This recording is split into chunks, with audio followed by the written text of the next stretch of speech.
What do you think is missing in marketing today, my friend? For me, I think it's passion. If I had to put a stamp on it, what's the one thing that is missing? I think it's passion. I think personally, for me, you need to know how to create it at least at a basic level to then be able to judge any editor that you would then bring in. I think currently we're in a phase, and I personally believe that will hold on for the next 4 years at least, whereby it's not yet replacing creative editors. If you stay in your local area or you work in your local area, then you'll be limited in regards to income because of the likelihood of the ability to make a fee. A good strategy when it comes to content, if you're trying to become a standout name, is just do the exact opposite of what everyone else is. Hello, my friends. Welcome back to a brand new episode of What's Missing in Marketing Today. So this week, I'll be interviewing Ryan, who's a content strategist and also, of course, a video editor. Ryan, thank you so much for the time, and I can't wait to get into this conversation. But before we start off, what do you think is missing in marketing today, my friend? Thanks, first of all, for the introduction. So I've been giving this one a lot of thought because that was definitely one of the questions that was kind of obvious that was going to come. For me, I think it's passion. If I had to put a stamp on it, what's the one thing that is missing? I think it's passion. And what I mean by that is, I think sometimes people confuse that with authenticity. And so, that is probably the loudest shout that I see on social media. It is make more authentic content. But when you break that down and try and understand what that even means, because often I think people misconstrue that with raw content or unpolished content, but then there's plenty of creators who make fantastic unpolished content and yet it gets 200 views. And then there's other creators who make extremely polished content, which is as far from authenticity as it could be, and it gets millions of views. So if it was just make authentic content, that wouldn't technically then translate to any views for those creators. And so for me, I think it is passion. And I think that just means people that can tell through body language, through energy, through the things that you say, that you truly care about that thing that you make content. Yeah. No, I agree. And I think sometimes we use, or one could use, a lot of quote buzzwords, right? I know we were discussing before we started about, being authentic. What does that actually mean, right? I'm so glad you mentioned it as passion, because for me it's about the energy, right? And I guess the demands you put on yourself. I mean, this episode is a clear example. I feel fine. I sound like I'm dying, right? But I said I would create a weekly show, and the schedule has only allowed me to do that because I'm able to consistently create and consistently put out what I believe to be value content. And I think for me, it's more about leading with what you believe to be your North Star rather than... So, because something I was going to talk to you about was because some people would say, oh, but what if that video that gets 1 million views, what's it really going to do for me in regards to business, right? Because sometimes we look at it and we go, well, if it's the wrong people, then it maybe won't do anything. I guess, how do you, when you work with your clients, either from a strategic point or looking at edits, how do you balance that, making sure that it is the right views or the people who, are able to create something that can get good traction and it is going to be the right people, so it will actually move the needle for that business as a whole? Yeah, great question. I think given the, let's say, the client, my predominant client base for who I make content, their approach to content is often in the need of views, right? So I think there's a certain group, especially within the podcast space, as you know, the goal is to get lots of views, because the views often then generate enough traction for a company to, in essence, sponsor you. I think that's the main business model that a lot of podcast hosts try to stick to, right? There are people that I work with who don't focus on views at all, but also because they don't have sponsors, nor do they want sponsors, and instead pitch their own products. So Daniel Amen is, for example, one of those who has a massive following, and he only pitches either his own supplements, which is Brain MD, or the things that they do with their brain scan. The brain scans at their Amen clinics. And for them, that delivers way more revenue than if they would do it in such a way that they do it with brand sponsors, because those people are already, that business model is so dependent upon trust that if people are watching the podcast, that time they spend with you, the more they engage with your content, the more they trust grows. So ultimately it's easier for them to eventually buy when they're then ready to say, okay, I'm ready to figure out how I can improve my brain health. Yeah. And so in terms of what I do with creators in advance, especially when we're in the strategic phase and setting up, I try and ask them, what is the goal? Like, how do you intend to monetize this? And when it is through brand sponsorships, for example, I understand, okay, we've got a different type of content that we need to make. We need to, for example, have way more controversial hooks. We need to have way more baity lines. Because usually that drives attention and views, and people get invested. They will feel the need to debate. And when that is gone and it's less there, we can focus more on value-driven videos, which is like in the case of the Amen clinics. Here are 5 things that you could do to improve your brain health today with supplements you have in your kitchen cupboard, so to speak. And then the rest of these like clickbaity hooks are not gone, because they still need to drive a certain amount of traffic, but they certainly become less important. Yeah, no, I completely agree. And I think sometimes the thing that people overlook is the objective, right? The thing that they're striving towards. Because if you're just looking for views, I would argue that's a business model that works for a percentage of people, sure.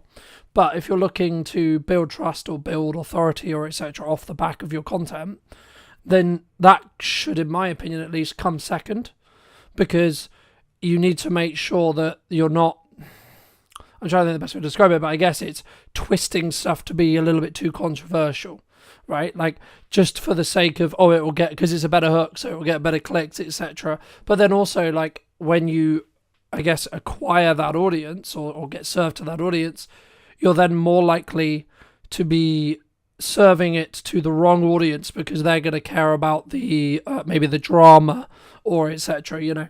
In that respect, rather than the transformation that you or I could create for a business.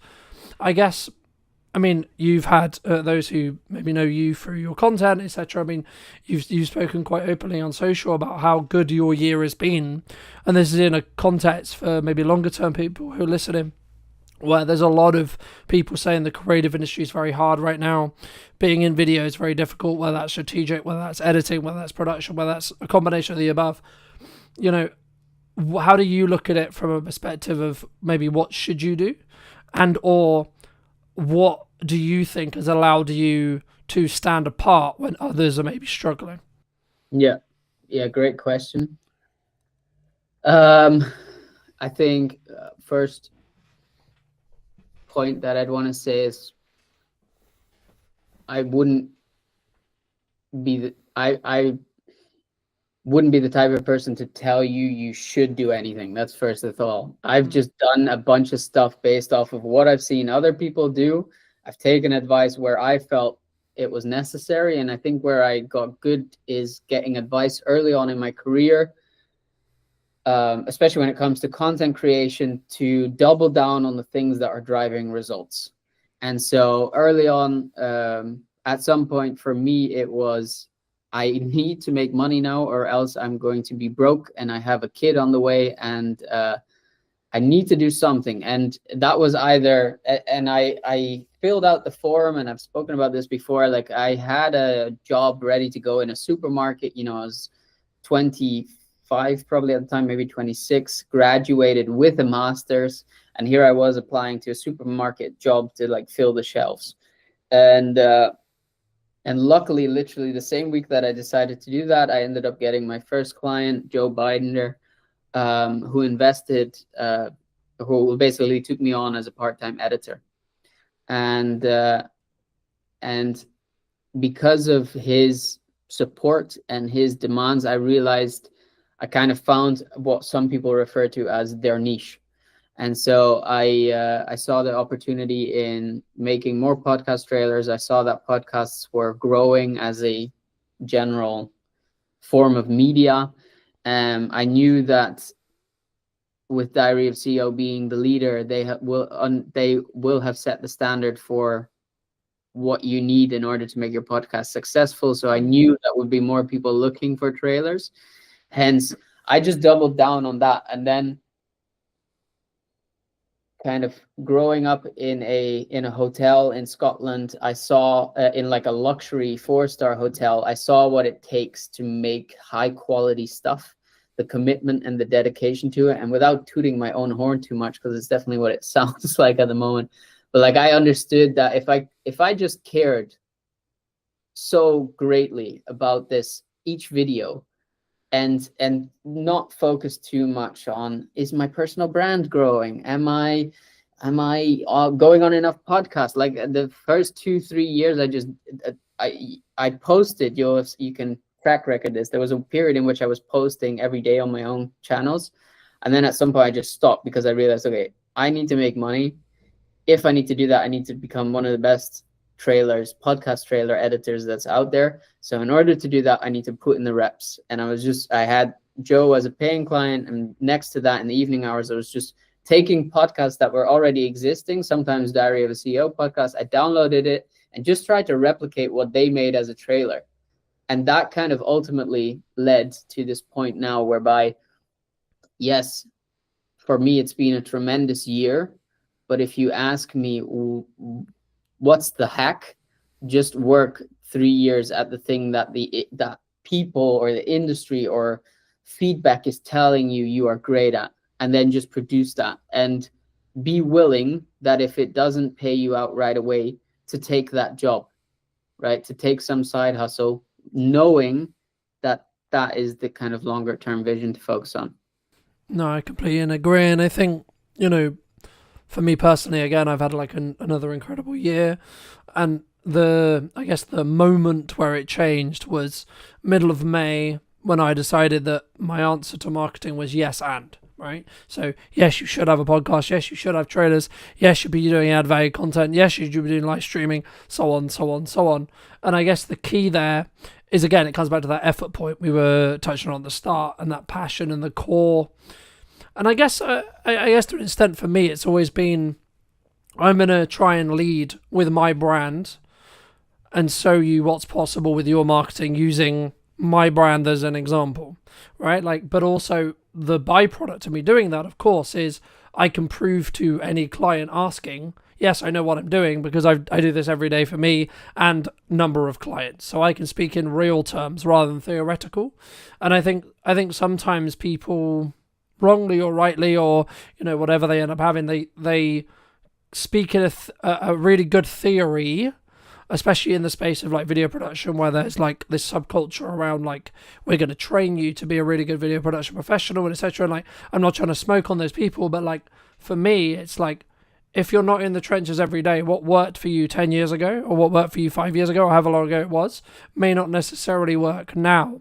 And I guess to phrase that into a question, is there, like, do you see the podcast trailering space, which I know is where you kind of niche into, is that something that's going to die, or do you think that's going to just be like maybe the fence or the line which a podcast, if it's taken seriously, has to have moving forward, would you say?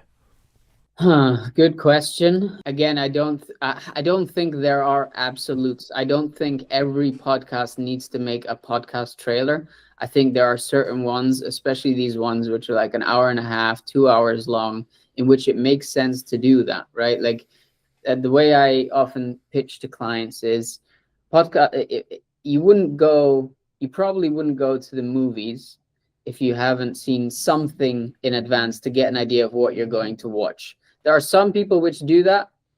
Respect. I can't, right? If I'm going to the movies, at the very least, I'm watching a trailer. Yeah, but the majority is lower, right? Like, there is always an exception to the rule, but the majority of people aren't unless they see some level of marketing towards that film. Yeah, exactly.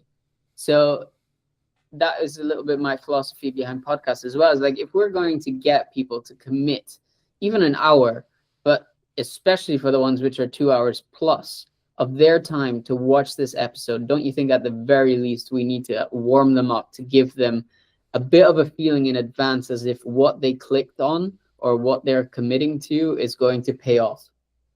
And so I think that's what a trailer does. And then there's multiple aspects of, like, trailer also makes the guests look fantastic. It positions them as an expert or at least as an interesting person, depending upon the angle of their story, which means the guest is more likely to share it.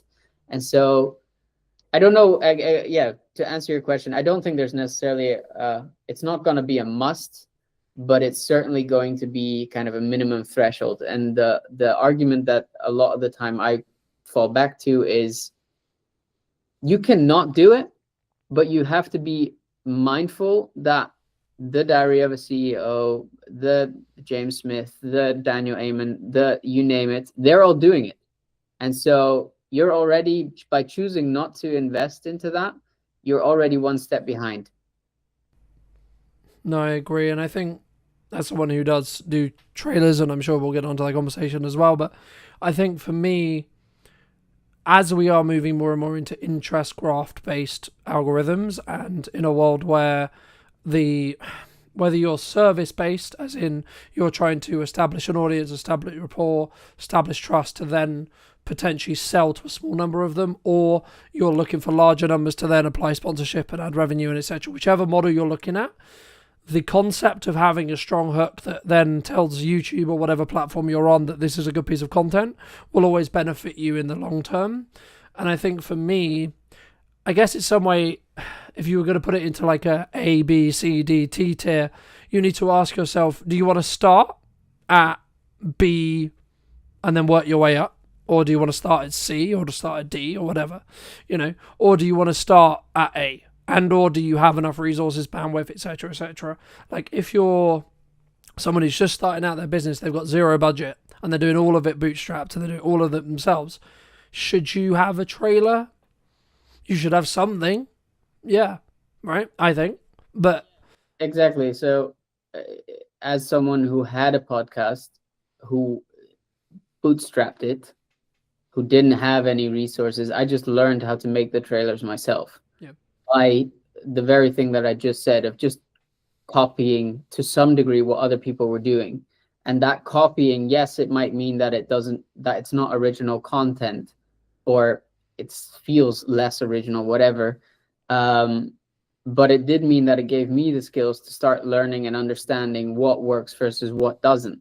And yeah, you can argue that you maybe don't have the time for that. Then at some point you have to question, well, something's got to give. So you have to make choices. I agree. I think personally, for me, you need to know how to create it, at least at a basic level, to then be able to judge any editor that you would then bring in, right?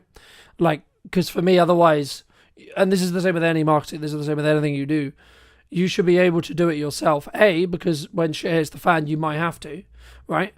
And B, you also are in a position where then you can judge the person you're outsourcing your ads to, you're outsourcing your marketing to, you're outsourcing your video editing to, etc. But then also, like, think about it this way. The capacity you could gain by getting someone, quote, more skilled in trailer making to come in, someone like Ryan, for example, right? And then that gives you, we were talking before that it takes you like a day, sometimes 2 days to do a trailer. Okay, cool. So you're saying to me that I can get a trailer that's 2 days worth of work for X price. Cool. Okay, so my objective then is to spend that 2 days making more than that price. That's it. That's the only objective in that respect. Unless you're truly passionate and your core is, I want to become, sorry, Ryan, one of your competitors. Right? I would say the better use of someone's time is actually developing their craft. And that could be an adjacent craft, like getting better at production, getting better at filming, getting better at marketing, etc. And then you can bring in someone like Ryan or a specialist to then do XYZ, right? But especially if you're trying to keep consistency, the reason why I live stream the show, but then also then pre-produce it, is so I can have the best of both worlds, and I can just simply have more volume, and I can squeeze each episode a lot more when it comes to the output. Now, it doesn't mean by any means that, by me doing that, I'm necessarily going to have larger views. Is potentially the likelihood is yes, because I've got more content going out around the same topic.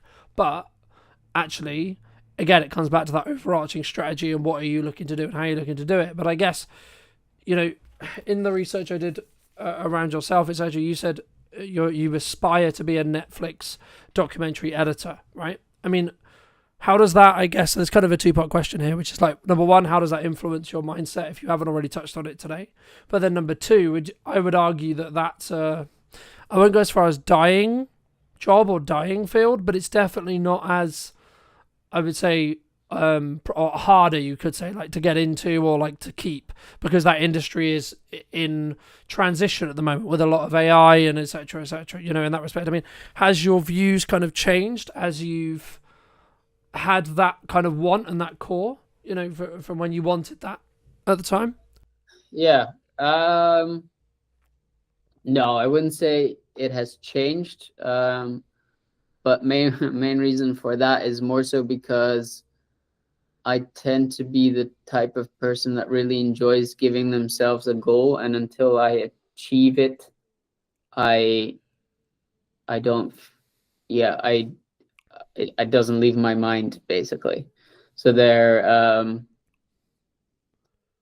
another example which still haunts me on the daily is that at some point I made it publicly aware that I wanted to write a book. And I wrote chapter 1, but so far I haven't gotten further than that. And that was, again, comes back to like this period in which all of a sudden I needed to make money, and that just became more important. There's definitely still the hunger in me to do that and to finish that, especially now I'm out the other side. Like, the goal at the point was to write about the quarter life crisis, and as I was learning about everything that goes into that, now I'm out the other side and I kind of achieved what the intention of that podcast was. I feel like now I have the insights to write that book. So yeah, anyway, that was sidetracking. I still have the intention to do that. But to answer the question whether or not Netflix editor leaves my mind, even though it's a dying field, not really, because of this like innate drive to be like, okay, I've said I wanted to do that. It's publicly on my LinkedIn. I'm, for example, not getting called out seems hard. Called on it, like that gives me that ambition to keep pushing for that. And I don't doubt from experience that once I achieve that, I will end up finding something else to be a new challenge within that space. In terms of like the aspect of its dying industry, AI and stuff, I think currently we're in a phase, and I personally believe that will hold on for the next 4 years at least, whereby it's not yet replacing creative editors. So yes, it's making things like, for example, to stick to podcast examples, making a multicam cut. You now have a tool, you can do it within 10-15 minutes. Count in an extra half an hour to go through and check whether it's done it well. A task which used to take 3-4 hours. Yeah. Right? These kind of inefficiencies that were already within production anyway, it's currently replacing them, and that is phenomenal, right? But we're nowhere near yet to the point whereby I can just type into a chat GPT or something similar within the creative space what is in my head, and that it does it well. Like, you have to have a very, very in-depth knowledge of prompt engineering in order to get something good to come out of AI within a creative space. And maybe people who disagree with that and I don't know, talk about whatever. I personally don't think, like, nothing original comes from it. And so I'm not worried about that yet.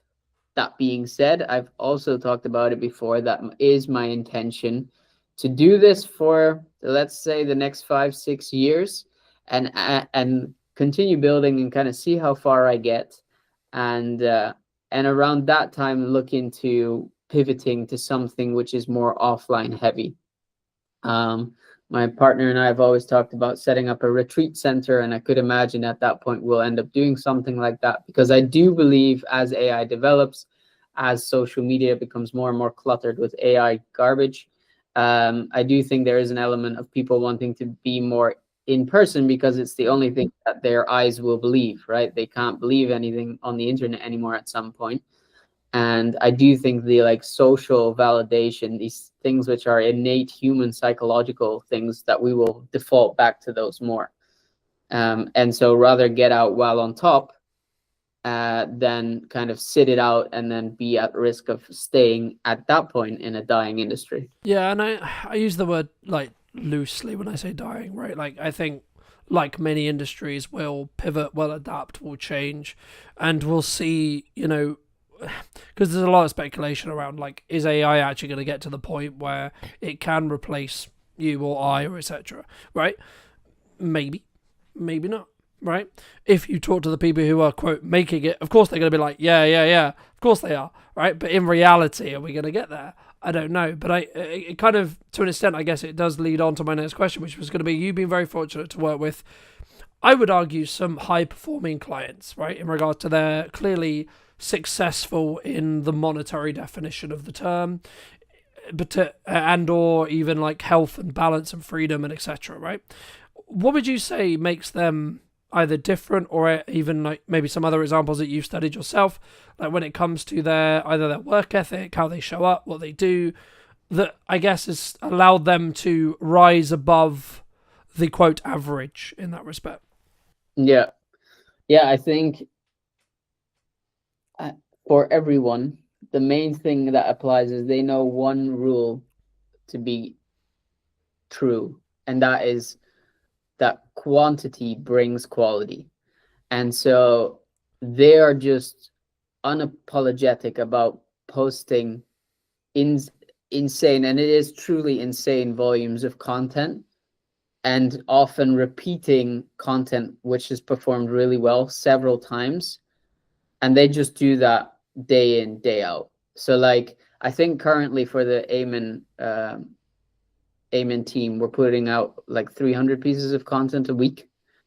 You know, for James Smith, he himself is putting out a ginormous amount of content, whether that's his own or over Newtonic, or now with the podcast coming back, he's putting out one a week, going to scale up to 2 a week.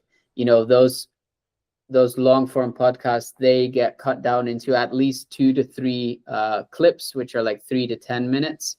In addition, the same one gets cut into about 5 to 6 reels, which, you know, gives you almost a day, every day, something to post. And yeah, think about if you then, that's currently with 1 episode. If you have 2 per week, you know, you're doubling it. Obviously, the amount of content you have going out, like, and that's what you're competing against, right? That is what, and then people will get annoyed when they put out 1 post and it gets 3 likes, and they're like, oh, let me quit because no one cares. And I had this conversation with a friend of mine a while ago. He's trying to build a surface-based business, and I'm like, he was like, yeah, I've put out 10 posts, and from that I've only got, I think he said, 2 clients. And like, do you realize like the ratio of that is insane. That's actually really good. You put out 10 posts and you've already got 2 clients on a beta product. That's crazy. Yep. Like, just imagine if you 10x the amount of content, or even just like, don't overdo it. Maybe just say, okay, from now on I commit to posting every single day, right? So you got 30 instead of 10. That means you're making 6 new clients a month, right? And this stuff is exponential. So the more you put out, the more it's going to grow. Like, and just kind of putting it out that way towards these people and helping them see, yes, maybe you feel like you were deserving of more. That could be. But I think you just grossly underestimate the amount of volume it takes. Do you think? I mean, for me, that's where I think people who are learning to leverage AI, learning to leverage creative editors, creative people, and then working hard themselves are the ones who are then going to, quote, win. And I would count myself in that for me personally, but the reason why I say that is because I have always understood that the answer is just work. right? There is no shortcut. There is no magic. There is no BS. You want X, Y, and Z. You want to times your revenue by X amount. You want to make however much it is. Okay, then you better work infinitely harder than you think it's going to be to hit that mark, whatever your mark is. The same in fitness, the same in podcasting, the same in everything. And the thing that I did wrong, I guess, last year was I wasn't solely focused on, I'm only going to do these pillars only, right? And the reason why I mention it here is because it's talking about that 1% improvement every time that you alluded to when it comes to volume.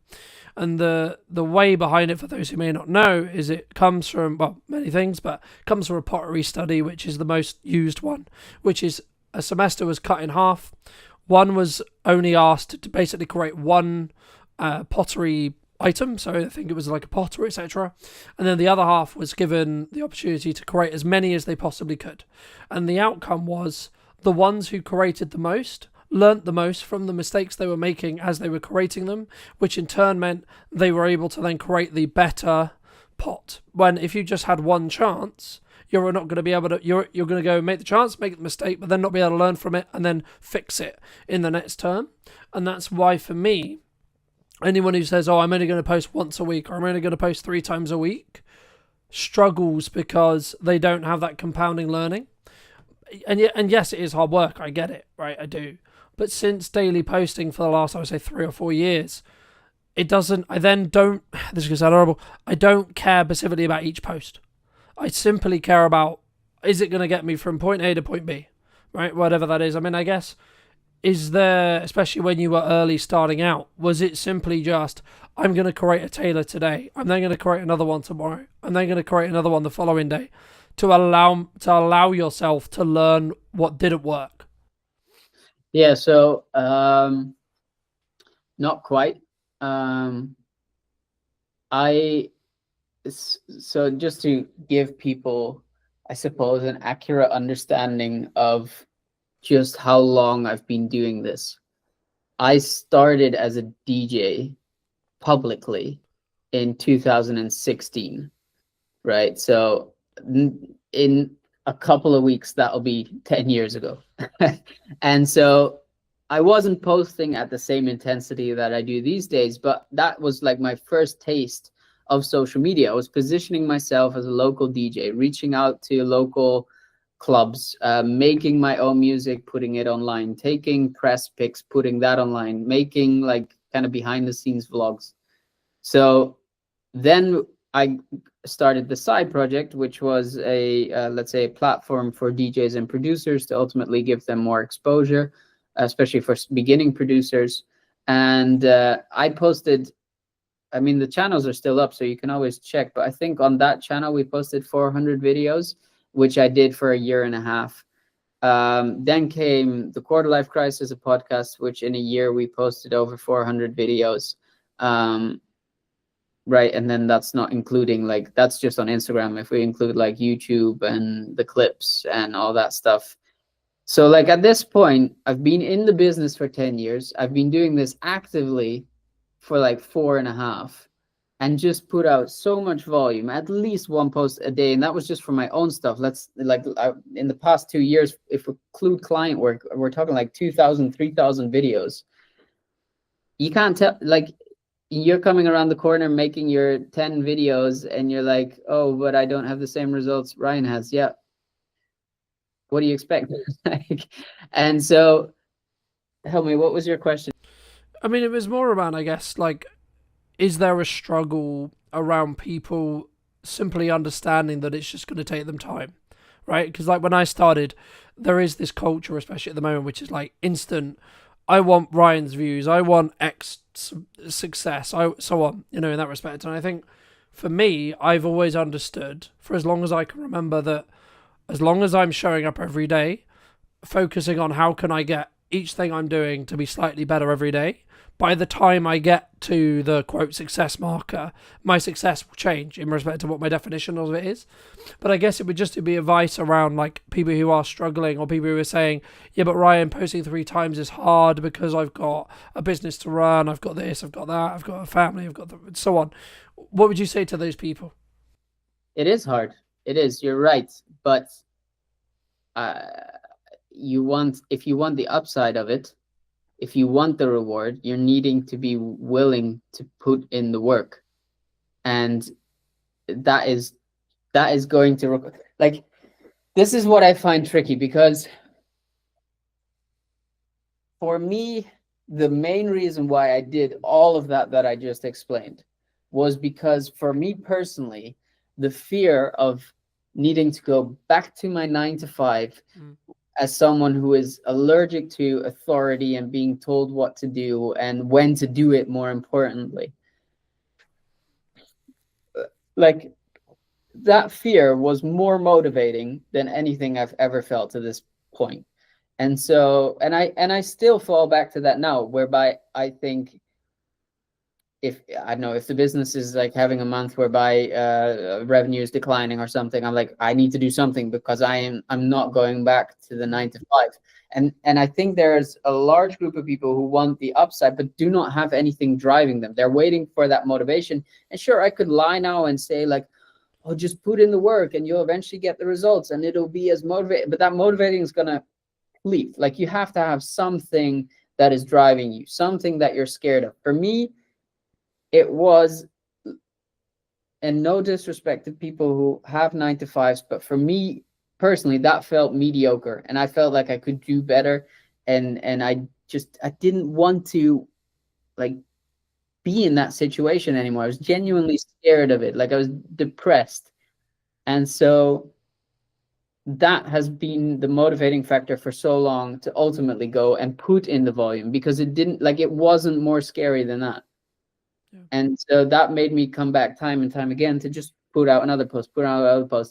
And I get some very creative comments still from people who then hate in some way or whatever on the content that I produce or whatever. And I'm like, okay, but like, I could listen to you now, or to friends or family. Like, the family who was telling me, yeah, don't you think you need to get the normal job and stop messing around? Like, until this year, my grandma thought I was just, she doesn't understand what I do. She thought I was just messing around, and she was scared for me, which is meant very well, but was not productive to what I was trying to achieve. And I saw other people do it, and I knew, if they could, to some degree, I can. It doesn't have to be their level of success, but if they managed, I have to be able in some way to get a similar space of success. Like, I think we have a tendency to really downplay success. So, for example, if whether marriages, this is a good example. People say this all the time. They'll say 50% of marriages end in divorce, right? And while that may be factually accurate, the flip side of that is 50% of marriages are successful. And so you could choose to put yourself in a space whereby, well, 50% of marriages end in divorce, and so mine's going to end in divorce. Or you can put yourself in the position where 50% of marriages are successful, and therefore I will be successful. Yeah. Yeah, the at risk of being some spiritual guru, I suppose, there is an element of, this is mainly a mindset game. And I do know, the moment I started working with a mindset coach, things also exponentially started increasing for me. So I think, well, I mean, I don't know the psychology off the top of my head, but it's somewhere on the lines of like, we will only be able to see what's possible or what's in our surrounding area, right? There's been loads of studies that show, like, if you stay in your local area, or you work in your local area, then you'll be limited in regards to income, because of the likelihood of the ability to, like, make a fee, right? Me to charge you something. When you look exponentially across the internet, the actual ceiling on what you can make is infinite, as long as you understand that you're adding value to a different market, and then you can target that market, etc. But I guess the thing I also wanted to mention as well, I mean, I guess in some ways, some people say to me when their content isn't performing, or maybe it's like plateauing or etc. I mean, like, are they, quote, shadow banned, or do they? Because I've always been of the view that when that happens, you need to mix it up. You need to change things, because you're getting complacent with either the system which you've built to create content. Fair enough, great system, but the system is only as good as the results it creates. So if you're still making money, don't change the system, right? But if your objective, maybe if you're in the camp that we alluded to earlier, which is actually we need to make more views because the sponsors are maybe unhappy with how X episode performed, what would you recommend, or is it just simply their quote shadow banned? Oh, I rarely think shadow banned is a thing. Maybe if you like swear a lot, or you break a lot of the community guidelines, or you're pushing a lot of like, I don't know, controversial things which don't speak in favor of the social media algorithm, right? Then I could imagine you get shadow bans. But if you don't do that and you're just an, let's say, everyday creator, I think it is indeed. I mean, algorithms do change. We see it on LinkedIn currently. Video was a period whereby you could put any piece of garbage on LinkedIn and it would get insane numbers, and now it's barely doing anything. And so I do think that is in part to an algorithm change, but I wouldn't go as far as saying you're shadow banned. And if anything, if you are in your core a creator, that should be the challenge, right? That should be the challenge for you to say, okay, I got here at some point by trying a bunch of different stuff, right? At some point, I found something which worked, and so I doubled down on that and decided to focus on just that and do nothing else anymore. And people like fatigue, people's attention fatigue, and if you're not bringing anything new anymore, at some point they've seen your stuff over and over again, and so it gets boring, right? And so they're looking for new stuff.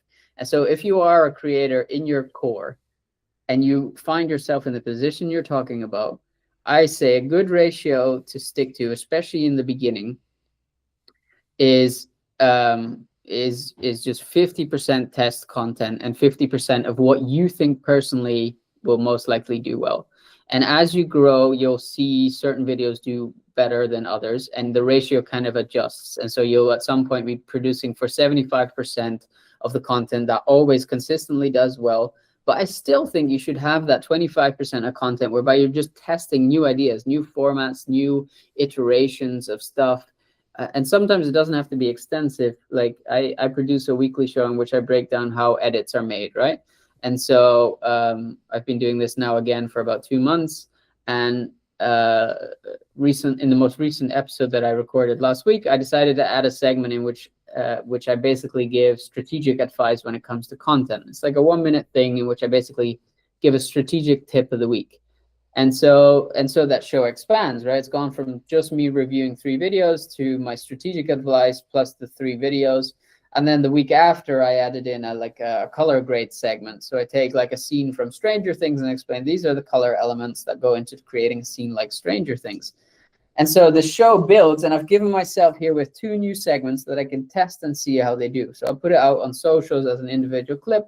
I'll also like ask in the episode what they think, which ultimately creates engagement, causes people to give feedback. And so there's this ratio that I stick to that works very well for me, at least, of continuously developing yourself and figuring out some way to stay fresh. Because otherwise, the alternative is you become boring. And in the end, that's only going to be a downhill spiral from there, right? Yeah, no, I agree. And I think there's kind of 2 points, I guess. A, the Alex Amodi side of it, which is like outlast everyone else who is quote unquote boring, right? So be the longest running podcast in your niche just because you want to be the stubbornness person, right? There's that. Or I would say actually probably it's more and then also adding those other elements in, like those elements you kindly shared about what can we do to make the show unique? What angle can we think about it? Or just think, actually, maybe I'm going to go after the guests who haven't been on shows before. Maybe I'm going to simply go after the people who are, tiny, right? So they would actually really appreciate being asked. And actually you can get more nuance, but maybe they're like seasoned professionals, right? So like they've been in the industry like 50 years, but they're so small in the respect to like they're not like a known marketer or a known name. So when you get an interview with them, it's like this completely brand new perspective. And or you then try and compete with, and I guess it comes back to your like our previous point at the very beginning, which was like, what's your like your actual reason for doing the content? Is it to make you more money, or is it to get more views, right? So if you're what I believe Stephen Bartlett's now looking to do, which he's like, I want to create the largest podcast in regards to numbers, period. He's going to have a very different guest plan, guest structure, guest strategy than, say, someone like I or maybe you have or would have, because we're looking for strategic experts that will help us position us as experts in marketing, in video content creation, etc., rather than him who is looking for how much mass, I would assume, I don't know, but my assumption would be how much mass appeal is this episode going to get, because how well known is X name, and or how topical is the conversation which we're going to have, right? At the peak of AI, funnily enough, he did a load of stuff about AI, Yeah. Now he's anti-AI, which is kind of funny. But what I do think the Diary of a CEO team does smartly is, I was lucky enough, I think I started listening at like episode 20, and now they're at like, I think 400 or something like that. So when I started listening, one of the main reasons I started listening was because it was about CEOs, right? And with time, as Stephen developed and got more interested into, because you can look back at the first, he was definitely not lean or muscular or like he was, it was most definitely not fat or anything, or it was just, normal dude. And over time, you can tell with the people he interviewed and the learnings he was taking from them, fitness and health and all of that started becoming way more of an interest to him. And so what he did as a result of that is started speaking to these people who were also interested in health and fitness, etc. And I think he's done it very smartly, whereby he understands there's an element, what you're referencing at is like which people get massive views. So like Michelle Obama, right? That's just naturally going to be a hit. Recently Kevin Hart, that's naturally going to be a hit, right? And then there's the element of all of the like technical experts that he still interviews, which are more in relation to health and fitness. But then there was also someone, I honestly don't remember who, but there was someone more recently that he interviewed, which was relatively unknown. Like at the time, the first time he got Daniel Priestley on, at that point, I think he had like 30,000 followers, which sounds like a lot, but it's really not if you put it into context of the normal average guest of Stephen at that time. And so I think if anything, he holds exactly true for what I just said to the ratio of like testing, right? Continue that. Sure, focus on the views if that is the goal of the podcast. Keep that in mind. But like also feel free to like get the random guest on there. And that being said, the flip side of what you were already hinting at is a good strategy when it comes to content. If you're trying to become a standout name, it's just do the exact opposite of what everyone else is doing. Yeah. And so everyone is creating a trailer with 3-hour-long episodes. Cool. You make a podcast that is maybe 10 minutes long with one core question that you discuss with a friend, for example, or maybe you just discuss it yourself, right? And you put that out every day instead of once a week, right? Or the same goes for hooks. Like everyone is starting with very controversial hooks. You start with a like colored screen and text on it, and you animate the text in with an image, and then you go into the like bulk of the trailer. Like I think if you just try the opposite of what you feel works, 9 times out of 10, I think you're going to find better results that way. I think, in some ways I hate to say this, but a lot of marketing is science, right? You have to be creative enough to think up the ideas, sure, but you actually have to then get the data to then learn from it, right? So you might have in the same way a scientist would have a theory or a hypothesis. You would go, I think this is the case. In the same when we work with clients and we're looking to try and get a client a certain objective, it's like, okay, well, in theory, we think you want to talk to this kind of person who's this demographic who lives roughly around this area. Cool. Okay, cool. Right. So now what we're going to do is we're going to test that theory and see what happens. I guess the crux and the thing that we use Stephen as an example, so I continue to use him. The thing that he does more than others is he will do exactly what we described, which was he will do the and methodology when it comes to, we know what works, we're going to continue that, so we're going to say we're going to do that every week, but then we'll have a bonus episode which is purely for testing. We don't care whether that episode is going to get 5 views, 10 views, 1 million views, or 100 million views, or whatever it is. We're purely going to do that episode just so we can understand, does this resonate with our current audience, and or do we gain a new audience from doing so? And I think if you scale this really down into the majority of people who are maybe consuming this, who are maybe smaller businesses or like, one or two, maybe two, maybe up to 10 employees, if you take that same thought process, as long as you have the bandwidth and the resources to be able to do so, of course, you'll be able to, quote, outpace some of your competitors if you move quickly, because you'll be able to say, okay, cool, let's test something, let's see if it works. Okay, cool, it worked. So now we can do this on top of everything else we already know works. So every time you do that, you're adding more fuel to that fire and that engine as a whole. So it's going to, or using the snowball analogy, it's going to gain more snow going down the hill, right? And the more compounding you have, the faster it grows, so on, so on, so on, right? But for those who have been really interested in this conversation and maybe want to check out some of your stuff, check out some of the editing show, etc., where's best for people to reach out to you? Probably via LinkedIn. Just on my channel. Pretty sure if you type in Ryan Faber, you should find me. You can find me on YouTube if you search The Quarter Creator Club if you're interested in learning more about editing or content strategy these days, and we'll be putting out a lot more content on there as well. So fabulous. And if you were going to talk to either yourself or someone very similar to you 10 to 15 years ago, and you were going to give advice, what advice would you give that person? Trust your gut. And listen to people who have done what you aspire to achieve.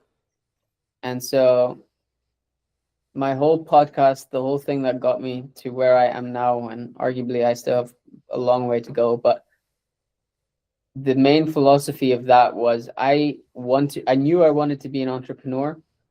I knew there were hundreds to thousands of entrepreneurs who had made it work. I figured if I would talk to enough of them and ask them questions as to how or what they thought the frameworks were that made it, in all of those subjective experience, I should be able to find an objective line.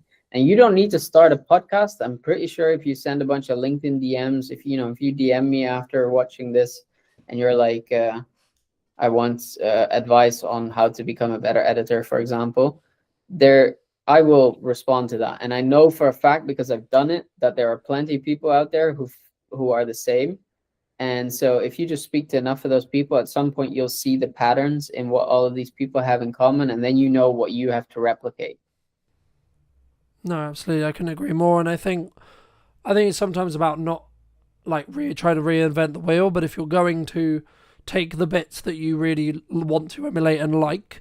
But thank you so much for the time, Ryan. Really appreciate it. And if you did enjoy this episode and would like to see more like it, make sure to be subscribed by clicking this button just here. And YouTube believes you enjoy this button or this video more specifically, so make sure to click that. And I'll see you very, very soon.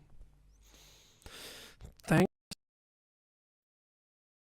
And if you were going to talk to yourself 10 years ago, what advice, if you were going to give advice, would you give that person? If I was going to say anything to myself 10 years ago, it would just be keep your eyes open and you'll get where you need to go. You need to be really good at marketing to be able to have the opportunity and the permission to be able to sell, is my view, in a nutshell. I think when we look at marketing and sales and output of content, the more you do it, the easier it gets, my opinion. What role do you feel trust plays either in business or in marketing specifically?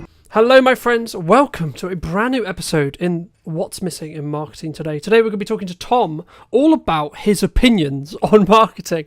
And before we get into it, Tom, could you give the audience a little bit of context on who you are? And of course, answer our opening question. What do you feel is missing in marketing today? Absolutely. Thank you very much for having me on, Carlton. I really appreciate it. No, you're welcome. Who am I? I am Tom Jepson. I am a coach for self-employed people, mostly parents, mostly working parents, should I say. And I'm here to help them take some of the out of doing business for themselves, because it's really quite hard balancing doing a business that you want to do, parenting, caring, all the dynamics that come with it. I am a full-time parent. Also, I'm a full-time carer as well. So I am living and breathing all the stuff that I do with my clients. To answer your question, what is missing in marketing today? I think selling is missing in marketing today, is what I think is missing. Okay. And I'm sure we can dive down into that hot topic momentarily. I mean, just to build off that, my personal view, I personally think they're separate, right?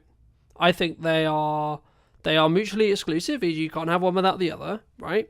But you need to be really good at marketing to be able to have the opportunity and the permission to be able to sell, is my view, right? In a nutshell. Why do you think then, let me build off the question, why do you think specifically then it is missing in marketing then? Like, what do you, like when you say that, is it not sales driven in respect to like sometimes we don't do call to actions or we don't have that quote ask, or is it, because I would argue you shouldn't be direct selling, or would you disagree? So this is a very big topic, and I know we could go for hours just on this one point. So to give some context, I have a daily newsletter. Daily. I send an email to a mailing list every damn day. And because I'm well versed at that, I am practiced in what I offer to people, there is a call to action which could be deemed as a sales pitch every day. Yeah. It's never like buy my stuff, because I'm not going to ram that down people's throat when they're actually, what I want to do is give them something of value. But I know that for some people, seeing a continual offer every day could be quite off-putting. I can tell you exactly why I do it, because if I get new subscribers and I hit them on a day without an offer, they're never going to see it. Yeah. So contextually, I know it doesn't work for some people. When we take it out of the sphere of direct communication and put it into something like LinkedIn, I'll say that LinkedIn is the only social media platform I use. I do not have energy or the want to use any others.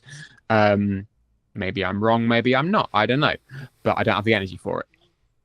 In the context of LinkedIn, my filter bubble tells me that there's a lot of chat around personal brand and personal marketing and relationship building. Yep. And I get it. I'm here for it. I just want to talk to people. But when I want to say, hey, folks, here is a thing that I have built. Here is a service which I offer, and I want you to buy it. I don't, in this moment, I'm not making it so difficult for you to receive this that you have to get to know me for weeks and weeks before, so then you can benefit it. I'm offering you something now which you can buy with money so I can feed my children. When that sort of message comes out, it either disappears because the algorithm says, no, you mustn't sell to people. People just don't act on it because for whatever reason, they don't find it engaging content. Or any other reason that you could possibly want for that thing disappearing. But I think there's just this almost acceptance that it's not, I'm going to use the word acceptable. I know it's a big word to use. I'm going to say that it's accepted that it's not acceptable to sell in that way. And honestly, when you mix that into the marketing that we do with our content posts and our emails and our podcasts and all of that jazz, if we don't feel that we are able to do that one thing and have it be effective, how are we ever going to be able to run a business? I think, there's a lot I could pull out of there, but I think the unique perspective for me is there's a lot of conversation, especially at the moment, around people are concerned about the up and coming budget at the time of streaming, etc. Right, like people are concerned about like what's going to happen at Christmas and like where things are and etc. And I'm in a very fortunate position where like this month is manic, this month is crazy, but I'm still building the time to have this live stream, have this broadcast, have this conversation with you, because I think it's important to obviously add value and continue that process of constant development, constant growth, but also I'm always aware that I need to bank content whenever I can. And the key, I guess, to build off your previous point about sales is, I guess, to most people who may be listening to this, you need to ask yourself, from my view at least, where you are in business. And if you are in a position where you need to make money and you need to generate cash flow, then absolutely you should be pushing more sales. And there's nothing, I don't believe, wrong with that, because that might be the reason why you're in business next year, right? Now, in a world where you don't need that and you could be perceived, or one could perceive you as quote unquote being greedy just to make revenue for the sake of revenue, not implying that's what you're doing, but some could imply that, right? I think then you can look at it and go, okay, well, when do you want this quote cash out from what you're doing now, right? Is it in a week, a month, a year, right? Because if it's towards the year mark, then I would argue that in our content, we should be trying to add value. Not saying you shouldn't have a call to action, because a call to action could actually be, hey, you really enjoying this? You'll probably enjoy the content I put on my YouTube channel or the newsletter I put out, etc. Right? So I think sometimes when we look at quote sales, we're sometimes looking very transactional, right? We're looking at, I've got this power hour to sell, I've got this coaching thing to sell, I've got this course to sell, I've got this ticket thing to sell, whatever it is, and we just push to that instead of thinking actually, because I would say you should have a call to action in every piece of content you do, but it should be in relevance and understanding with where the business is and what the business needs from you, and how much I guess in some ways how much good karma you have with your established audience, whether that's on socials, YouTube, email list, etc., depending on your method of articulation. How do you mix that when you do call to actions, building off your previous point? Is it hey, come and buy my thing always, or is it actually, hey, I've done this other thing? Like, let's for example, you may say, hey, I just did this amazing conversation with Carlton, here's a link to it if you would find that interesting. That's an interesting question, and I do mix up the calls to action because I'm fully aware, I've been doing this business thing for a long time. I've been a freelancer for twice as long. I've been employed for twice as long as that, back in days of employment. I've been around the block. I know how this machine works, but to the same end, I don't have a damn clue how it works, because mixing up the calls to action, consistent blocks of, it's not like one day is buy my coaching, the next day is, oh look, there's a thing. It's going to be consistent blocks of action to take. So yeah, I do mix it up, but to the same degree, it always comes back to the same thing of, this is the core thing that I offer, this is how I want to engage with you and how I would like you to engage with me, regardless of whatever medium, method or action we get there. If I'm posting on LinkedIn, chances are the call to action will either be connect with me here, or sign up to the newsletter. Those two, because I know that if I get somebody into the newsletter ecosystem, they have actively opted in, and I can then actively let them know who I am, what I'm for, and what I can offer them, and how it will help. And I think, I guess, go on. I was just going to say, I think for me, it's about understanding when you're serving and understanding how to serve. But the point, it's, not to cut you off, but I think there's a point at which we say, should we not always be serving? Like everything, every action, every piece of content. Again, my 2 cents, big chefy pinch of salt. Everything comes with value. Everything comes with a desire of, actually, if I was sat down with somebody in a coffee shop, what would I want to tell them, and how would I like them to benefit from this conversation? It's not the generic, here's 10 lessons that I learned as an entrepreneur of 20 years old. Here's what I'm doing in Bali with my remote nomading, and that's my high horse, which I'm sure we'll get onto later. But to like pull the thread of service, yeah, I believe that if you are in a business, if you are in business, there is always going to be an element of service to your customers, regardless of whether it's paid, whether it's free, whether it's interactional, whether it's transactional. Put something out there, because that then is the marketing, and then you can direct the sale.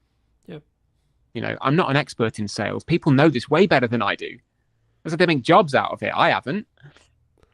But I do believe that aspect is almost becoming culturally unacceptable because people don't want to be sold to, and that's okay, but it doesn't mean we shouldn't do it. I think the reason why I paused was because I was just thinking, do people not want to get sold to, or do we need to position it in such a way where it doesn't feel like we're selling it to them, right? What I think you're referring to there is like, I don't want to be hard sold to, right? Yeah. Like, I don't know you, but you can buy my thing, thanks, right? For some, it works for some, and that's great.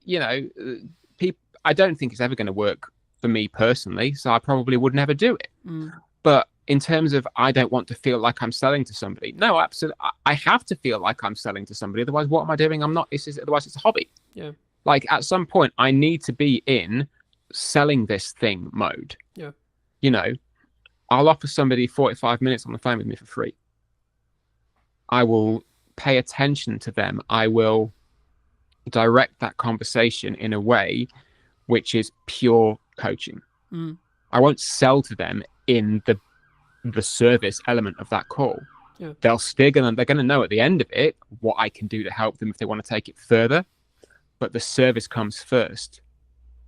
Yeah. And then once that has been rounded out, I can then go, well, look, here's your call to action. This little piece is me saying, here's what you can buy if you want to. Yeah. And I think it's that mindset of, okay, you're allowed to sell what you do because you're damn good at it. And people need to know that. Otherwise, how the hell are they going to buy it from you? When did you choose daily?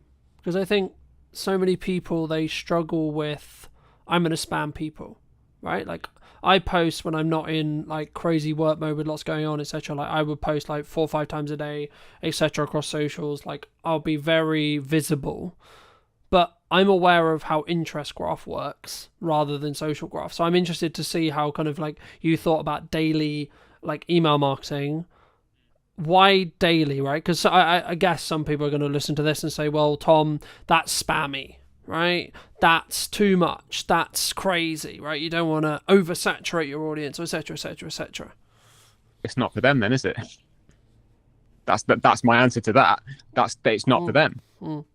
I started, my newsletter journey began a couple of years ago as a consistent activity. It started monthly. After 3 months, it went to twice a month. At the beginning of, where are we now? Nearly end of 2025. Beginning of this year, it went to weekly on a Monday. And then I got to a point in the middle of August, just before the summer holidays began, where I went, you know what? I've got too much to say. I've got too many things that I want to share with people. And I believe I have the energy and the momentum to do this. So I started winding it up a little bit.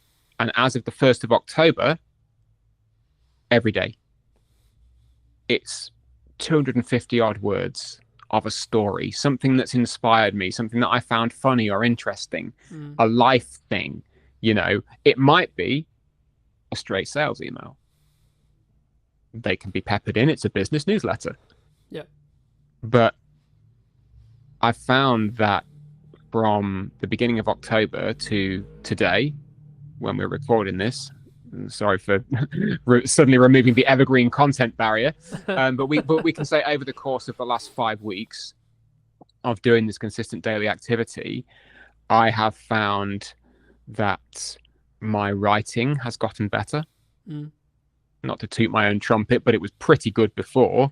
But being able to write and have a funnel and a channel for consistently telling a story, it's made me better, you know? And the performance has done what I thought it was going to do.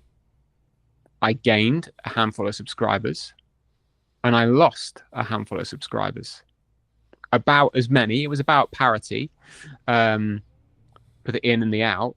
And I knew that that was going to happen because I was sending people something daily. Yeah. I was putting an action in there daily. Yeah. So, like, having it in the last 5 weeks and actually going, you know what, this experiment's worth doing and this is worth following. Yeah.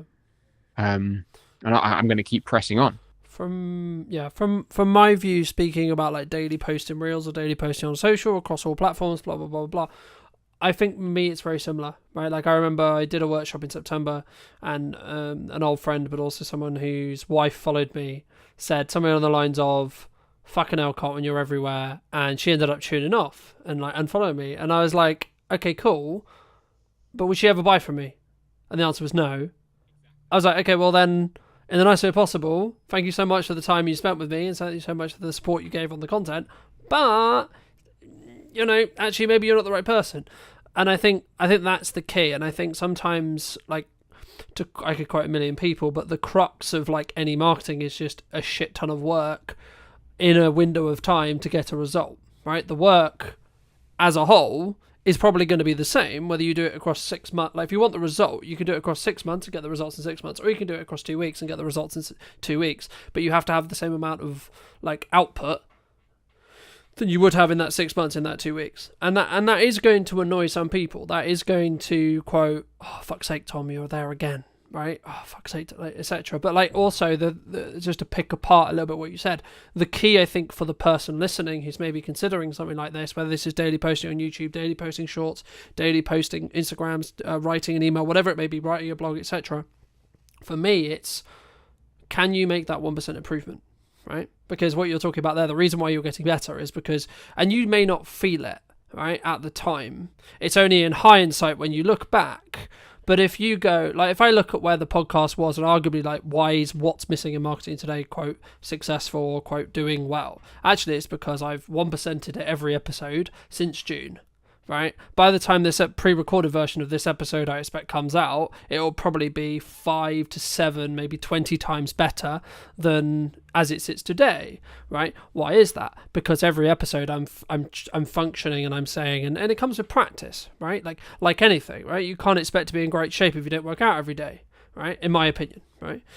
You can do 3 days a week if you want. That's up to you, right? In the same way, you can do 3 emails a month or 3 emails a week, etc. But it would be wrong of me not to ask you about like this huge volume, this huge value add, this huge amount of work, and not talk about, do you think the modern expectations of marketing can lead to, especially smaller entrepreneurial business owners, getting to burnout? There's the word burnout. Is that? I mean, just to give burnout its place for a moment. Yeah, I think that specific symptom comes from trying to do a lot of stuff that you don't enjoy, that you are not equipped to do. You might be capable of doing it, but in that moment you're not equipped to do it, and that you maybe don't acknowledge that something else needs to be set down. So to give burnout the thing, yeah, I think when we look at marketing and sales and output of content, the more you do it, the easier it gets. My opinion. if you come to it and say, oh, this is really hard work, I don't know what to post, I don't think I want to be sold to. For a start, you're coming at it from a place of fear for whatever reason, because you don't want to do it because it might feel a bit scary to put yourself out there. You don't want to do it because it might feel a bit scary about actually selling yourself. Yeah. It might feel a bit scary to put your 2 cents on a live stream with somebody who you're really pleased to talk to. How dare you have an opinion, Tom? How fucking dare you have an opinion about something that might upset somebody? I specifically today, I had that conversation with someone on LinkedIn because they posted the very same thing. It's like, we just can't have a conversation anymore because you might offend someone. Like, it is up to us to communicate with our best intention. Whatever that best intention is, we've got to put it out there. How somebody receives it is not on you. And I think when we start to take on the burden of the recipient in terms of, and I feel like I should be careful about what I'm saying here because this could be very heavily misconstrued as me being a complete asshole. I care deeply about what I send to people and that they will receive some value from it. Yeah. If they read it and go, no, that guy's a dick, that's not on me. I can't control that. But surely it's the intention, though, right? The intention that I want someone to read it and go, that guy's a dick. No. So like when you create content in the same way I create content, I always go from a perspective of an intention of, I'm going to add as much value to whoever is. 100%. I'm grateful enough to have the time of the time, right? That's it. But I think the point is, when it comes to the kind of the small business owner, the working parent, the full-time carer trying to run something that they need to run or want to run to maintain their own sense of self, when things like taking on the burden of somebody else's receipt of your content and worrying too much about how are they going to receive this, regardless of intent, at that point, you start to run out of energy, because you then don't have the energy to give to the content, to the message, to the service, because you're spending it worrying how someone is going to receive it. And then you start to burn out. Yeah. And then it just becomes cyclical. And then you don't want to do it. And then you don't do it. And then you beat yourself up because you're not doing it. And then you get all worried and sad that you're not doing it and that you should be doing more. You must be doing X, Y, and Z. And it just becomes this kind of self-fulfilling, it's cyclical, kicking your own ass, because realistically you're worrying about something that is so far outside of your control. It's worth working through it to let that go. Yeah. And then you can just send a daily email with the best intention, with content that you believe is good. It might not hit the mark that day, so what? Try again tomorrow. But you can do it without worrying that somebody's going to tune out, because as you said before, if they tune out, it's probably not for them, and that's okay. The same goes with daily posting. I mean, I try to post daily on LinkedIn. Presence, makes me a bit sad sometimes. But as you take away that fear of, am I going to get cancelled? Is this message going to miss the mark? Is this any other thing? Yeah. Chances are, worst that's going to happen, no one's going to see it. And if they do, they're going to have some other thing happen, right? Like I can't remember exactly said to me, but a client many years ago said, 95% of the things that you do and you worry about, no one's going to give a shit about, because they've got 15 other things to worry about that aren't you or anything to do with you, right? We're very internal creatures in that respect,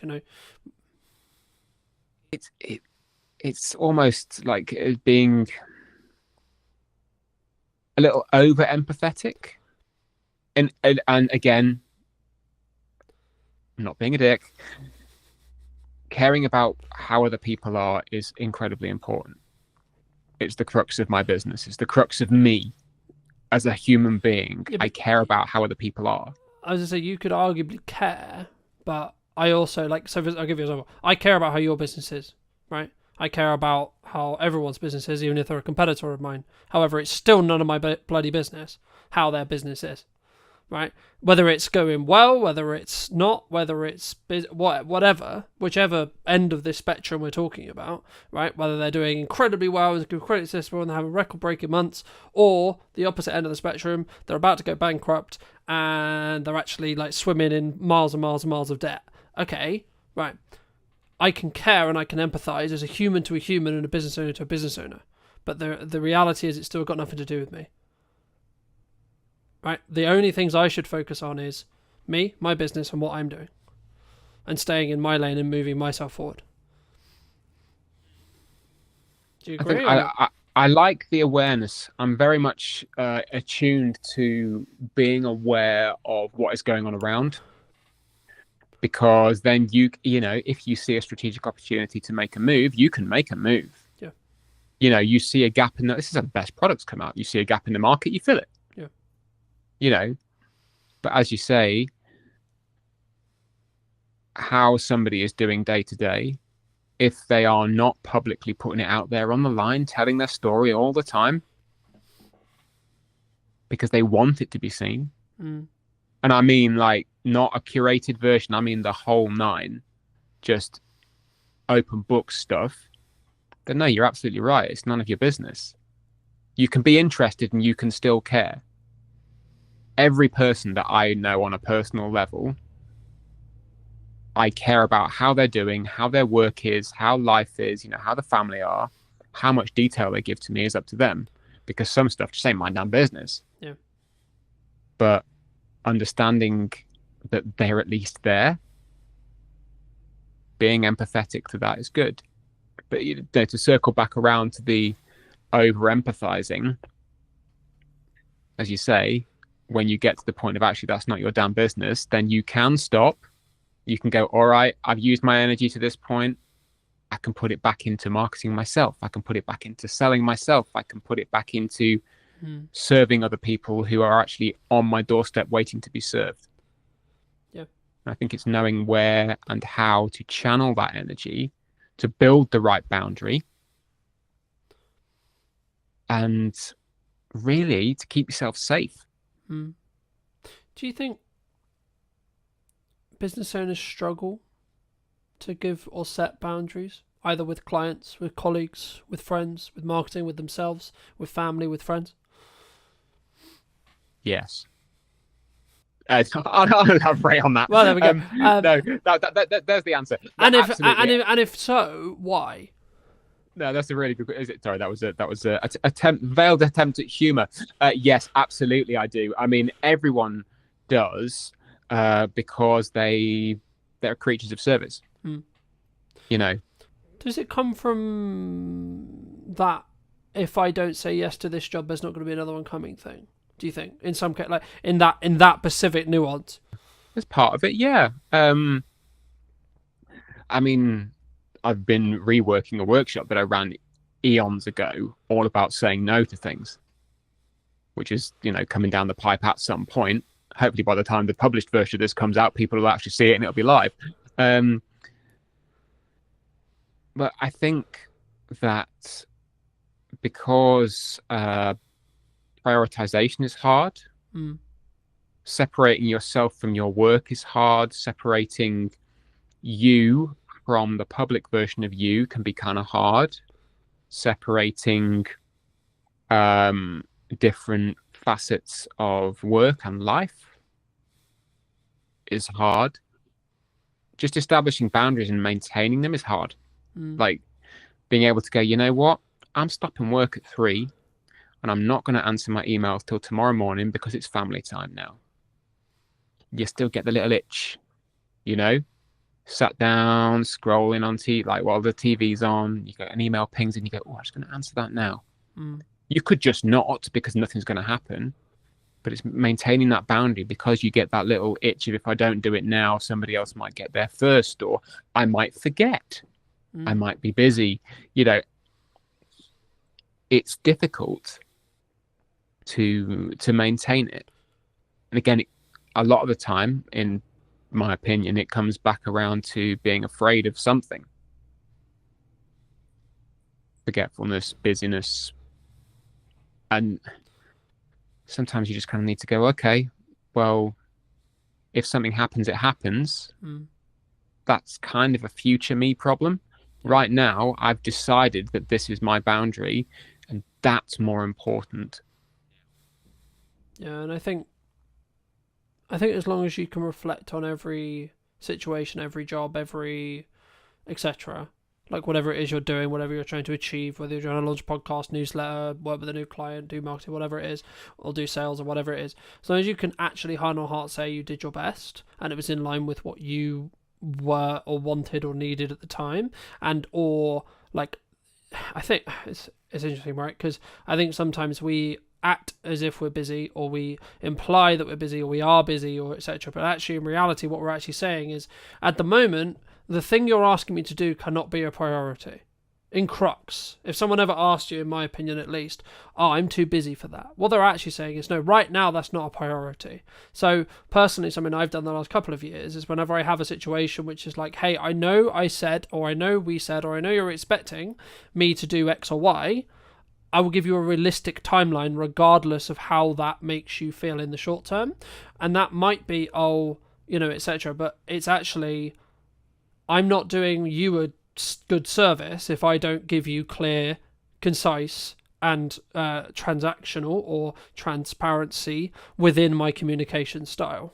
Because the reason why someone would get upset or pissed off is because you said, Tom, you would get me that thing a week ago, 2 weeks pass, 3 weeks pass, and then it slipped through the gap, right? Look, I'm not saying mistakes don't happen, but if you said to me, let's say we were working together, and you said, hey, it's going to be like 3 weeks, I'm like, okay, cool.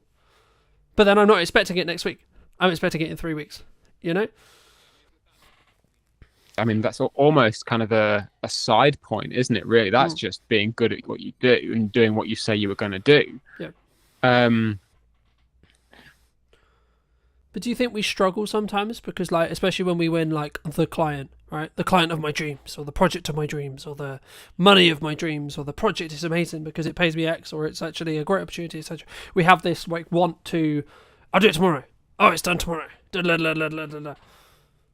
I'm going to go out on a limb here, and I'm going to say that if a client, for example, would expect you to bend over backwards and not maintain your boundaries and your working practices as a self-employed business owner, they are not the client of your dreams. End of. Do you think that can change over time? I was just going to ask you. So, like, where we were, say, like, for me personally, like, my target client, my target expectations, etc., 3 years ago were completely different to now. Yeah, for real, man. I mean, the dial shifts, and it shifts because you learn, not maybe because your clients learn. It could be because the clients learn, but it's more about what you, best in the world, it's about what you want. I would argue, though, that you get a reflection of what you, like, enforce in respect to boundary setting, right? Like, so, like, like, for me, like, you can set a boundary you like. The question is what happens when it gets tested. Well, that's exactly it. If you let's say use the example of it's 4 o'clock, you sat down with the kids, you're getting them in from school, getting snack time and everything, and a client's decided for whatever reason that that's the time they want to have a meeting. You can handle that in any number of ways. And again, we can tie this straight back to marketing. This whole point, we can tie this straight back because it is, you could just say no. You could go, no, I don't do that. That's crossing my line. You could say, okay, I might flex this once, but I'm going to reinforce it in a way which says it's not happening again.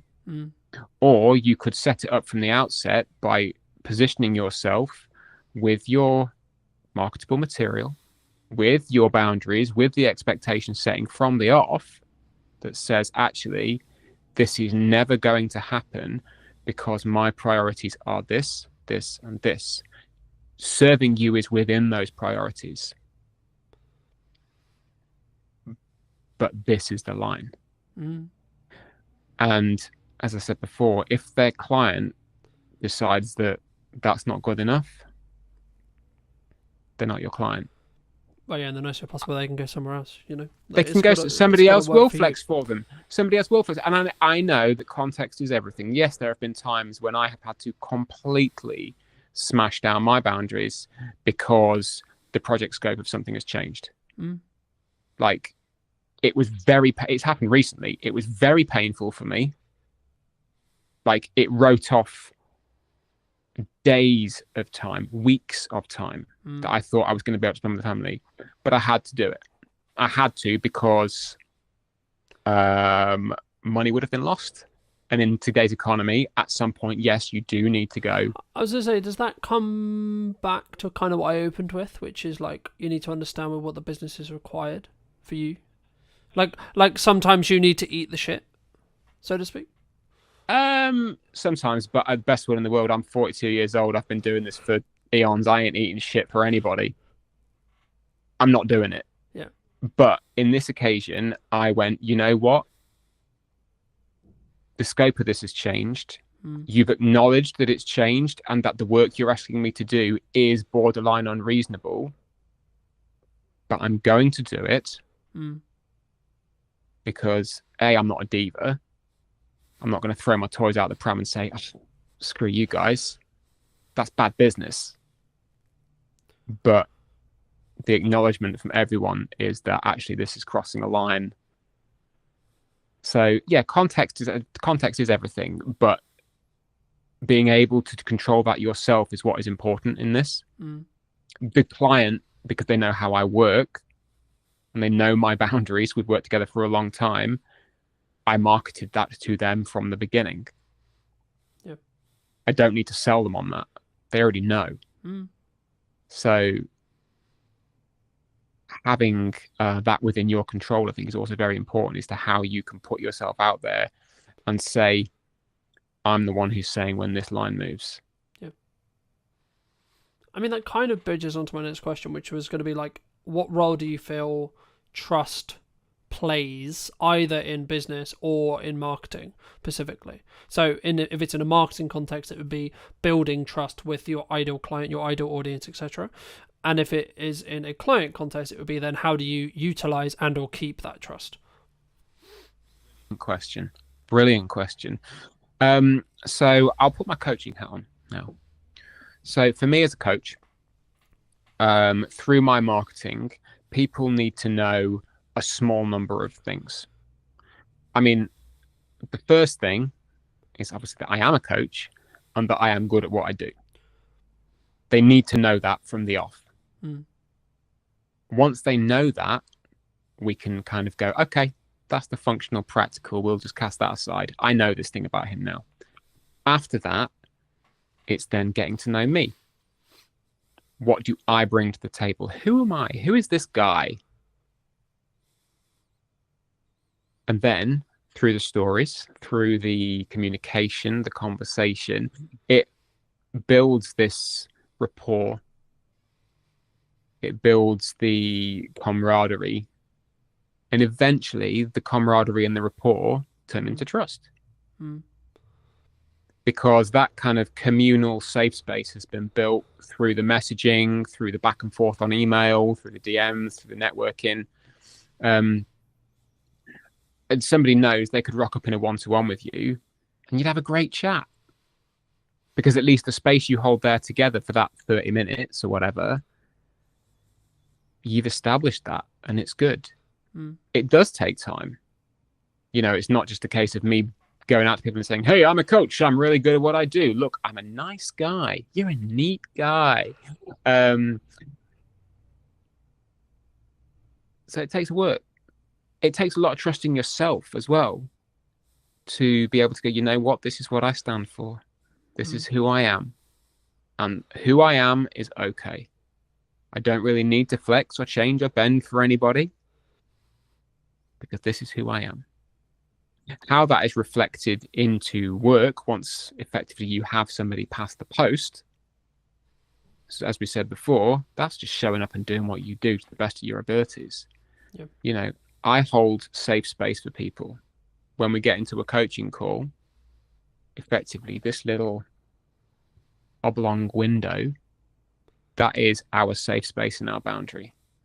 Nobody else is getting in there. Nobody else is hearing what's going on in that space. And I have to reinforce that explicitly. It's not a kind of an unknown, oh, is this safe space? Is this something that people are going to know? It's like, no, I will state it up top. This is what you can trust and expect from this interaction. And the kind of the same goes for the precursor with one-to-ones and emails and everything as well. This is a safe space. I'm not going to go and, publish the ins and outs of a social call I had with somebody on LinkedIn. It might inspire something. Yeah. But it's the trust is never broken in that way of like, I'm going to take exactly what you've said and name you.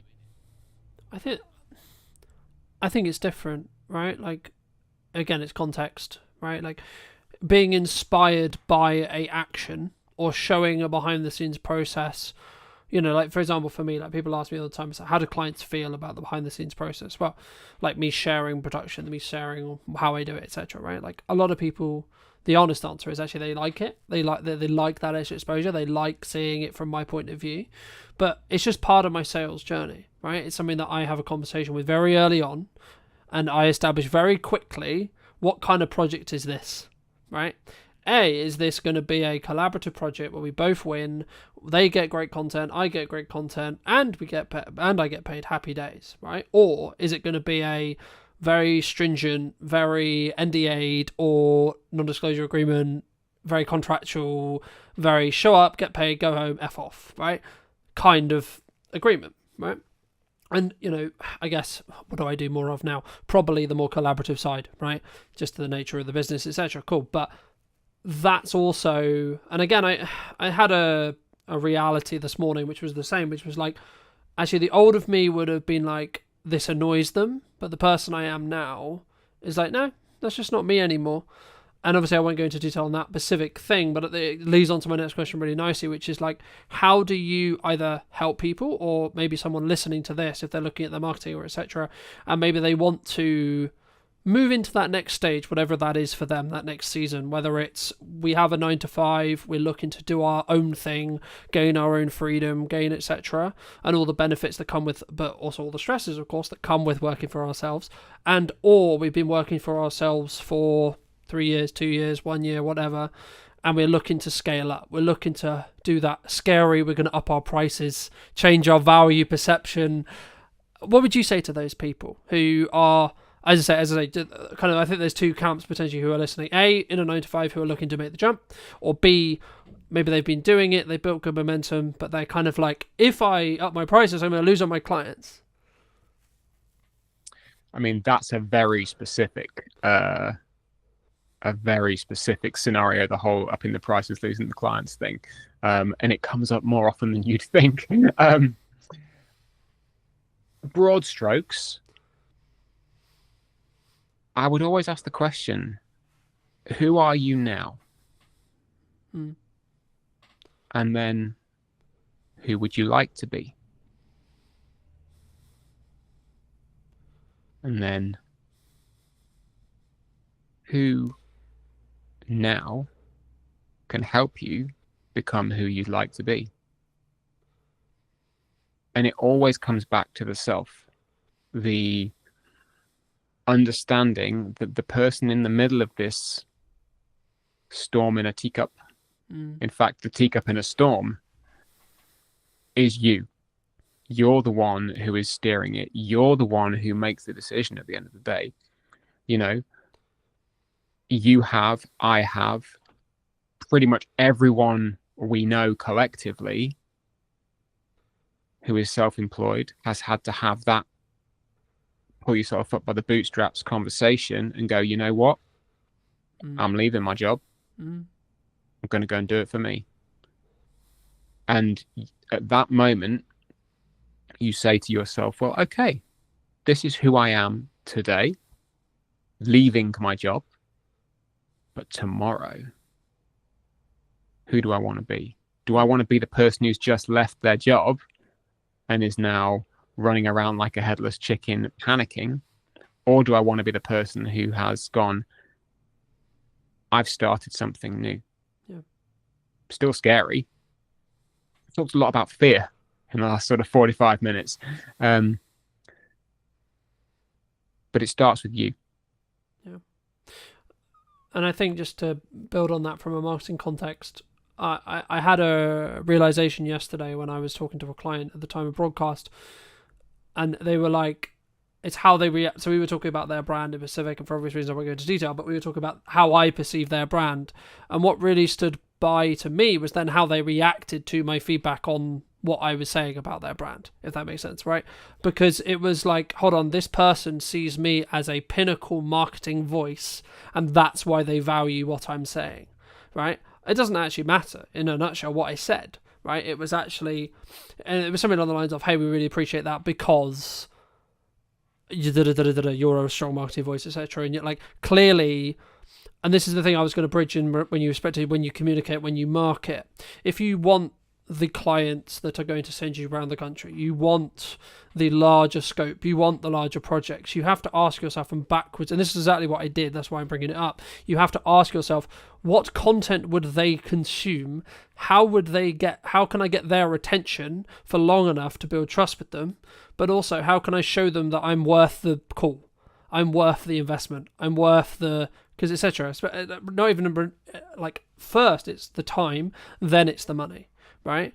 And I think for me, that's the key, and that's where I think, speaking personally in my own marketing from previously, that's where I potentially was wrong, or where I was doing things unoptimally or wrong. And that kind of bridges onto that thing of, if you're going to post daily, it won't be for everyone thing as well, right? Like, especially if you're looking at socials, you have to have a level of volume to be able to rise above the noise, to be able to show up enough so that people realize, okay, yeah, you are serious. And regardless, I guess in some ways, as maybe like a footnote on that, a sign of success sometimes is actually other people talking to you in a more negative connotation at times, right? And what I mean by that isn't a direct client. It could be a quote rival podcast, a old friend, a old person. And what I always ask myself is, what is their intention when they're coming with that information, or etc., and or do they have all the context, right? But I guess the question that comes from that is, kind of, we've answered it in regard to hate comments, but I guess it's, I've had it personally in my own personal network at times where people have said, like, especially when I'm trying to build like a side plan marketing wise, or a side like revenue stream potentially that hasn't started making money yet, it's like, yeah, but you should be doing your client work, yeah, but you should be doing the thing that previously worked, especially if that comes from your mother, your sister, your brother, your friends, your close people, the people who are close to you. I mean, how do you, or would you say to somebody, if you're going to, talk to them about that, how would you recommend they, I guess, challenge that, deal with that, articulate that, reflect on that, etc.? Good question. When people come to you with commentary, we all get it. As I said before, I've had emails from people saying, love your content, stop selling every day. Which my answer is, thank you for your feedback. But no. but no. Not in so many words, although some days you would just like to go, well, fuck you, buddy. We don't do that. It's not particularly... Yeah, but also just to quickly interject, you have every right to say, well, look, if you don't enjoy what I'm doing here, you can watch something else, right? And or read something else, or consume something, etc. Again, context is everything. Thankfully, a lot of the time I can look at, I don't know, I never like to defer to data, but I can look at the numbers and go, well, has that person been subscribed to me for a long time? And if they have and they don't like the selling, and they still hang around, I know they can kind of ignore it and it's fine. But to come back to the question of commentary from outsiders, first, I would always, I caveat this with, you're a human being, okay? You're a human. Humans react to things in very, very funny ways, whether or not you are a trained coach who knows how to be impartial, or you are a rocket scientist or an astronaut who is actually trained to be out in space when things are on fire. People react to things in very, very funny ways. So if somebody comes to you and says, "Oh, are you really enjoying what you do? Surely you'd just like to get a regular job." There might be no intention behind that whatsoever. It might be an innocent question. Or it could be them going, "Actually, I see that you've not made any money for 3 months and it looks like you're struggling a bit. Is there another option for you out there?" Or, just to quickly interject, or it might be, shit, you're doing better than I thought you were going to do. Please go and get a job because it makes me feel better about not pursuing something. I mean, personally, I've never experienced that. If it was ever to happen, brill, because obviously somebody is seeing a margin of success and they're then envious, what have you, But again, as we said before, how you receive what you're putting out into the world kind of ain't on you. Yeah. Or how someone else received it, should I say. But being able to open the conversation is important. Yeah. If the conversation is worth having. Sometimes it's just not worth having. Someone coming to you and saying, looks like it's a bit of a difficult one, should you not have just stuck with X, Y, and Z? Or, depending on who they are, what they know of you, what they've learned through your conversations, communication, family member, client, ex-client, audience member, whatever. Yeah. Sometimes the conversation is not worth having because it just opens you up to expending your energy in a place where you're going to get no return. Sometimes it is worth having in that it's a learning opportunity for you, and that you can then potentially bring someone on side, or have them as a contrarian.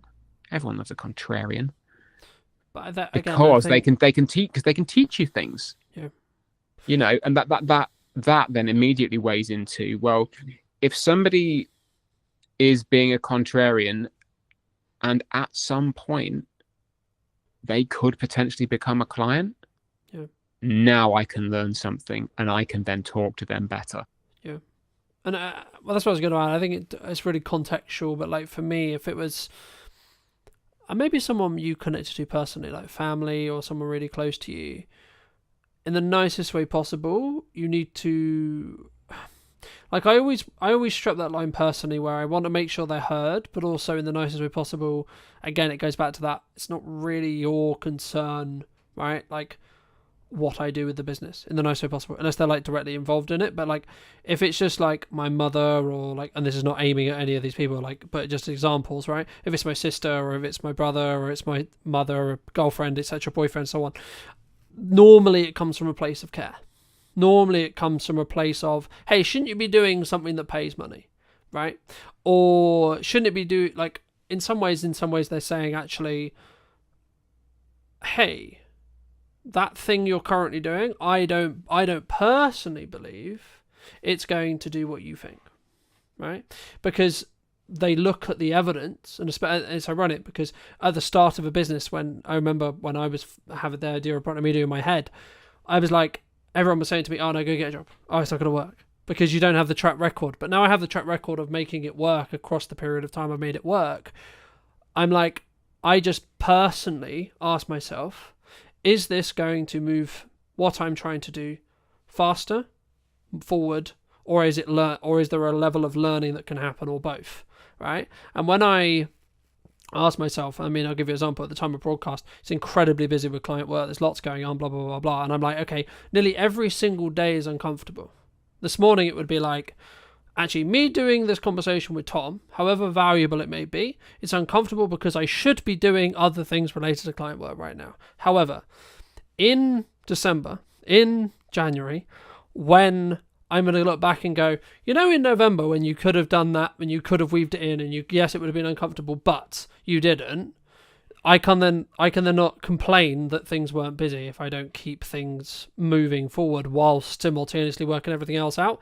And I need to be okay with the fact that for me personally, I'm like, okay, cool, this is uncomfortable, but it's temporary, right? Me being uncomfortable right now is what is required of me from November.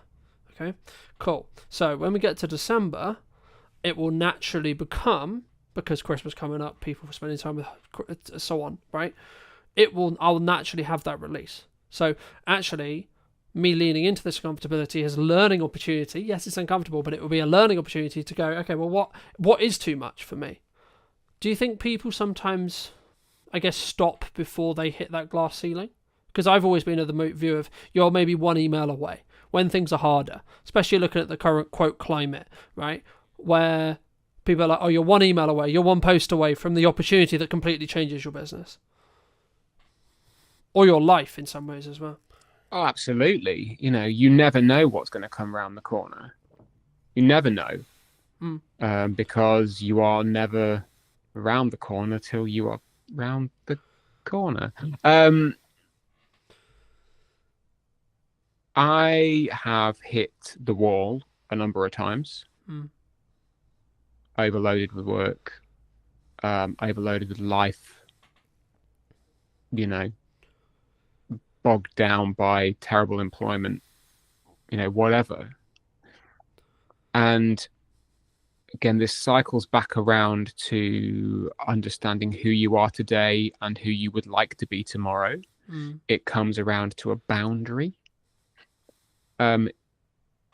You could say, okay, well, heart of hearts, this is what I want, this is my boundary, and this is what I'm going to stick to, having not lived it. And that's okay. You'll never know if it is or not, because you've not lived it. You know, again, context is everything. I can safely say that I never want to be without a pair of shoes and having to live outdoors. I've never done that, but I'm pretty sure I can say that I never want that to happen, you know? Yeah. But things like saying, actually, I never want to be in a position where I am, quote unquote, too busy. I never want to be in a position where clients demand of me more than my time is, you know, more than my capacity. Because at that point I've then lost a boundary. I've then I've given away a little bit of me. You know, I've devolved something or dissolved something which I've worked so hard to put together because I've lived it before, and I know that I don't want to be in that place again. So it takes a lot of consideration to uphold those things. You know, whether it's sending daily emails, whether it's posting daily on LinkedIn, however you do it, and the message you put into that, it all comes from who am I today and who do I want to be tomorrow? Because you know that you can do it in a way which allows you to hold on to that stuff. I think maybe if we start to take our eye off that a little bit, it happens. We're humans. I do it, you know, now and again. I'm not perfect. Yeah. Far from it, you know. If you've got long form content, this is why you and I, or all three of us, love long form content, is that you have so much more opportunity with it. If you've put it through, I don't know, Riverside or whatever, and you've got yourself 50 clips, why would you not put all those 50 clips out? For people who maybe don't know you, what starting advice would you give them if they're looking to build their, or use your terminology, ecosystem, right? Or they're looking to start out on video? What should we do? First people advice. What are you trying to achieve? All right. What do you want to do? Because we're never going to tell you to do something you don't want to do. What we are going to say is, though, regardless of those things, you do have to lay your foundations down. And this is something that a lot of businesses don't do. If you were going to give advice to either yourself 10 years ago or the other person 10 years ago, what would you say? Be memorable. Be as memorable as you can be. And if you think you're boring, you possibly are, not being rude, but that will be memorable in its own way. You can still find your audience. Hello, my friends. Welcome back to a brand new episode of What's Missing in Marketing Today. Today is going to be a bit of a roller coaster, I think deliberately. Today I'm with Alan and Emily from Yellow Tuxedo. Welcome to the show, guys. How's it going? I just can't believe you've got us back for a podcast all these years later after knowing the first time. It was great. I loved the first one, so I thought we'd want to do it in person this time. It's just, you know what? It's just exciting. We like talking about what we do. We like chatting with other people. So this really is a kind of a no. And we let you out of the house. We had said that. We were just chatting to the others here. We're like, we don't get out of the house much. So when we do get out, it's like we have to remember to stop talking at times because we just sit opposite round our dining table working. So yeah, it's like we've escaped. I love it. I can't wait. But before we get into it too much, what do you both think? It might not necessarily be the same thing, but what do you think's missing in marketing today? Do you want to go first? No, you can go first. No, because we have this conversation quite a lot, and I think in terms of what's missing in marketing is simply the human touch. And I think we've got to the point now with a lot of small business owners where it gets quite formulaic because this is like how you market your business. And we forget sometimes that actually to be a bit more human, to realise to talk to people on a two-way street. You're really good at that, aren't you? Yeah, well, yeah. I think if you just basically handed it over to me because you ran out of what to talk about. Yes. I think there's two things, actually. I think there is that human touch. There's still there's a large desire to broadcast. Let's broadcast. When actually the conversation needs to happen. We still, audience growth is what we're talking about. And I think audience involves an interaction. I mean, this is all buzzwords, but the principles sound, right? So we want as businesses to grow an audience of people who want to follow us, fans of our brand and everything else. So human kind of touch is an important part of that. And you see that, I'm not going to diss any social media platforms, particularly LinkedIn, but LinkedIn's very broadcasty. I've done this. And you sometimes go through the comments and they might have 5 comments and they've replied to 1. And it's like, take the time to reply. We're all busy. Take the time to reply. The other thing I think's missing, and human connection is like the big thing, like this art, that's what we call it in Yellow Tuxedo. The other thing is what we call it sounds stupid. But I think so many people think they can do one thing. It's like, I'm just going to go networking. I'm just going to do LinkedIn. I'm just going to go on Instagram or TikTok. And you know what? For an extremely small percentage, that will be fine. For everyone else, it's what else are you going to do? I'm doing this and I'm doing that. And one of the kind of realizations, I'm gonna pick on LinkedIn a little bit. I'm okay with it, right? But it just gives some very good examples. But you see the LinkedIn kind of coaches, they go, oh, LinkedIn's this, I'll teach you to that. It's brilliant. I did this one post that got me 5 leads and all of this, but they're also on TikTok, on YouTube, on Thread, and that's fine, right? And when I say it's not just about other social platforms, it's collaborations, macro, email, right? You have to do more than one thing. And now I won't mention names, but we were chatting to an owner of a networking group where I'm really gutted, I can't remember the numbers, right? But they said quite a large amount of people had left recently. And of that amount who had left, a large percentage had left because their business had closed, right? Sad times for them. But in talking to them, the vast majority had only gone networking. There was no, I nearly said online ecosystem, but I got punched under the leg because it was like straight in with our jargon. But there was nothing else for the people they were connecting with to explore. And in this very modern world where we jump from platform to platform, we consume email, even WhatsApp, right? We've got a WhatsApp group off of the Funpreneurs Big Day Out this year, in June, but people are still chatting from that day. And we all work in different ways. So we have to accept that people work in different ways. Yeah, I think that's really important because when I pivoted in May, as you may have seen the post, and I was doing certain things, like when we first met, really, really well. I was doing lots of things, but I was doing them really badly, right? And then through lots of things, I pulled back on loads of stuff. I was like, right, what do I actually want to spend a lot of my time doing? What do I think is actually best suited to the business? And what can I personally do to give the best, right? Yeah. To give my best. Anyway, fast forward to 2025 May, I basically then decided it's going to be yes and strategy. So as long as I can continue the consistency and everything that I'm sure we're going to get into and do it well, it will be yes and. Yes and a live stream. Yes and a podcast. Yes and content. Yes and reviews. Yes and an unboxing, etc. And the key that I found was that's why I'm now successful. That's why I'm now busy, right? Yeah. It's not just a binary, someone told me a networking meeting and that's why, right? I personally only do content now, but that's just because of just the nature of the business, time and leverage It's efficient for you. It's efficient. It's totally efficient. That's why I love the fact when you said we're going live in this one today. I mean, absolutely. Why would you not? And if you can get past the confidence of being live on camera, you do that when you're talking to your customers directly. You don't go, sorry, can we just record this and send you this to you? You know, you would have that conversation. You'd have that in a shop. You'd have that in an office. So doing it as a live stream is so efficient. You get people who are watching live now, hopefully, lots of you. Thank you. Mum. Hi, hi, Mum. Can't even get onto an internet, let alone. That is true. But you do. But then you've got the content after that. Then you're going to slice and dice it and do what you do best. Why would you not be efficient like that? It makes total sense.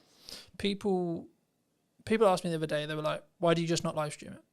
And I was like, well, I want my source. I want to add, I want to have the trailers on the front end. I want to be able to multi-cut. I want to, etc. I want to be able to either utilize AI or do my own clips, etc. And I think you can, like building off our original point at the beginning, I think you can do all of it, right? When should someone not though? Because we're talking as season pros, right? We're people who know we can do content quickly, right? We can distribute quickly. We can articulate quickly. We can articulate well. We know what we're doing. That isn't everyone. No, it's not everyone. It's not at all. Not everyone wants the same thing either, which is just as that's a important. huge thing. Is that do you need to? Do you want to? Those two big directors there, but also. You're right. We are in the marketing sphere. You are in the market. It's just for the record. We're online visibility specialists, of visibility. course. We're not marketing. And that's a very big thing. And we don't use the dirty word. Marketing's a thing, right? We're not that because we don't want to be in someone else's business and to get to under. We want to help you be more efficient, and that's a massive thing for us: is efficiency and time and space to be able to do the things you want to do. When it comes to a muggle. I know that's a question you asked before. And as a muggle, not everyone's got all of those skill sets. I completely understand that. But also, what are you trying to achieve with it? Where are you trying to get to with it? We need to obviously show best practice of what you could do and how far you could stretch content. Because obviously, if we can do that, we can help teach that as well. And we can show, like, we are doing this and we've reaped all of these rewards from doing X, Y, Z. When it comes to, I don't know, a forest bathing instructor or an artist or a plumber, they're not always going to have that skill set. But it doesn't always matter. I think we always show best, and I put a post on LinkedIn just yesterday, and all the marketers in the world are going, Emily, shut up. But in terms of email marketing, so I have a client I work with on a regular basis. It's a great story, isn't it? No, I was thinking about the marketers all DMing you, but they didn't actually happen. This is best practice for email marketing. Yeah. But he's been sending out a news that we worked on a strategy back in the spring, and we worked on a strategy, and he's been creating it, and he's doing it for himself, because we're very much about doing it for yourself if you can. And then about a week ago, he realised that all of his subject lines for the last 6 months had main newsletter. And he hadn't changed. He didn't know how to change his subject line. And then he was beating himself up about the fact that, I haven't thought about the strategy behind my subject lines, and I haven't thought about how to get them in the hook and what the hook should be and how long it should be and all the things that we kind of over-process in our heads. His open rate was 38%. Brilliant, fantastic. I'd love 38%. And his click-through rate was 4.6. Like, nothing had changed. Those percentages were fine. But we kind of put ourselves on this, you should be doing this, and it should be up here, and this should be the better, and you can't do this for yourself. But ultimately, yes, he could outsource that and get an email marketing company to kind of really shine and polish it. Would they always get the same return? I don't know. We don't always know that sort of grey area between the black and white. We don't know it. I think if you're at a point where you want to be out there a lot and you want to do video and you really can't pick up the camera, that's when, yes, absolutely, find someone who can help you to do that, because the block to the tech shouldn't be the reason that you're not doing something. So someone can always come and help you out that way. I think you want to say, Chachi in the corner. No, I mean, I agree. I think you have to choose a medium to start with, though, right? Like for me, I just did video because it was the one that suited me best, right? Now, you would say, and I would say, I need to be doing more. Yeah, absolutely. But I need to be doing it more sustainably, right? So when I do email marketing, I'm going to do email marketing in my way properly, right? When I do blog writing again, it will be properly. I've tested it. I know what I'm going to do. I know how I'm going to do it. But I don't turn on those taps until I know I'm going to be able to keep those taps running. The same thing with the live stream, the same with etc. Like I'm in a very grateful place, but still a stage where time is the main barrier, because I only have a certain amount of time. We're recording this like towards the middle of October. This won't be out until December, the pre-recorded version. And that's simply because the only way I can be consistent is by doing it. When I have a window of time to record some shows, I record some shows and then I bank them and so on. For people who maybe don't know you, what starting advice would you give them if they're looking to build their, I'll use your terminology, ecosystem, right? Or they're looking to start out on video, they're looking to start out with blog writing, etc. How? What should we do? Well, all right. So I think the answer to this is also a carry-on point from what you were just talking about. You'll turn on the taps when you're ready. And that's really important. So it has to, you have to start with what are you trying to achieve? Yeah, that's the first thing, right? What do you want to achieve? Because if you go, I want global domination, then you get a list like this, right? And if you go, I just want to, actually, we got someone we can talk about. So Callie, client of ours, member of the Digital Circus, the team community we founded.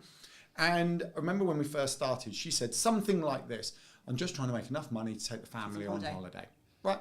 So she joined the Digital Circus. We've been working with her. She comes to the group sessions. There's no one-on-one in it particularly, other than just answering the odd question.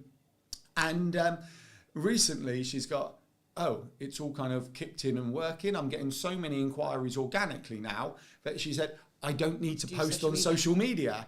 And we take that as a win, right? She takes it as a win because she's got, she can pick and choose what she does.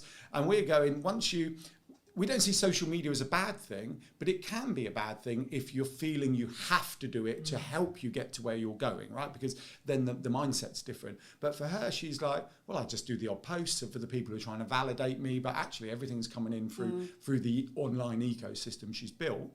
And that's really good. So going back to first people advice, what are you trying to achieve, all right?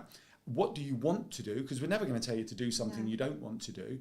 What we are going to say is, though, regardless of those things, you do have to lay your foundations down. And this is something that a lot of businesses don't do. And the foundations are as simple as making sure your website's working for you. Because if we hear again, I paid someone $1,000 to build my website, but it doesn't do anything, we go, why is it doing nothing? You do. You don't. You go, why is it doing nothing? Why? It should be bringing you in kind of visitors into your audience, into your ecosystem. And then it's going to build it out from that. How are you going to nurture your audience? You've got to choose something. So it could be like social media. I recommend email. So an off-platform audience is always better than an algorithmic platform. And email is so powerful because they want to be there. They give you permission to email them and there's no algorithm, right? Or even what you could do a WhatsApp group if you only want a small client base, so keep in touch with them. And then you build it out from there. So that's what you do. You align it to your goals, start with the website and build out. And the simplest thing of your website is imagining it like your shop, right? Like Tesco's and everything else. The way we explain... Or other supermarkets are available. Other supermarkets are available. We can talk about Aldi in a minute. We like that as well. They've got a good example to bring up. But think about your ecosystems, and what you're doing is building your Tesco's. And then this inner circle is like your kind of club card customers, right? And then the outer circle of this ecosystem is all of the Tesco's advertising, branding, touch points and everything else, which we would call virtual doors into your ecosystem. You're just building it out like that. But the second you put something online that's not connected up, not optimized, not leading back into your ecosystem, it's just a wasted opportunity. It's just a standalone post doing nothing, or a standalone directory entry or whatever, just not really connecting up. So make sure it's connected up. Start slow, align it to your know where you're trying to get to and how people are going to find you. The biggest thing. We talk a lot about keyword strategy with that kind of more SEO hat on, and I think so many people haven't even done that work to start off with. What do you want to be known for, and how is someone going to find you? And I think when we talk about Google quite a lot of the time, it's just one huge bookshelf, right? It's one big library. It's a really clever robot, but it's not a mind reader. And I think if you don't know what you want to be known for, how is Google ever going to know what you're known for as well? It's such a good analogy. If you think of Google as a library, okay, so you've built your website, you've written a book, not literally, metaphorically written a book, right, your website. Although lots of people are writing books I know, these that's days, why. And it's like, what a lot of people do is, I've got my website, open the door to the library, Google, and throw it in and walk out. Yeah. Right? How the heck do you find that? Whereas what you need to do is almost anchor it down within the library, tell Google what space it needs to go on, so then people can find it. And then what happens is this unbelievable thing, Google will show it to people who are looking for it. Wow, like that, it's like, it's there, it's all there. Is that all going to change though? With AI? We have this conversation a lot, and AI is changing the world. We know it's changing the world, but at this point right now, it still has to be human-led. There's an element of human-led there, and to a point where AI completely takes over the world when the robots are, and we're going to be proper War of the Worlds. which could be tomorrow, you never know. You But usually don't. but we still have to have what is right now, and right now is the fact that we need to be really crystal clear. It's still machine learning, where it's looking at human content, feeding that machine, and we still need to be front and center with that up until they tell us otherwise. So we can't predict the future. Because That's going to change. the problem is, right, like unless you're CEO of AI company, right, you could use OpenAI, you could use one of the others, Google, etc. You may know the future, yeah, but you haven't built it yet. You don't know it 100% is going to happen. So we might just be in a world like everyone's going, well, what happens when when I can plug as much video as I've got into me, and then I've got an AI version of me that looks as identical, has the same nuance, everything. But that may never come, ever.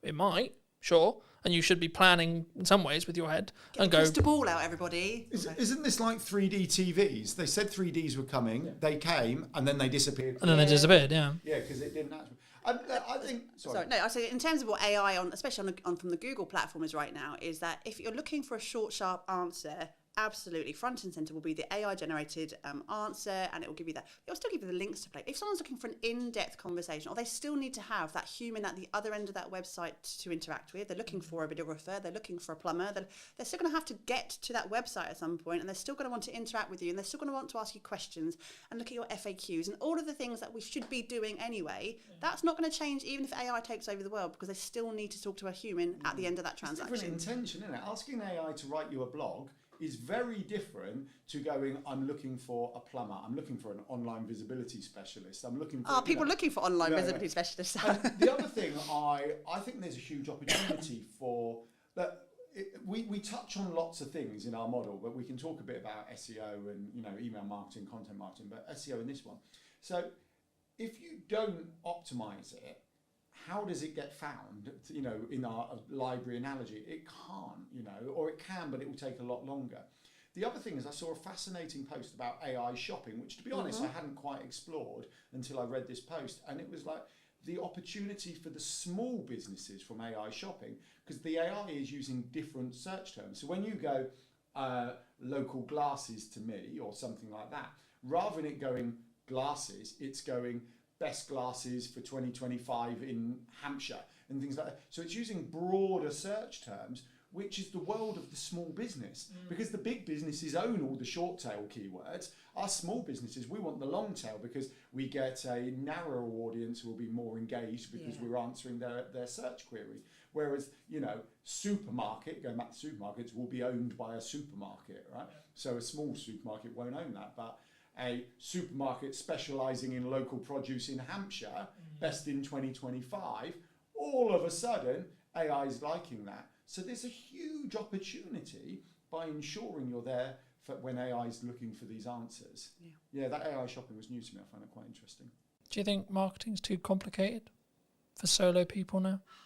We make it complicated. I think business is can't we? complicated. Flipping It's so much hell. bloody noise, isn't it? This is why we started our business, is the fact that it's a really noisy space, and my LinkedIn or Instagram or Facebook or TikTok now is filled to the brim of adverts for marketeers who are telling you what you should be doing, or buy this here, and I don't bloody well know. I don't know. It's too much. And if you are a muggle type person who's not really into marketing, it can feel really overwhelming. It can. I get overwhelmed, and I know what we should be doing. I get overwhelmed. I feel it oppressive is what I've been saying. Yeah. It's like if you're a business owner, like small solopreneur, freelancery type business, I feel that the kind of narrative and noise is like an oppressive cloud of you should be doing this. Yeah. And you've got, people like, I'm trying to think of big business, Alex Hormozy, Gary Vee, the big influencers going, you need to do this. You've got coaches on LinkedIn going, you need to do this. You've got marketeers telling you to do this. Yeah. We're telling you to do something. And it's like, which one do you listen to? Because some are similar, some are not. It's like, And I think it really is simple. You can extrapolate as much as you want. You can be really simplified. You can do everything like we were talking about earlier. You can do all of the things. No one can tell you you're wrong to do that. That's why I always get quite frustrated when you hear the influencers just do one thing and do this. Well, that's fine if it works for you, but you may want to do more. And if that's how, fill your boots, crack on, do you. And I think what's missing these days is that we're so focused on the structure of marketing that we forget the creativity of marketing. And I look at our social, or not ours, we look at other people's social media, and it's like really transactional. Small business world is, I have a thing to sell, buy my thing, I'm going to target my ideal client, talk to my ideal client, and hopefully you buy my thing. But you look at the big brands, like we were talking about Aldi before, weren't we? Or any other big, they're so creative and fun and not taking themselves seriously, or just connecting with you on that human level. They don't overthink the fact that they haven't done 5 LinkedIn posts this week and done this over there and sent that email. They don't do that. So we need to actually look at those bigger brands and go, how can we make our life simpler, show up the way we want to show up, and stop worrying about the fact that, TikTok's done this new algorithm change this week, and that's done over there, and that person's telling me to do this, and I should do this. Like, breathe. just breathe and do you. Done's better than perfect any day of the week. Well, that example of the email Exactly son, he got it out ultimately. The message in his email was brilliant. He still got people clicking through in that email.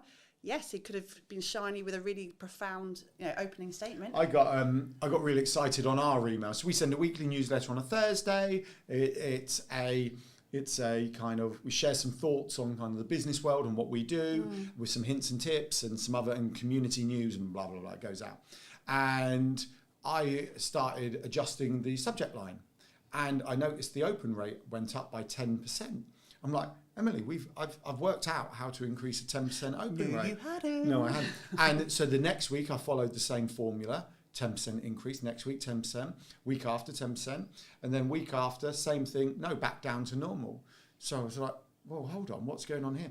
Look, the 6 weeks that it had gone up with the 6 week summer holidays. So we'd increased the 10%, So the point is, the subject line did nothing, but the summer holidays, people were sitting there reading our email who were usually rushing around. And it's like, that's fantastic. But there's me thinking I was really clever, securing the best kind of subject lines ever, taking ours up from about 38 to 48, when the reality was, it was just the summer holidays, which is good. I think people, they don't, because sometimes people use it as an excuse, right? I'm slow because it's Christmas. I'm slow because it's the summer. I'm slow because da da da da da. But then I have a conversation with someone, and I'll just use MySpace as an example. So I have a conversation with a videographer. They'll be like, I haven't had any jobs in, things are really slow. Da da da. I was like, okay, but when did you last show your work?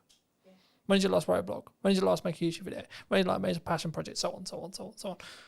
And I guess there's a level of a self-accountability that you need to have yourself. So like for me, regardless how busy I am, Brunton Media will be the top paying client in respect to my output, because I know, unfortunately, right or wrong, some clients will still work with me. Other clients will choose to go different ways, go different paths, whatever. So I need to make sure there's a bloodline constantly, refilling that pipeline. And even though now, as the time we record this, I'm basically not looking for any more work to a 25 at all. Not really at all. But grateful place to be. But I still should be having the marketing turned on so that when we hit 26, I'm busy still. Right? It's not going to be magic. It's not going to just appear. And I guess that leads into a question of like, is it just doing those things and building those reps that you like, I'm going to commit to doing video because I love video, I love etc. Or I'm just going to do email, etc. And do we sometimes get dragged away from shiny things? Like, oh, shorts are really strong right now and I need a podcast. And everyone's got a podcast. And then people are doing live streaming and da, da, da, da, da. And that's the conversation we have so often with our clients, especially clients within Digital Circus as well, is that there is no magic bullet, right? There is no, but what you do need There to isn't do, a magic bullet, realistic. I know we've said and we've said human connection. it's doing the bloody work. It's doing doing the bloody- the it's doing it's it. doing Yeah, it's just the work- work. it's just working doing the hard, work. right? And like Yeah. you can we're all adults, or majority of us are adults. A lot of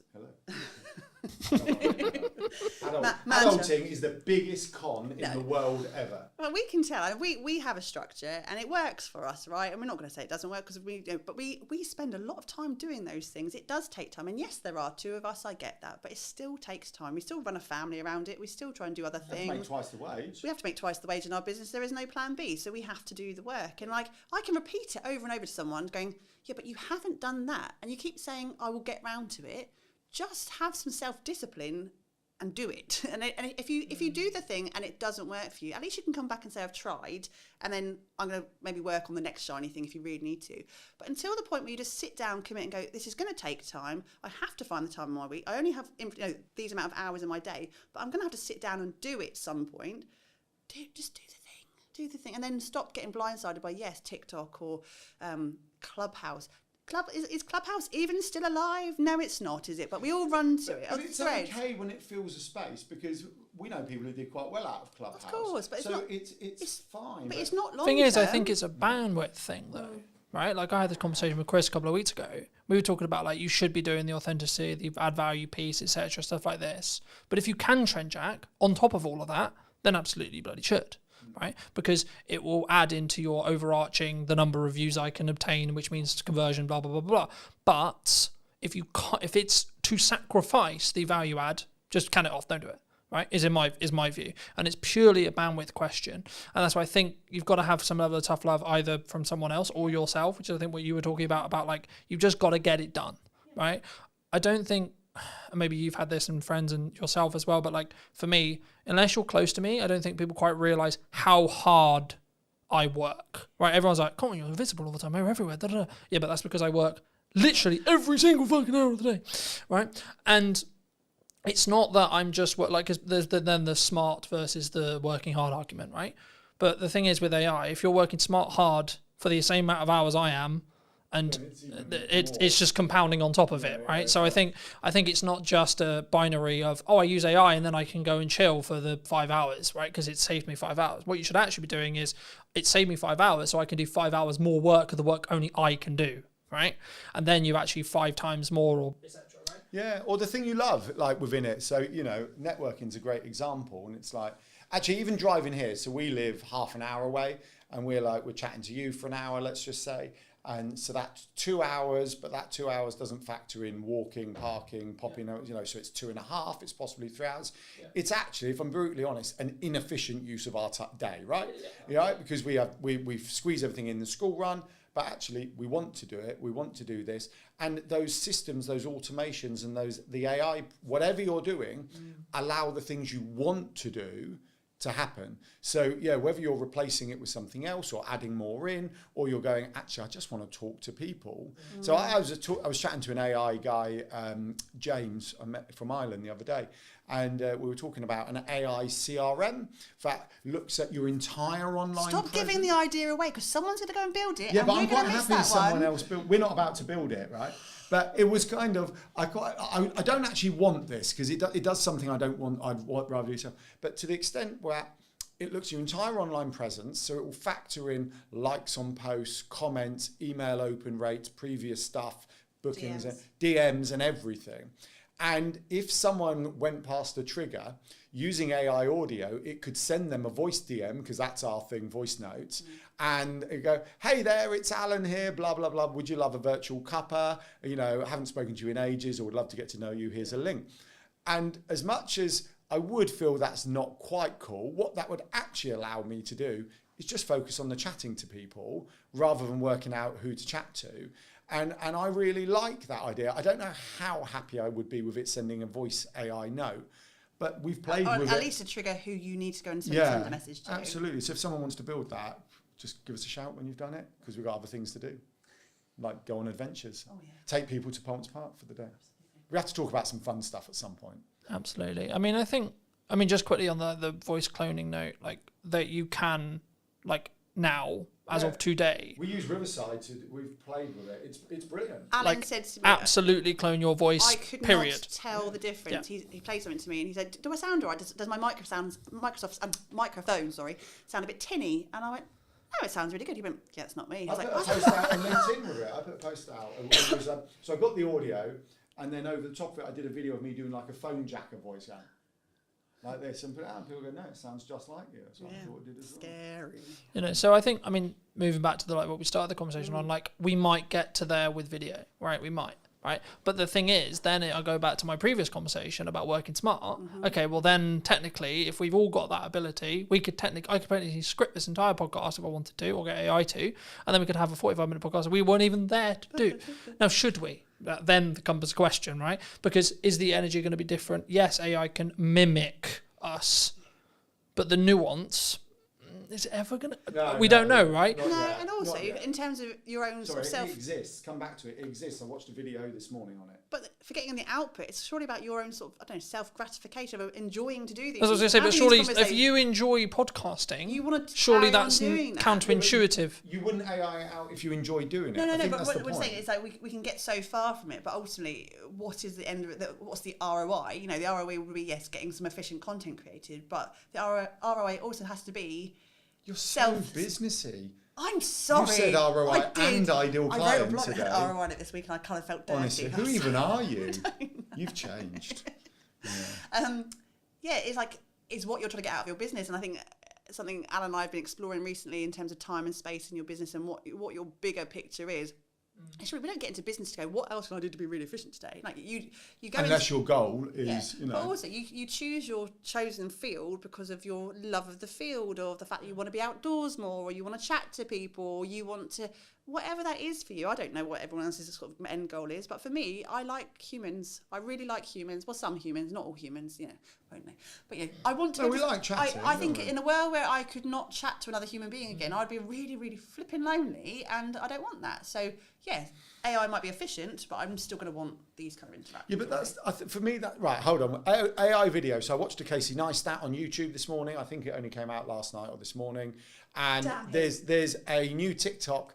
I think it's called Saru or Sura or something like that by OpenAI. When you start it up, you scan your face like this, and then you go video of me 1930s James Bond style thing, and then you get an AI video of you. And he did a whole video of it, and he was talking about it's cool, but it's slop, and he explained why. And he said I'm not anti it actually, but so go and watch that. That's worthwhile. So it does exist. Whether it exists for 1 hour long form, I don't know, but that'd be interesting to see. It's how you take that and use it, isn't it? It's like if you're taking the piss out of yourself, absolutely. That's a great example of being able to use that kind of filterage type thing. We've had filters on your phones for bloody years.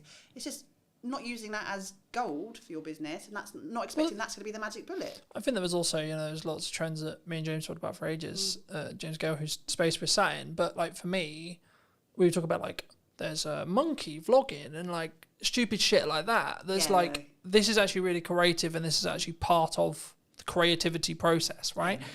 And that doesn't take away from like me AI and myself. And I think actually, are we ever going to get to a world where we're completely AI? Probably not. I don't think society will accept it, to be honest. Are we going to be? Will we have the tech to do it? Sure, probably, yeah. I just feel like we're going to be, you know that Disney film WALL-E, when actually they're in a spaceship, there's big fat blimps just going around because they haven't. That's how I feel. We're probably never going to get to, but maybe our kids can tell us.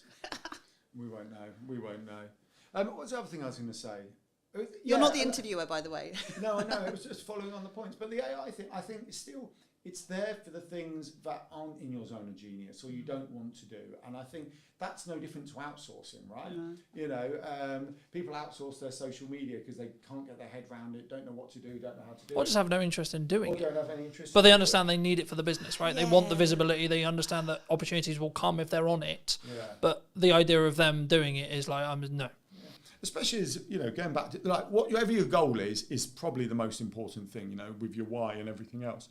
And if you've got, Emily mentioned forest bathing, we've got a client who's a forest bathing instructor. She wants to go forest bathing, right? That's what she wants to do. She wants to take people forest bathing.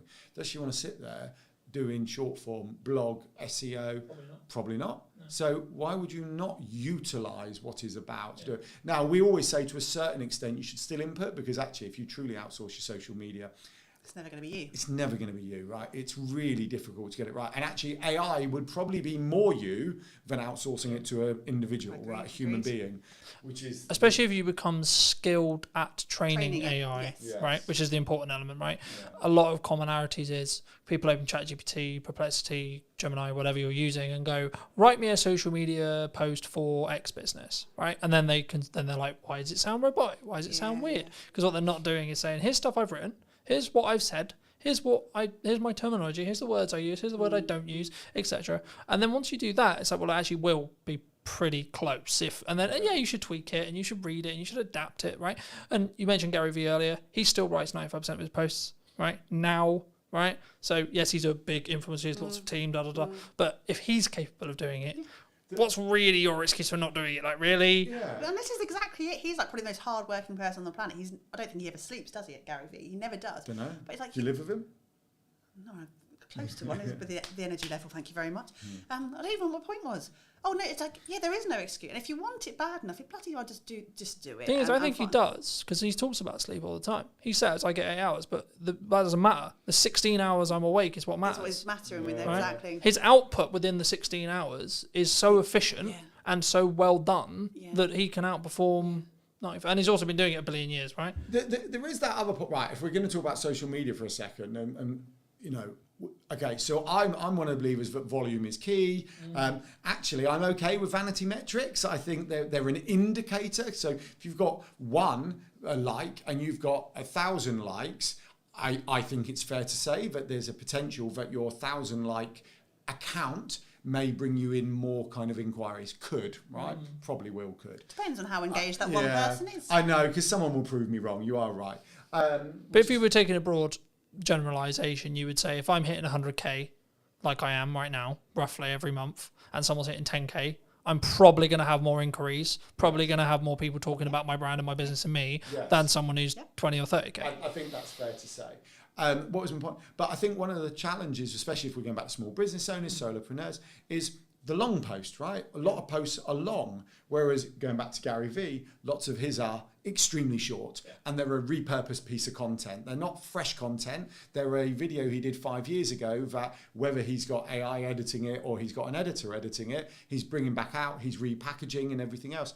And we shared some online visibility Christmas tips in a newsletter just to help people get their heads around it. And it sounds unbelievably crazy, but coming up with some optimized content, so content that will appear when people are looking for an answer, that could be around something Christmassy, will work for you on your socials, on your newsletter, and in the kind of search engine results every single year.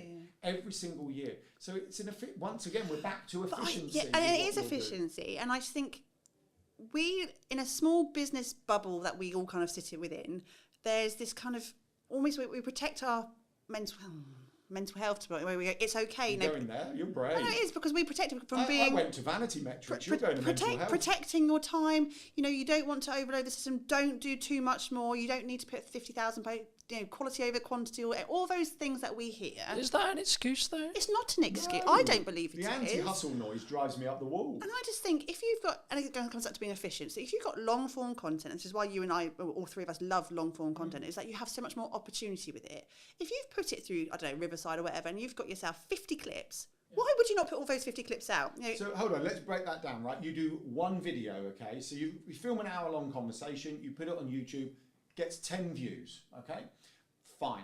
You live stream it to 4 platforms, okay? All 4 of them get 10 views. You've now got 40 views, right? If you then take the recording, do a bit of tidying up and put it on YouTube in December, like you said, you've now got 50 views, right? You take that recording, you chuck it through, whether you want to do it manually or an open AI thing, you're sat here going, what the heck do I put on social media for the next month? And let's say you come up with 10 shorts, that all have 10 views again, and 10 views on each of the 3-4 platforms you repurpose it onto, which you can automate. All of a sudden, your 110 view has got 1,000 views. And if they're the same 10 people multiple times, then you're hitting multiple touch points with those people, so they're more likely to convert into warm audience. And I don't think people should demonise doing more if you want to, because if you have capacity and you want to, fair play to you. There was a lot of noise, wasn't there, for a while? For a long time, it was just like do less and be more efficient. And but I'm not hitting my goals. But if you're only putting 3 posts on Instagram a week and you're wondering why you're not getting sales, mate, come on. Again, what else can you do to amplify? And I think, you know, when we were advertising the Funpreneurs Big Day Out back in June. Thank God, I've been working out how to crowbar it in. But I'm there telling like your close family and friends, could you please, if you see a post, you know, share it. But you know, the stuff you do as a small business owner. My mum's like, Ems, when are you going to share it? Like, I can't find it. Like, even my mum can't see that post because they don't see it, and we know what algorithms are like. We know it pushes you further away from people, so you have to do more because that person may not see that one post out of your 3 that week. But you know, if you are consistently putting stuff out, that is still quality because the original content is quality. But it's also like what is value. That's down to the market to choose. That's quantitative in regards to like the person watching it, not you, right? Me. Giving as much business advice for an hour, you guys giving the business advice for an hour. If you're not a business owner, it's not very valuable. Yeah, but they have that thumb. They can scroll. It's just like don't watch it, especially on an interest got base. You just won't be served it. It's you won't even see it, right? So you don't even know it exists. But yeah, people are not going to be offended because they've seen that one short 3 or 4 times. They've already seen it or not seen it. They are just going to scroll past. I think we take it far too personally that we're interrupting people's lives. And like you said, most of the time they haven't even seen it in the first place, and you're not interrupting anybody. Yeah, do you know one of the other things, I think this all fits in, if we're sharing kind of thought process and tips, was the make sure that we prefer target audience to ideal client, but make sure your target, you're only connected with your target audience. Don't do it. And I'm like, why would you do that? Why would you remove potential opportunity? So we don't remove people who aren't in our target audience. We just allow it to build because we want fans of our brand. We want people to know the name Yellow Tuxedo. We want people to talk about it. But then what you get is opportunity. And you said this earlier about people who say, oh, there's no business in December. Rather than saying there's no business in December, why don't you go, what could I sell this December? Because people are definitely spending money in December, right? They may be spending on something else. And let's use forest bathing. Nicola, hi Nicola. She'll be watching. She'll be fine with this. Let's use forest bathing Nicola again, right? Nicola takes people forest bathing. That's what she do. I don't know if Nicola would say this, but absolutely I could imagine she could go, December's not as busy for me, right? Because people are partying or whatever. But you could bring out a gift voucher. You could bring out some in-home experience that could be bought in a box. I know she does forest bathing in a box. There are other opportunities. A range of waterproof jackets Nicola could bring out that would be brilliant for the winter because she goes forest bathing if she wanted to. There is a plethora of you got plethora. It only took you. Well, it took us ages to get to Funpreneurs Big Day Out and plethora. That's one of our buzzwords. We have like a business bingo lingo type thing, and plethora comes Plethора's on our list, yeah. Plethora comes out a lot. So, and that's the thing, I want to go, what can I do differently? And once again, it might take time. So you could have a conversation with AI and go, December always feels busy. This is my business. What could I do differently? You could ask your community you're a member of, like the Digital Circus. We've had Decembers where we've thought we were going to be quiet. They have been our busiest months, haven't they? Yeah. Well, you used to say December's quiet, and I used to say, can you stop saying that? Because there's no logic for December's being quiet. And then we literally got an inquiry on the 31st of November for this fantastic project that led us up to Christmas, which we then stopped for 2 weeks to spend it with the kids. Right? I think the key, and I think originally it was Alex Emosi who said it, but if no one, like not every single person on the planet knows you, then you need to market more. Yeah, I do agree. Like, simple as that. And I keep having multiple points whenever I do a podcast, whenever I do an event, etc., where like, I think someone said it in the event I did in September. I forget who exactly it was, but it doesn't matter. The point still stands, which is like, well, actually, you're marketing too much. Someone said, I'm marketing too much. I said, okay. But then someone literally within the same room said, in the second after that, they said, yeah, but not every single person in the world knows Colton, therefore no, then he hasn't. Because the thing is, yes, I may not want work as of today's live stream, necessarily, okay? If the right project comes in and I can make it work, cool, yes, sure. But as I said earlier, I will want work in January, February, March, April, so on. And the thing that people don't understand or don't think about sometimes when they do marketing is you need to front load it by 3 months for it to then work. Because it takes time for people to firstly see the content, then go, actually, hold on, do I even want to, what does this person sell? What the fuck? Like, who? What, do I even like this person? And then once they're there... It takes a long time to go from... it's also some people are, really slow burn. We had a speaking gig 2 years ago now, when we were in Bournemouth, a speaking gig 2 years ago from someone who had been... She'd known us from our previous business, which was in the events industry. That was back in 2012. She'd been following us. She's one of those lurker type people who had never interacted with us, had never liked or commented but we weren't connected on any platforms. But she'd gone, I see everything you're doing. I really want you on my stage. Will you be there? And like, that was a 10-year burn, man. Like, it was a really long, but you can't, work out when those opportunities are going to be. But you could have stopped 2 years. You could have stopped 2 years ago, and it wouldn't have. You wouldn't have, quote, hit the glass ceiling with it. Yeah. Totally right. Going back to the Alex Hormozy talking about, does everyone in the world know? Look, we have to go, right. We are huge advocates on aligning it to your goal and business on your terms, right? So some people are not going to want everyone in the world to know who they are. But there was this other one I quite liked, another quote from an influencer who basically said, if you are not full up, market harder. If you are full up, increase your prices. Yeah. And I just feel we all get caught up in the noise, get caught up in the narrative, get caught up in all of this. And I think there are some someone once asked us, we were talking about our online visibility model, and they went, how much time a week would you spend in this, doing this? And we went, as much spare time as we have, because that we are putting into our business. Because if we're not doing that, then we should only not be doing that because we're full up, or we're at the capacity we are choosing to be at. And when we're at the capacity we're choosing to be at, then we're going on holiday. We're going to the park with the kids. We're going on adventures because this is our, that's what we want to do. So But that's your decision to make, right? Absolutely. That's your life choice. And that's why it irritates me when people go, I don't have the work-life balance I want, right? It's like, well, especially if you're an entrepreneur, it really irritates me because I'm just like, then take on less work and be okay with making less money.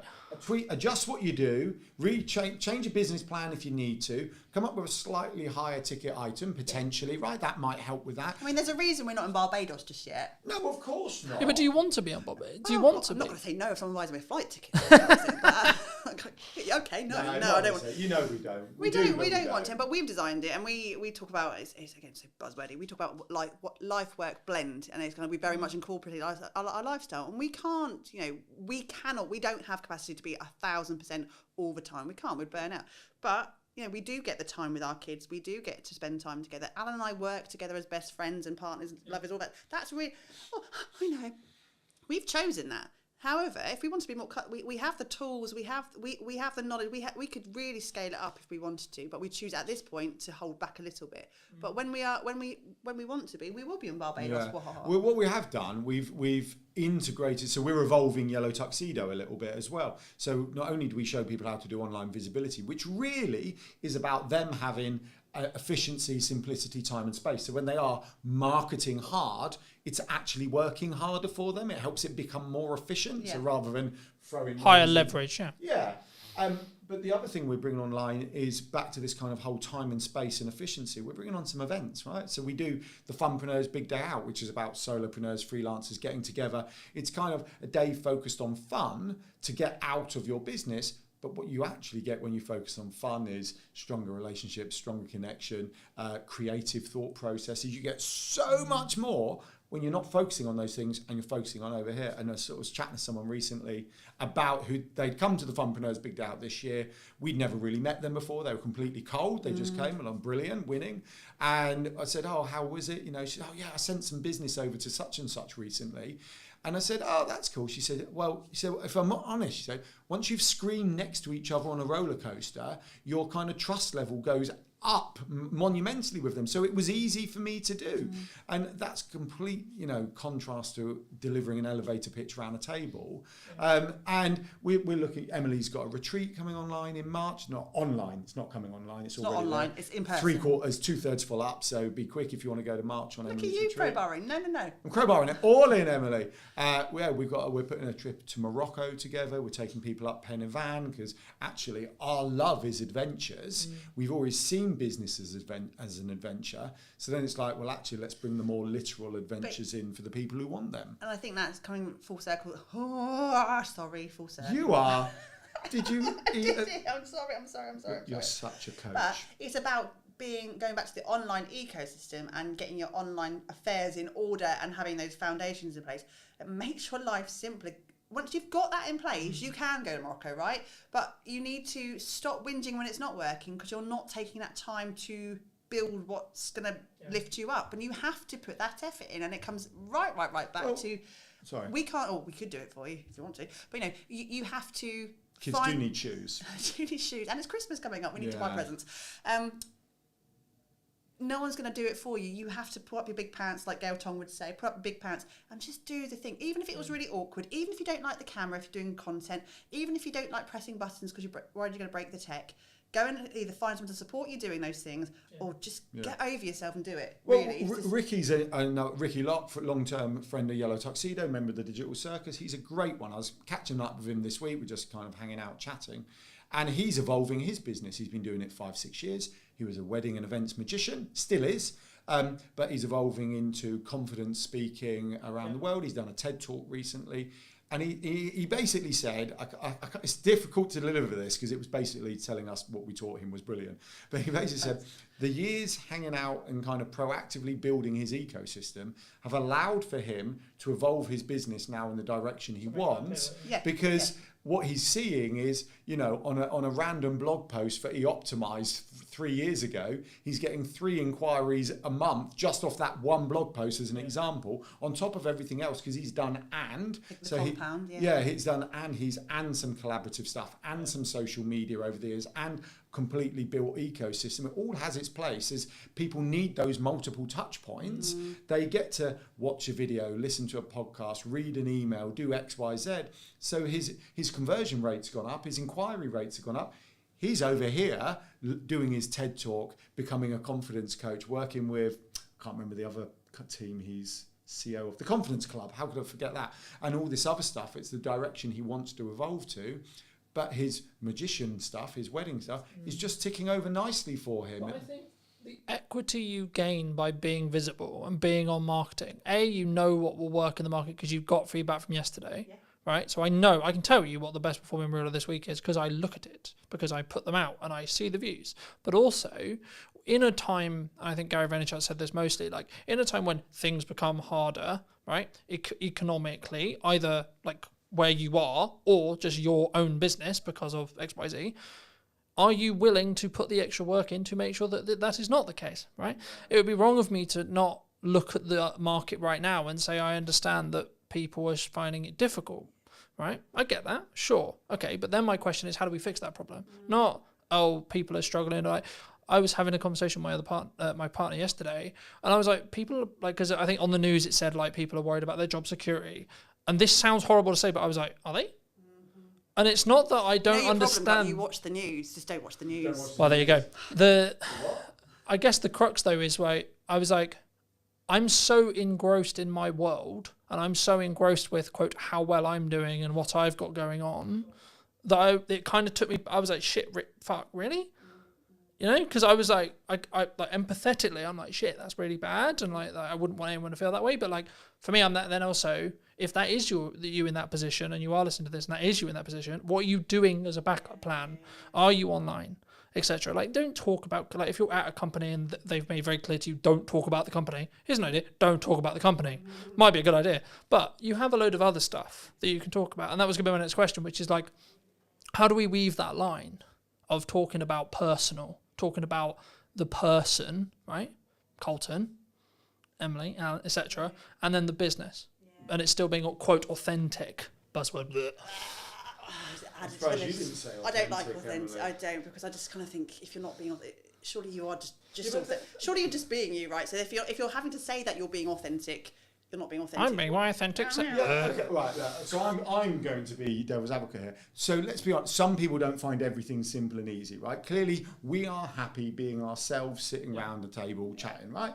Fine. Others may not find that. But what happens with all these things is, like the anti-hustle culture, like the be authentic thing, they all have their place for the right people. Yeah. But I was speaking to someone the other day and she was like, what's she into? I've forgotten. She was really interesting, actually. So she's a nutritionist. No, Alan does more one-to-ones than I do. I know, I just love chatting. So she's a nutritionist. And she went, well, I was going to be like a perimenopausal, I can't remember whether she said coach, but for the sake of this, I'll just say coach, right? Help me with it. But she said there was so much noise about perimenopause at the time, but I've got to be very careful here, right? But she said, You're very brave mentioning that. No, I know, I'm so nervous. But she said, I didn't want to do it. And I find that in this world, that there's peaks and troughs of noise. And for the vast majority of us, the answer is, just crack on, be yourself, be a bit more efficient, make some more noise, right? Be a bit more visible. Well, lean in and then do it longer, I would say. If truly, like, so I want to talk about marketing, I want to talk about video, I want to talk about doing, okay, I'm doing it for 10 years. That's my sprint. My sprint is 10 years. Let's see if you can keep up, right? There's lots of other people who are doing it, sure. But have you been doing it as long as I have? Probably not. No. Yeah. Well, it's like The Rock always says, be the hardest worker in the room, doesn't it? Yeah. But then once again, that does have to align with your goals. Yeah, exactly. And we have quite a few clients who are, what's the polite phrase? They're older than us. And more mature clients. I think the term is on the way down, or on the wind down. On the wind. Some aren't. Some are hungry. We have a whole host host of clients that we work with who are in their latter stages of their career life, who are not slowing down. They've got, and actually they're the best workers we have in terms of taking ownership and doing it. They've been through the career ladder, they've done things, they've maybe changed complete direction, they've maybe got to their They understand working hard. They understand as well. work ethic. It's an amazing thing to have because they've done that their entire lives. And then it's on that final sprint to retirement or not retirement, because loads of people don't even want to retire, is that this is my last career, the last thing I'm going to do, I'm going to make it count. And they are the best workers. I really, Well, really Michelle Armitage is Oh, you are dropping names today, well, not, because they're compliments, right? So Michelle Armitage had a corporate life. I think she said she was 10 years from retirement if she wanted it. She didn't. She quit. She wrote the book for the topic that no one else had written the book on, but she was interested in something, went to find a book on it. No one had written it, so wrote it, right? It was on design psychology and how you mix psychology with design, literal design. And so she wrote the book, and now she talks about that. She's bringing that into business. But I love that. She could have just done that last 10 years, but went, no, I want more out of my life than this. And I respect that. So. We, going back to your question about sort of bringing that person into the business, I think a lot of us spend too much time comparing ourselves to what other people in our industries are doing and what we should be doing, and then that whole transactional thing comes back out to it. Like, I don't know if anyone's seen any of our social media reads, and if you're watching live, some of you who are watching us would probably know this. Hello? The conversation about the bears. The bears, right? And this is a great example. I don't know if, Carlton, you've seen our video on bears. I'll be honest, I haven't. Okay, so I'm now going to go and watch the conversation about bears. So we had one in the summer, one of those giant Costco teddy bears. You know, they're like the massive ones, bigger than Alan. And I was like, oh, crap. Thank you very much. Well, Joseph won one at a fair. Our youngest child won one at a fair. And then we went to another fair about a month ago, and our middle child was a bit upset, and he accidentally won. I think they felt sorry for him and gave him another giant bear. So we have two of these damn massive things, and we haven't got the biggest house. We're not in a mansion. We're not in Barbados yet. We've already said that. And then a couple of weeks ago, another giant bear anonymously arrived on our doorstep. Just someone brought, and we were like, fuck, what are we going to do with these massive things? And that became, again, it was a light-hearted bit of banter. It became a bit of content on there because it wasn't about online visibility, it wasn't about digital marketing or social media. We just put some posts out about the bear.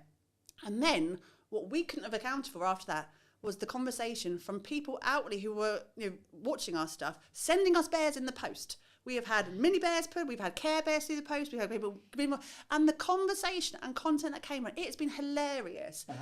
That's nothing to do with what we do, but they're getting to know us. They're looking at our tone and our fact that we don't take ourselves too seriously, and the fact that we are just human beings. And also, it was content gold. We did a reel in the end of us beating up the bears. Adam actually had put his shoulder. I still have a bad shoulder. He's got a bad shoulder. He kind of threw it on the floor and kind of rammed it and hurt his shoulder. Approaching 50 and doing a big elbow on a cuddly bear on the floor is not a good idea. But we didn't go, do we have permission to do that kind of content? Does it fit with our content strategy? How are we going to tie it into some sort of really convoluted business message? I should have stood up and gone, join the digital circus. But I think... Because some business people would have said that. They would have seen that and they would have gone, what's the ROI on that? That's it. And that's what pisses me off. And for those who don't know, it's return on investment, right? But like... It really pisses me off when people do that, Every single post in their head, in that person's head. What's the business learning? What's the business ROI? What's the business ROI? And they'll put and I'll see a post that's different on LinkedIn, in particular with this, and I get really excited because I can start to see someone just being a little bit more confident to go, I'm just going to share this today, and then I read the entire post and go, oh, there it is. There it is at the bottom. I'm like, you didn't have to do that. Do you know the challenges? We've always talked about this. The challenge with a black and white marketing strategy. And I understand, it's a bit like the law, right? When you're kind of doing, the law has to be black and white. But, it's that classic, but I was doing 34 in the 30, but you're doing 4 miles per hour over. Like, no, I know it was, but it was clear, it was open, surely, no, you're over, right? There has to be a line, right? And marketing is very much like that. There has to be a line. You have to look at the statistics. But sometimes what's ignored is we're all humans. When you're telling your story, it's not about you. If you are sharing something that you've been through or you're going through, it's self-indulgent unless you're doing it for the people you're speaking to. You work with, I would say, a lot of thought experts, a lot of people who have a story to tell. Why do you think so many people struggle to A, tell their story, or B, actually help that story connect to an audience? Because people don't value their own stories. The number of people that say to me, but I don't have a story, who'd be interested in my story? What do you think is specifically missing in marketing today? What's missing in marketing today? I don't know, I was thinking about this, and maybe there's an element of trust, I think. I think, of course, we don't know, AI changes every day, etc. But I think as it stands right now, the time of broadcast, the time of recording, I don't think it will ever replace a human in the concept of strategy, strategic thinking, etc. Hello, my friends. Welcome to a brand new episode of What is Missing in Marketing Today. Hope you're well. And today we're going to be talking to Jackie. And Jackie helps people with, I guess, is it more speaking confidence, and is it like actually understanding like how to get a story? Just to start there. Yeah, it's all about that. But before we get into, I mean, obviously speaking and I think content as well, I mean, what do you think is specifically missing in marketing today? Well, firstly, I have to say I'm not a marketing expert, but I help people apparently market themselves effectively with their voices. What's missing in marketing today? I don't know. I was thinking about this, and maybe there's an element of trust, I think, and that is off the back of AI. You know, nothing against AI. I love it. I absolutely do love AI, but I think people are just a little bit wary of what it is they're watching, because I think there's quite a lot of disinformation and lots of people trying to be somebody that they're not in order to impress. And I think we as consumers are getting a little bit wise to that. So I think there's an element of trust that's missing. Do you think, because a lot of people talk about AI, they say that maybe we're all going to be out of jobs, or maybe it's going to replace, I mean, specifically AI has seemed to be targeting the creative sector as a whole, right? Maybe by proxy or maybe by accident. But would you say that is true? Are we all about to lose our jobs, and we're all, the universal income argument is necessarily going to happen, or is it more actually in the middle ground? I think we'll adapt, as we have with every other piece of technology that's come along. I think what is different with AI at the moment, as you say, it suddenly us creatives are thinking, oh, we didn't understand that somebody could possibly take away. I mean, we're all creative as human beings. Every single human being is creative.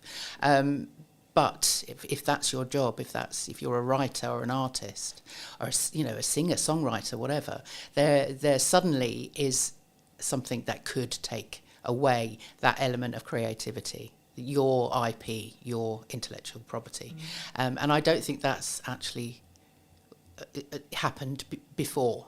So I think in terms of being creative, I think maybe there is something to worry about. But otherwise, robots have been doing jobs for ages. When computers were invented, we all thought that was going to be the end, that we'd never have a job again. But I think we adapt, and I think AI will be similar.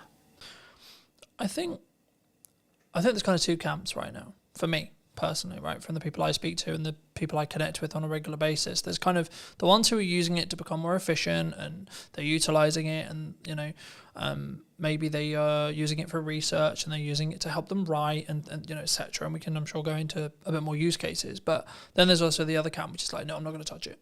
And my worry with those people is I have a feeling they might, because they're not in using it and they don't understand it, and they're not even at least playing with it, their concern, well, my concern for them would be they might get left behind, right? And they might be in a position where actually maybe they're missing opportunities because they could be more efficient with AI, but also actually their idea of what is a job, so their idea of a camera operator, their idea of an editor, etc., might cease to be as valuable to a client or a market, an end consumer, because they haven't understood that AI can actually replace certain elements of that. I think, of course, we don't know, AI changes every day, etc. But I think as it stands right now, the time of broadcast, the time of recording, I don't think it will ever replace a human in the concept of strategy, strategic thinking, etc. From what we've seen, right? As an editor, yeah. As a support, as a junior, sure.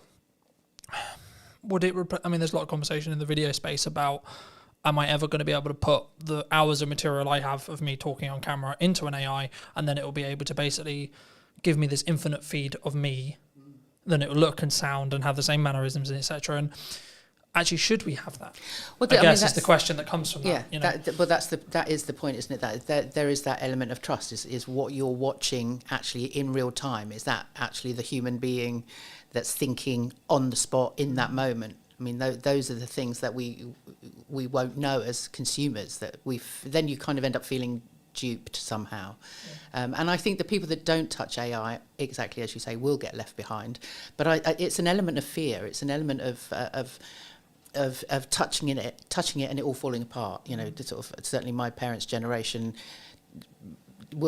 took ages to get into the computer world because they suddenly thought, well, if they press a button, they'll lose everything. And I think it's similar with AI. It's because people aren't going in and just experimenting and exploring and seeing what it can do, that actually they're frightened of breaking it, so they don't try. Do you think there's also kind of this is the way I've worked for years, this is the way I am, this is the way I've done it, you know, I've been hired as a camera op for years, I've been hired as an editor for years, so no, that couldn't, you know, I mean, is it a level of pride, I think, or level of like, oh no, this couldn't be replacing me, you know? Well, yeah, I'm sure there is a level of that as well, but I think people are frightened of change. You know, and especially if there are people out there that have been in the same doing the same job day in, day out for years, and it's kept them safe and it's kept them in their comfort zone and, you know, family fed and all of that. If suddenly something is threatening that, then that's when people kind of there's a fear around it, and then they would rather fight it than actually understand it. You work with, I would say, a lot of thought experts, a lot of people who have maybe experience or a story to tell, perhaps. I mean, why do you think so many people struggle to A, tell their story, or B, actually help that story connect to an audience, would you say? Because people don't value their own stories. The number of people that say to me, but I don't have a story, who'd be interested in my story? But the part of my job that I absolutely love is going, okay, well, let's see. Let's start unpicking what it is that makes you you. And once you start getting underneath what they think they should be, that you suddenly then find these amazing stories.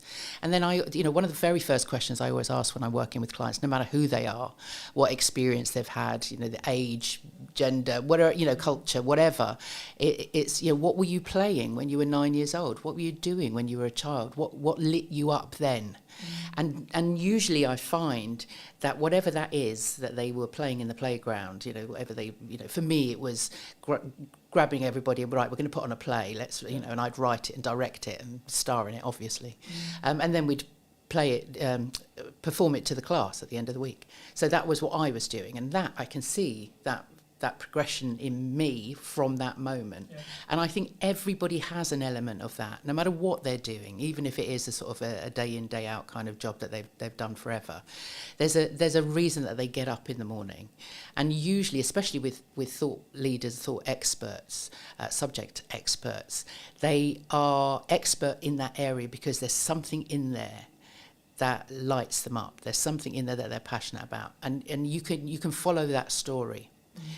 But they don't value it until they speak it out loud to someone like me, that I can then go, now that's interesting, and I can see that I can then join the dots, and you know and then I start drawing out the stories, and so then when they get in front of an audience and start sharing their story, they can relate it back directly to what it is that they're doing, and why it's important to the people that they're speaking to.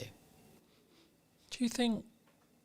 Because a lot of the conversation I have, especially with like accountants, lawyers, etc., right, quite dry businesses perhaps, they go, well, yeah, but my day-to-day and my story is really boring. Yeah, but what I do is actually really boring and really dry and really just, I look at spreadsheets, I look at law, I look at etc. Is their story boring, or is there elements maybe they're not seeing? Do they feel that other people find their jobs boring, so therefore they're, you know, but I would say nobody works in a business like that for 20 years. Nobody spends all those years getting qualified to do something that they're bored with. And so I think that's a cover. I think they say to other people, "No, I have a boring job. You know, Oh, no, don't talk about listen me to me. because it's don't listen- boring, It's boring. you know, I just look at spreadsheets." But inside, there's going, "I look at spreadsheets. So, you know, I'm so excited. I look at spreadsheets. That's what lights me up." And so there's a reason for that. And I always love to get to, you know, what is that? What is it that makes you get up and do that every day? And there's always a story. Always a story. Do you think we sometimes, does it come from that I don't want people to look at me like, I've never really personally struggled with this, but I know many people do, which is the like self-promotion, especially as a business owner or an entrepreneur. You know, we try and put ourselves out there a lot and say, well, that's what we should be doing in my view. But, you know, it's the reason why I get the opportunities that I get. It's the reason why, quote, I'm as successful as I am, etc. But like, is there a hurdle there? Do people just like, oh no, it's a very British thing, right? It's very, oh no, I couldn't possibly put myself out there. Yeah. Do you think that's why? Yeah, that's why we have a deflection of like, oh no, I just have a boring job and I look at spreadsheets. You know, is that because maybe it's deflection to say, well, that's why I'm not doing it. Yeah, a lot of people don't like blowing their own trumpet, do they? I certainly don't. But there's something in people's. People, you know, you can be an introvert, and there are obviously, you know, we're introverts and extroverts, and people that are somewhere in between. But generally, the introverts are the people that don't necessarily socially want to sort of get out there and connect and be in loud spaces and all of that. But actually, they still have a story to tell, and they still have a reason for promoting their business and promoting what it is that they do. So I think it's not so much about them sort of getting out of their comfort zone, but just taking baby steps. What is it that they can do that will just take them a little bit further forward, and find a story or something that they can tell, even if they just start with a camera and just talking to a camera, just in little, you know, and talking to family and friends and just starting to explain what it is that they do to other people. I mean, I have so many people say to me, my sister, constantly, "Oh, I don't really know what you do." It's like, well, let me explain. And everybody has that opportunity to explain what they do to somebody else. Just get used to doing it, you know, and you will discover it's not until you start speaking your story out loud that you get feedback from other people. And that's really useful. When I started Power to Speak 4 years ago, I made the conscious decision to get feedback on what were my superpowers, what other people thought were the great things, that, you know, what was I really good at, but also what am I really bad at, where could I improve? And I thought, well, I'm going to bite the bullet. And so I asked, I think, 4 or 5 friends, 4 or 5 former clients, and 4 or 5 networking buddies, say people that I knew through networks. And so I had about 15 different versions come back to me. What do I do really well? What do I, you know, where can I improve? And I was amazed at that. And I don't think it is quite a brave and vulnerable thing to do, because you don't know what you're going to get back. But I wanted them to be as honest as possible. And actually, the good certainly outweighed the bad. And the bad I could improve on. I knew where that was that I could then improve. So I always recommend people do that. Because sharing your story is a vulnerable thing to do. And that's why people don't want to do it, because they're frightened of being laughed at or being told they're stupid or they're not good enough, or whatever that imposter voice is saying to them. But actually, once you start speaking out loud and actually asking for feedback, you'd be surprised. And a lot of the words, there was a theme of sort of different words that were being used by different people that I could then hold on to for social media and for my blogs, and it just built my confidence around sort of stepping into different, whether it was a networking event or, you know, meeting people or approaching potential clients. You know, I had then the confidence because I'd had that feedback. It reminds me, and I forget where this story originated, so if it's a bit fluffy, I apologise, but I remember someone said to me, I think it was in a networking room or it was a business friend or etc., it doesn't matter, and they said, well, ask around people who your network is and ask, when you think of me or when you think of my brand or my business, what do you think of, right? So we'll do the exercise here really quickly. I mean, when you think of me and my brand and what I'm doing, what do you think of? I always think of that hat. You always It's gone. The hat's gone. But no, that, I suppose that, and the waistcoat. So I mean, you had that kind of the personality that came through the way you dressed, which you still a very dapper dresser. I'm not saying that, but actually, when I think of your brand, that makes me think of a brand that's creative and curious, which I think is good.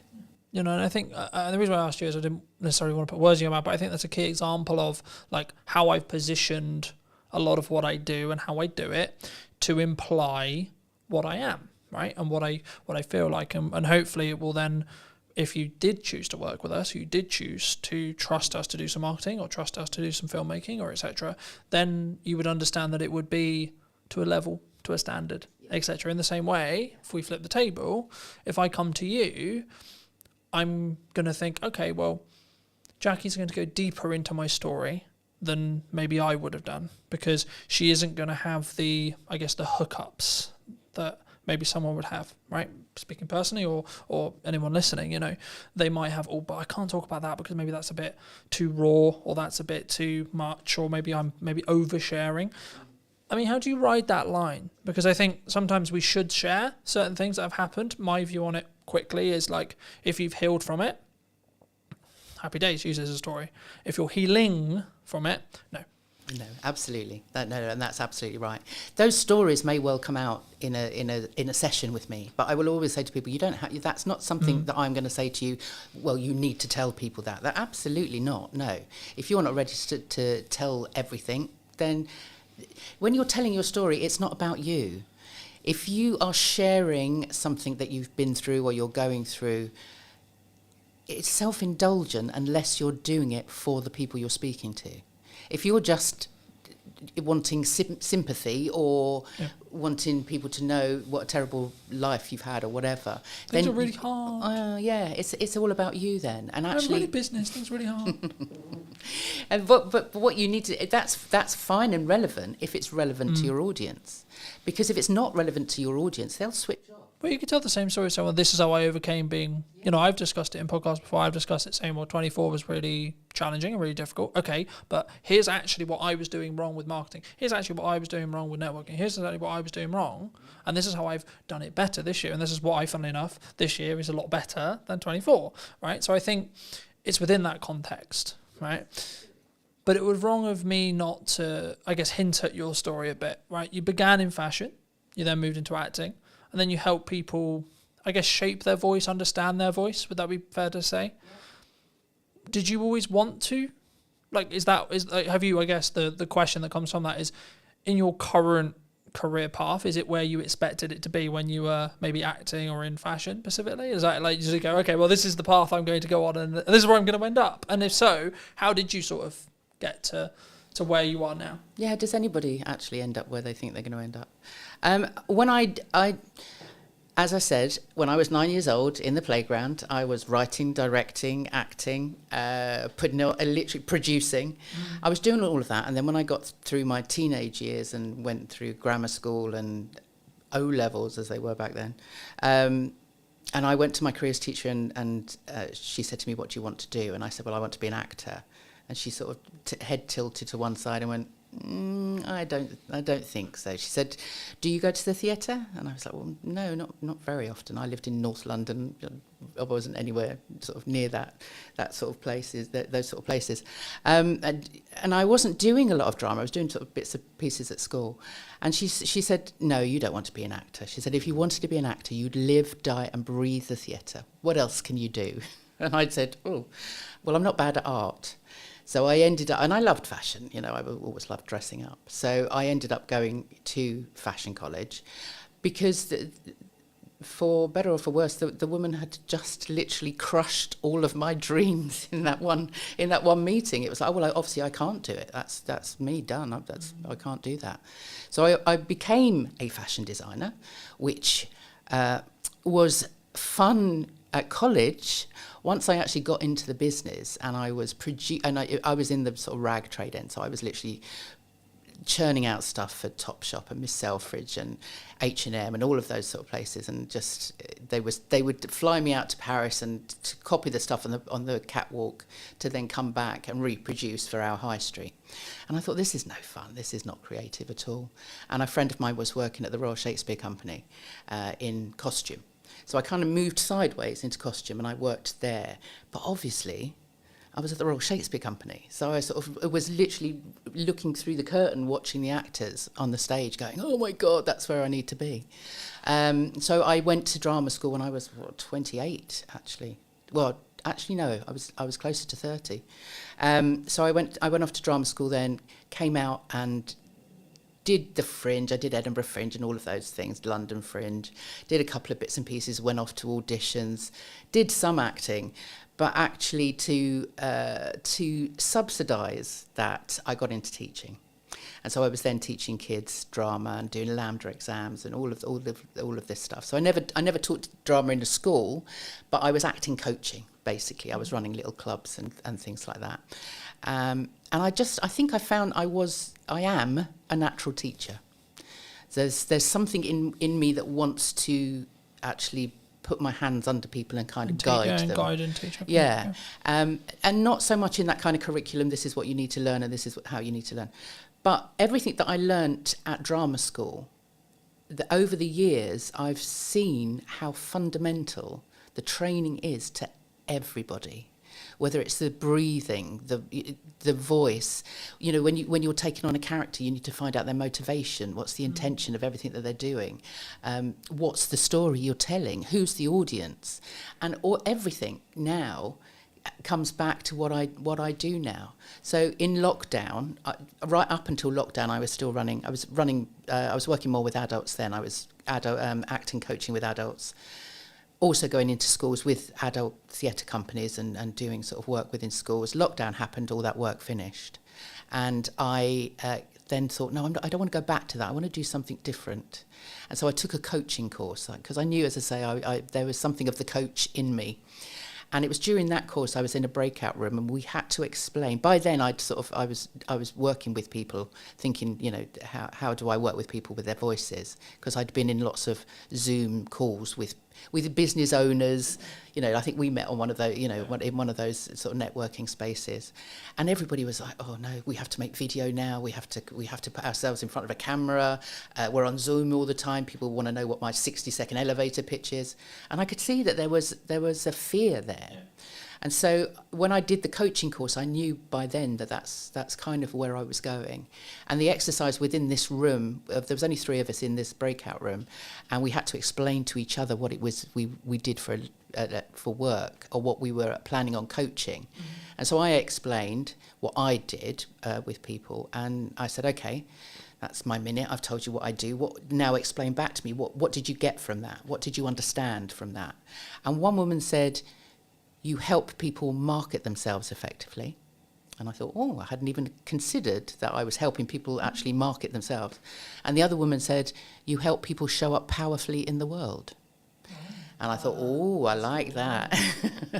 and so power to speak. It was then all around, the fact that it is empowering when you give somebody that voice. And certainly in the 4 years that I've been doing it, it's just the transformation that I see in people when that kind of penny drops and they go, actually, I can just be me. Yeah. They take ownership of all of those stories and all of those experiences. And when they show up with that courage, then the confidence and the excitement of actually sharing that comes from there. It jumped to mind while you were speaking, so I think I'll mention it, but I remember watching a YouTube video a while ago that said, like, during COVID, when there was a lot of money floating around, working in the arts seemed to be like just the thing, right? There was a lot of filmmakers, there were a lot of marketers, a lot of speaking engagements, etc. But like, I think the thing that sometimes people misunderstand or misthink about sometimes is actually being in the arts, whatever your definition of that is a privilege, right? Working for yourself is a privilege. And I think for me, having the work-life balance is a privilege, right? Like, and I can go a bit deeper into like privilege, right? We live in this a part of the world where I don't have to worry about a bomb landing on my house. I have clean drinking water, etc., etc. I can go down that road as well, of course. But I think for me, it's really important to establish when you are in a privileged position to be able to upgrade your kit, to be able to invest in the business, to be able to first come at it from a point of view of saying, I am in a privileged position and I am grateful for the privileged position I'm in. I guess the question that comes from that, though, is in marketing, in when people speak, in when they come across, maybe they don't mean to do it, but do they sometimes come over, not maybe at the start or maybe in their own way, but maybe they don't come over with that level of understanding, that level of privilege first, or maybe they should someone lead with that level of understanding that level of privilege first, or being grateful for the opportunities that they have? Oh, that is deep. Because I think sometimes I use the word entitled. I paused because I didn't know what word to use, but I think the best way to describe it is some people can be very entitled. I'm entitled to people watching this. I'm not entitled to anyone watching anything I do. I hope they do, and I hope they take value from it. But that's actually down to the quality and the value that I add, which is subjective upon the audience, not me. My job is to do the best I possibly can in the grateful opportunities I have to hopefully add value to someone else. Yeah. I mean, I don't know how many people creating content in a privileged environment really understand that that's the case. I don't know how many people are actually. I think maybe with what's going on in the world at the moment, people are now kind of thinking, well, actually, my life isn't actually that bad, exactly. I'd much rather be here than there, kind of thing. So yeah, maybe we are becoming more aware of that. I often get people say, if we're going through a talk or there's speaking to an audience, I mean, generally their audiences are potential clients, potential customers. That's the reason they get up and they speak to people. But they don't want to be seen as arrogant. But what I say is, it's more as long as you're confident, you're doing it. What you're speaking about is, like you were saying earlier, people don't like to blow their own trumpets. They don't like to sort of say, look at this. But actually, in some cases, you need to have that. I don't want to say arrogance. Arrogance isn't the right word. I think it's belief. But it is a belief, yeah. But it's arrogance with humility. Has this kind of it's the confidence to know that what you're sharing is of benefit, is of value. To know that the experiences that you've had and the accolades, awards, whatever it is that you're sharing, you're not showing off. You're actually saying, look, this makes me credible. This means, and hey, I worked for it. Yes, yeah. You can trust me. I have the discipline to get myself to the. I am running a 5-day. I have done for the last 2 or 3 years now, a 5-day acting course for stunt performers. Okay. So stunt trainees, people that want to get onto the British Stunt Register, and actually. On day one, they come in and they're very, very nervous, as they would be, because they don't want to be actors. They want to throw themselves off buildings and get into fights with superheroes. That's kind of why they want to do it. But they have to act. They're on set. They have to be able to act. So on day one, on the Monday, they come in and they're very, very nervous. They're like, oh, but these guys are athletes. Guys and girls, they've been through the Olympics. They've done, these are like proper gold medalists. Some of them in all sorts, gymnastics, horse riding, all of that stuff. But ask them to speak and tell you what they've done, they don't want to do it. So on the Monday morning, it's like,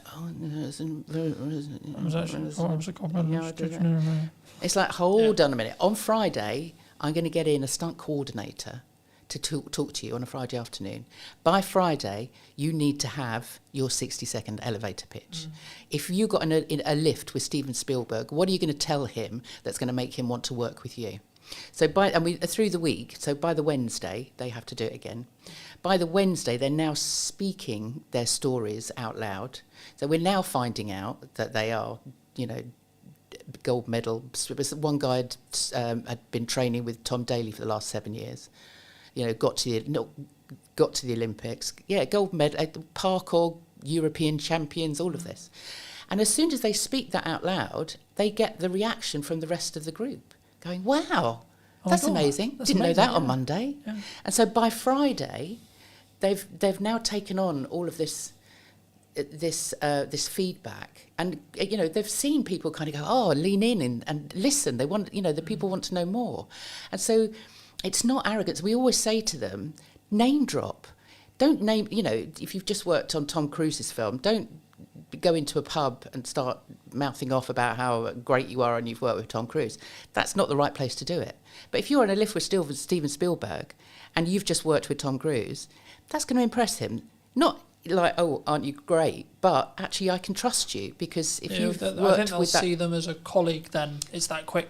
Yeah. Can I see you as a colleague, or are you just a person? Yes. Right. Yes. Yeah. But it also is that credibility. If you've worked on a certain amount of films, and it goes any business, if you can prove or if you can mention a name that somebody else knows, then they can ask that person how you are to work with. They know that you've turned up for that job on time, whatever, all of that reliability. So don't be frightened to blow your own trumpet, because it really does aid your credibility and your trust and all of those things that you need to build with your potential customers and clients. You obviously work with people, I guess, in a more public setting, right? When they tell their stories, they're more, I imagine, correct me if I'm wrong, but I imagine they're mostly in front of rooms. They're maybe having it filmed, or they're doing a virtual equivalent, right? So they're speaking to a group of people. Is there crossover between like speaking in front of a room and delivery and creating content? It's all content, isn't it? I mean, it whatever you write. I mean, this is the other thing with the process that I go through with my clients, is that it might be that they'll come to me because they've got a 15-minute talk that they're giving in a room somewhere, or on a conference stage or whatever, and it might be about personal branding. It might be about software design. Whatever it might be. But we'll still go through that process. I'll still ask them what they do when they were 9 years old, and every story that comes out is relevant. And even if it sort of gets thrown over the shoulder and like, we won't use that yet, they've owned it. Once it's they've said it out loud to me and I've written it down on a piece of paper, it's there in black and white. You've owned this story now. This is yours. And so by the end of the process, they might only have 15 minutes for that particular presentation, but they've done all of that work. That means that they can then create content from it. Yeah. So then they've got a blog, they've got a story to tell, they can get on video and make some videos, they can do a Zoom webinar or whatever. They now have all of that content. So there is a crossover. I think there's a way of using both. Because the reason why I asked that question is because when I started doing public speaking, whether that was through a Zoom or as part of a conference or as part of like my own events, I was like, yeah, I'm gonna ace this, right? Been on video 10 years, piss, right? Like been on podcasting forever, etc., etc. Then I had this moment, I was like, shit, hold on, this is different, right?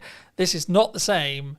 This is like real people, and they have real reactions, and they like, if a joke doesn't land, I will have the feedback instantly.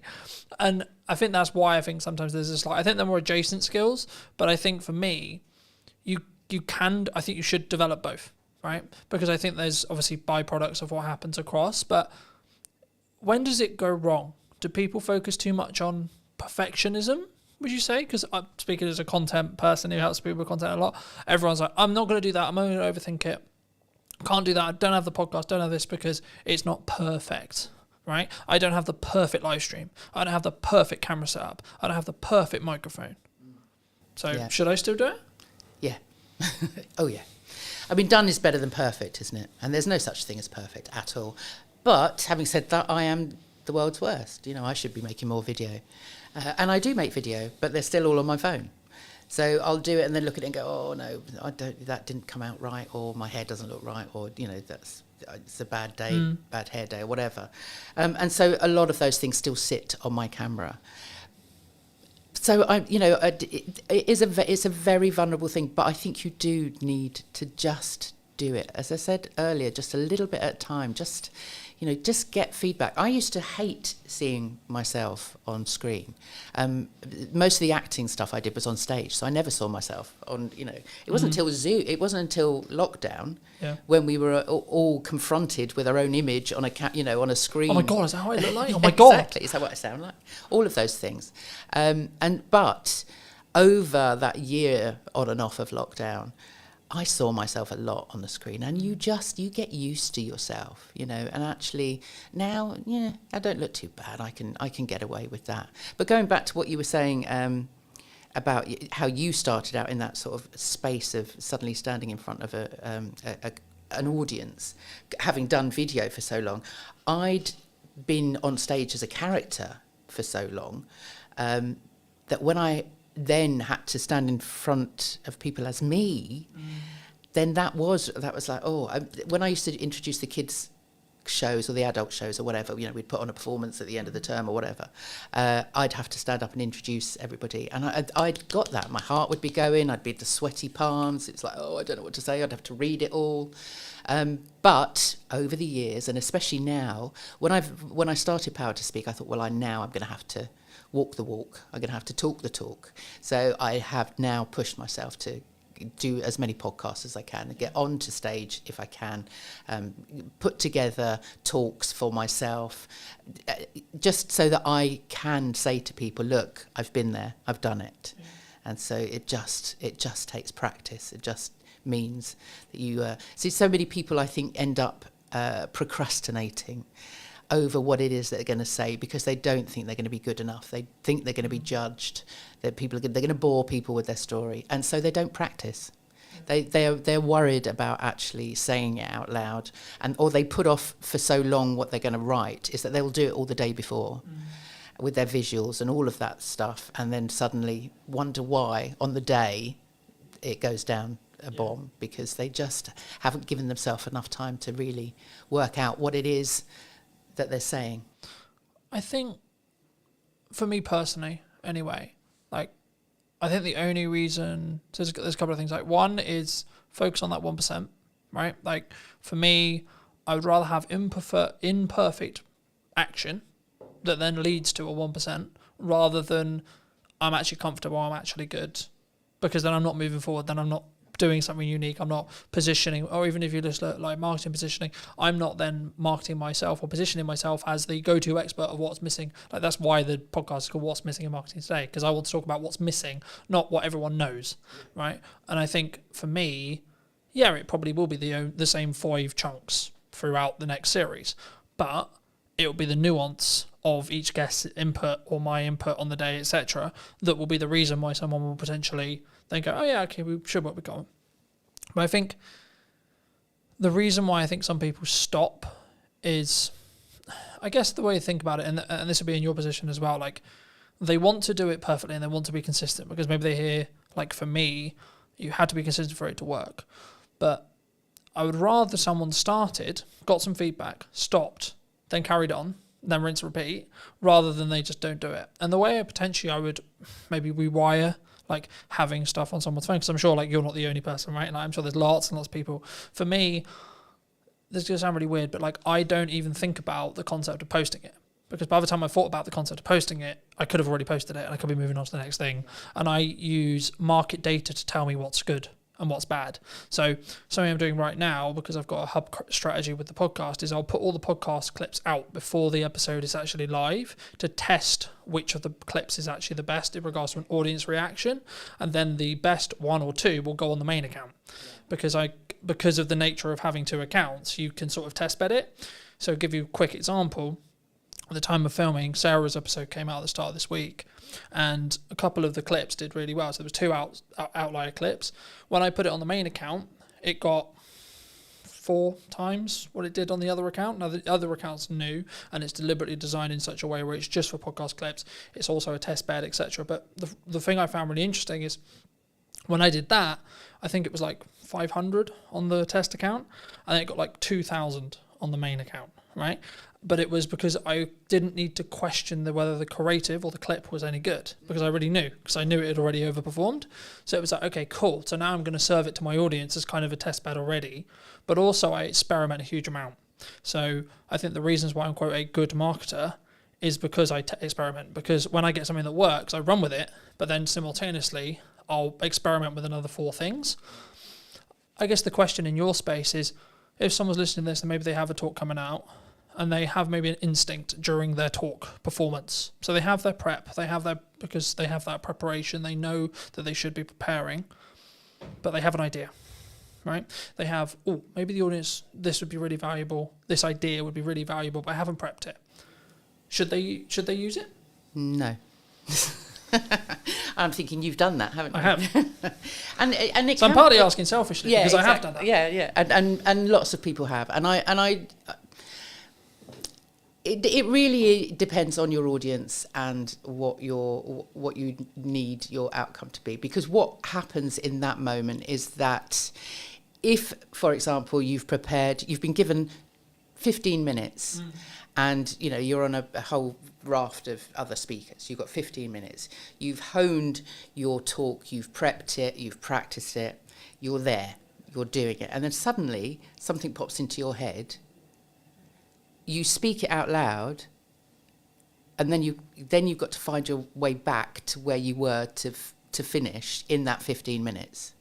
Because time is really important. Yeah. And people don't seem to understand that actually, either they'll think, right, I've got 15 minutes, I need to cram in as much as I possibly can in that 15. I need to tell everybody everything. No, give yourself space. Is make sure that if you've got 15 minutes, you've only got maybe 12 minutes worth of content, so that you can really speak in a measured way. If you then come out of that because something else has popped into your head, then you've kind of messed up all of the work that you've done, really. Because what it also does is it takes you out of the moment.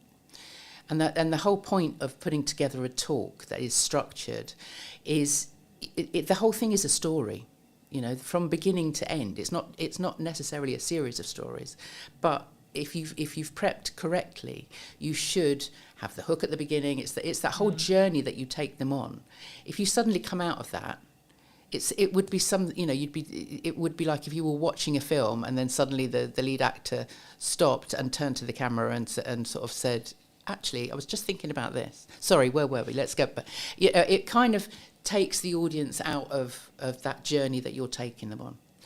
It can work, and if you are a seasoned professional, then maybe. But actually, if it's not something you're used to, then don't do it. Because what you want at the end of that 15 minutes is people asking you questions. You don't want to fit everything into that 15 minutes. You need to put in enough teasers, and you need to be interesting and entertaining enough that actually they want to come up to you afterwards and find out more. So you don't need to put everything in there anyway. I agree. I mean, I think it's the context, right? Like anything, it's context, right? I think for me, every time I've done it, it's been, okay, I had a plan to do, let's say, camera confidence, for example, right? And then I find that the audience I actually have in front of me isn't actually that fussed about camera confidence, or maybe they're already quite confident. Okay, cool. So let me go back into the stuff I already really know and go, right, okay, would they actually more care about the stuff that's now working on social media, right? So I think in my stage where I'm at, I can do that because I have a set of stuff that I know really, really well. And I don't really need to prep that much because I have it passively in my head. So I know what's going on with Instagram. I know what's going on LinkedIn. Algorithmically, I know what's going on. So if I'm ever asked a question randomly out of the blue, what's currently hot on social media right now? Okay, well, short form is normally the answer that most people would give. I would say actually live streaming is probably actually the thing that's hot right now. And the reason is it's counter AI, right? So bridging back to the start of our conversation about AI, it's actually anti-AI, because for AI to be live, it's nearly impossible as of today, right? I'm not saying it's not going to be, it might become da-da-da, but from my understanding of the technology, from what I've played with, it's nearly impossible for a live stream with people on it to be AI'd, from what I know. And that's one of the reasons why I think it's the unique thing to do, because also it takes a lot of confidence, it takes a lot of planning, it takes a lot of prep, but also it could be the reason why you're found, because it's a different algorithm than the video, than the shorts, than the reels, etc. But do people come to you confidently when they look to speak? Or if they don't, how would you recommend they become confident? Is it just simply that prep, you just do it over and over and over Yeah, again? you don't. Not well. I mean, just coming back quickly onto your point about you in that space.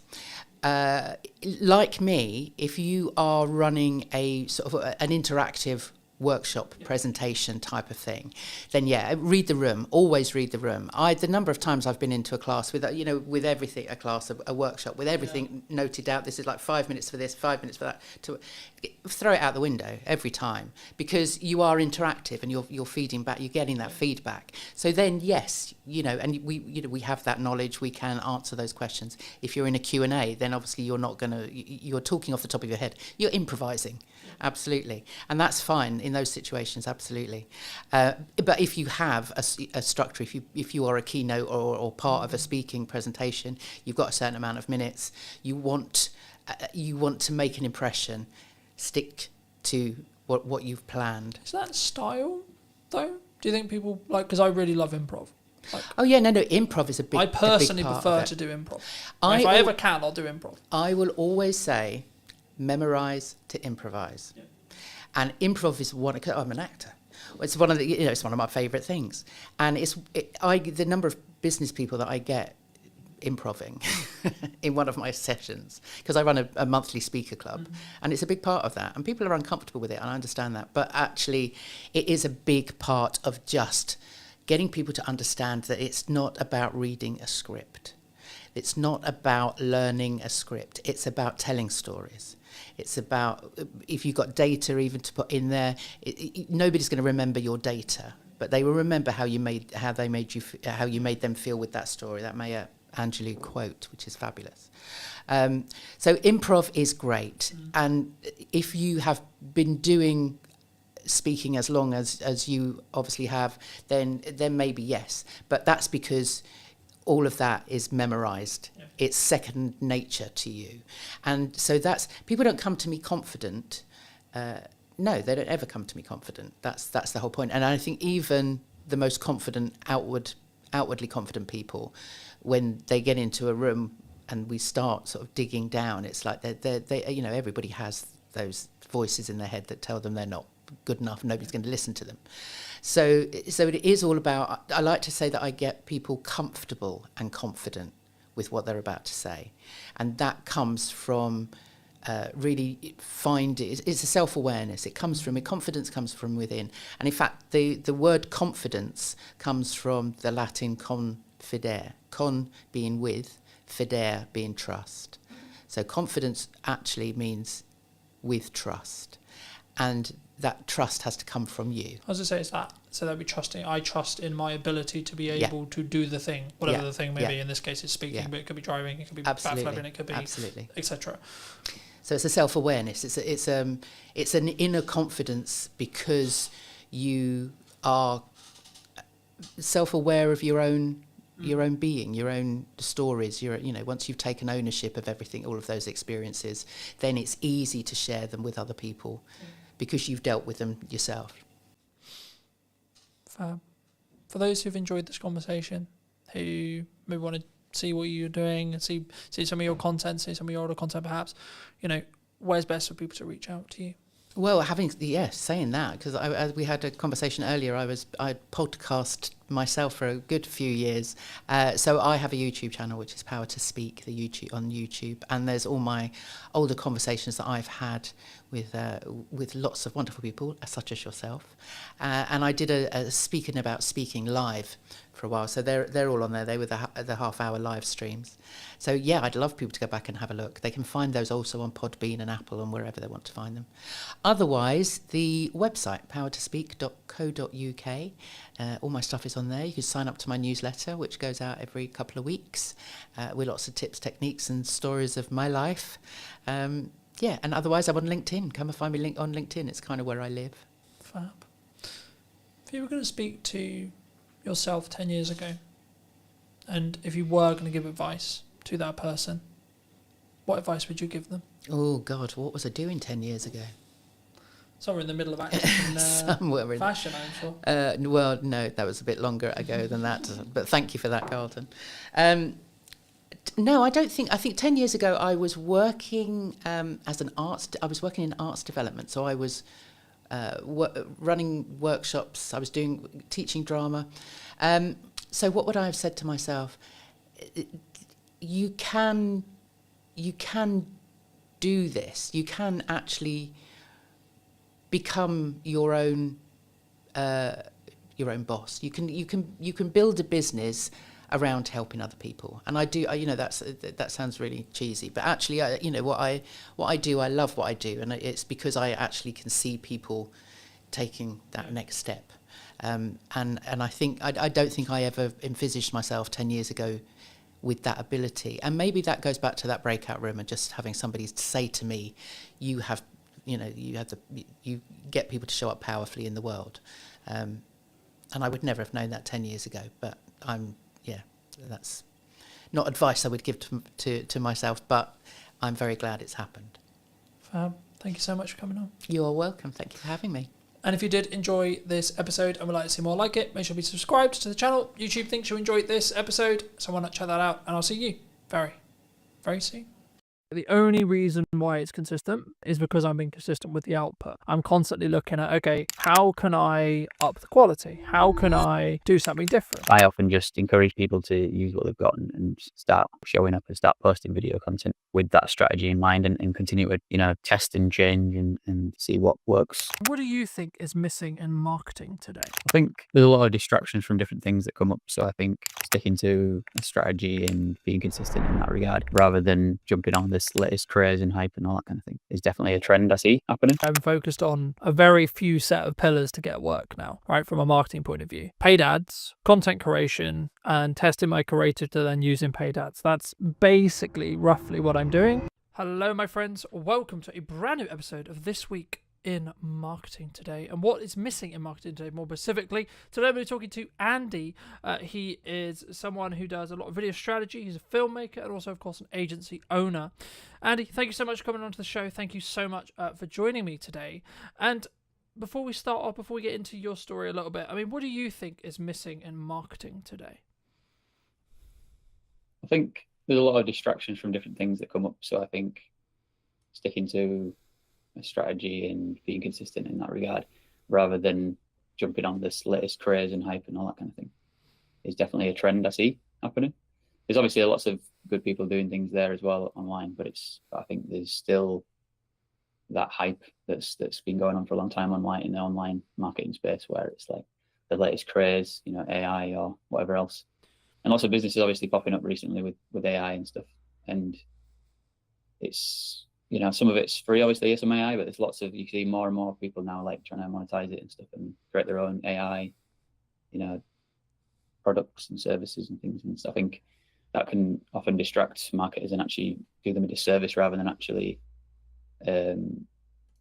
enabling them, because they actually might be, instead of being empowered to use that and have a strategy attached to it, they might not actually have the strategy side planned out enough. And I often just encourage people to use what they've got and start showing up and start posting video content with that strategy in mind, and continue to, test and change and see what works, find out more about your audience, do that market research, and just test what you think people will want and see. And then obviously also ask questions and start conversations. It's like, what do you want?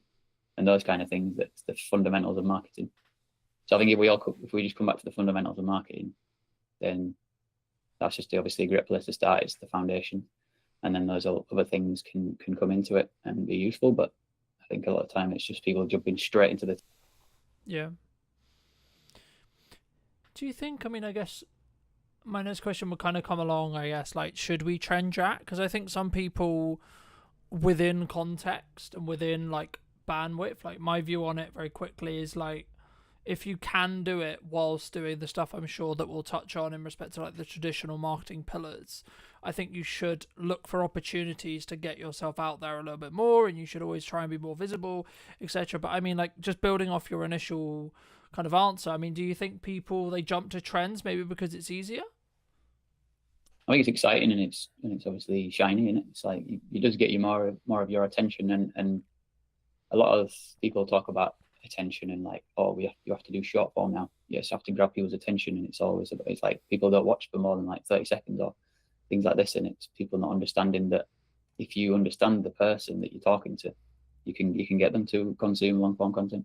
And I think there's just different things like that that are going around, and it's been going on for years. Obviously, like people talking about their perspectives of what they see working, and it's like, yeah, that does work, but it don't mean that you have to always do short form. And it's like other audiences will want to watch that long form content, especially when they're like really interested in that one topic. So I think sometimes those different things that come into it, they're like different advice from different people. It just distracts you and gets you off the path of actually doing the most fundamental stuff, really. And it's not necessarily, to me it's not about traditional versus modern advertising or anything like that, because everything's kind of combined now anyway. So yeah, outdoor advertising is digital, radio is digital, and all this stuff. And like these are the things that I've learned from Mark Ritson. So it's like I'm kind of just really talking about what he talks about here, but I just really resonated with the stuff that I learned from him. And I did his mini MBA back in 2021. And that's what helped me to understand marketing and understand the importance of strategy. And also it's like it goes from diagnosis to strategy to tactics. But then, you know, some of these content he talks about how it's just oftentimes jumping straight into tactics and things. So yeah. I think the tactics side, right, is like this new shiny. It's like that. Oh, we're gonna do video. We're gonna do live stream. We're gonna do etc. I'm sure, like, because we're both video creators and etc. I'm sure we'll get on to like the reasons behind why video, but and then maybe even why you should do live, etc. But like, I think for me, the reason why some people don't do like the strategic stuff is, I hate to say it, but it's like it's the boring stuff, right? It's the stuff at the top, which sometimes will actually mean you don't do the live stream, don't do the video. It's the reasons actually sometimes about why you won't do something rather than why you would do something, right? Because I think it's very easy for me to say, or you to say, who are quote seasoned professionals, to say, oh, well, you should do video, oh, you should do live streaming, oh, you should do this, you should do that, etc., right? Because we can naturally go towards that. We can naturally do it quite quickly because we have a skill set in it. But if you're looking at it from a very basic level, I guess the question that comes from that is like, well, firstly, how would someone get started, like from a strategic point of view? Like, why market? Like, in a really nutshell, really basic way. Like, why does someone, and what does that actually mean? Like, for maybe someone who's maybe on the fence and like, okay, well, what does marketing actually mean? Like, at a basic level, from your perspective. Yeah, well, the thing about marketing, it's such a broad category. So it's there's many different things inside that. But the thing that most people think about is the communication side. And when it comes to video marketing, for example, it is the communication side that is kind of the main thing. But there's obviously things around still behind that, because even if it is video marketing you're doing, it's like before that there still needs to be the market strategy underneath it that's like just marketing in general. So there's different parts of marketing. One part of it is pricing. You got to figure out what's the correct price for my target audience, what's the most relevant, and based on like testing and saying your prices to people, and then also like market research of asking questions about, is it just price or is there something else going on? And that's kind of sales as well, but it's like sales and marketing kind of, you know, go back and forth from each other really. But then the price and the objection handling and different things like that, that's stuff that's fundamental marketing again, but going back to that, which then once you understand that and you're doing your pitches or you're doing your call to action and your video content, then you've done that work. You might say it might be more boring work, but it's actually the most impactful and powerful work. So if you can recontextualize it in your mind rather than it being boring, think about how it's impactful, because we all want our businesses to thrive.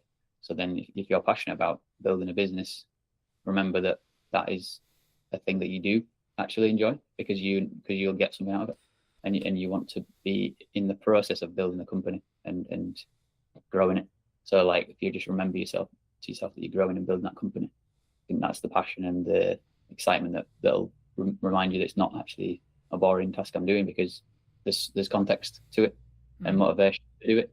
So the task itself doesn't matter if it's boring so much if you know that what you're doing it for. I think that especially helps for people like me, myself, neurodivergent and stuff. So when we've got a meaning behind things, it helps us to motivate us to do tasks. And because I've got ADHD, task initiation is another struggle for me oftentimes. Yeah, I think for me personally, I've found it, like in the past anyway, like very, I guess in some ways frustrating when there isn't, and the reason why I bring it up is because I think there is a strong correlation, and this might be a commonality, where there's not necessarily I do this live stream, I do this video, I do this marketing effort, whatever it may be, right? I do this pamphlet, I do this print ad, etc. And then I instantly get a return, right? So the phone rings instantaneously saying, oh, hey, Andy, I love that video you did, etc. I mean, for me, like, if you're doing something now, in 3 months to 6 months, you might see a return, right? And the key there, and the reason why I say might, is because it depends on, as we've already alluded to, the strategy, how you're doing it, what you're doing it, etc. But what would you say are like I guess just focusing a little bit on video then, why should, I guess there's this kind of a two-pronged question here, like, what, number one, like, why should, in your view, someone do video as a whole, right? Why, as a medium to create content, put themselves out there?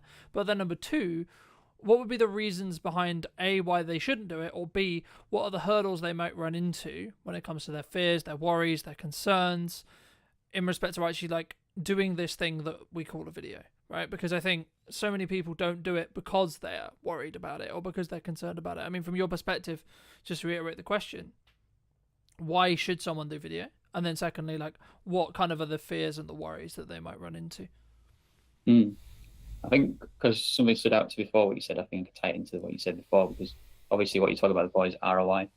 So any marketing thing we're doing, obviously ROI is often a motivator to do marketing, but then that's usually a short-term thing, return on investment. But then it's like something like a sales activation, or where you do a discount, or you just got like a campaign that's like short-term and you're trying to like get people to buy that particular product.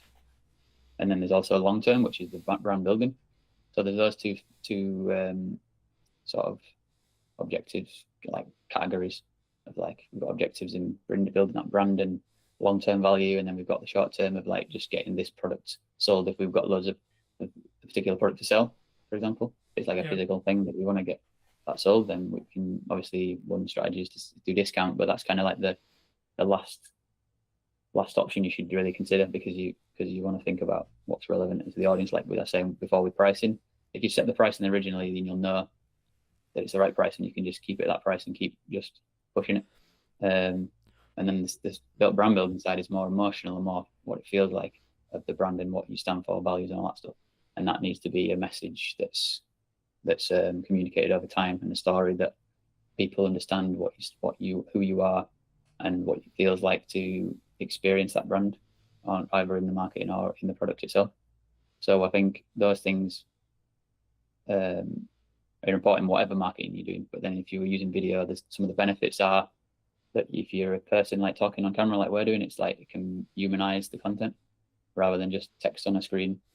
Personality can obviously come through text as well, but it's like, I feel like it feels obviously more real. It's like a simulation almost of like real life. So I think that's one of the benefits of video content, and aligning that with the marketing stuff, with either focusing on sales activation or brand building.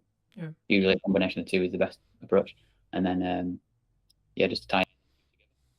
I mean, I agree. I mean, I think for me, whenever you look at maybe doing like a short-term campaign, as you like alluded to as well, like the video strategy or the ads or like the specific creative, so the thing you're going to be showing that audience, is going to be completely different in how it's designed, in my view at least, of like how we would create it if the objective is actually short-term sales. Like, we're recording this and it's going out live at the start of October, and you know, a lot of people are thinking about Christmas, right? Like, now, to be honest, I'm pretty much booked for Christmas, right, in respect to the campaigns I'm doing and the stuff I'm doing, etc. And the reason why that's kind of happened is because I did a lot of the Christmas marketing beforehand, right? So to give the audience some more context, I mean, for me, like, I start talking about Christmas, and there's kind of this joke in marketing, I'm sure you've heard of it as well, and others would have heard of it, where like you're starting to talk about Christmas towards the middle of the summer, because by the time you've done the prep and etc., and like maybe the actual production isn't until October, November,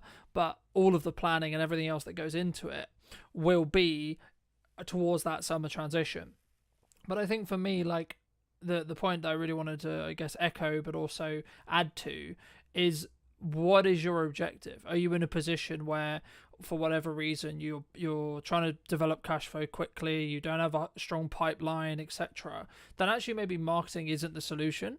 And that for that specific case, I think for me, in that case, it should be more cold outreach. It should be reaching out to your, creating an ideal offer, creating a glance time offer, that kind of thing, and more looking at that, because that will have a shorter return window in respect to the amount of cash that can be generated and collected by a business for work done. So let's say, for example, I'm in a cash flow crunch, and I'll go, okay, so I'm going to do a video, promotional video deal, for example, for X price. Cool. And then I'm going to go to like 150 people within my network and say, hey, would you like this thing? Right. And if it's kind of more a binary yes or no. But for me, the role, and this is why I think sometimes people get things wrong when it comes to marketing, is because like they don't see them as separate tasks, right? You've got to do marketing to get people to the point of sale. And I think for me, like, the overarching perspective when it comes to video itself is it humanizes, as you say, of course, but it also allows people to get to know you and build that parasocial relationship faster than like us. Like there's kind of two, obviously there's two ways, and it's about the depth of connection, right? So you meet the person, you have meetings with the person, you go to networking, etc., which will lead into my next question, or you consume their content and you build that parasocial relationship. But a way of building a parasocial relationship is by having one-to-many, e.g. a video, e.g. piece of marketing that can help nurture, can help build trust, know, like, and trust through your audience to allow you to then, so I'm going to spend time with you talking today, but actually this is going to sit online and it's going to potentially be a multiple set of touch points for multiple sets of clients. And then that's not even before you then start pulling out the, the smaller chunks, etc. But for people who are maybe listening to this who are like, okay, cool, I'm going to start doing video. How should we start? Should we just jump in? Should we just record a quick video on our phone and post it? Like, what do you think? It all starts with diagnosis, basically. So, like I mentioned before, so you can diagnose where you're at, where the business is at, like what are the challenges you're facing currently and all that kind of stuff, and like get a bit of a map.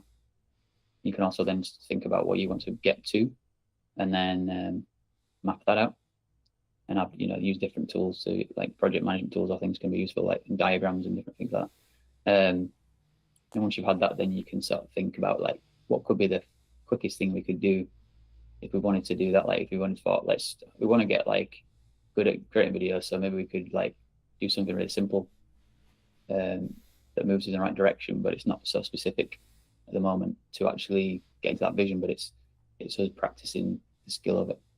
You could do something like that, for example, and you could just keep it really, really simple of like, let's just get on a video and just say, hey, we're thinking about doing more video content, and just like, we want to hear from you what your struggles are right now, like challenges and things, like let us know in the comments, or like give us your experiences of what it's like been like in the past with other content we've done, or other interactions we've had or whatever. And just see how people react. Because I know that sometimes some people actually get like a really good response from that, and other people don't get anything. So it's worth testing things like that and seeing where your strengths are and stuff. Because sometimes people have got a massive network and they've just never created content, or maybe a few written posts every now and again, but they're not really put video content out or content like that. And then just one thing like that can often get a lot of different people commenting and things, and obviously you can share it around and things. So that's one way of getting started. And then going back to your vision and your diagnosis of like where are our challenges and where are our strengths, and like how do we go and lean into the strengths and sort of make up for the challenges that we're facing at the moment. Do you think, I mean, my next question was going to be around consistency, but like for me, when someone's looking at what they're doing, the key to whether someone's going to be successful for me is that element of consistency, right? Like, so I'll give you a very quick example. One of the reasons why I would argue that the podcast, or like what I'm doing with the YouTube channel, what I'm doing with the business, etc., like the only reason why it's consistent, or the only reason why it's consistently working, is because I'm being consistent with the output. I'm constantly looking at, okay, how can I up the quality? How can I do something different? How can I, how do I attract someone in that first 4 seconds or 5 seconds or 10 seconds, depending on where you look at your hooks, etc., depending on what platform we're on, etc.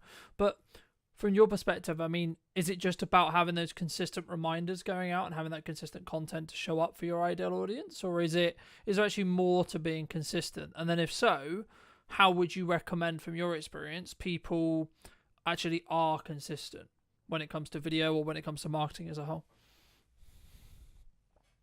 One thing I was thinking about when you were talking about something else earlier was like about, you mentioned about like getting your personality across, and I think that's a big benefit of video.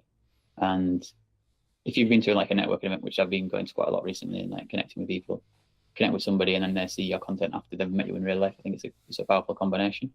And it's and just having that going out there, even if it's nothing to do with your business, I think it's still a powerful tool to use, so people that get used to you and feel comfortable with you. It's like building that trust. But it's I think, even though I've talked about strategy and things like that, I've also recently been thinking less about it as well.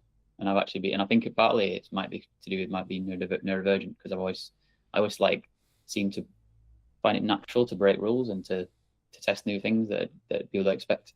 So like for me, I've been more like less strict about strategy and less strict about certain ways I show up to sort of say I do video content and all that, because I know that just showing up and being myself will like I say, will build trust, and people will go into my page and they'll see my other content I've done about video content anyways, and they'll see, like, read my headline, read my bio, whatever, or go on my website, whatever, and then they'll find out more about me naturally.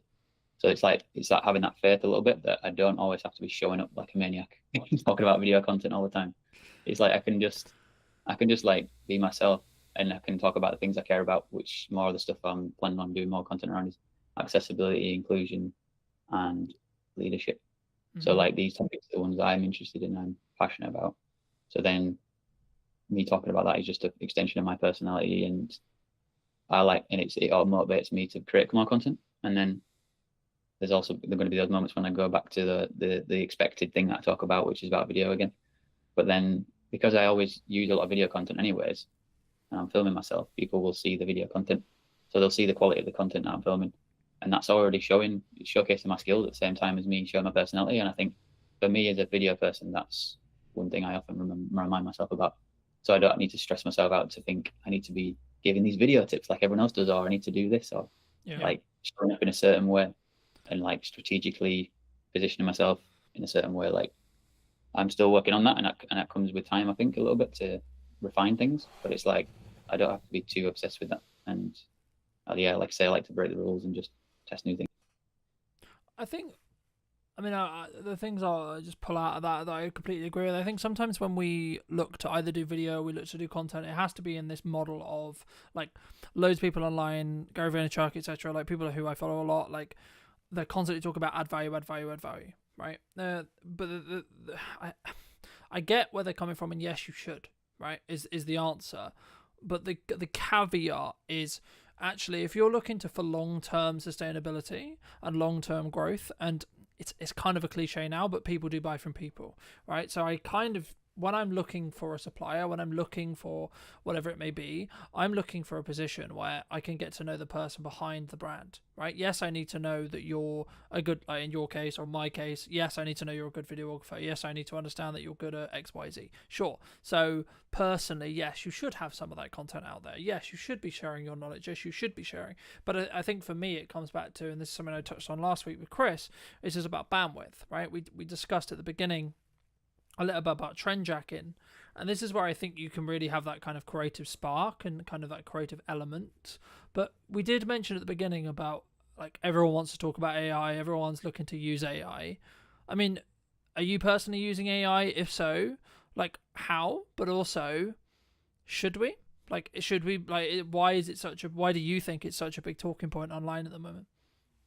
Yeah, like initially I was thinking to myself, I don't use it much, and now I'm thinking I do, because it's integrated now into a lot of things we use. So I think everyone uses it now to some extent, without realizing. Like AI is obviously built into search engines now. It's built into video editing software like DaVinci Resolve that I use. So it's like I do use it, but I don't really use it in much of an intentional way of like using one specific tool and like in that kind of way. But yeah, it's become a part of my workflow. Like definitely some useful features in DaVinci Resolve, like background removal of noise and things like that. Do you think it can go too far? Do you think people can use it too much? Be a tool that's used for this, for like I say, go back to the strategy again, really, because I think you mentioned earlier, like sometimes it's about what you don't do in your strategy, and you just think of, like, as long as I'm clear of like what I'm not doing, it'll become clearer what I will do, because it's like I have less options and the choice overload is reduced, and you become more clear, you have more clarity, and you're like, I'm not going to do that or that or that or that. Yeah. And especially if you're thinking like as a default perspective, not to jump on hypes and just think about your strategy, then you're going to be like more grounded and be like, what's going to be best for the strategy? Yeah. And then you make that decision. And then if it is one of the hype things, you can go, okay, I can use that and test that out as part of it. But it's not like a crutch. Mm. I think you have to experiment in marketing. Like, that's the first thing I would say, and then the second thing though would be everything I put through that I'm thinking of doing, spending money on a trip, whatever it is, a piece of gear, so on, right? Or even nowadays, to be honest, looking at some client jobs and looking at some projects that I'm like maybe asked to consult on, or asked to help with, or asked to produce, or whatever. And I think, is this going to make my boat go faster? Is this money worth the time, energy, resources? A. B, is the client the right fit? Right? A, B, or C, like, how does their attitude, like, how do they work, what is the value exchange good in respect to either how much you're making or potentially the benefits that client could potentially work with you, etc. Like, but also, do you like them as people or person, depending on how you're working as well? Because I think sometimes something that I definitely struggled with in the early days was doing a load of things, like all the things that we say we should be doing as business owners, right? I need to be super, super visible. Okay, so that means I'm going to go to 100 networking meetings. I'm going to go and do 15 one-to-ones a week. I'm also going to do content. I'm also going to do this. I'm also going to, put some banner ads out. I'm also going to do paid ads. I'm also going to do this. I'm also going to like put letters through or leaflets through people's doors, etc. But the issue is, actually what ends up happening in my experience is you end up doing nearly all of those things badly. Instead, what you should do is you should say, okay, well, firstly, how do I want to spend my time? What's a good use of me as a founder, me as a leader, etc., spending my time? Okay, so for me personally, me being in content, I will never be able to outsource. Everything else about the content I can outsource. How it's edited, how it's SEO'd, when it's posted, all those things I can outsource. Me personally being in the content, talking to you today, I cannot outsource. I never will be able to outsource that unless we get to a position where, of course, AI can generate my content for me. But again, I would argue those who already have an established brand will be the ones who win from that, because actually it's me AIing myself, if that makes any sense, but it would only be used in a context to allow me to accelerate what I'm doing. So it would still have my nuance, it would still have me, but that only matters because of the years of work I put into building brand, right? But I guess the question that comes from that is there an opportunity with AI to potentially, like, I guess, infinitely scale? Or is it something which you're looking at as, okay, I can look for efficiencies, but actually, because I'm seeing kind of two camps. One is, yeah, let's use it, let's optimize it, and then let's use it to go out in volume and use it, etc. But also people are going, actually, no, we're not going to use it, and we're going to stand and say, I mean, I was on a very marketing websites, an old marketing person who I used to know a long time ago, their website today, and they have an AI policy. I didn't go into it, but I assume what that says is either this is how we use AI, or we don't use AI at all, right? I mean, looking forward into 26, 27, 28, do you think that more companies are going to do that? It's about adaptability, really. Like we're saying with marketing, you do have to see what's going on and adapt. And whenever something makes sense, like I say, if it fits with your strategy and you think that could work to help us, that's a good thing, as long as you're not scrambling around and don't know what you're doing in the first place. Like with the overall strategy, you're all right to test and adapt. And I'm trying to think, what was the other topics that AI and it's specifically, I think, for me, like, about, do you need to be doing everything, right? Like, I gave that story of, I was doing loads and loads of things, and then I was doing them really badly. So for me, I'm focused on a very few set of pillars to get work now, right? From a marketing point of view: paid ads, content creation, and testing my creative to then use in paid ads. That's basically roughly what I'm doing. I'm dabbling in a bit of blog writing, etc., etc. Like that's one of my unique kind of like testing things, and then I'm building out the YouTube channel potentially as another revenue stream, but also as another marketing source. So that's personally what I'm doing. Do you see people going down that route and just doing a small set of things very, very well, or do we think does one think that we need to be a bit more diversified as a whole when it comes to our marketing?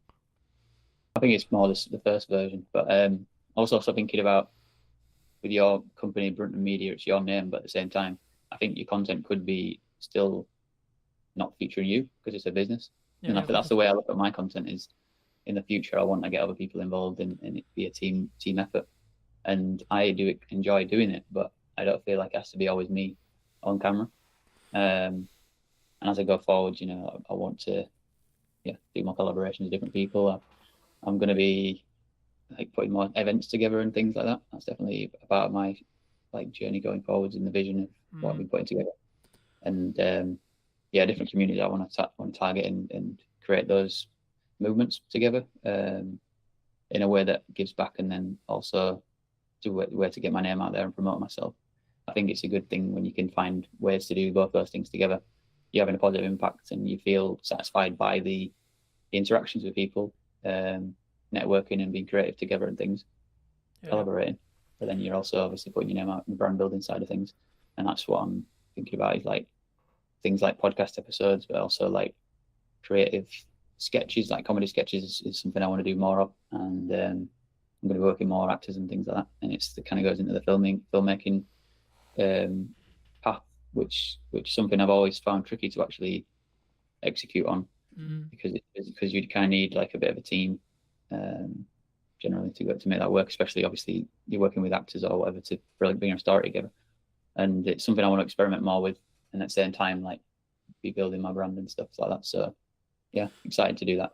I think for me, this is something that I've heard a lot commonalities through episodes and etc. before, which is, I guess, the founder weakness, which is clients get to know, like, and trust you, right? So they get to know Colton rather than they get to know Bronte Media, right? Now, I was having a conversation with a client yesterday, and he was talking about the image perception of a Gmail account, right? Now, this is the first conversation I've ever had with a client where it's been actually like had a conversation or etc. with me about kind of, is there a level of perception? But for me, I can see it as when it's like Colton is the company, the Bronte Media, right? Like that's the main face. When you're starting out or when you're building it as a family business, then you should lean into your personal, I guess, nuances or who you are as a person, right? Because the likelihood is that when someone rings you, they're going to still ring you.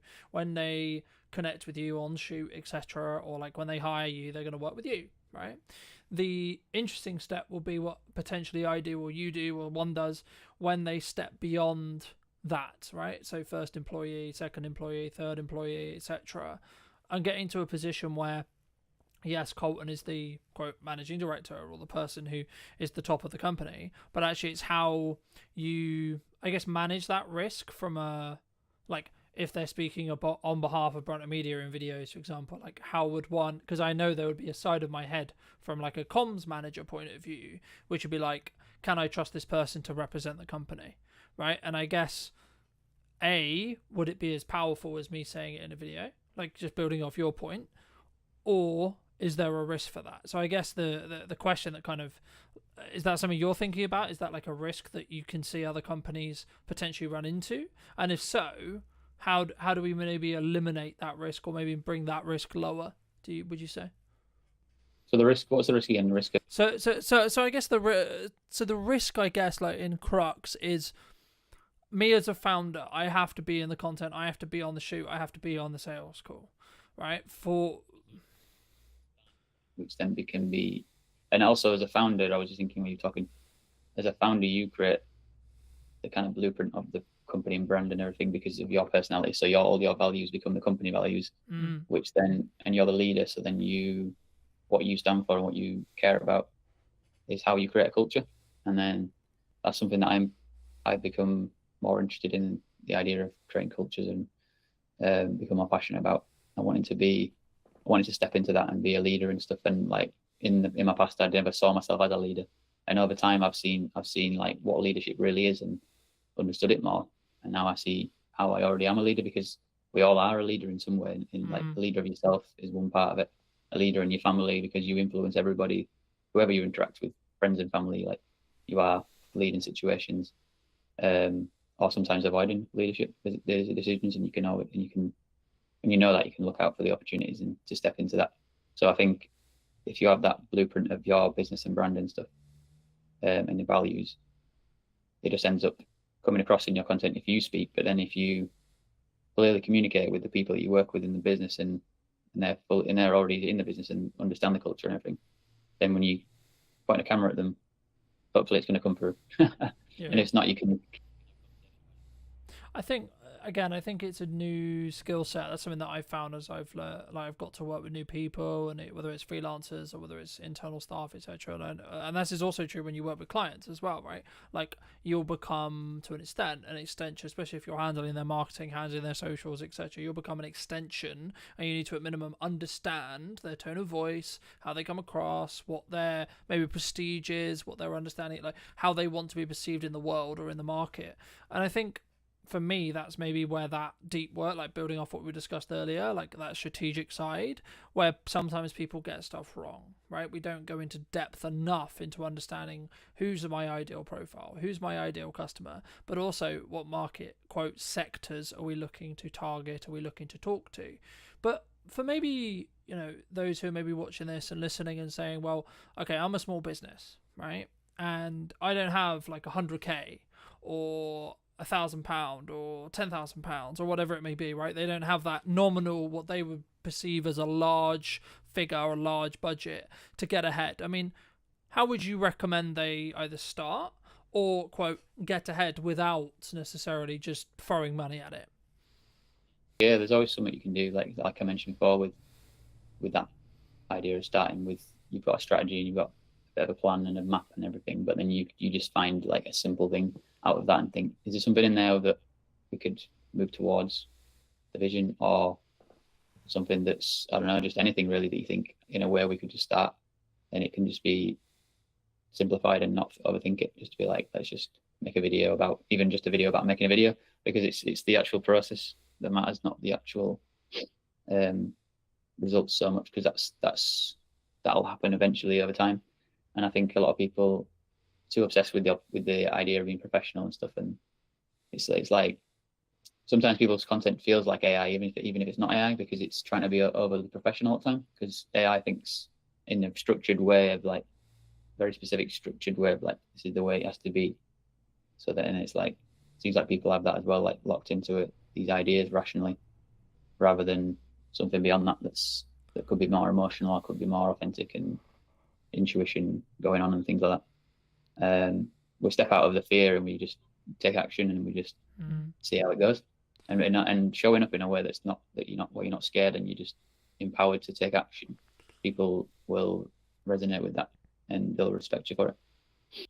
Yeah, I agree. I mean, I think I just what I was thinking while you were talking. I mean, I think for me, it's about what do you want to optimize for, right? Are you trying to optimize for the algorithm, right? So getting that click-through rate, getting that high watch time, etc., or are you actually trying to, quote, optimize for the human, right? For the connection, for the person who you're likely to connect with, even if it's one or two or three.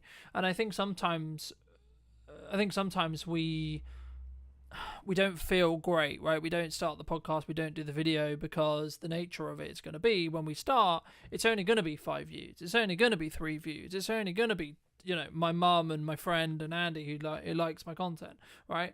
But actually, in reality, if I kept going for 2 years, I kept going for 3 years, number one, I'm going to get better every single time, I would hope, through time, but also is going to slowly build momentum, right? Those 3s will become 5, those 5s will become 10s, those 10s will become 100, then thousands, and so on, right? If you're consistent, in my view, right? And I think it's consistent in how much you're posting and what you're posting, but also like how you come across. And this is why being authentic to yourself is really important. I'm aware of times, I think let's wrap up soon. But for those people who have really enjoyed this conversation, who really want to connect with you, where's best for them to do that? So LinkedIn, it's the place where I'm the most active. So yeah, just connect with me on LinkedIn. Fair. And if you were going to talk to yourself 10 years ago, what if you were going to give advice to that person? What advice would you give them? Well, I think the biggest advice would be to get diagnosed for ADHD, because I didn't know that back then. That I had ADHD, so that's the biggest impact that's been on my life, is to understand my ADHD. Yeah, and then in terms of business and things like that, I think learning about the fundamentals of marketing earlier on would have been a big help. And then also like about the time things you talk about, like put your energy into things that are specific about what your strengths are, putting time into that, and then finding like support systems around other things to get help with. Like I'm working with the VA now, so like if I'd have started working with the VA earlier on, I know I would have been able to accelerate growth, eat quicker, and become more effective with my time and energy. And I also don't think of time, and I don't think of it as time anymore. I think of it as just energy. So I just think like, what energy do I have in this moment, this present moment, and use that based on what I want to get, what I want to achieve and stuff like that, and what are the priorities and different things like that. So I'm like thinking of, sometimes I'm just thinking of like, even like when I'm out and I'm at a networking event, I'm thinking, should I take longer and get a bus? Or should I just get a taxi and get back? And recently I've just been getting taxis because I'm thinking energetically, I'm thinking, let me just get the taxi and get back into stuff. And I've still got the momentum to finish work I'm doing or whatever, rather than saving money and do it and getting the bus or whatever. It's like different things like that, like time is on one hand and then the other is energy. And I've been sort of like noticing the difference when I'm making decisions based on what feels good in the energy. Well, and that's also like my personality too. Yeah, it's just as a final thought. I mean, for those who've got this far, I mean, thank you obviously for listening. But like something that really stood out to me from what you were saying, that also agrees with like someone else who I really respect business wise. He said, well, you need to specifically understand it's about fit efficiency, right? But also about how you set your mindset up when it comes to like what you're going to do. So there's kind of like two modes, the way I see it in business. A, we're trying to cut costs, we're trying to limit our risk, right? We're trying to bring down that overall cost. Or B, we're trying to push forward. How can we make more sales? How can we bring in more revenue? And I think once you're in that growth stage, now, this isn't to say don't have cash discipline. This isn't to say don't have a cash cushion, don't do good money management, etc. But I think it's a different shift in your mind, and that kind of builds off like what you were talking about, the bus versus taxi thing. For me, the taxi thing is obviously a more efficient thing when it comes to time, but also it's about flow state, right? If you've got, say, this really great networking meeting, or you come off this live and you're like, actually, hey, this was a really cool takeaway, etc. Like, then you should potentially put yourself in a position where you can like get back to the studio, get back home, so you can then film that video while that energy is there, rather than I'm gonna have a downtime, chill, go on the bike. So, but also you might want that decompression, and I think they're the two differences. But Come and relax straight away, and it's relaxing to have a taxi. It's more convenient. I get in it, go straight there. It's less complications going on, or risks of things going wrong, or whatever. And then I can actually decide to rest or work when I get back. So I like having that because it's flexible, and it's like for me to figure out how to work flexibly. That's been a big part this year for me, knowing that I'm neurodivergent and realizing I need more time to process things and I need more space and flexibility and that kind of stuff. So that's like a massive learning this year, which I would have told myself 10 years ago. Definitely those kind of things. Fab. Anything else you want to mention before we part ways, Andy? I guess going back to just reiterating the part about energy versus time, and like thinking about what the energy and how it feels like, and following that can be a powerful place to sort of leap into, rather than us thinking about time all the time. Because sometimes I'll be pressuring myself through the day, thinking like wanting to do things all the way through the day, like because I'm thinking of it based on time, like I should be working from this time to that time and this time to that time, and it's like. But then I don't need to think of it that way. That's just a structural way I think. I can actually change that and flip it on its head and be like, what energy do I have in this moment? And then flip into that. And then, do I need to rest? maybe rest, and then when I come back into things, I've got more energy again now. So then each task I'm doing can be more effective at doing it. And yeah, and then having other support systems around me, I can ask people to do things for me that I don't really want to spend my time doing, or I have resistance. Like some things that are like reading documents or things where I've got to think like that stuff, and it's very serious stuff. Whatever. Some people are a lot better than me at doing that, and for me, I'll just get overwhelmed, and I'm like, I want to avoid it, and it's hard for me to actually face it. And they can do it really quickly, and it always surprises me because I'm used to doing it myself, and how much of a pain it is for me to do. When I see them doing it, I'm like, whoa. And they finished it and sent it back to me, and I'm like, that was crazy. So yeah. Magic. Well, thank you so much, ladies and gents. I hope you took value from this episode. If you did, well, be subscribed. YouTube thinks that you enjoy this video right here, so why not click on that, and I'll see you very, very soon. Take care. If you're not getting much back, you're learning something. So the more you put out, the more you're learning. It may be a slow process. Don't take the negativity too seriously. What do you think's missing in marketing today? I've really doubled down on social media. I've been posting every day. So if I look around at similar sized places, you find that they are not dedicated to social media, which I can totally understand. How do you personally either deal with or look at hate comments or trolls, or is it, because we post stuff on the internet. The internet can be anonymized, can be keyboard warrior, can be trolly, etc. How should someone deal with a hate comment or a hate, etc.? Some of the stuff is disgusting, what they say. But I embrace it with love. Unless they have said something, like racist or used extreme foul language, I'm not going to delete it. Hello, my friends. Welcome back to a brand new episode in What's Missing in Marketing Today. Today, we're on location, obviously, and we're here at the New Inn in Amesbury, and we're going to be interviewing Nathan or Nat, which would you... Nate is good. Okay. Nathan is good. And we're going to be talking about his marketing. It was, I think, I wasn't necessarily going to start here, but I think the main reason why I reached out to you about doing this is because you've clearly been doing something, because I think 5 conversations with me, but like, well, these guys are really shit on marketing. Mm-hmm. But before we get into that, what do you think's missing in marketing today? If we take the New Inn, for example, I've really doubled down on social media. I've been posting every day.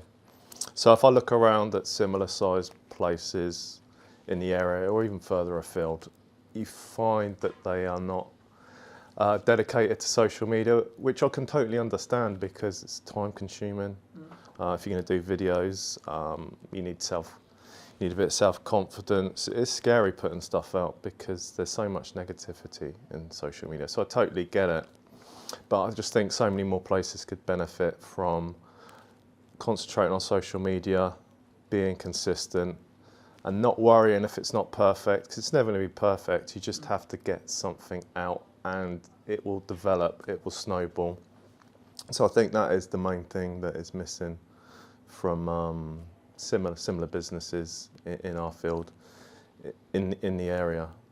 Do you think, I guess it's a commonality, like people say to me, like, it's a lot of work, and maybe it's the ROI question or return on investment question around, like, I'm going to put all this work into social, I'm going to put all this work into posting, and then what's it going to, like, return me back?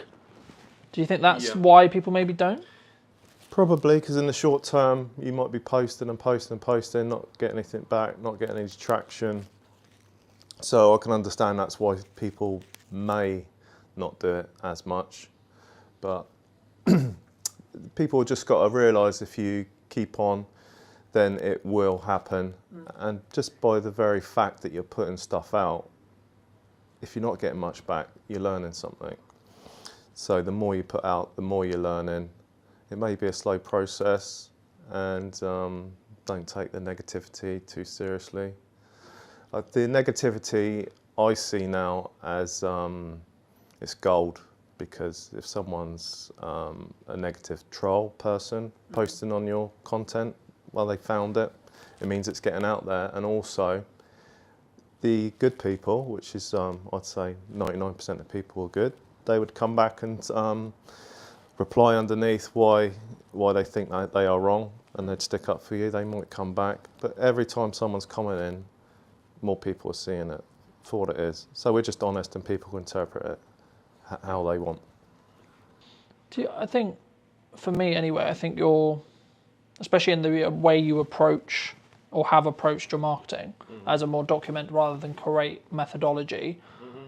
I think that's really unique as an overall, not even necessarily in your sector, but as a whole, from what I've seen. I mean, did you always look at that? I mean, like, how did you sort of think about it when you were taking on this space and going, well, okay, well, you know, this is why we're going to be successful because we need to do that? Or was it actually just sort of naturally happened, I guess? I guess the question like becomes is like, has your success been, quote, lucky, or was it more planned and predicted because you knew you were going to market and then the result would have been that you're building that community? A bit of both. So I'll go back to the methodology that I want to post every day.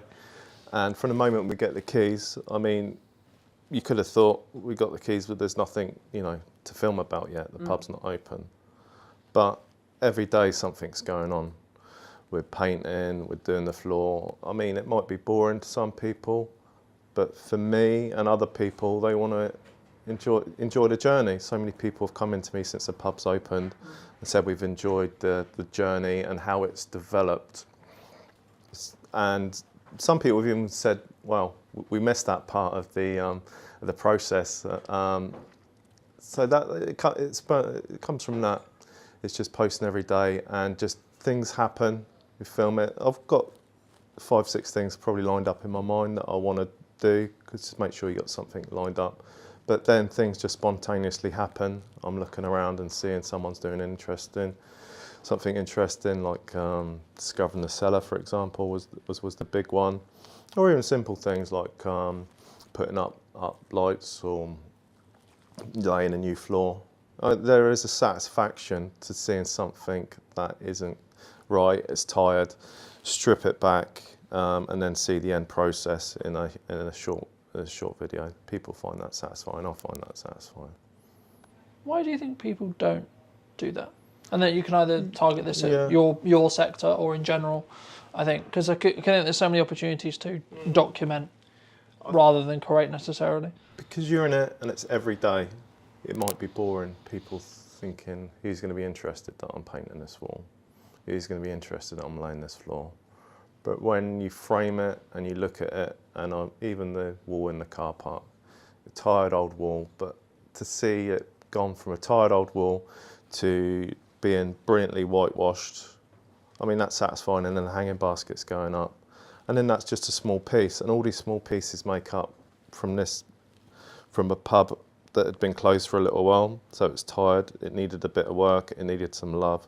So every one of these pieces of jigsaw, which is interesting in itself, slot together, and then you can see the whole picture. And people said that they've followed the whole journey at every video. So that is nice feedback and motivation. And also it feeds into itself, because people coming back, making nice comments, and then that gives you motivation to keep going. So there's a synergy that is feeding off each other, which leads into the fact, like, the community is what has made this happen. Me sharing a journey and a community coming together, understanding what we're doing and getting behind it. To the fact that people brought in gifts, beautiful gifts that they've made, stuff that's up on the wall. Even people have brought back stuff that they've stolen from the New Inn from 15, 20 years ago, saying, oh, we really buy into your story. Like, it reminded me that I took this when I was younger and I want to bring it back. So all around the walls and shelves, it's going to be gradually full of old stories and histories from the local community and the people in there. I think for me anyway, that's what will stand you apart from, you know, the corporate pub, right? Mm-hmm. But I think as well, like, maybe people who are watching this who are maybe not in the hospitality industry but are in maybe other industries. I mean, what you're talking about there and touching on there is the storytelling aspects of our daily life, right? Yeah. I think especially now in a, quote, harder climate, people want to connect to stories. They want to connect to people who, I guess, are building community around their businesses. Yeah. I guess the question that comes from that is, what advice would you have for either your sector or general for people who are looking to build a level of community, a level, because it can be quite buzzwordy, right, in that respect, and you know, the concept of building story and something that maybe we both understand because we've been doing it a while, but for those who maybe haven't and maybe are starting on their journey, what would you say to those people? I'd say the advice I'd give people, I did it myself, is especially at the start, I don't so much now, is like look at people that are telling the story well in your industry, in your sector, and look at it from the outside, because a lot of things that you think might be mundane are actually interesting. If you're not confident on video yourself, there's plenty of people around you, the bar supervisors or or even customers, that there is people that will go on video, and that is part of your pub as well. That's part of your story. So try and find those people. There will be someone around. I think you just have to sometimes put out that intention, right? You said very early that I'm going to post every single day. Yeah. Right. That's, for me, that's something which I've done for many years, but I think that's rarer, right? Yeah. I think people sometimes struggle. Like the keys that I hear from people I work with or etc. is like, we don't know what to post, we don't know how to post it, or we don't have the confidence to post it. Yeah, they're the key things. How would you, I guess, fix those problems from your experience? So maybe either pick one or three, and I'd be curious to hear how you would personally recommend people try and fix that if they are looking to maybe daily post, or is it actually, go to weekly posting, get that done for a couple of months, then go to 2-3 times a week, and so on, to build it up from there. I'd say go into posting daily and commit to it. I mean, you can write a list of stuff that you think's interesting. You can ask people, and you can work through that list. The thing is, if you're going to post something, if you've got nothing to post that day and you just randomly think of something, you may not think it's that good, but post it anyway, because that's happened to me before, and it's been like one of the most biggest posts. Just because I've put something out, I think, well, I don't know if it's that good or people are interested, but I've just posted anyway.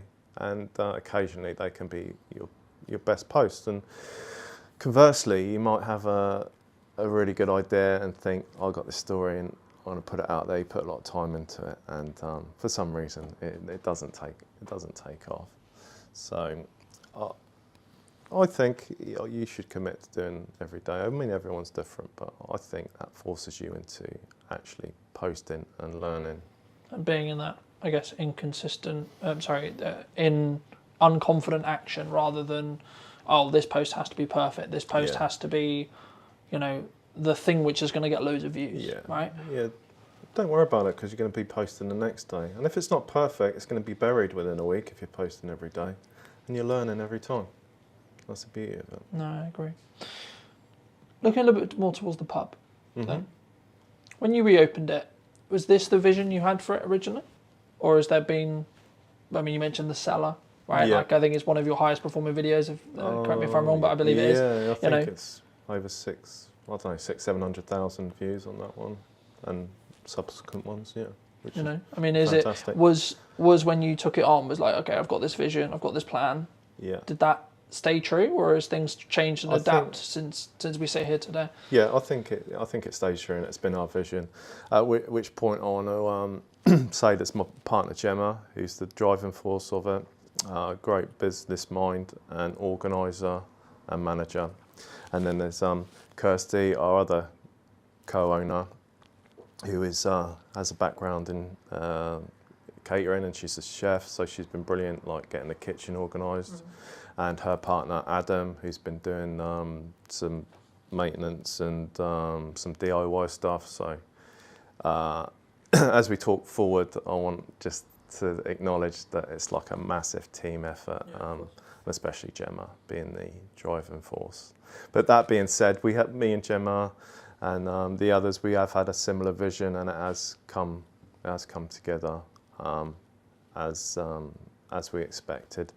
And on the opening night, I knew it was going to be, say, the soft launch. I think it was on the soft launch. I knew we were going to be busy, so I made it in my mind to take a moment and just like step outside and see it, which I'm glad I did, because I quietly snuck out the door. I went over the road, and the pub was lit up for the first time, and you could see people in the windows mingling, enjoying, and you could hear the quiet sound of people laughing and talking come across the road. So that was like a special moment. I just sat on the steps opposite the outside the church on the steps and just took a moment to watch it, because that's what it was about. So that was our vision right there. How did that make you feel? Satisfied. Yeah, it's a nice. Because I think that's kind of like a plastic. You put all this work in, and there's no guarantee.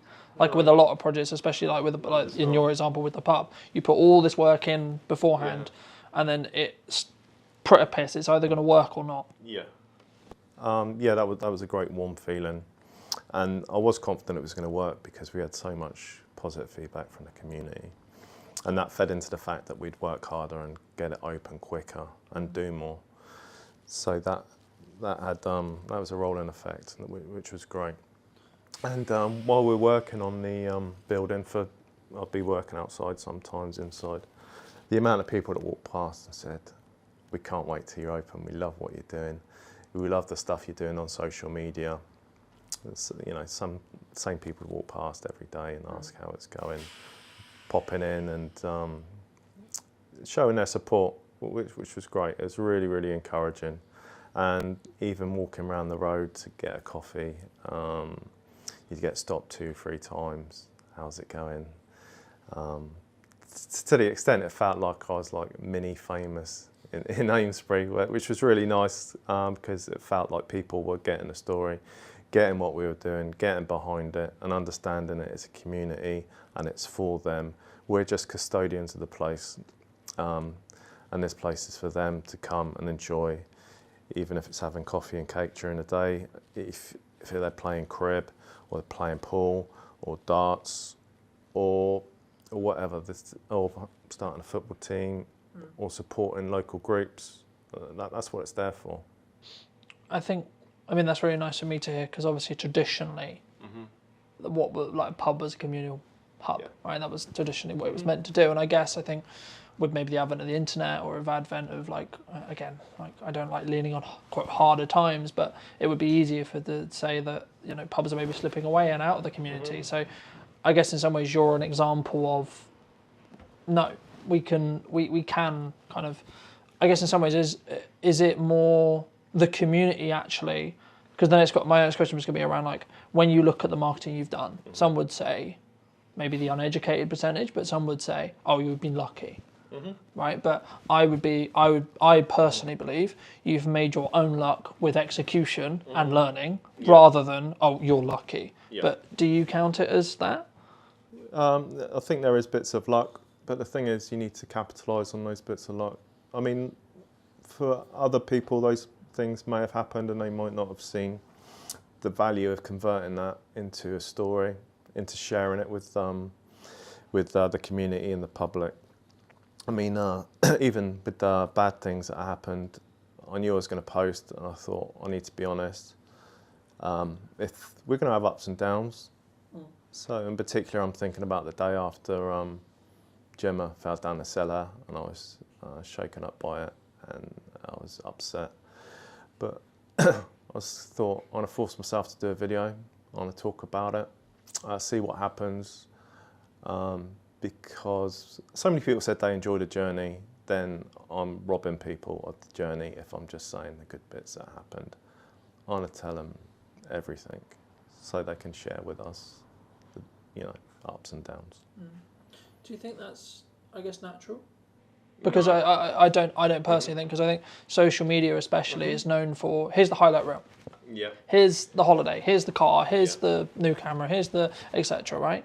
Here's all the good stuff. But we don't talk about when maybe business isn't booming or things unfortunately happen, etc. I mean, was that hard for you?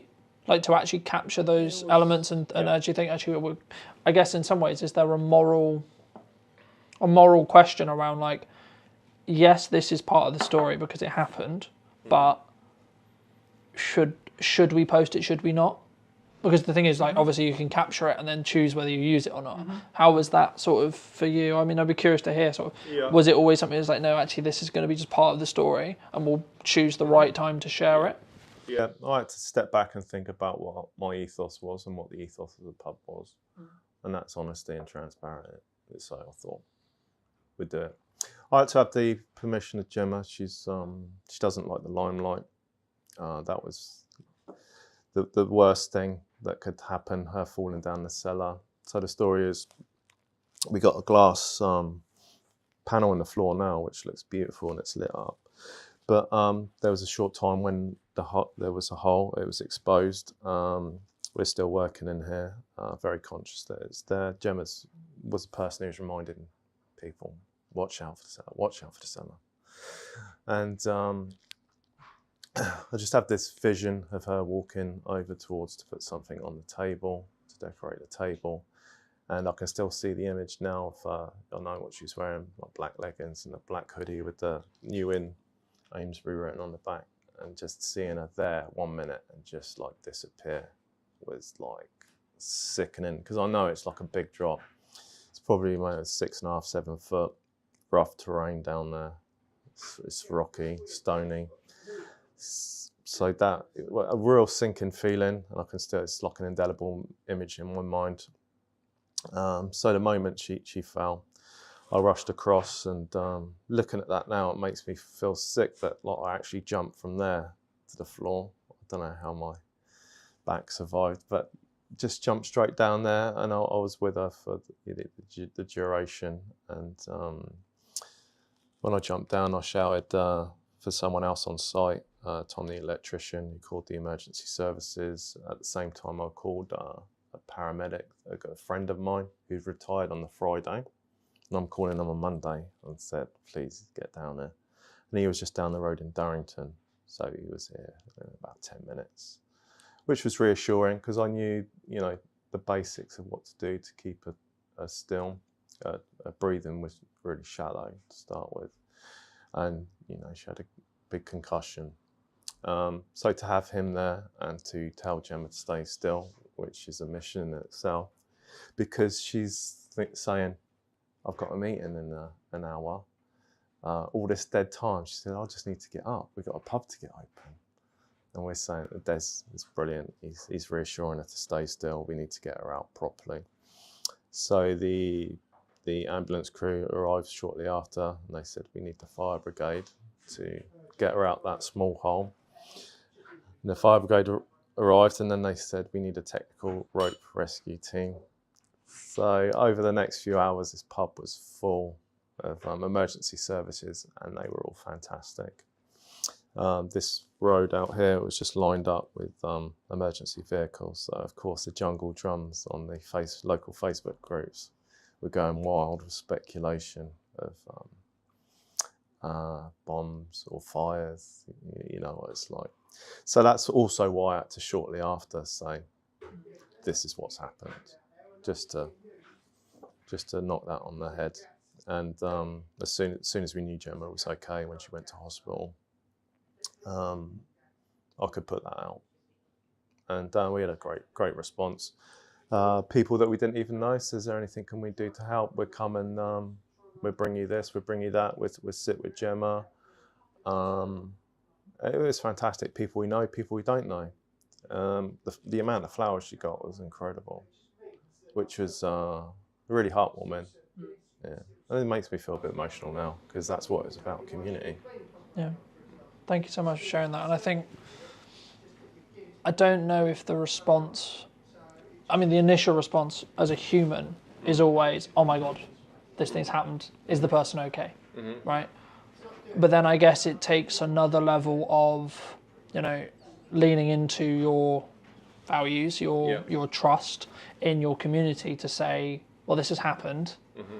You know, she's okay, but, you know, this was obviously an accident, etc. You know, in that respect. And I think it takes a level of, I'll use the word trust, to tell that to your community, because in another world, in another way, your response was very positive, but there could have been a world where the response could have been very negative, right? And it could have been very, oh, this, that, you know.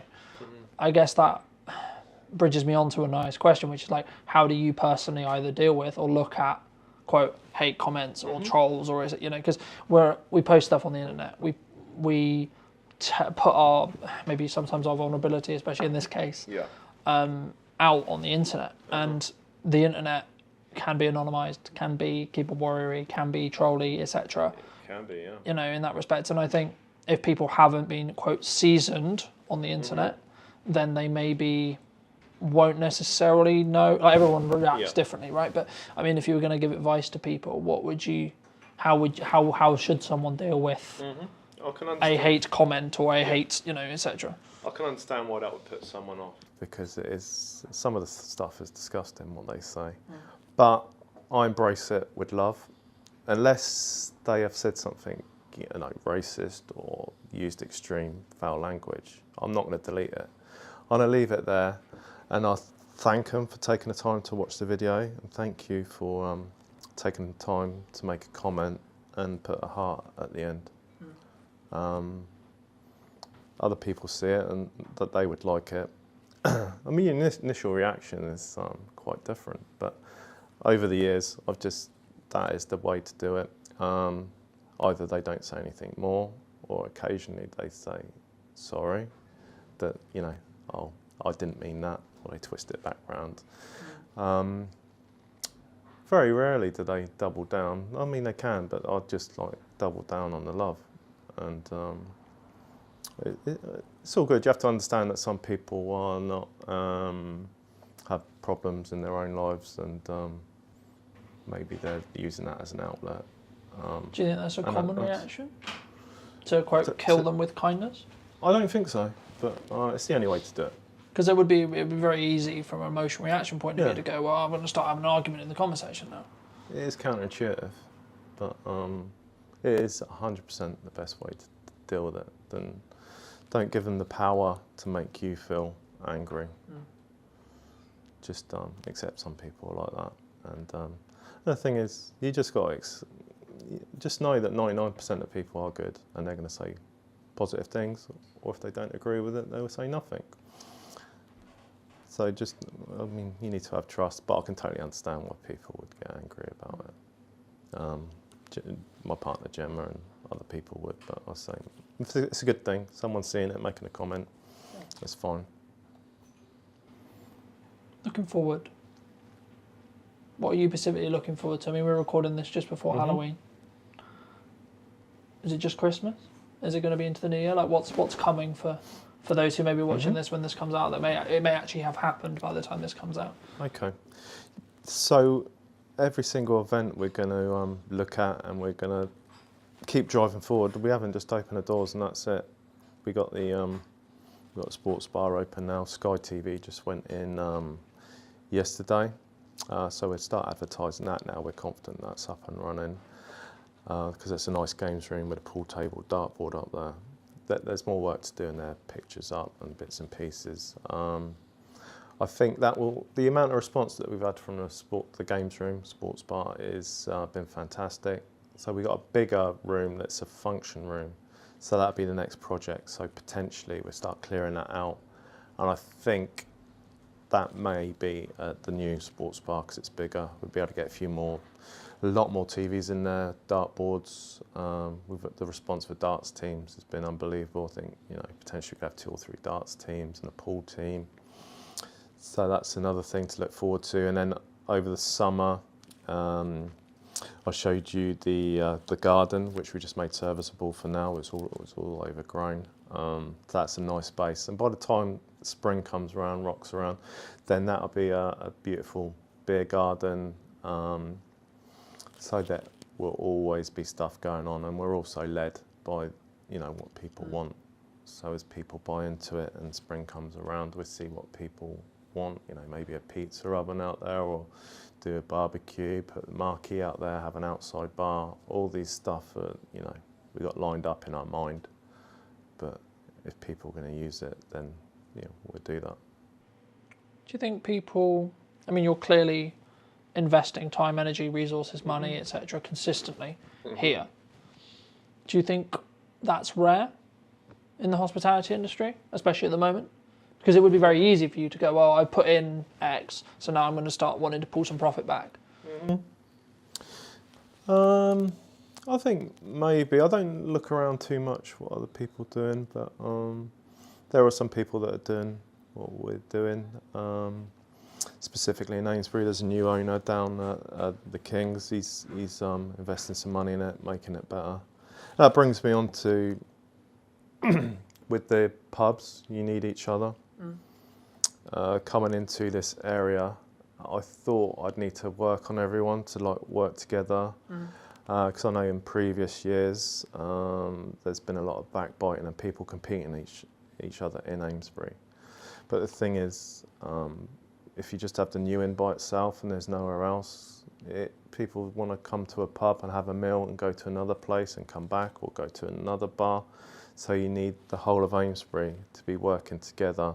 And I want to make Amesbury busy again with the help of everybody around.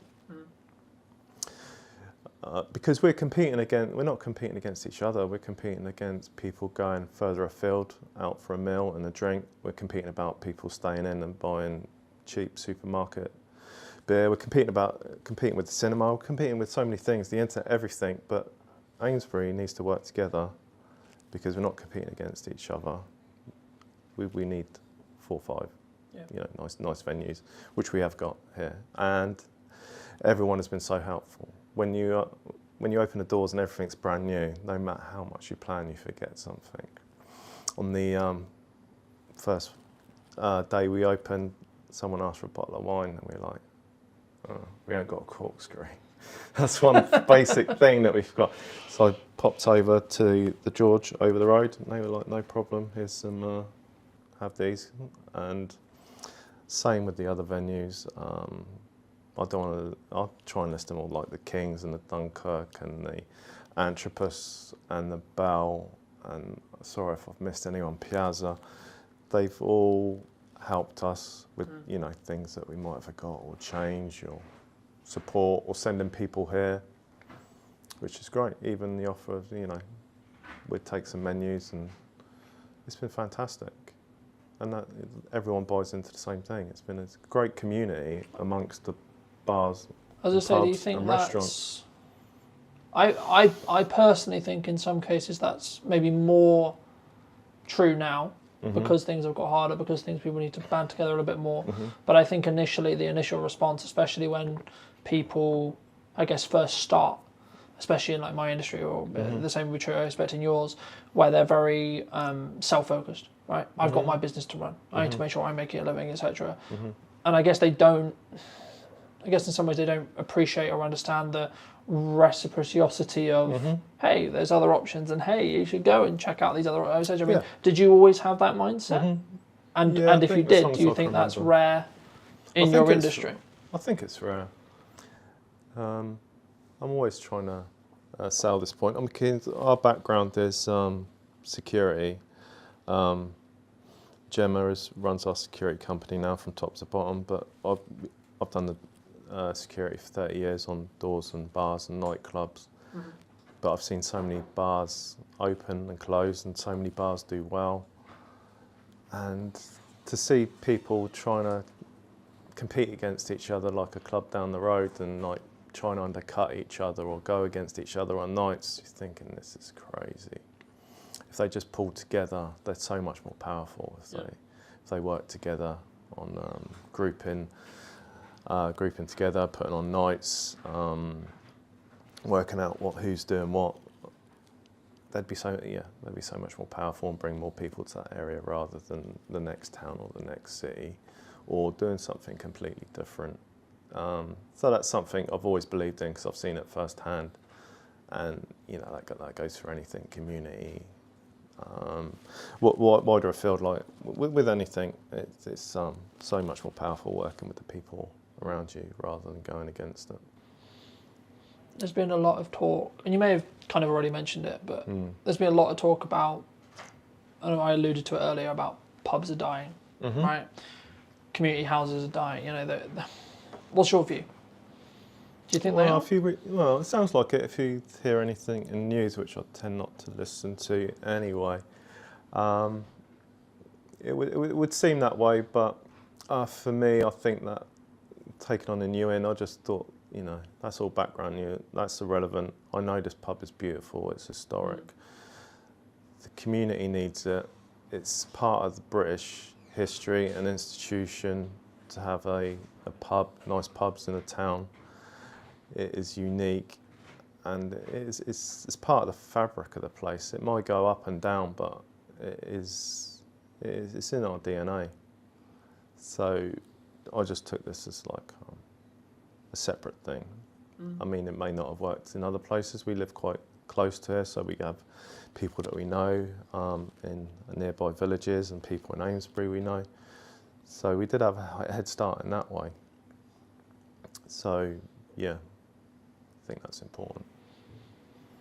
What do you think traditional or other pubs potentially get wrong with either marketing or in general? I find it difficult talking negatively of people or things, but Or maybe what they could do better then. in general, you think the big brands lose something. I mean, they've been successful and they've done fantastically well because they got to that state. But when you get bigger, then you do lose some of that independence, and you might go into a big chain and you may see different bar staff every time.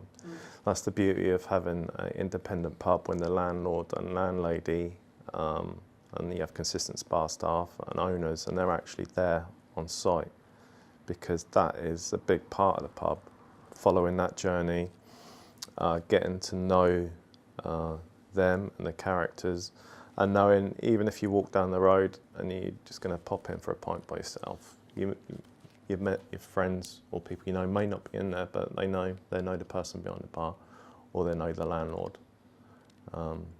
and you probably wouldn't get that in a big high street chain.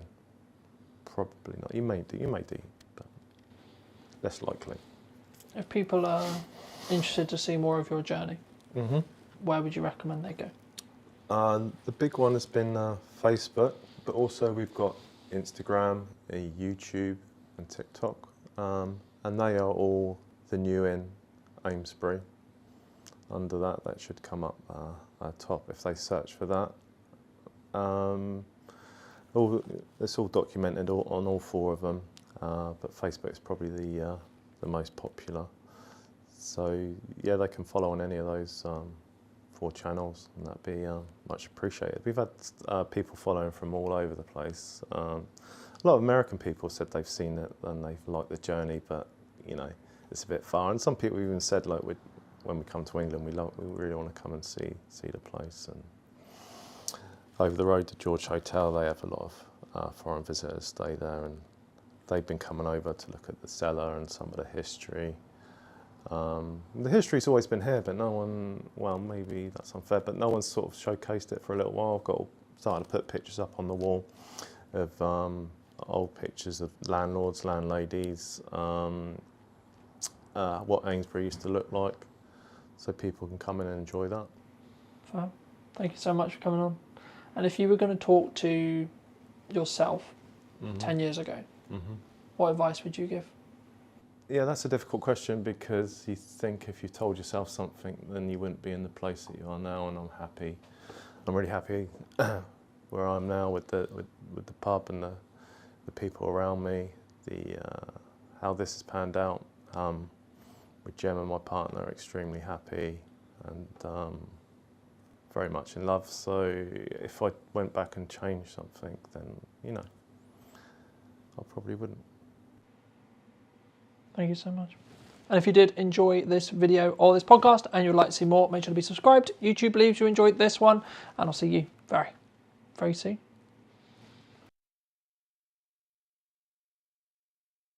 I've got my video goggles on as well, and I'm completely biased towards video because it is the most impactful content on social media. Full stop. End of. Key question for you. What do you think is missing in marketing today? What's missing in marketing today is emotion, authenticity, and consistency. If you were going to talk to Chris 10 years ago and you were going to give advice, what advice would you give him? The more that you are unashamedly you on social media, the more impact impact you will have in terms of reach, in terms of engagement, in terms of sales, everything. Hello, my friends. I hope you're well. I hope you had a good day, video night, wherever you are. Today, we're back with a brand new What's Missing in Marketing Today episode. Today, I'm going to be talking to Chris. I imagine all things about social media and all of those wonderful places to put our content. But first, Chris, welcome to the show. Thank you so much for the time, and thank you so much for coming on, of course.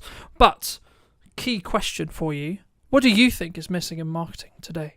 Thanks for the invite. Really appreciate you hosting me today. What's missing in marketing today is emotion, particularly emotion, authenticity, oomph, and consistency.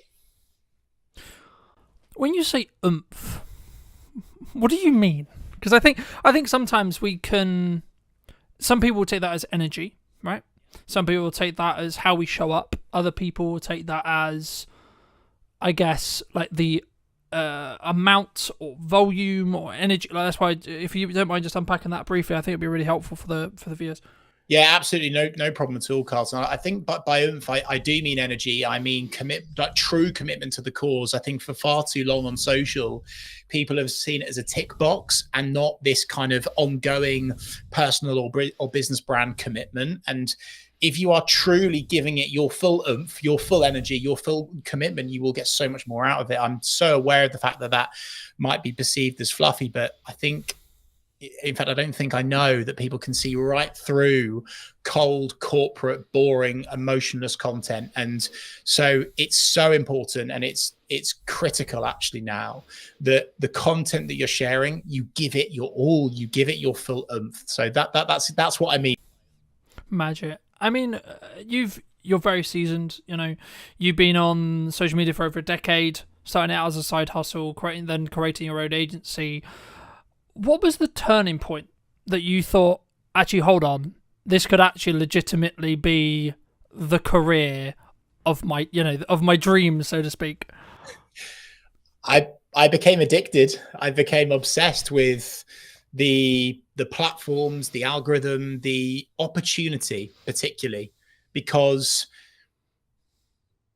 really with social media, you can honestly go anywhere and get into any audience and reach any person anywhere. Like how incredibly remarkable is that? And I think when I first started on social, I was gaining traction really quickly, and I was connecting with people in places that I could never dream of. And of course, most people that tune into this podcast will understand the 6 degrees of separation, right? And I think that process is sped up so much more because of the power of social. And so I am just obsessed by it, and I'm excited by it. And I just truly believe that anyone can create impact for themselves or their business through organic social media. And the opportunity of that is bigger and better than any opportunity in the history of the internet, in my humble opinion. Do you think people don't do it because they're worried about what if someone sees me? What if Gary, Sally, my mum, my friends from high school, etc., etc.? Like, is that why people don't do it?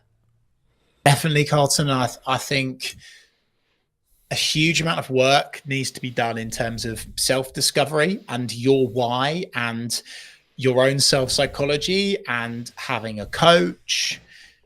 So many people come to me, Carlton, they say, yes, Chris, let's do social media. Let's get going. I want to do this. I want to go there. I want to achieve this. I want to achieve that for myself or my business. And on paper, that sounds amazing.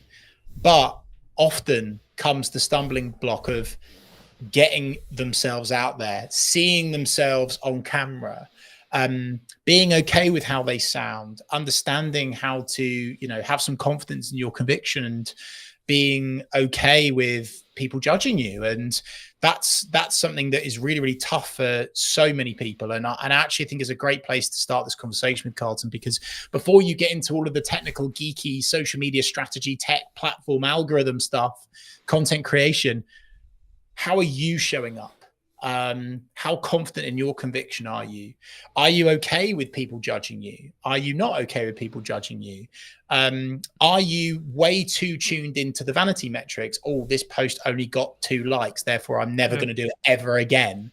So there's a lot of mental work that has to go into it, Carlton, and also again, that's not a tick box. It's not a one and done. It's a continuous thing. And the unsexy truth about social, and certainly becoming successful on social media, whether that be for your business or your personal brand, you are going to get people that criticize you. You are going to get people that disagree with you. You are going to get people that leave you snidey comments. But with that growth comes huge opportunity, both financial and just general impact in whichever way you perceive that to be for yourself or your business. No, I mean, I completely agree. And I mean, I think, but I'm also aware when saying that, though, that we come from a place of privilege because of the years we've been doing it for. If someone's listening to this and they're maybe concerned about, okay, I've got my first hate comment, what do I do? First of all, pause. I think so many people just jump into it, Carlton. They'll get a bad comment and they'll react emotionally immediately. Hold the line, folks. Calm down, breathe. First step. Second step is linked to that is make sure it's okay to just sleep on it. If someone leaves you a comment like that, just sleep on it, come back to it the next day. Okay, this is all quite starter pack stuff.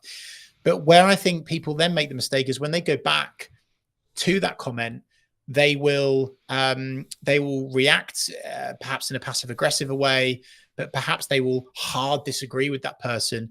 But the thing that's always worked for me, both personally and professionally, given what I do in the media world as well, is that I always respond with empathy, with kindness. And I understand that the reason why that person is leaving a comment on your business page or on your personal page, they're going through some stuff right now. Okay. So coming at it from a genuine place of empathy and killing them with kindness. And from a business side of things, it's an opportunity for you to show off your exceptional customer service skills by going back to that angry, frustrated customer or someone within your network or your audience with genuine kindness and empathy and care. And it can only help your brand, and understanding that actually, if you respond to that comment, it's going to help your post perform better and stay in the feed for longer anyway, right? So there's a whole lot of stuff on that, and I could go deeper into that, Carlton, but that's what I'd say to begin with is sleep on it.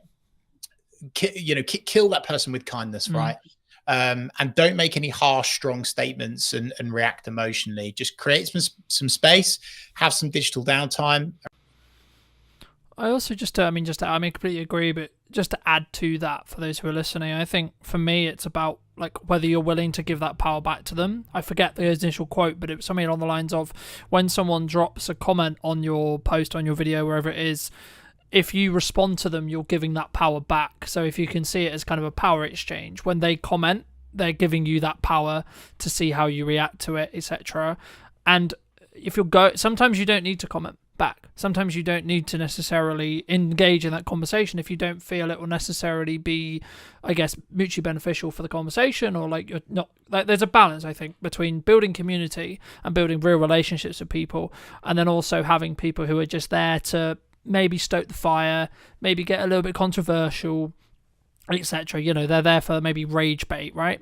But you've had a lot of experience with managing other accounts and working with other accounts, etc. And in my notes here, I've got you've managed over 250 accounts, which is across multiple industries, which is a big thing to say, right? Is there like a specific lesson or a specific like thing that you've noticed in that process that's like, this really works?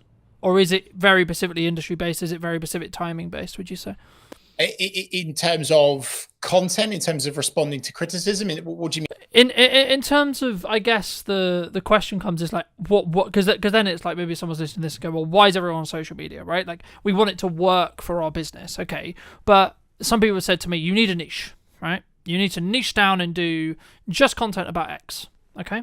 But at the moment, and this is a video I have up and coming, I'm going to talk about a hub strategy very quickly. You have a core Instagram, same is true in every platform, but core YouTube channel, core Instagram that you put your flagship content onto. Then you have spear or supporting accounts. So I have one for this podcast, I have one for my aerial work, etc.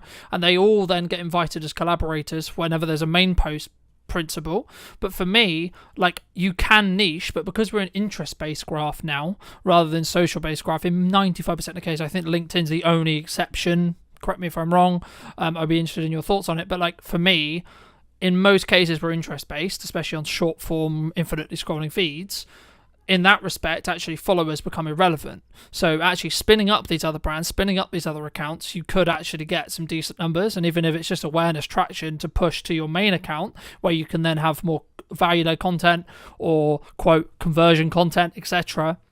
And that's quite techie. But I think for me, that's like the key, I think, to understanding what content, like what this piece of content, what a piece of content serves. So I guess to like reframe it into a question, in your experience across all of those accounts and across all of your industry, do you find there is commonalities when it comes to strategic content pillars? The unsexy answer and the truthful answer, and I would be waving a big red flag if someone said that there would be something that works for all 250 plus accounts, right? I think that's a little bit disingenuous. In fact, it's massively disingenuous.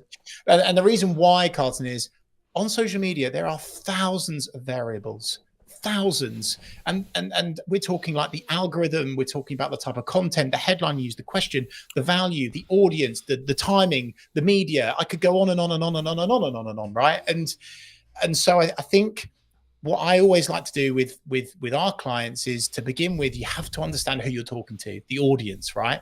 There's no point getting going and serving up content that's not going to convert because you don't understand who your audience are, right? So that's the first step. Who are your audience? Who are your people? And then the second thing, and maybe the thing that could apply to the majority of those, is having this kind of mindset and oversight and umbrella, if you like, of serving and not selling. I think that's really important. Of course, there's times in content where you would add in a call to action or, send someone somewhere to do something. We have to do that to make money, right? But having that mindset of serving, not selling, across a board of whether it's a business account, a personal account, small, medium, large organizations, that's something that I would say works for the majority of those accounts. Of course, execution of perfection, consistently turning up, not getting bogged down in this kind of perfectionism mindset. I think people have this misconception with social, Carlton, that the perfect social media post exists. And I'm holding my head because it happens all the time.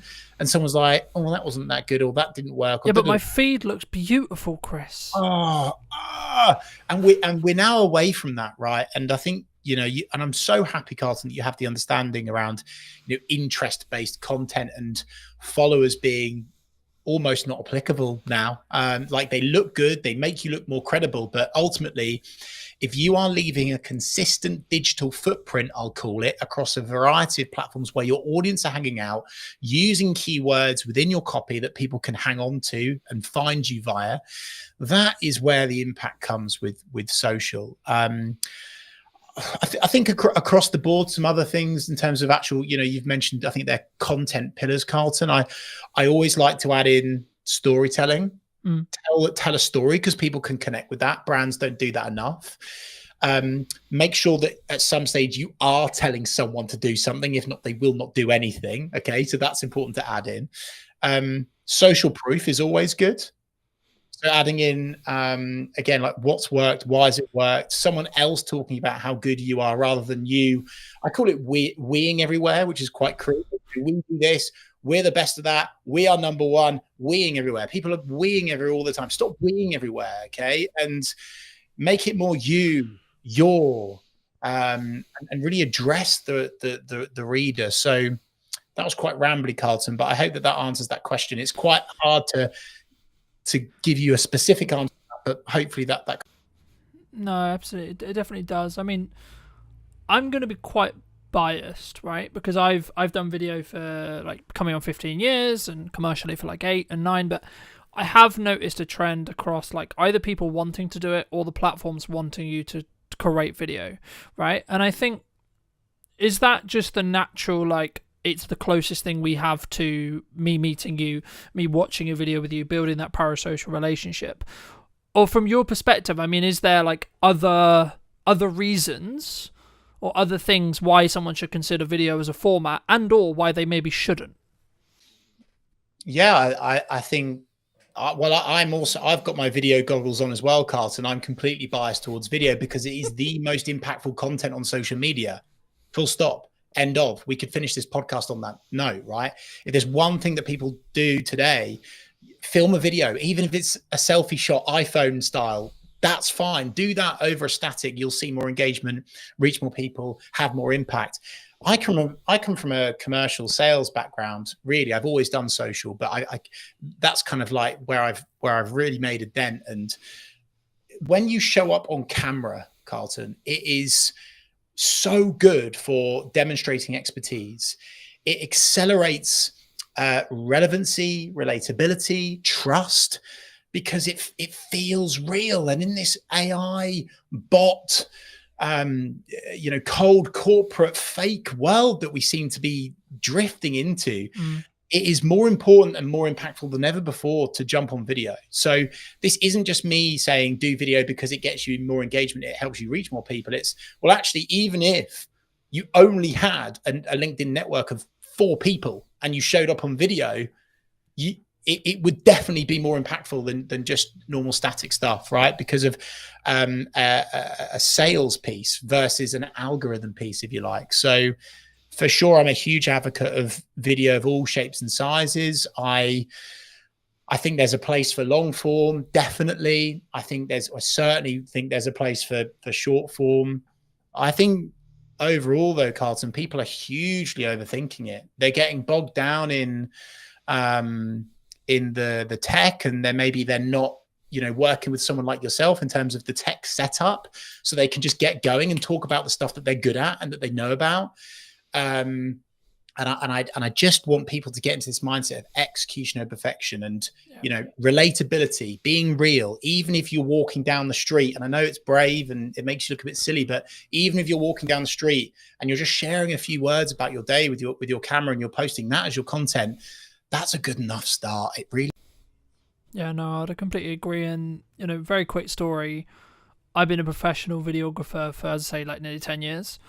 I do a couple of phone videos every now and again, and I'm almost willing to bet, I haven't checked yesterday's one, but nearly every single phone video, I think, it's really bad for me to say, but I think it over-indexes in respect to views for, like, on Instagram especially, but even on LinkedIn and other places as well. Like, I've noticed there is a algorithmic boost for phone content if it's executed well, right? Granted, right? And in the one that I'm specifically thinking about, I did tell a very cohesive story. I did give a very specific setup and then a very good resolution.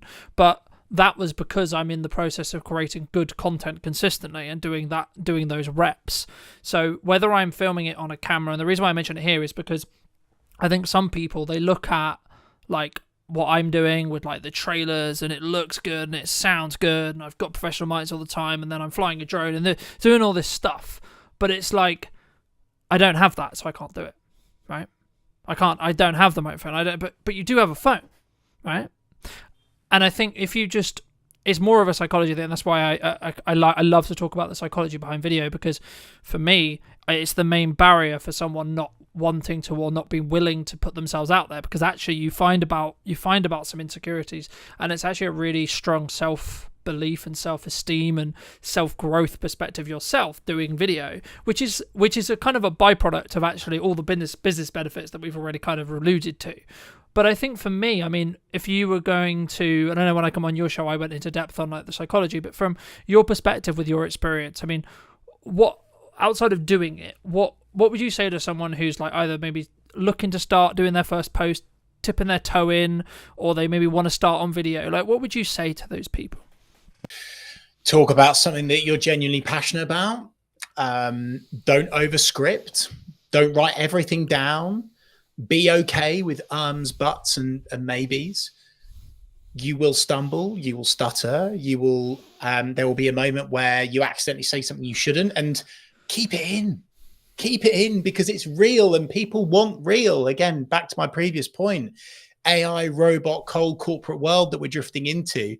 people are craving real more than ever before. And this is why influencers do incredibly well, because it's so real. It's so genuinely authentic most of the time. And so I think if I was to say to someone to start out, like of course, you know, press record in your office, whether it be, you know, in the workplace or at home or whatever, and just keep the camera on and record your day, and maybe record some of your meetings from an alternative angle, and see if there's a snippet from that you can take out. Maybe you're not looking at the camera. That's okay, because doing something is better than nothing. And I'm like so far on the other side of the fence with this. Like, some marketers are like, oh no, you know, it's got to be absolute quality, da da da da da.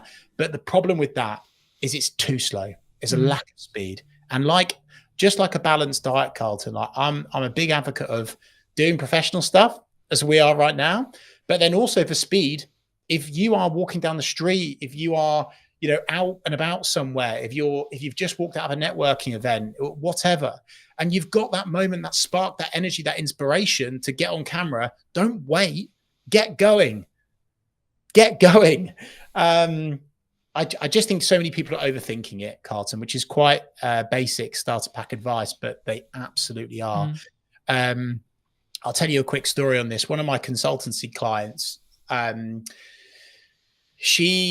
was going through this process with her. We were running through various static. We'd established our top line strategy. We had images, we had graphics, we had design, we had some polished video. And I was saying, hey, look, Cassandra, I think we should really shift more towards this kind of real, relatable portrait selfie shot style content. And she sent me a couple of videos. One was her at home, and one was her at the beach. And the one of her at the beach, you could barely hear her, to be honest with you. Like, you could hear what she was saying, obviously, but it was quite hard to hear. However, when she shared that one, you use that word over-indexed, it was so real. The wind was in the background. You could hear the waves. And most people, they wouldn't have used it. They would have gone, it's too difficult to hear me, I won't share that. Whereas actually I would say, if there's a car in the background beeping, if there's an animal, if there's a bird tweeting, if someone walks in, you know, like it's like the classic BBC Reader where the kid walks in, right? Like, use that, you know. I just think so many people are overthinking everything, and it's I mean, maybe it's a wider societal, deeper issue, right, around our own self-image. I think it's getting worse because of social. That's maybe like the dark side of it, but if you can just be okay with who you are and unashamedly sharing who you are with the world, then you will reach so many more people and be able to spread your message and create more impact. Something that I understood a handful of years ago when I did a video talking about marketing funnels was actually the job of a marketing funnel is to basically repel or exclude a certain sector of people, right? The wrong certain people. Because I think when we look at marketing, we go, I'm trying to attract the right people, right? But we don't always look at the other side of it, which is that repulsion side. But something which I've found really interesting as I've grown and I've developed is like, I'm talking to more business owners who are getting busier and busier with the operations of a business and et cetera, et cetera. And that's probably one of the reasons why they, to be honest, they bring me in, because they want the professional content, they want the feel, they want the sound, but they don't want to have to worry about what lens are we shooting on, what light are we using, what microphone are we, so on, right? But for some business owners who say they don't have time for social media, they don't have time for content creation, what would you say to them? I would say, like anything, it's whether you truly want to commit to it or not. I would say that it's more attainable than ever before to work with a genuine specialist that isn't going to charge you, you know, through the roof like a large generalist agency that doesn't specialize in. And you, as long as you go through an appropriate in-depth onboarding, consultancy, strategy, agreement process, if you like, and you're able to define exactly what you want to achieve, where you want to go, how you want to do it, your tone of voice, then you could outsource it. But I also truly believe, Carlton, with the tools and technology that are at our disposal today, I've got a lot of concerns around AI, right? But then also, I am an advocate of using AI in terms of ideation, in terms of building out content pillars, headlines. There's so many things that we can get from it. So it's easier than ever before to get consistent on social, whether you do it yourself through tools, through techniques, learn techniques, or you outsource it. You know, you don't. I think there is this kind of there's this real thought with most people that it's like this huge unattainable expense to work with a specialist on your social now, but that's certainly not the case in my humble opinion anyway. So again, not maybe a one and done answer there, but an honest answer, which is that you can absolutely commit to it, whether it's yourself or whether it's through a. I think for me, my answer would be like leverage, right? Like, it's what are you leveraging? How are you leveraging your time, assets, resources, etc.? Like, you could, using like what I did for a long time, hire someone to follow you around with a video camera and document rather than create in a Gary Vaynerchuk style, and or actually, like as you've already mentioned to it earlier, record what you're saying in a meeting. And this does one of two things. A, it gives you infinite content opportunities, especially if you're going to use things like ops clips to do the editing for you, because you're only doing it for short form. But also, it actually means you're going to show up better for that person in the meeting, because you're not going to spend time talking about how's the weather, how is the dog, etc. You're going to go, okay, how tangibly can I add value to you? Right? How can I tangibly add value in that hour? Because A, you're creating content from it, so you want to add kind of generalized information, you want to create the most valuable content you can. But also, I've found personally, people take more value from the meeting because you are kind of in that performance mode, I guess you could say, right? But this does kind of link in, I guess, and it'd be wrong of me not to ask you around. You know, you've been very fortunate to speak on stages. You've been fortunate to, I believe, correct me if I'm wrong, but like run your own radio show on the BBC and co-host it and etc. I mean, like, for people who are maybe listening to this and that's maybe like an avenue of their business, so maybe they have a speaking opportunity or they have been invited on the radio, but they're not sure, well, like, what's it going to do for my business? And like, why should I? And like, do you see that as important for you personally? Brought that up, Carlton, because it links with your response to my last answer, right? Which is that if you're going to do public speaking, or you have a media appearance, or you're guest writing, or you're doing something like what we're doing now, okay, the reason why I'm committing to this is, of course, not just to share my expertise and my experience and help serve, not sell, really just help people reach new audiences. It's getting content as well.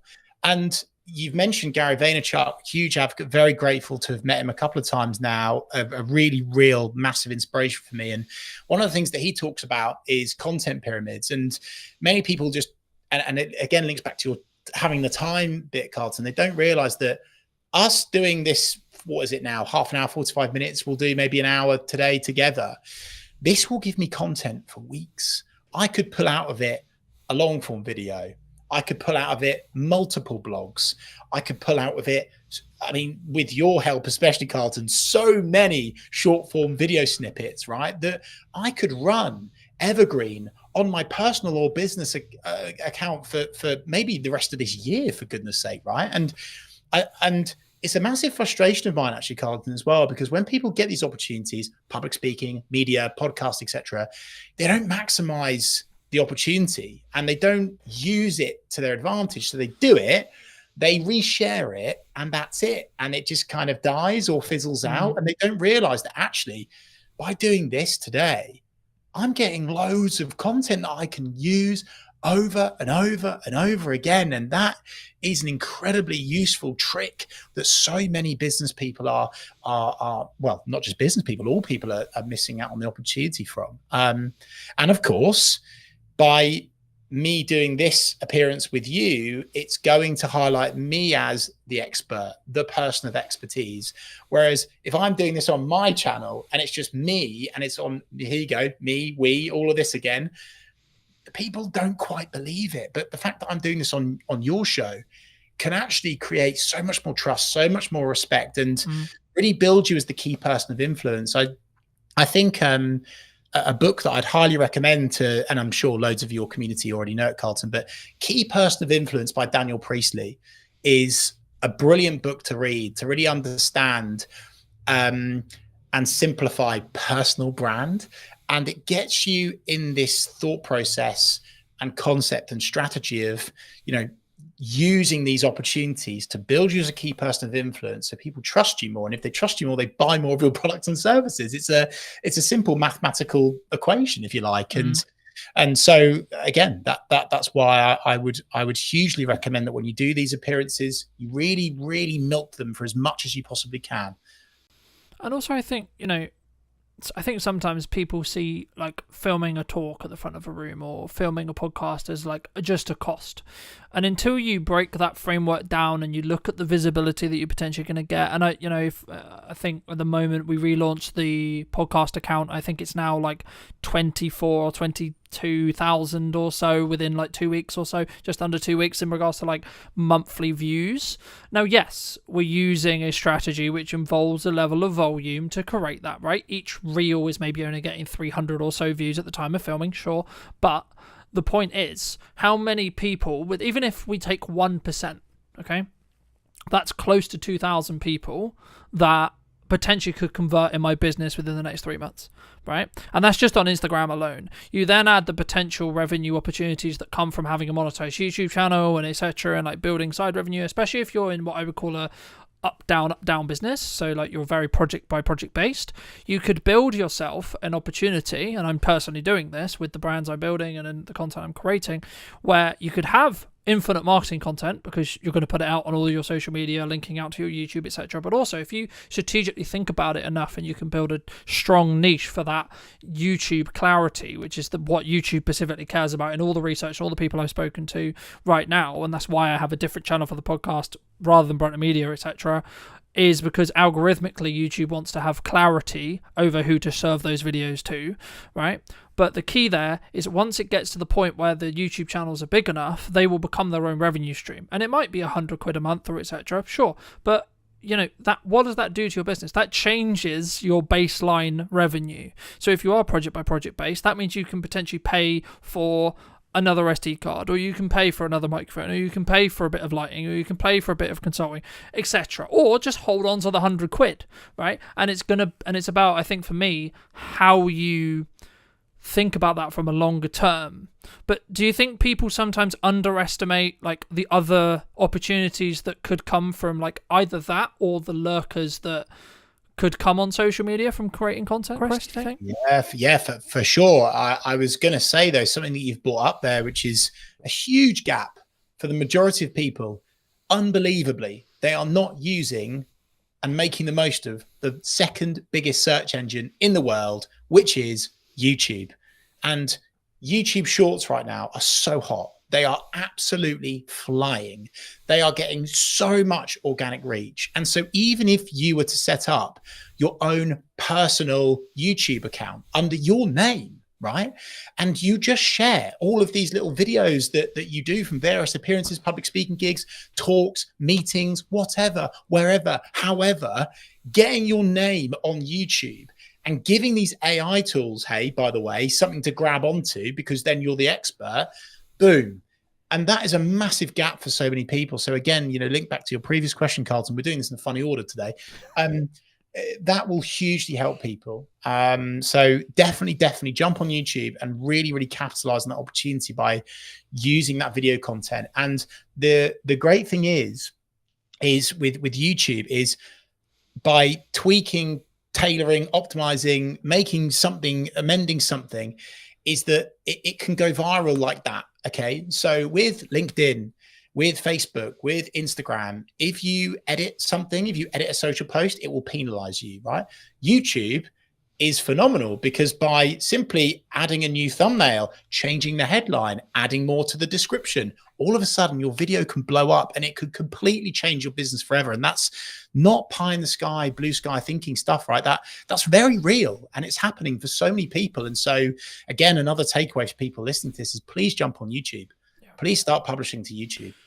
Yeah. And I think, we've talked a lot about like the commercial benefit of doing content, the commercial benefit of like why I should be looking at marketing, how I should be consistently marketing, but you've done some incredible work through your Big C initiative about, specifically raising, I believe this is correct, do correct me if it's wrong, raising up to about £40,000 for the charity involvements and etc. I mean, how specifically is that kind of, I guess, purposely shaped your work, or like how did that kind of come about? Like, because I think that's really rare in the business landscape, but also in the social media landscape as a whole. I don't think we sometimes think, hey, I could actually do something really good and really meaningful here.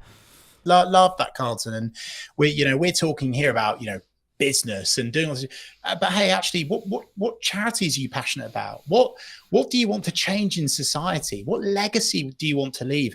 You can use social as a tool to support with that. I'm so proud to say that we've now got up to over 50,000. I think we're almost knocking on the door of 51,000, right? For a cancer charity that supported my mum before she sadly passed away in 2007. And my mission is I want to get to 100 grand before I retire, right? And I will get there. But the takeaway and the learning from that is all of that money was raised because of the power of social media, specifically the power of building a engaged community. And we jumped on YouTube lives. We were talking to our subscribers. We did a 24-hour watch along, which was phenomenal. And we raised, I think it was like annoyingly, it wasn't 24,000. It was 23,000 in 24 hours. And that was on YouTube, one platform. So again, like, if it's not enough to already jump on social media for your business, what about the stuff that you're passionate about? What about the charities that you want to help and support? It's definitely the right thing to do. Do you think AI is going to change this? Yeah, I do. I think AI has already changed a lot of social media. And I think that it's one of those things that you can either lean into, you can sink or swim. And I think that many people are already swimming with it, but then also some people are unintentionally sinking because they're using AI. They are they're really rubbish with their prompts, Carlton, and they're just kind of spewing up stuff and throwing it out there. And the algorithm is understanding and picking up, that's AI content. And there's certain things that you see and you're like, you've swallowed a thesaurus overnight.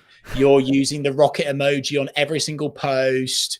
You're using multiple line breaks in weird orders. It doesn't feel like you anymore. So I think AI has changed it, but not just for the good, but for the worse as well. And honestly, not even just saying this because I'm on your podcast. It's why video.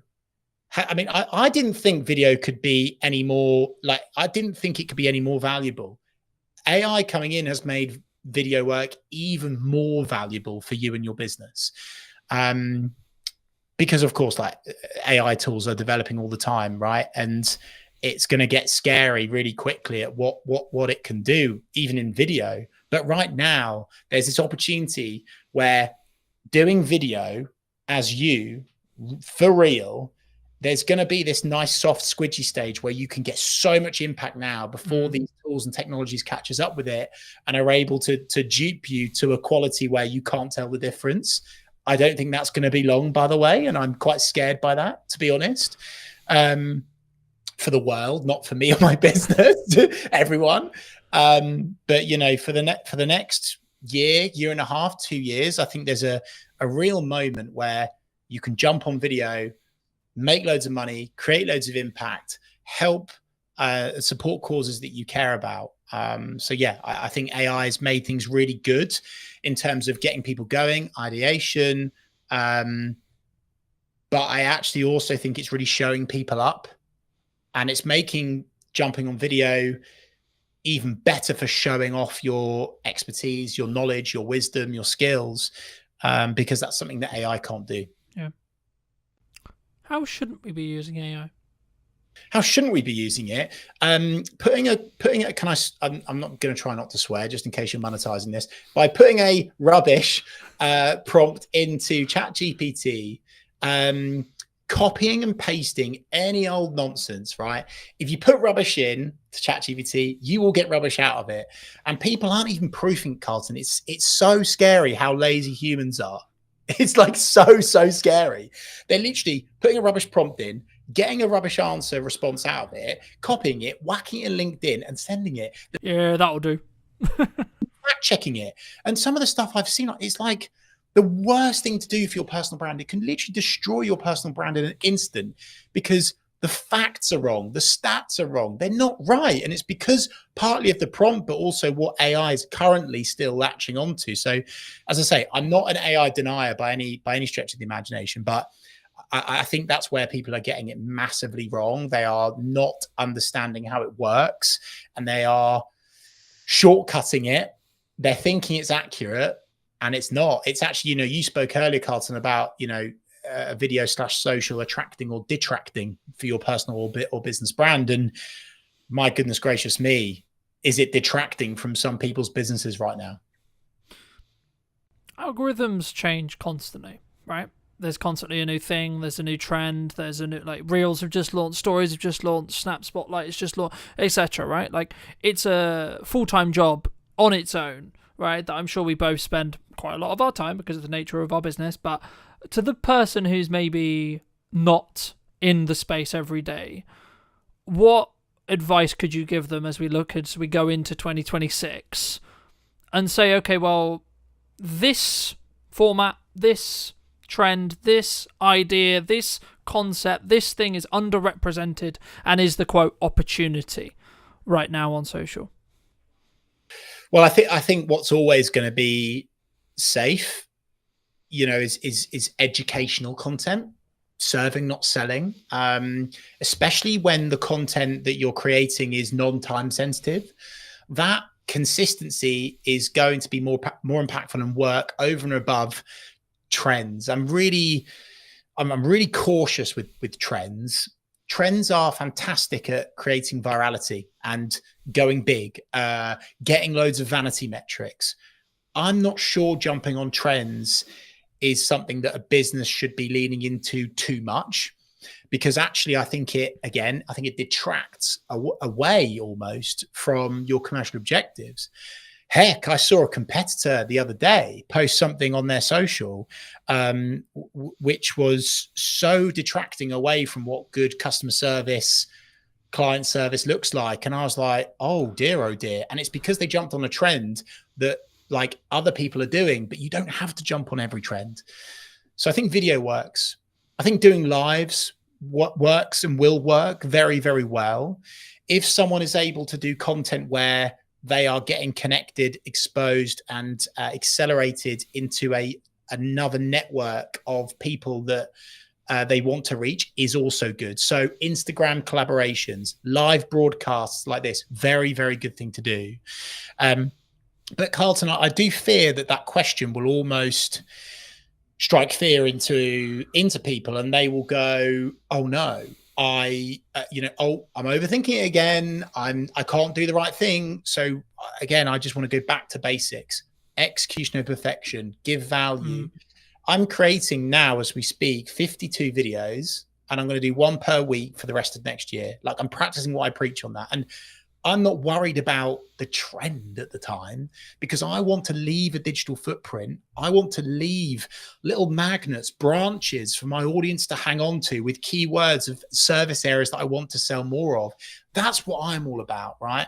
Leaving this footprint that people can grab onto. So trends are great. You don't have to jump on all trends.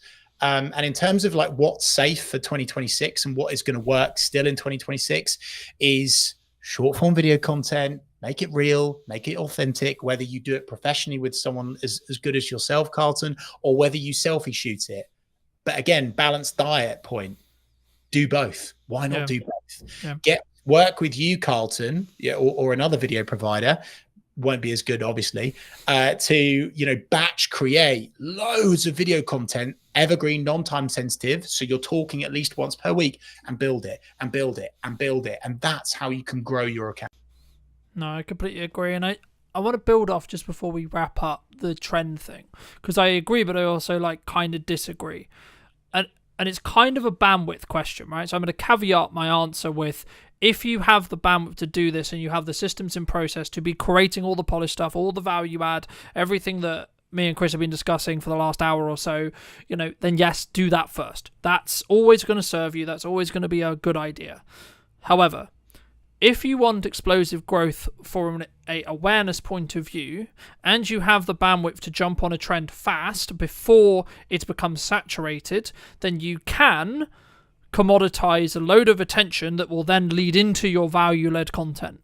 And that's where it really comes down to, in my opinion, a yes and thing rather than a yes or thing, right? We've alluded to Gary a lot, and I will link some resources down below for those who are interested, but like, this is one of the things that Gary talks about a lot. It's like, yes and you should talk about your hobbies. Yes, and you should talk about, I think he had a video that got like silly views, like millions and millions, and it was like him talking about like a fruit, right? What ROI is that? Well, actually, probably quite high, because what happens is people, if you look at everything you do as a part of a marketing funnel, you need to ask what piece of your content is going to do.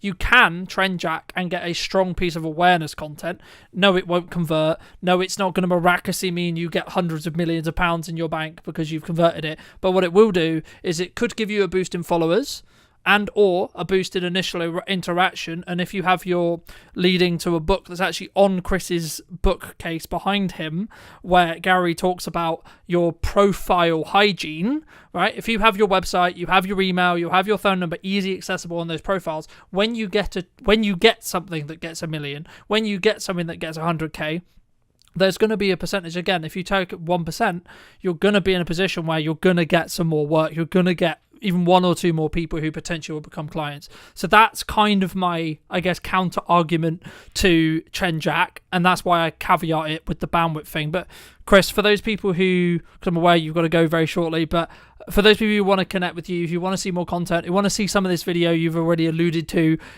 where's best for people to reach out to you? And do you agree with what, that strategy as a whole? Well, I was going to say, I just looked at the time and I went, oh, that's a shame, because I've got so much more to give. And for people that have kind of liked the cut of my jib today, I'm serving up a ton of value over on my Reeve REEVE social media YouTube channel.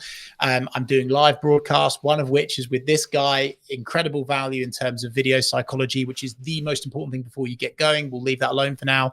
Connect with me on LinkedIn, Chris Reeve. I'm showing up there really consistently and just providing free value for people to use and jump on.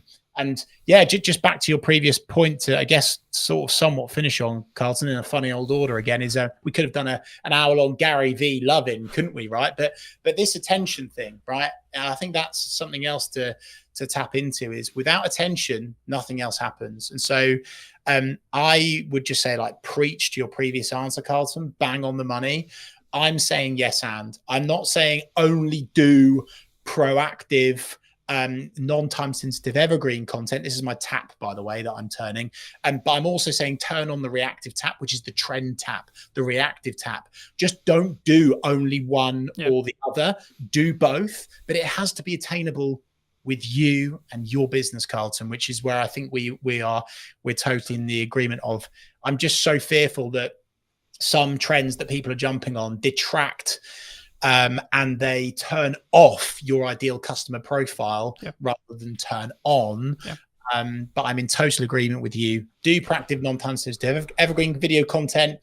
Do trend content as well. And hey, in that book, Attention by Gary Vee's latest one, it's full of geeky social video, psychology of social content that can work incredibly well for you and your business. Carlton, I just want to say thanks for your time today, but also I want to take the time to say, on behalf of your network and the audience and the community that you're building on your podcast, thank you, because this is really rare that someone is taking the time out of their day to genuinely share so much just purely because they're passionate and that they want to help. And I really wish that there were more experts in their field that committed the amount of time that you do to actually just helping people. So thank you, sir. No, that's so kind of you. And thank you so much for the time.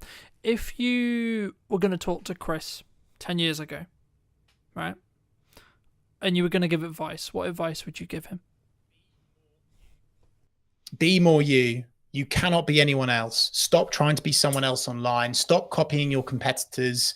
Stop just doing what the other people in the industry are doing, because actually, if they go yin and you go yang, if they go black and you go white, that is really, really impactful. And the more that you are unashamedly you on social media, the more impact you will have in terms of reach, in terms of engagement, in terms of sales, everything. It all comes back to the more you that you are, the more impact you will have on social media.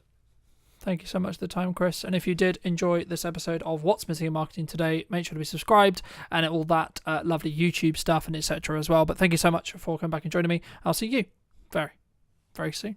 Do you think that filmmaking either will continue to change and or has already changed with the advent of AI? If you're getting into filmmaking now, it's potentially quite challenging. It's going to be very difficult for juniors coming in to know whether they can even trust AI. It is a big question mark at the moment for me. We'll get to a point where we truly won't know what's real and what's not. Marketing is for a specific job to give you the permission to sell to someone. And then sales is the ability to add value at a monetary balanced cost to you. And I do think as a creative, especially if it's a project you're not being paid for, you need to be brutally in line with what your voice is trying to say and not be swayed. Hello, my friends. Welcome to a brand new episode of today's podcast. Today we're going to be talking to Phil all about filmmaking, his journey in filmmaking. And I guess, Phil, I mean, I was going to ask you specifically like how you got started, but I think why should someone specifically care about filmmaking as a whole or video as a whole right now, would you say? Well, I mean, it seems to be that video is everywhere, and it's a really powerful way to sell or to get a story across and just to generally get a message. And I think people are, well, I mean, the fact that we've just at our fingertips got video content that we can just scroll through and on tap, it seems. I just think it's probably the most effective way to get a message across. Do you think that filmmaking either will continue to change and or has already changed with the advent of AI? And equivalent, like to give you some context, I was watching a video earlier today all about the fact that like junior editors and getting into filmmaking, like we're both like I would say probably more established, but if you're getting into filmmaking now, it's potentially quite challenging in respect to like those you don't necessarily have those junior roles because they are being commoditized or replaced by AI. Yeah, it's an interesting thing. And I was at an event the other day and they drew attention to the fact that, as you described, those junior level roles are being filled with AI. But what's interesting is that those at the latter parts of their careers, once they disappear, the experts that actually know and have the knowledge, it's going to be very difficult for juniors coming in to know whether they can even trust AI, because they haven't got some old fogey next to them that they can vet it and check if it's correct. But in terms of AI, it is a big question mark at the moment for me. However, I'm starting to see whenever I speak to people about LinkedIn, they're frustrated at the fact that every post seems to be AI, and I do question whether we'll get to a point where we truly won't know what's real and what's not, and so people will need further proof on and evidence as to what's real. And I think what will happen in terms of marketing is that people will just start meeting up more, and so you might find that video loses its impact because we just won't believe it. Perhaps these kinds of conversations that we're having now will become a better way to market, but it's really hard to know, and it is a worry, I'll be honest. And I think it's important to embrace the technology and not get left behind, but I feel like it could go either way. As I say, I mean, for me, I think it's kind of one of those things where you've got to kind of use it to like leverage what you're doing, but also be aware of where it's going, so then you can maybe pivot, change, adapt what you're then doing as a filmmaker, what you're doing as a marketer, etc., either for your clients or for you. I mean, I agree with your like the perspective or the analysis, I suppose, that people are more pushing towards in-person events and more community-based stuff, because I've noticed that with my own in-person event, but also in general, people really seem to, I guess, resonate more in some ways with in-person connection as AI becomes more dominant. But I guess maybe the longer-term thought process is, Like, is there a marry? Like, can we marry the two in the respect to, like, actually a lot of the stuff and a lot of the grunt work will always be done by AI, and does it maybe cross out? Maybe the line is that maybe when it doesn't cross over into like the creative stuff, I guess, do you think, could it replace the creative thought process? Because I don't personally, I think it will struggle to do that, and if it can't, then we're actually fine as filmmakers. I think we'll be just kind of optimized by AI in some ways. Yeah, there always has to be, in some form, some sort of director or operator, and I just think what will change the most is the location at which we're doing our job.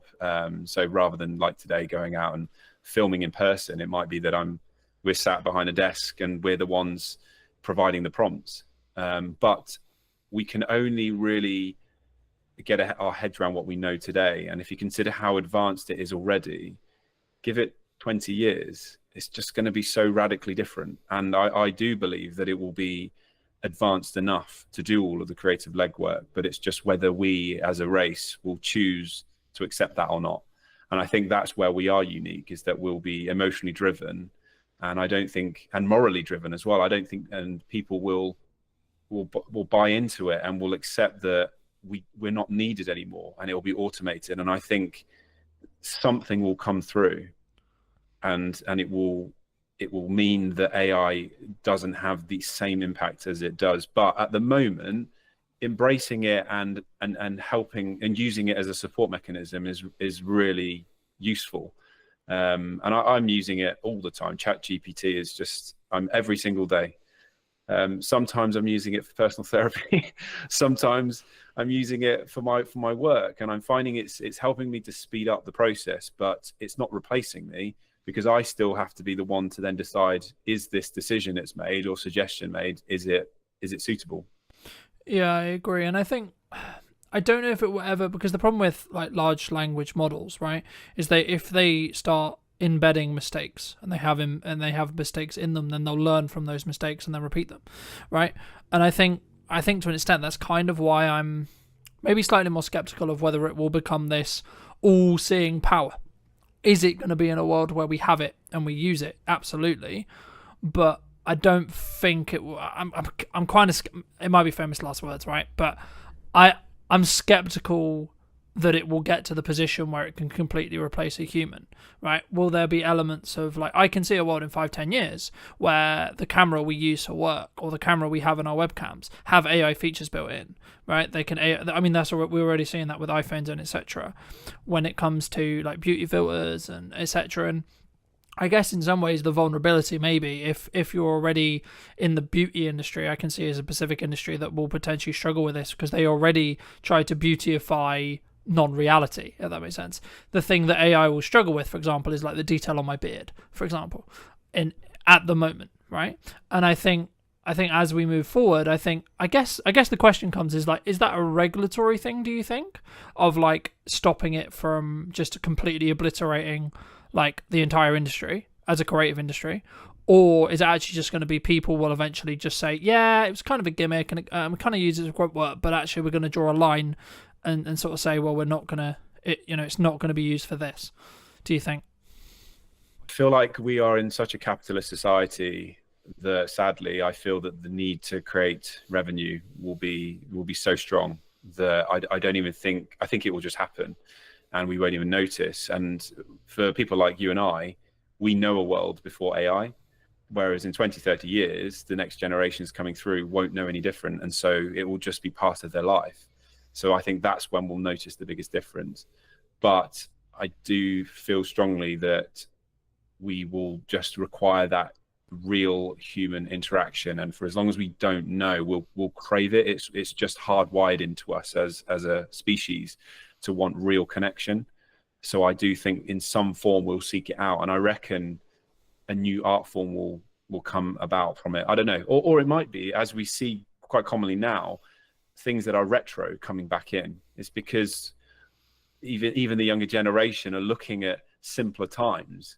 My daughter is 13 and she's taking a break from her mobile because she doesn't like what it represents in her life, and I think that's an incredibly mature choice that she's made.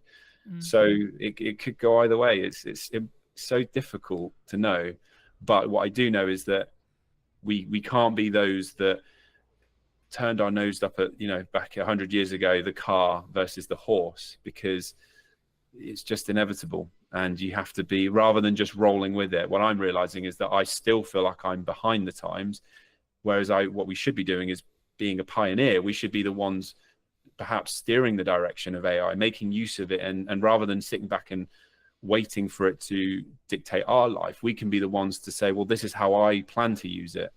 And we can make choices now that then steers the direction. Yeah, no, I agree. And I think for me, the key is whether you're in the driving seat, right, or not, which is kind of what you're implying there. But I mean, I guess, like, getting it back to basics, I mean, a lot of what we do is tell stories, right? I mean, how did you get started in either filmmaking or like telling stories as a whole? So I went to university, started in 2004, and I did a 3-year course, video production in Gloucestershire. And it wasn't until the last year that I really started to get a sense that I could direct. And so I did that in the final semester and really enjoyed it. And then I left university and spent 5 years working for a video and photography studio, worked my way up to producer level. So I wasn't really telling stories, but I was starting to get a sense as to what it meant to create content for clients, understanding budgets, their needs, and things like that. And then I set up my own company in 2012. And that's when I started to get that itch and that need to want to make content for myself, or to prove that I was more than just a corporate video producer. So I made a music video in 2014, which was my first ever real creative, in inverted commas, personal project after university. And then I made a Christmas film called Love is a Gift in 2014, which went on and did very well, oddly, when I re-released it in 2018. And that's when I started to get a bit of a reputation for being a storyteller and a director. So since then, it's always been in my head, this sense that I want to tell impactful stories. When I'm doing my day-to-day job as a head of creative, it's a catch-22. So I've got this desire and need to tell impactful stories, but sometimes the projects don't need it, or they don't need the amount that I want to put into those projects. So I have to be careful not to overinvest and drain myself emotionally on every single project. But I do have a need to, at least once or twice a year, tell a story that I feel resonates with my viewers. Do you think a lot of people struggle, like, I guess in some ways they're always in the rat race, especially as filmmakers, right? They're in that corporate kind of revolving wheel of, I need to create something, I need to create something, I need to create something for a client. And maybe they don't step back and say, well, why should I create something for myself? I mean, is that something you've always done, or was that just to like sharpen your craft and lean into that more creative side that maybe didn't necessarily fit the client's vision, would you say? When I started making, kind of the reasoning behind, I guess, why you still create, or why you did create your own stuff, rather than, because I guess in some ways some people would say, well, you don't make direct money from it, so why would you invest the time, energy, and resources in doing so, right? Yeah, it was a twofold thing. So when I made the film, it was because I was, I guess, sick to death of doing interviews, and I wanted to demonstrate that I had more to give. So there was a personal need there, but it was a marketing piece. I truly believed that if I made this Christmas film, it was going to promote my company and push us into new territories. I wanted to create TV adverts and music videos, and I wanted to be paid to do them. So I thought, well, if I just make something that demonstrates my capabilities, well, then I'm doing that's the best thing I can do. And it's paid off. It took 4 years for that film to gain the traction that it did, but I've had some successes off the back of it. So I think it's really crucial that creatives don't just sit back and wait for the brief to come in from the client. They play their part in steering the direction of their careers, and then that influences who then approaches them and the briefs they receive. It's like a self-fulfilling prophecy. They'll receive the briefs that they want to receive because they're demonstrating what they can and can't do. Do you think, I guess, I mean, that's always been an approach that I've had, which is like, if I want to make the step into a specific area of work, I need to kind of do spec ads or free ads or etc. around that thing, or a personal project to sort of prove, I guess, in some ways to that industry, for me to have the right to then potentially pitch for stuff. Do you think business owners, creatives, I don't want to use the term they're lazy, because I think that's it's kind of up your own arse kind of opinion of saying that. But I guess the approach could be like, if their back's against the wall, maybe they don't appreciate that marketing is the understanding, or maybe they don't have the runway financially to think about what are we doing in 3 months' time, right? Because a project like that, I haven't done one to that scale, but I expect it didn't exactly take a week, right? I mean, did you specifically plan like, oh, I've got this 3-week window and I know I'm going to be good for client work, etc., and then make the decision to do it? Or was it in a down period? Because I think sometimes we can go into this spiral of, oh, I'm just going to go get a job, or, oh, I'm going to play video games and sort of wait around and wait for the phone to ring, right? Yeah. For me, so Love is a Gift, the Christmas film, I was on a run and the idea came to me, and it was just before Christmas. I think it was early December, so I was quite late in the day to get something made, but I didn't hang around. So it was a Sunday, I ran home, literally sped up to get home to write it.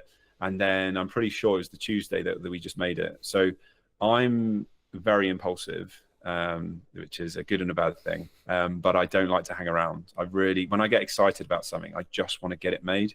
And I think that's the best way to be, especially as a creative, because the moment you pause, you start to second guess, and you start to worry about, will it be successful, or will people like it? Is this right timing for me? And then you just end up talking yourself out of it.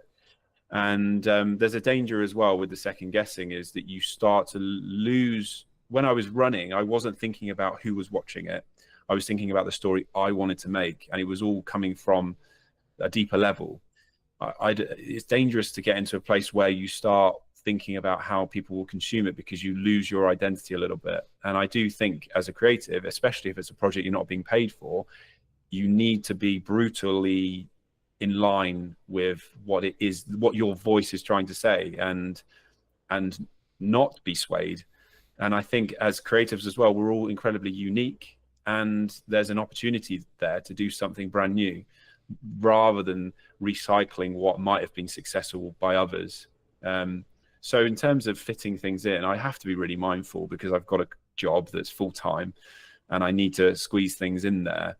But if I really believe in it, I'll make it happen. I think if you're so passionate about something, you make it happen, don't you? And I guess, yeah, brutally, if you don't, you've only got yourself to blame.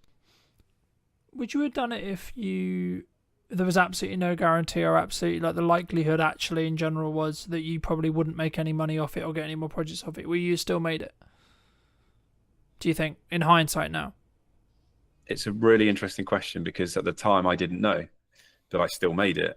But yeah, there was always that hope that something good would have come of it. So if someone said to me this would be a waste of time, truthfully, I probably wouldn't have made it. And I'm aware of that. That's something that it's a drawback, in a sense that you could argue I should be making stuff just for me. But let's not forget that I'm doing this for a career. I want progression, but also there has to be a viewer at the end of it. We're broadcasters. We're creators of content that has to be consumed. If no one's watching it, then you're purposeless. So I am mindful of that, but I try not to let that be the driver. It's a strong part of it, and I'm aware of it, and I've actually had to work through that, because external validation is something I do seek. But I'm better these days. And actually, the film I made last year was the first one I truthfully made it for myself. I wasn't conscious of whether people would enjoy it or not. I truly felt this story was strong, and I was working with an actress who I knew would be able to help me tell that story, and I just wanted to make it. But I would be lying to suggest that if no one had watched it, would I have been disappointed? Of course I would have. I think there's a difference, in my view, between whether you'd be disappointed and whether you would have still done it. Because I think in the act of doing it, you develop your own skill in being able to create a piece like that. So there's benefit there. Number two, maybe you haven't given it the timeline yet. Maybe you haven't actually marketed the film, right? Because I think sometimes when we look at filmmaking as a whole, the short film genre is maybe something that I would say is probably kind of prone to this. filmmakers look into, I want to make this perfect piece, I want to make this amazing short film or amazing feature film or amazing music video, whatever it ends up the product ends up being. But you don't necessarily, in my experience at least, on average, until you specifically think about it and you really plan it properly, I think you should personally plan the marketing of how to get the right people, or people in general, to see the thing you're going to create first. And I'll give you an example. So I'm doing an event on probably by the time this comes out it would have already happened, but on the 11th of September. And my plan wasn't, let's film or plan out everything I'm going to do in the event, like piece by piece by piece. My plan was, let's build the marketing. How do I want to market it? How do I want to get the word out that I'm doing it? And then I'll sort of figure out what I do in the event after the fact. Do you think, to phrase it into a question, do you think filmmakers, people in general, especially like solo operators, video production companies, maybe less or so, but especially solo operators or people who are starting to get into the space, maybe they don't look at that marketing piece enough? Do you think? Massively, yeah. And I do think it's a missed opportunity as well. I've worked with many production companies. I've had my own, and there's a lack of strategy behind the content that's being suggested, and thought as to who's watching it and why, and how does that fit amongst a much broader marketing plan. And so thankfully now I'm in a broader creative role, and that's exactly what we have to do. And video is just part of the puzzle. And that's been a real eye-opener for me, because video was always my world. But now I've realized it's not the be-all and end-all. There's so much more that surrounds it. And so I do feel that production companies should be way more vocal, or should be understanding of that broader marketing plan, so that when they're pitching ideas, it's not just, this sounds nice, let's hope for the best, because the client deserves more than that. So that is a trap that solo shooters, and actually lots of production companies that are well established, fall into. They focus in on just that one particular project they've been asked to produce, but they're not thinking broader than that. And I do think clients should demand that as well. It's really important. Do you think that would be a way for us to protect us from like the future of our income, the future of our business, the future of our career from AI to an extent, if we focus on that strategic side? Potentially. However, ChatGPT is incredibly strong at coming up with marketing plans and content strategies. But again, there has to be somebody, I suppose, that controls it. That I question whether a business owner would have the time, I suppose, to be thinking, well, what is my marketing plan? What strategy am I going to be putting into this campaign, especially if there's lots of campaigns? So yeah, that's a really good argument there. If video producers can get on board with that and bridge the gap, so that perhaps you don't want to get rid of marketing agencies altogether, but for those smaller projects where they just need a video or a suite of videos, yeah, that's a really good way to add value. And whether they charge for it or not, I don't know. But then a client or a customer would come to them seeking that value. Because for me, when I saw, and I've been very honest in content before, I'll be very honest with you and everyone listening. I mean, I saw what AI was doing, and I saw what AI was becoming capable of, and I'm seeing some of the stuff coming out of Google VO and etc. And I was like, shit. All right, was the honest truth. And then I was like, actually, hold on. There is, and that's kind of why I focus on that middle ground, because with the strategic side, because I think everyone wants to chase the golden goose, right? Everyone wants the large projects. Everyone wants the big paychecks, etc., etc. In the years of experience I have personally, they only happen if you can be ROI focused. And for those who don't know, ROI means return on investment, and it's basically just focusing on, because at that point, if you can, no one can ever guarantee like a strong ROI, right? You can't. But what you can do is you can stack the odds in your favor, right? So something that I'm trying to do a lot of at the moment is be very omnipresent in my marketing, right? Like, this is the first one that was streamed, right? I'll be curious to see where the podcast is in a year when it comes to the quality of streams, how I stream, how I record it, etc. But the key for me is to either utilize strategies, so either older content to distribute on other discoverability platforms to give me the opportunity to potentially reach a larger audience, for me personally, and or potentially everything I'm experimenting with, everything I'm trying to move forward with, I can then, when I work with a client, I can say, well, actually, this is working for me. Have you considered doing this, this, and this? I mean, is that also, I guess, part of the argument or part of the thing you would personally say about why someone should make a music video, should make a short film, should make, you know, their personal documentary, their personal project, etc.? Not necessarily about them, but they should make that personal thing that they're not necessarily getting paid for, would you say? Yeah, I mean, arguably, then you're kind of looking at yourself like a client, I suppose, aren't you? Rather than, that one big shiny video or whatever it is, asset that you think will win everybody over and go viral. Like, that's the term that everyone seems to sway towards. Like, will it go viral? It's like, well, it's impossible to gauge that. But yeah, if you can demonstrate how you can add value across multiple platforms, or if you've created content to then repurpose it and recycle, then that's definitely going to help you. But I've never really thought about that, to be honest, because I'm guilty of just coming up with ideas and making it and then moving on. It's a real short attention span that I have for my own content, but drawing up your own marketing plan sounds like a great shout. I feel like we should be having a conversation offline. I don't know whether I'm just unique in the way I think, right? But I've always treated and continue to treat Brunton Media as the highest paying client, right? Now, the reason why I do that is because it allows me to be what I believe and where I am as the cutting edge of what I know is working in marketing, and then using video as a vehicle to do that.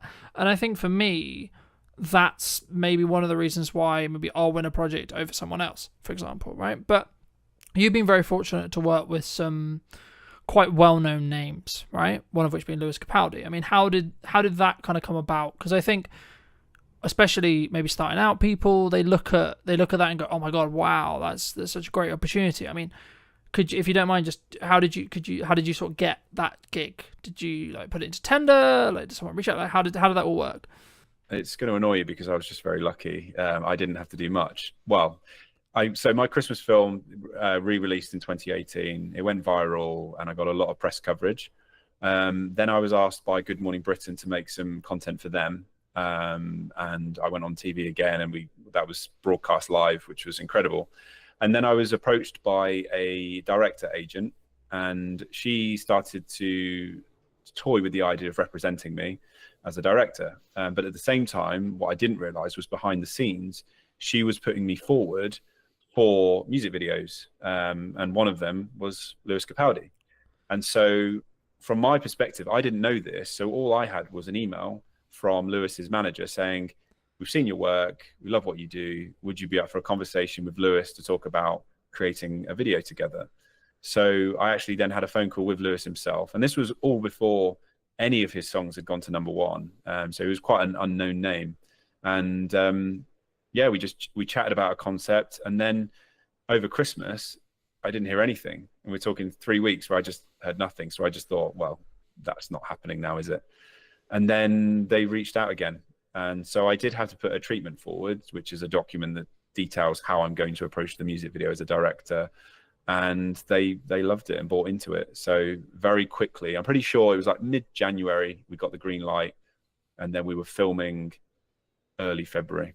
So it was crazy turnaround. So I want to say I was very fortunate because I didn't have to do much legwork, but at the same time, I went out there and made stuff for myself. And even though it was 4 years later, it did exactly what I hoped it would do, which is to demonstrate my capability. I think that's a very key example of you make your own luck, right? Like, there could be an approach that someone comes to you and says, well, actually, you got lucky by getting on TV, and then you got seen, and then da-da-da-da, right? Or you could look at it from the other perspective and say, well, actually, you had an idea on your run, you executed upon the idea, and you took the risk of, to be honest, correct me if I'm wrong, but it could have got like 5 views, and you could have, in theory, been a laughing stock. Oh, look, you put all this time and ever, ha ha, right? But in reality, what actually happened was it took a while, from my understanding, but then it went quite viral, and then that got you the right attention of the right people, which is exactly what we want in marketing, right? In a nutshell. And I think sometimes, especially maybe people who listen to this, hopefully will take that as an example to say and have permission to actually do those projects that you're like, yeah, but this is a massive time sink. Yeah, but this is actually So for me, I think you make your own luck, and that's always what I believed. And it sounds quite egotistical to say, but the reason is because you can do work now that can then showcase and highlight. And that's why I treat my marketing in the way I treat my marketing, because every single time I'm live, every single time I'm moving forward, yeah, my video or my live stream might only get 2 views, but you don't know who those 2 people are, right? And then in 6 months, 12 months, 18 months, they might actually be the next big client. They might actually be, because they might have watched your progression and watched you tinker and watched you try and watched you fail, and then actually, hold on, he got back up and he did that, and then etc. I mean, how have you dealt with failure? I'm trying to, I don't mean this to sound weird, but I'm trying to reflect on when I can consider myself having failed. And I don't know whether that suggests to me that I'm continually growing, or I've just been very lucky and had a great experience in my career. The film Love is a Gift, I released it in 2014, and it got a few likes and watches on the Facebook notice board in Tewkesbury. And you could argue that that could have been considered a failure. But I think because the position I was in was that anything was better than nothing, I had no expectations. But I also wanted to relate to what you were saying about the waiting game. It's the same for brand. With brand messaging, it takes a long time, I think, to build a brand. And my example is a really good. I've built my own brand, haven't I? It took 4 years for the right people to see it, and it then took a further 2 years for me to get an incredible opportunity to work with an Australian company called Memories, and they'd been having conversations about me for 2 years, where they would talk about video, and they were mentioning my name in the meeting rooms. I didn't obviously know this, and then 2 years down the line, so that's 6 years on from the film being made in the first place, I then got they reached out to me and offered me a 2-year role. So it is really important to just be patient, I think, but not chase the quick wins. It's very common, as you probably know this yourself, that you've got the financial directors thinking, well, what's the return that I'm going to see next week?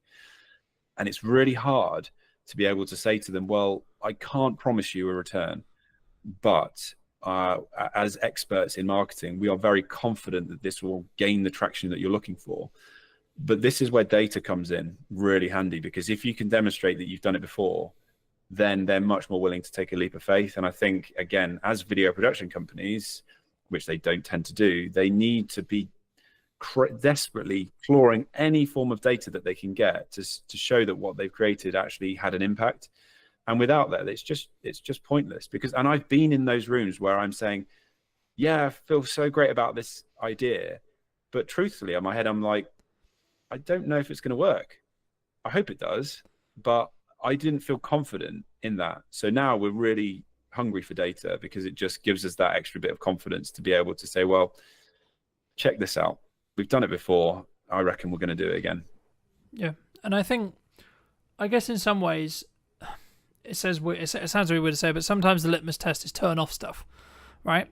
Like, let's say, for example, you've got a client, and maybe you're not in the position to say this or do this, but like, I've had it previously with clients. I'm sure I'll have it again with clients where they're like, well, what's the ROI? We're paying you all this money, etc. Like, we haven't made any direct sales from it. And I'm like, okay, right, let's break that down.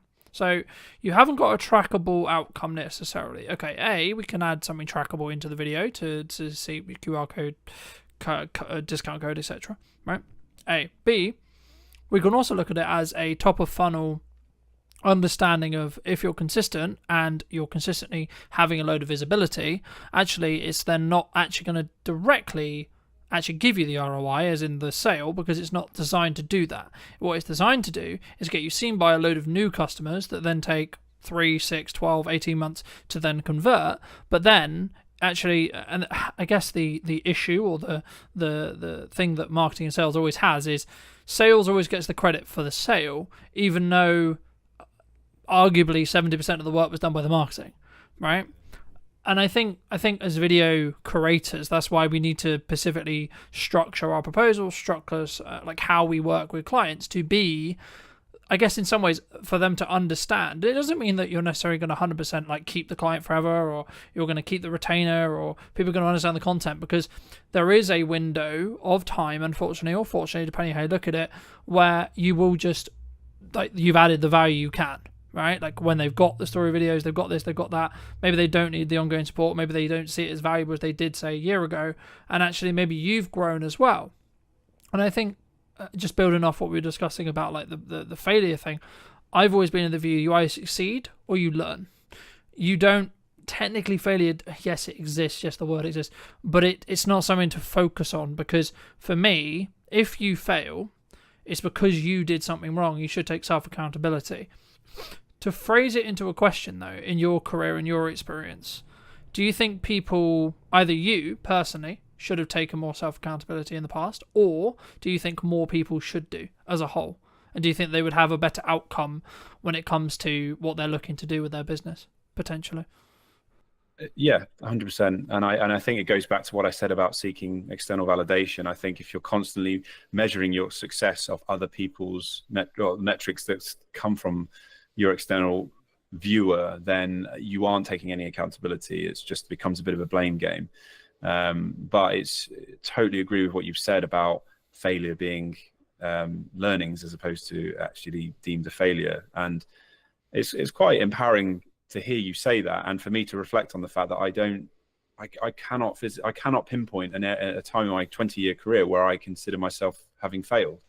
And that's actually the first time I've reflected on that. So that's a big win for me today, to be able to feel quite proud of that. But yes, we're all in charge of our destiny, and I think we should be taking accountability. And if there are moments where things don't quite go the way that we planned, well, we just reflect and move forward, don't we? And it's the same with all aspects of life, relationships, and just personal stuff.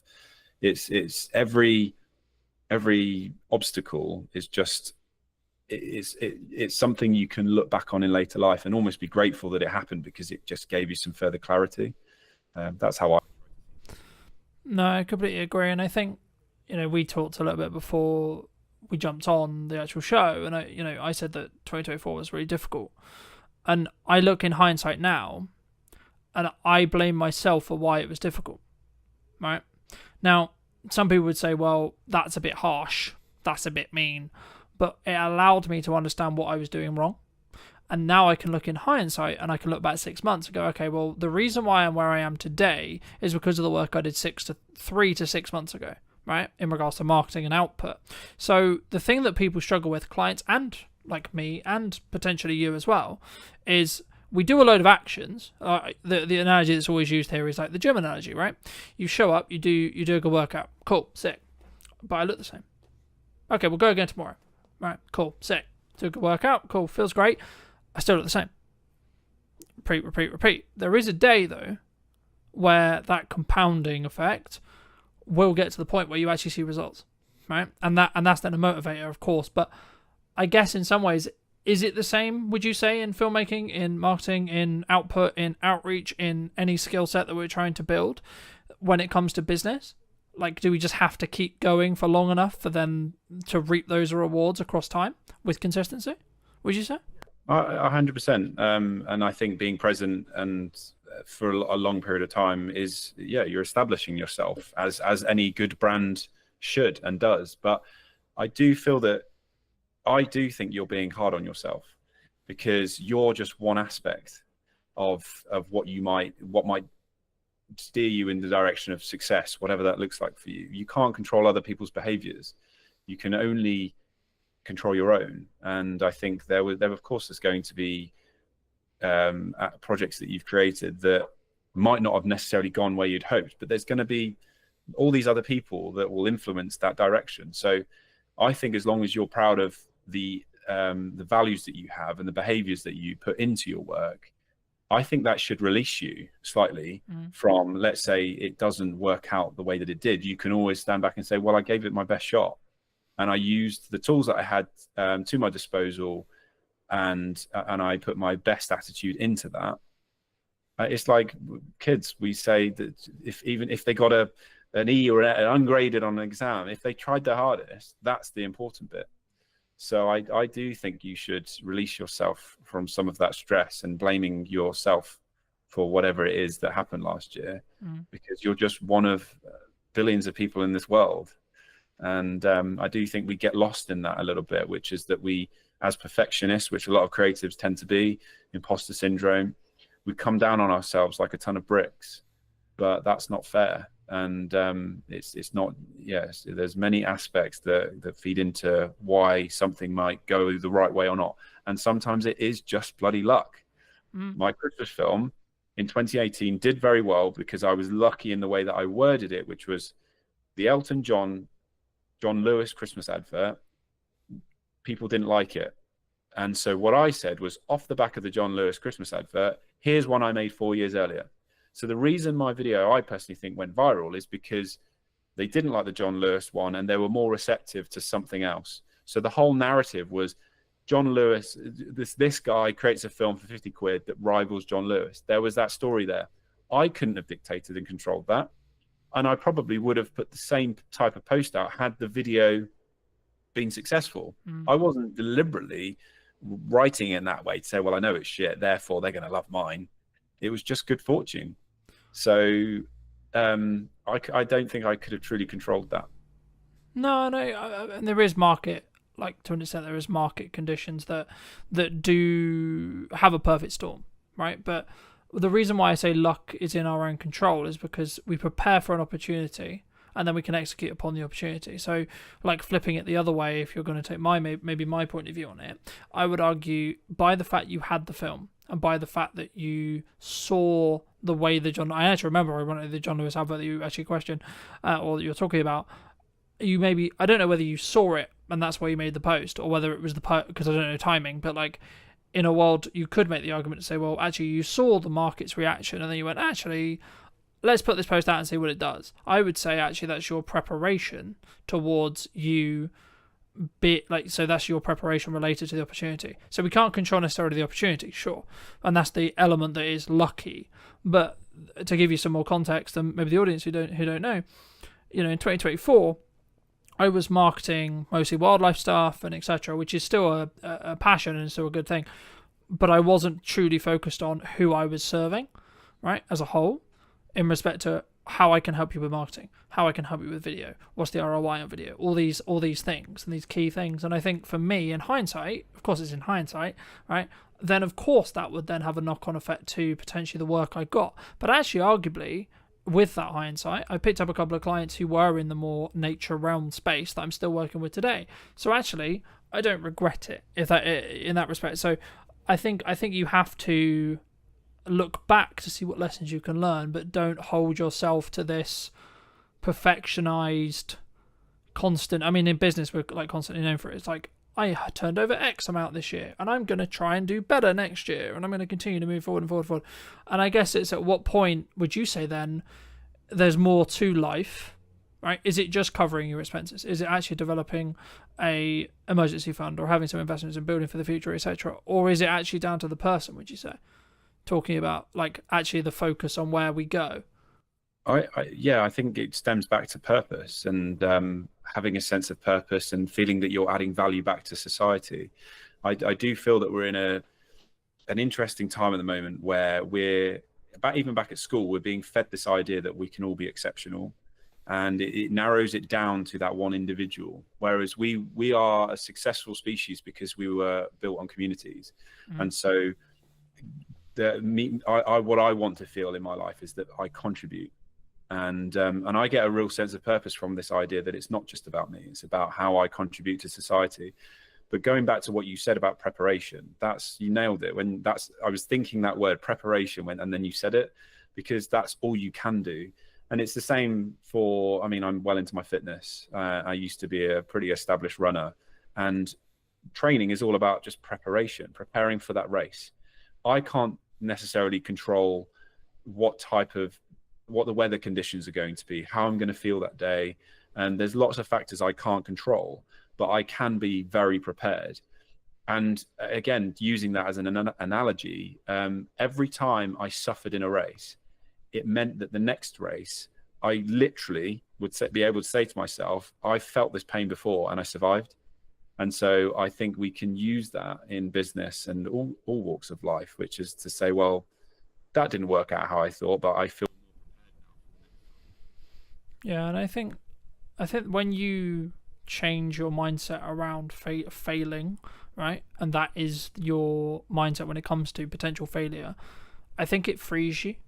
For me, like in that scenario with the running scenario. Yeah. But I also think failure is often dictated by other people, and I think if there was no one around to tell you that it failed or to give you any sense that it failed, I think we wouldn't feel so bad. And so that's why it's important not to measure your success of other people's drivers or what other people are doing in their lives. It should be based on what's relative to you. Yeah. Do you think that comes from a self-belief, self-esteem, like in here thing? Like, this is more general, this is like not necessarily filmmakers, but do you think that the reason why we look for external validation constantly is that, or maybe that we want a film to go viral, right? But putting it back into our industry, do you think that's why? Like, we there's something we're trying to fix in us? Potentially, but I think it's because we're taught the wrong lessons. We're taught that success comes in the form of finances and how many likes and subscribes we get and popularity.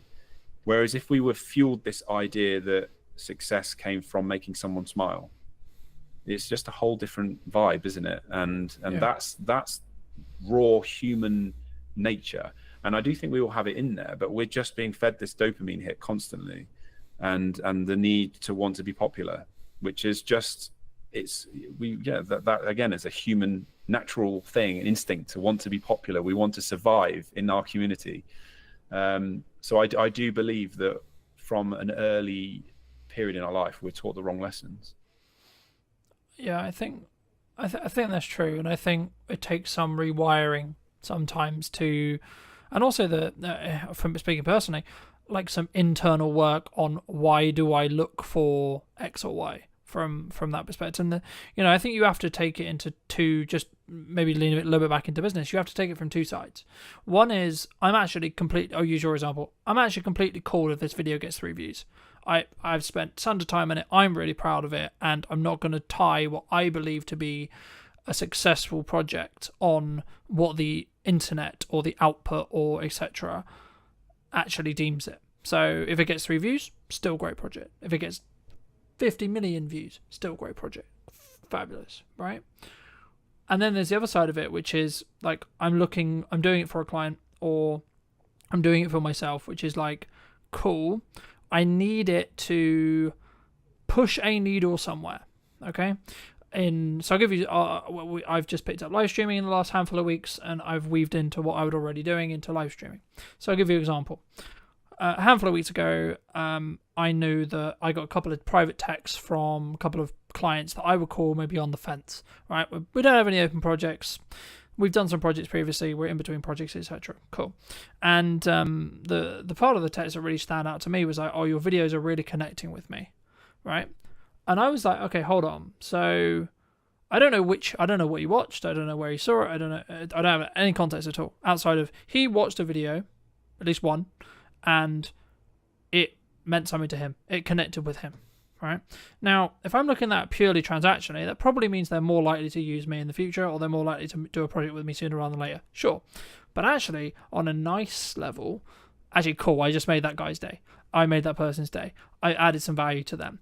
I helped them move forward or help them pre-context or re-understand something related to the video. And I think for me, when I started really focusing on that bit, how much can I help, how much input can I give and give and give and give without not necessarily expecting anything. Now, it comes from a place of financial planning and financial health, sure. But actually, once you can get there, you can then actually probably make more money. If you're just looking tangibly and that's your objective of success, you can probably make more money by continuing to do that because you don't have to constantly ask for business, right? I mean, just as I'm aware of time, so I think let's wrap up soon, but for people who are maybe listening to this and thinking, okay, I'm going to start creating my own projects, I'm going to start creating my own content, where should someone start, would you say? Well, well, I mean, we've all got smartphones that are very capable now. We've seen it with 28 years later. Obviously, they had some pretty sexy lenses on it, but it was shot on an iPhone. So we can all be going out and making our own content. But I think in terms of learning, it's important to surround yourself by other creatives who are perhaps further ahead, and go in really hungry with a positive attitude to want to learn, but just to watch and see what's going on. And I think being broad with that as well, and getting a different spread, allows you to understand, well, what is it that I want to be doing and what do I enjoy? But I truly think the best, if you want to be a content creator, you have to create, and you can't sit back and wait. It's on your terms. And I think especially younger people, they've got less ties, perhaps, financial restraints. I think it's a great opportunity to use that time to explore. But it's also being mindful of the fact that you might not figure it out for a long time. But if you imagine there's an infinite number of doors in front of you, all of those doors could be open, but it's up to you to open those doors. You don't have to walk through every door, because that could be careless. But if you're just stood looking at the doors, then that's the bit you can control, is to open those doors and see which is the one that you want to walk through. So, and I know it's a cliche, but I do believe that those, you can have an incredible skill set, but if you're an actual arsehole, people aren't going to want to work with you. But if somebody who knows nothing but has an incredible attitude, I'll remember them. I'll get them back on board. I've done it before. There was somebody who had an incredible attitude, and I put them in front of the right people, and now they're living in London, having an incredible time working on TV commercials. And that was her attitude. That's what mattered to me. So that goes back to what we said before. It's about behaviors and how you feel you can contribute back to other people and make people feel something. And those people as well, they're the ones that are best at selling, because they can sit in a room and it's not about them. It's about, well, how can I want to add value to your life, to your business. And they truly, truly believe it. And the best brands in the world are positioned in that way, which is that they truly add value, and it's on the customer's terms. So that can definitely be taken into, for any young filmmaker or creative. Try to see how you can add value to the person that you're working with or speaking to, and get a mentor as well. That's really helpful. I have a mentor, and he's brilliant. It just helps me to stay fresh, I think, because it's easy to get stuck in your old ways.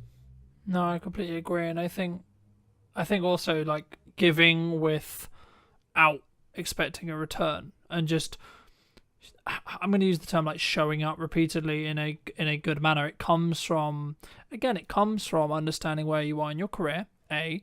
B, financial planning, right? Like, there's something that I didn't get right in 24 that I am getting right in 25, and that's why I'm in a stronger position, and that's why I can act the way I am. But also understanding the, building it off the marketing sales thing, marketing is for a specific job to give you the permission to sell to someone, and then sales is the ability to add value at a monetary balanced cost to you. So you're adding value to someone, and someone is then rewarding you with a monetary gain. Sure. Right, but what people sometimes get wrong, in my view, is they don't understand what camp they need to stand in most of the time.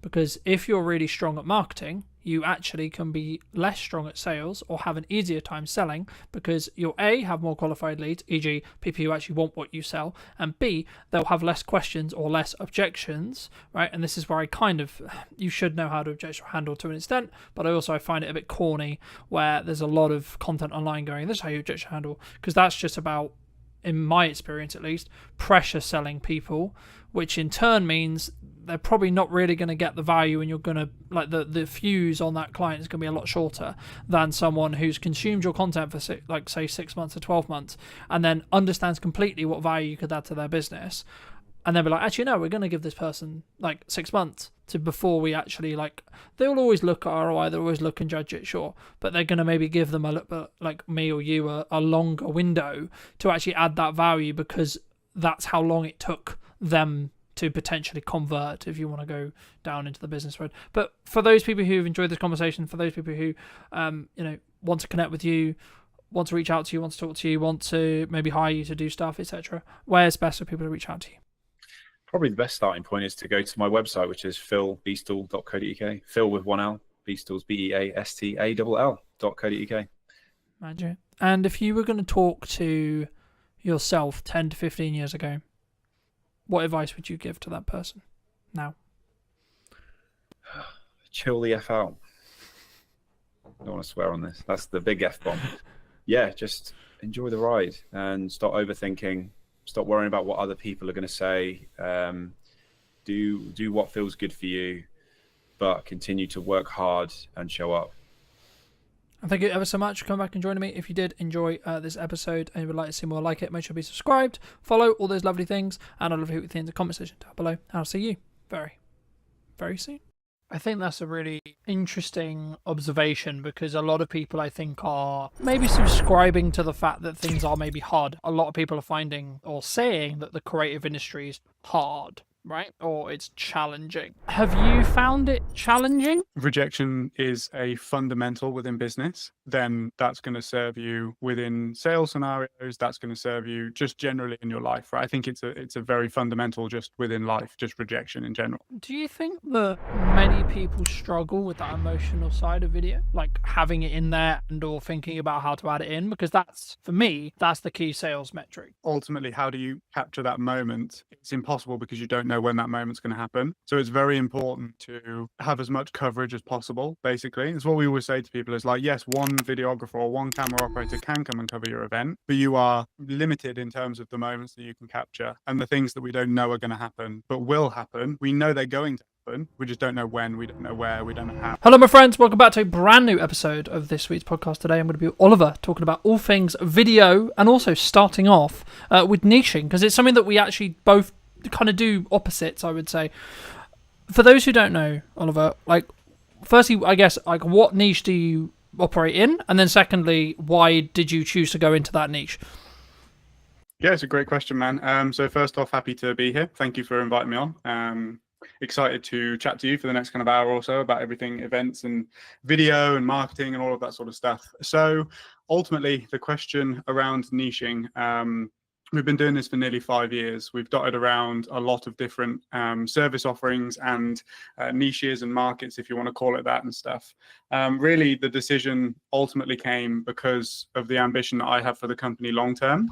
I want to scale. I want to grow. I want to specialize within particular areas and stuff like that. And I think ultimately, if you're looking to do that, it's much easier to do that when you decide on a niche or a market or an industry that you can really kind of get your teeth into and become an expert in. I know that it's cliche, but it's kind of that classic saying of like GP versus brain surgeon, you know, who gets paid more. And it's the person that is a specialist. I think if you had a problem with your brain, you would much rather go to a brain surgeon than a GP, and you would probably pay the money because you know that that person is going to be able to solve your problems, basically. Yeah, I mean, I completely agree. I mean, I guess the critical part of my head is like, so how was, obviously we didn't predict COVID, no one could predict COVID, right, in the respect to like how drastic it was in respect to maybe how it changed the event industry, etc. But like, I know that the event industry as a whole was maybe one of the ones that was hit harder. I mean, how was that from because that would be like the counter argument to like, well, you kind of got a risk in that respect. Like there is an argument to be made about the specialist, absolutely. And I'm sure we'll get into that a bit more. But did you, in some ways, I don't really use the term regret, but did you regret that during COVID? Well, COVID was kind of the birth of the business, right? So we were still playing around in the very early days when COVID first hit. But yeah, I do know that obviously the events industry was hit really hard. From a video perspective and a video production perspective, I do know that a lot of the agencies or production companies, shall we say, who made the pivot to hybrid production and live streaming and that sort of stuff, when they kind of had that as a string in their bow, let's say, they did really well because it was kind of a select few companies that were doing it and doing it immediately. So yes, I think you can make that argument. There is the other side of the argument that is that the events industry came back stronger probably than most industries, I would say, as well. I think that a lot of industries, let's say like high street and product and e-commerce and that sort of stuff, that was hit really hard after COVID, just because it was very much like a paradigm shift in people's minds, like they didn't need to go to the high street anymore. Whereas the events industry is ultimately built on human to human connection. And we hadn't had that for so long that I think it really bounced back quite strong. But I just wasn't involved in the industry at that point, so I couldn't really comment on kind of what I saw from a business perspective. Mm-hmm. I think that's a fair assumption. I mean, I guess I was going to bring in AI later, but I think now's a really great time. Do you see maybe an increase in demand? Because I think people are kind of going two ways with AI.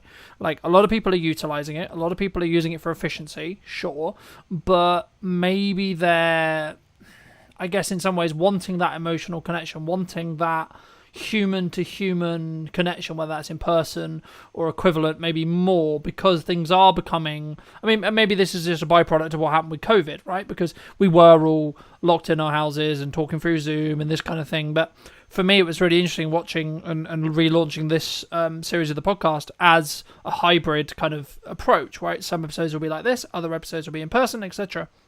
And I think for me, it's been very interesting to see the difference in reaction when it comes to, I guess, some people wanting to have that more human-to-human connection. And I'm starting to feel that there is a different energy that does actually happen when you're in person. I mean, do you think that's kind of, I guess, one of the unique selling propositions of events going stronger to stronger in respect to, like, maybe in the next couple of years, as a lot of people would say potentially the economy maybe continue to be challenging, right? I think it's something you can overcome, of course, but just to reiterate the question, do you think that more people are going to be driven towards in-person stuff, even with the advent of AI and etc.? I think so. I think that ultimately when you have a strong trend heading in one direction, there's always a counterculture group of people that ultimately reject it. Like, think about when the internet came in. I'm sure that those people that loved reading books and kind of going to libraries and stuff like that had a massive boom. Ultimately, with the conversation around AI, I don't think it's worth rejecting, because it's here and it's here to stay, and it's going to revolutionize so many different industries. But ultimately, the events industry as a whole is pretty well hedged against AI because of that human to human connection, right? I think that it will do a lot with regards to, let's say, the ticketing process, the operational, the logistics, all of that sort of stuff. I think that will really help because there's probably a lot of human error that's made as a result of just having to check so many names and so much data and all of that sort of stuff. However, I think that what it will do is it will weed out the events that don't really have a strong selling proposition. And I think that the events that do have a strong selling proposition, i.e. festivals or really solid business conferences and stuff that people get a lot of value from, I think that those will be held in an even higher regard than they already are, because of the fact that it's so different to what people are used to experiencing on a day-to-day basis. I think that's a really interesting observation, because a lot of people, I think, are probably maybe subscribing to the fact that things are maybe harder, right? Like, I've been filming a handful of podcasts across the last couple of days, and a lot of the conversations I'm having in them is about a lot of people are finding or saying that the creative industry is hard, right? Or it's challenging. Have you found it challenging? And if so, how did you change, like, when it was maybe challenging? Maybe it isn't right now, but if it isn't, how have you pushed through that? And is it just because you niche specifically, do you think? I think that that's probably part of it, for sure. I wouldn't lie to myself in the sense that, well, we didn't pick events purely because it was hedged well against AI. It's just worked out really well. I think that if I was a production company, let's say, who niched into like animation or explainer videos or something that could quite easily be done by AI, I would probably have a plan B in terms of like pivoting. But I don't know. I think it's an interesting question. A couple of things that I'll say is that I think that your mindset and your perception around things can entirely dictate how hard things are for you.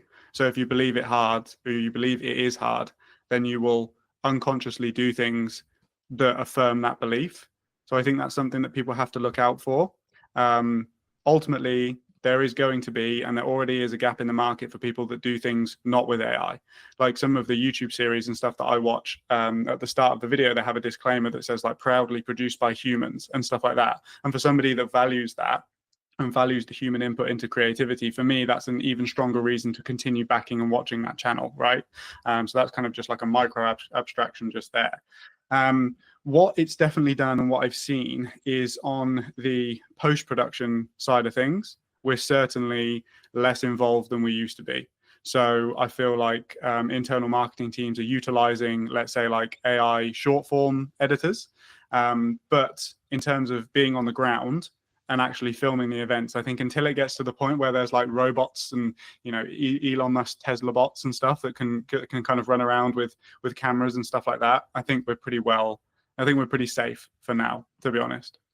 No, I agree. And I think, of course, we don't know where AI is going to go, right? So it would be wrong of me to say, oh, that's never going to happen. But I think that actually when we get to that stage, I don't believe, personally, we'll see what happens, of course, but I don't personally believe that that will be the thing that's replaced. In warehouses, yeah, absolutely. In, like, repair jobs where it's dangerous or equivalent, yeah. Soldiers, if you're going to have to fight a war, yeah, etc. Things like that, I can absolutely see. But just quickly on the event side, I mean, do you see people maybe underutilizing the concept of, like, a hybrid event still? Because it's not, I guess, as cool, I was going to use the term, but like not as maybe ROI positive if you want to like lean into it business wise, because we're not in COVID anymore. I don't know. I think that there's still a massive use case for hybrid events. Ultimately, the main benefit being that you can attract a global audience, not just a local audience or a national audience, let's say. If you look at some of the people that are top of their game, Alex Hormozy, Tony Robbins, they always do virtual or hybrid events to a really high-end production standard, with the huge Zoom screens in the background, and you can see how many people are on the call and stuff like that. I think that ultimately, if you're going to produce a hybrid event, it can't just be 7 people sat on a Zoom call talking about stuff. I think you really have to go the extra mile with regards to like all of the energy that you would have put into the logistics and the in-person experience. If you take that energy and you put it into, okay, how can we make the hybrid experience better? I feel like you will definitely have a better event and a more engaging and valuable event for your delegates as well, for sure. I think that, yeah, I think that's the key. I think it's about like actually branching out a new audience and maybe having, from a strategic side, maybe looking at like, here's a online ticket versus here how you can be in the room, right? And having a different tier in that respect. But when we look at marketing, right now, obviously maybe we're going to talk directly at events, but like it could also, I believe, be used more generalized. What do you think I'll ask it in an event way, but it will probably branch out outside of that as well. What do you think people are missing in event marketing right now? What do I think they're missing? Like, what should they be doing, in your opinion, that they're maybe not doing? Well, ultimately, it's totally dependent on where the bottleneck is within your marketing system, right? This is what we say on every single discovery call with a potential client or a prospect, if you want to call them that. Like, are you getting enough eyes? I.e., is there a ton of people filling the funnel, but you have a conversion issue? Like there's not enough people converting into actual ticket sales or sponsor conversations or whatever that might be, or have you got fantastic conversion metrics, but you haven't got enough volume? Like I think ultimately, what a lot of people struggle with event marketing is that they try and produce stuff efficiently that is going to appeal to everybody. But at the end of the day, what a sponsor wants to see versus what a visitor wants to see versus what an exhibitor wants to see versus what a speaker wants to see, they're kind of your main 4 stakeholders, right? They're totally different pieces of content. And I think that events and event marketing teams specifically should take a lot more time to consider where is the bottleneck and really what are we trying to do over the next 12 months in the lead up to our events. And produce content purely for that. I feel like they're trying to solve 4 problems, whereas if you just dial down and solve 1 problem, and then you'll have another problem off the back of it, but you can continue to do that, right? And it will just work in this cyclical cycle. I think also one of the biggest impact factors when it comes to video specifically for events is speed to market. People are used to waiting 2 to 4 weeks to get their video back from kind of a standard videographer, but ultimately you have to like just as quick as possible. like ideally minus 10 hours, right? You need to be getting the videos out. We kind of say 48 hours is the max. If you want to capitalize on the traffic and the buzz and the selfies and the tags and everything that's happening on social media after an event, you need to be publishing that video and putting it out to your list and kind of engaging with as many people as possible to get those rebooks, because ultimately it's like somebody is so likely to rebook pretty much there and then, or like just after. If you wait like a week, the emotions have died down, the memories have faded, and you're just not going to get as good conversion, basically. Yeah. Do you think that many people struggle with that emotional side of video? Like having it in there and or thinking about how to add it in? Because that's, for me, that's the key sales metric to understand of when you have a video. It's can you showcase, highlight, show in a form that will then have an emotional either reaction or showing the actual emotion that took place at the event, for example.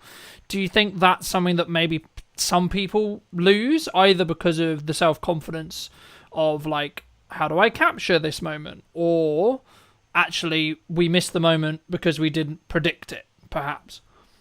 Yeah, I think it's both. Ultimately, how do you capture that moment? It's impossible because you don't know when that moment's going to happen.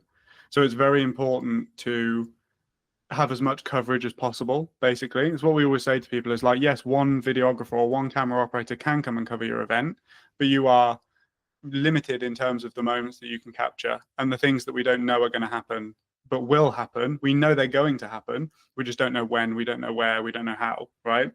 And then your second question was...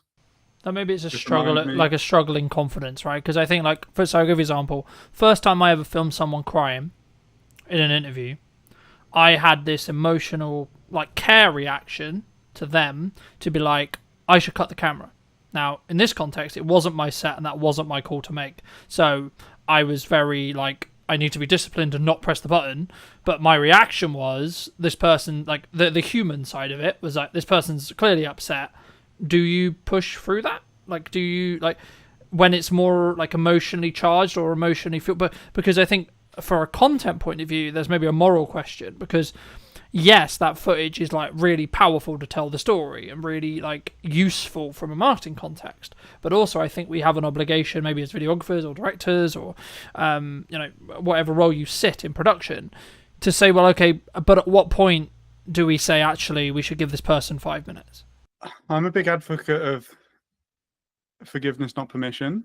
Like, obviously, you have to ask somebody's permission in order to use a very vulnerable and emotional clip within there. I think that it's also important to explain to that person the reasons why, beyond just more ticket sales or something like that, right? If you've got like a particularly inspiring event or a particularly inspiring moment, that their vulnerability and emotion could inspire, motivate somebody else in that position who comes from a similar background and that sort of thing. But if you cut the camera, then you never have the opportunity to use that clip should you want to. So I would always say, like, I think push through it is probably the wrong term. It's more of a case of just let the moment unfold, let whatever is going to happen, and then decide how you're going to use it later. I would much rather have it and then not use it than not be able to use it because I didn't have it. Yeah. Do you think, I mean, I know we discussed briefly when we were setting this up as well, and I'm going to get a little bit into mindset to give you some clarity, but for me, I think I've always been a very disciplined person, and I think it bridges quite nicely onto what we were discussing there about like the emotional stuff, but like, I agree with you in respect to like, if it's not, because you can get retroactive permission and with the context you're potentially going to use it for, and actually that's probably a nicer way of saying how you're potentially going to use it, but is in more generalized term, when you're looking at business or when you're looking at maybe touching back to when things are harder, perhaps, and you need to do the extra hours, you need to do that one more rep on the sales call or do one more sales call, one more discovery call, one more piece of content, etc. Is that just a discipline thing in your experience? What, in terms of pushing through? Yeah, just doing when it. You don't want to do something. Yeah, like doing it. So like sometimes, because for me, I have the evidence that is what will be pushing me to the point where I will be able to get the result I'm looking for, especially if my back's against the wall. And when I was like, oh, I'm motivated, that would have potentially meant I didn't do it because it's uncomfortable, right? So what in Cross, what we're talking about here is uncomfortability. And I guess, when is it appropriate to push through uncomfortability? And how does someone, if they are looking to build it, how do they build it? I think that, I mean, discipline is definitely something I can speak on because it's something that I've had to learn massively. I definitely come from a type B, go with the flow type background. And that's not particularly conducive to somebody that can sit down and work and focus for an extended period of time on things that aren't particularly exciting and aren't particularly engaging to work on. I think that what's really important if somebody's kind of getting started is to find out where your limits are. So everybody is, I think we've kind of gone through this like hustle culture. And then on the back of that, we've kind of got this like, for want of a better word, like snowflake culture now at the moment, which is very much like, if you don't feel like doing it, don't do it. If you're, nervous, that's okay. You don't have to do things, et cetera, et cetera. There's definitely that kind of energy around at the moment. And I think that it's really useful to know where your limits are and push yourself to the edge, so that then when something like that comes up, you can ultimately kind of just look with a bit of foresight and say, okay, yes, like today I might need to work 12 hours, but that might mean that tomorrow I can only work 6. So would it be better for me to just do 8 and 8 and feel better on the back of it, right? I think that you ultimately have to go through a process of kind of understanding yourself and your energy. One thing that's been really helpful for me to do that is kind of tracking energy versus hours versus focus on a day-to-day basis. Now, obviously, this is kind of qualitative data, right? You can't, there's no like Whoop or something that's going to tell you kind of like how you're feeling that day. But I think if you learn to see patterns in your behavior and you learn to see patterns within the way that you go about doing things, you can kind of predict that, okay, maybe today I need to take it a bit lighter, right? Like events, to bring it back to kind of what we do, are so intense. The hours are insane.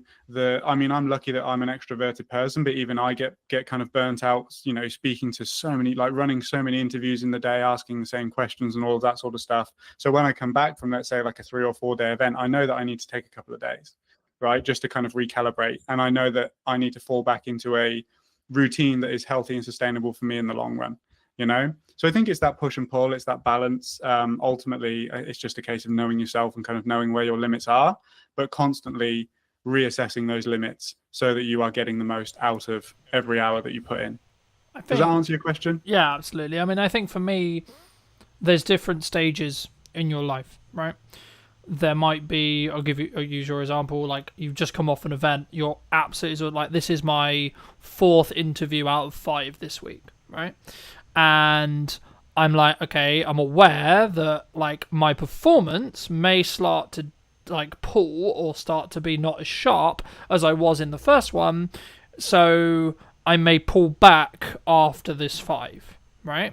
And that's a key understanding. But also, like, what else is going on around those interviews? Well, actually, all I've got is editing time, so doing the editing things that I need to do, and then the general working out or other, social activities, etc. So actually, in reality, my focus can be given to this hour, and my prep can be given to this hour, and etc. So the key is, for me, is actually like, it's about working hard and working smart, sure, but it's also about understanding. I work in sprints personally.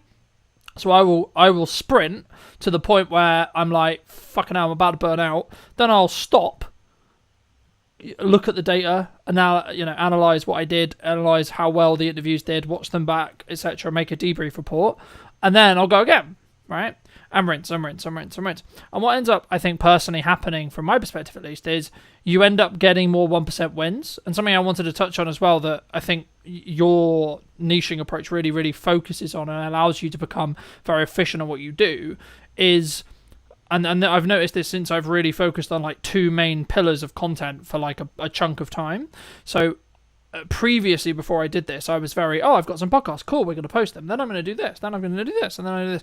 And of course, in hindsight, I could say, well, of course I didn't get traction because I wasn't looking at the micro improvements upon each interview. I wasn't looking at how far ahead can I get, for example. I mean, we're filming this towards the end of the summer. It won't be released until back end of October. And for me, it's about then saying, okay, well, in that window of time when I have the buffer, it's not that I'm not interviewing. I can then like do the stuff in the business to keep the business alive, right? And I don't have to necessarily worry about where the podcast is.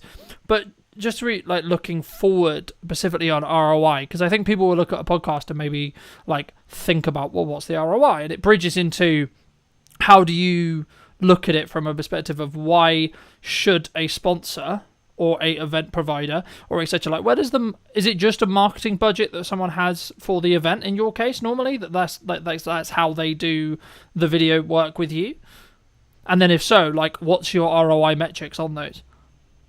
Well, it's always about value. So whenever we're in if you want to call it a sales situation, like it would be sales, right? But I'm always very keen to constantly bring the conversation back to the value that we're providing rather than the day rate, let's say, or how much or what our prices are, for example. Really, it's about understanding, okay, cool, how many sponsors are you looking to bring on if that is your objective? What's the standard ticket price? What's the tiers? Okay, so reasonably we can expect that if we did bring on, let's say, 3 new sponsors over the next 12 months, that contributes to X amount of revenue for you in the long run, right? So then you compare it against the value. And ultimately then the marketing budget might expand a little bit because of the potential that can come off the back of it, if that makes sense. Now, in terms of ROI, I've always found it, and it always will be, I think, relatively difficult without the advent of kind of paid ads and stuff like that to track the ROI on video content. Like, how do you do that? You just can't really. And it's always been a struggle that we've kind of faced, because ultimately there's a lot of inference that's kind of involved in those conversations. But yeah, a sponsor could want lots of different things from an event. They could want straight ROI, let's say, like if it's a bank and they just want people to come and bank with them and they're going to put all of their money in and they're going to generate the interest, off of the fact of that being there. It could be brand alignment, right? It could be the fact that a sponsor is looking to tap into a different market, a younger market, an older market, and aligning themselves with a particular brand that carries that audience is going to do that. And then in the long run, they can expect XYZ returns for that and stuff like that as well. It could be general brand awareness as well. There's a lot of different angles, but I think that ultimately, if the event sales team dug into the sponsor conversations in the same way that we do and actually kind of helps that sponsor understand the value that they can expect over the next kind of 12 months or 18 months if they did commit to a sponsorship package, I think that they'd have a lot more success, basically. And then you've got the video content to back it all up, right? The video content from an event is proof, ultimately, that the thing happened and it was fantastic and that it got the audience that the sales team is telling the sponsor that they got, basically. Do you think people are hesitant to pay more than, like, let's just say, for example, like, a standard videographer can do it for a price, right? And you or I might be like B price or C price, right? And we're looking at the value, we're looking at the value we're going to add to a client rather than necessarily the time that we're going to spend doing that, right? There is obviously time involved, sure, but we don't focus on, in my belief, we share that in that respect. We don't focus on the time, we focus on the value or the transformation that we're adding to that client. Do you think people would struggle, or sometimes clients would just go, oh, they're cheaper, so we'll take them? They do sometimes. I think it depends on who you're speaking to. Ultimately, the person that I'm really looking to work with and attract into my business is not that type of person who price is the deciding factor. So I don't really concern myself with those sorts of people. If I do find myself on a conversation with that type of person where they're basically playing like a race to the bottom is essentially what we're talking about here, I will confidently sit there and say, look, we can be beaten on price. And the reason is X. If you don't understand that, that's fine. You're just not in the right position for us at the moment. That, come back to us when you, like, without sounding cocky, just come back to us when you understand that didn't get you the result that you're looking for. So you're actually wasting money. You've wasted money now. Like, and then we're going to have a different conversation in 12 months time. This is the great thing about events, is that, like, there is always 12 months, right? There's always going to be another event. Hopefully, if you've got a good event, you're going to put it on time and time and time again. So there's always opportunity to have another conversation, basically. Yeah, no, I completely agree. And I think, I guess, does that say more about, like, you then? Like, having the ability to say no to a client, or saying, actually, maybe we're not the right fit? Because I was having a conversation a handful of weeks ago with a new client, and he said, well, one of the reasons why he went with me, even though I was more expensive, was because I don't work with everyone, which I found really unique. But I've been just like, I'm protecting my time constantly because I want to be able to run the podcast. I want to be able to put a lot of time into our marketing and our sales and such, and our scalability and our growth. So for me, I'm like, actually, I only have a finite amount of like availability for clients. And I think for me, that's always been the case. But I didn't always, I sort of had to grow into the confidence, I guess, of saying, well, actually, I can say no to this client if they're not the right fit. Did you personally always have that, or was that a skill that you've developed through, however many years? I don't think it's a skill that we've developed. I think it's a confidence that I've grown purely just because we've got good systems. Like, we've got systems that book calls on repeat. We've got systems, like, we know the metrics. We know if we speak to 20 people, that then roughly 30% of them will convert over time at a lifetime value of X, whatever, right? So like, I know my numbers, and it's okay that 70% of those people don't go ahead at that time, right? Because we know how the business operates and we know kind of where that comes from. I think that ultimately what you're talking about is, again, the power of niche, right? Because you might not have a particular industry that you work with, but you have particular types of people that you work with. And that's kind of the power of it, is that, you're not saying yes to everybody. And I think that makes the people that you are saying yes to feel even more included in your service, because they know it's for them. There is value in paying more, right? From a client's perspective, there's an assurance behind it. There's confidence behind it. There's there's just power behind saying no. Yeah, I think it also goes into that perspective of, it comes with a level of prestige if you want to look at branding or marketing as well. Like, why do we perceive Rolex in the way we perceive it? Why do we perceive Audi, BMW, so on, in the way we perceive it? Do you, either for clients or yourself, look to trend jack or look at what is, quote, trending when you look to do your own marketing? My marketing? Yeah, personally for you. No, I don't. Okay, and why don't you? I don't. Because the type of people that I will attract through following trends are not the type of people that want me for me. I would much rather a video that I produce get 50 views, but all of those 50 people love that video and get invested in the things that I'm saying and be the types of people that I made that video for, than 100,000 people when, like, really none of them actually wanted to watch it. They wanted to watch the trend. That's what they're trying to watch, the trend. They're not interested in the actual content itself, right? Now, there definitely is a place for trends. It's just such the fact that we don't have the resources, i.e. time or money, to jump on particular things. My available resource for marketing my own business is extremely limited. So I'm going to do activities that I know are going to get the biggest return. And ultimately, with a trend, I don't know whether it's going to work or not, right? Yeah, absolutely.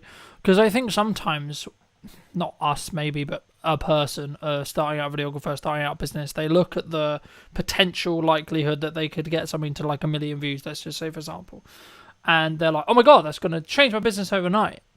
And not speaking as someone who's had a video hit 1 million, but I know people who have, and I go, how much money did you get for it? Nothing, right? So I guess the follow-on question then, you spoke about like that you're only going to do the things that really work. Okay, if you don't mind sharing, what does really work for you then in marketing? Cold outbound.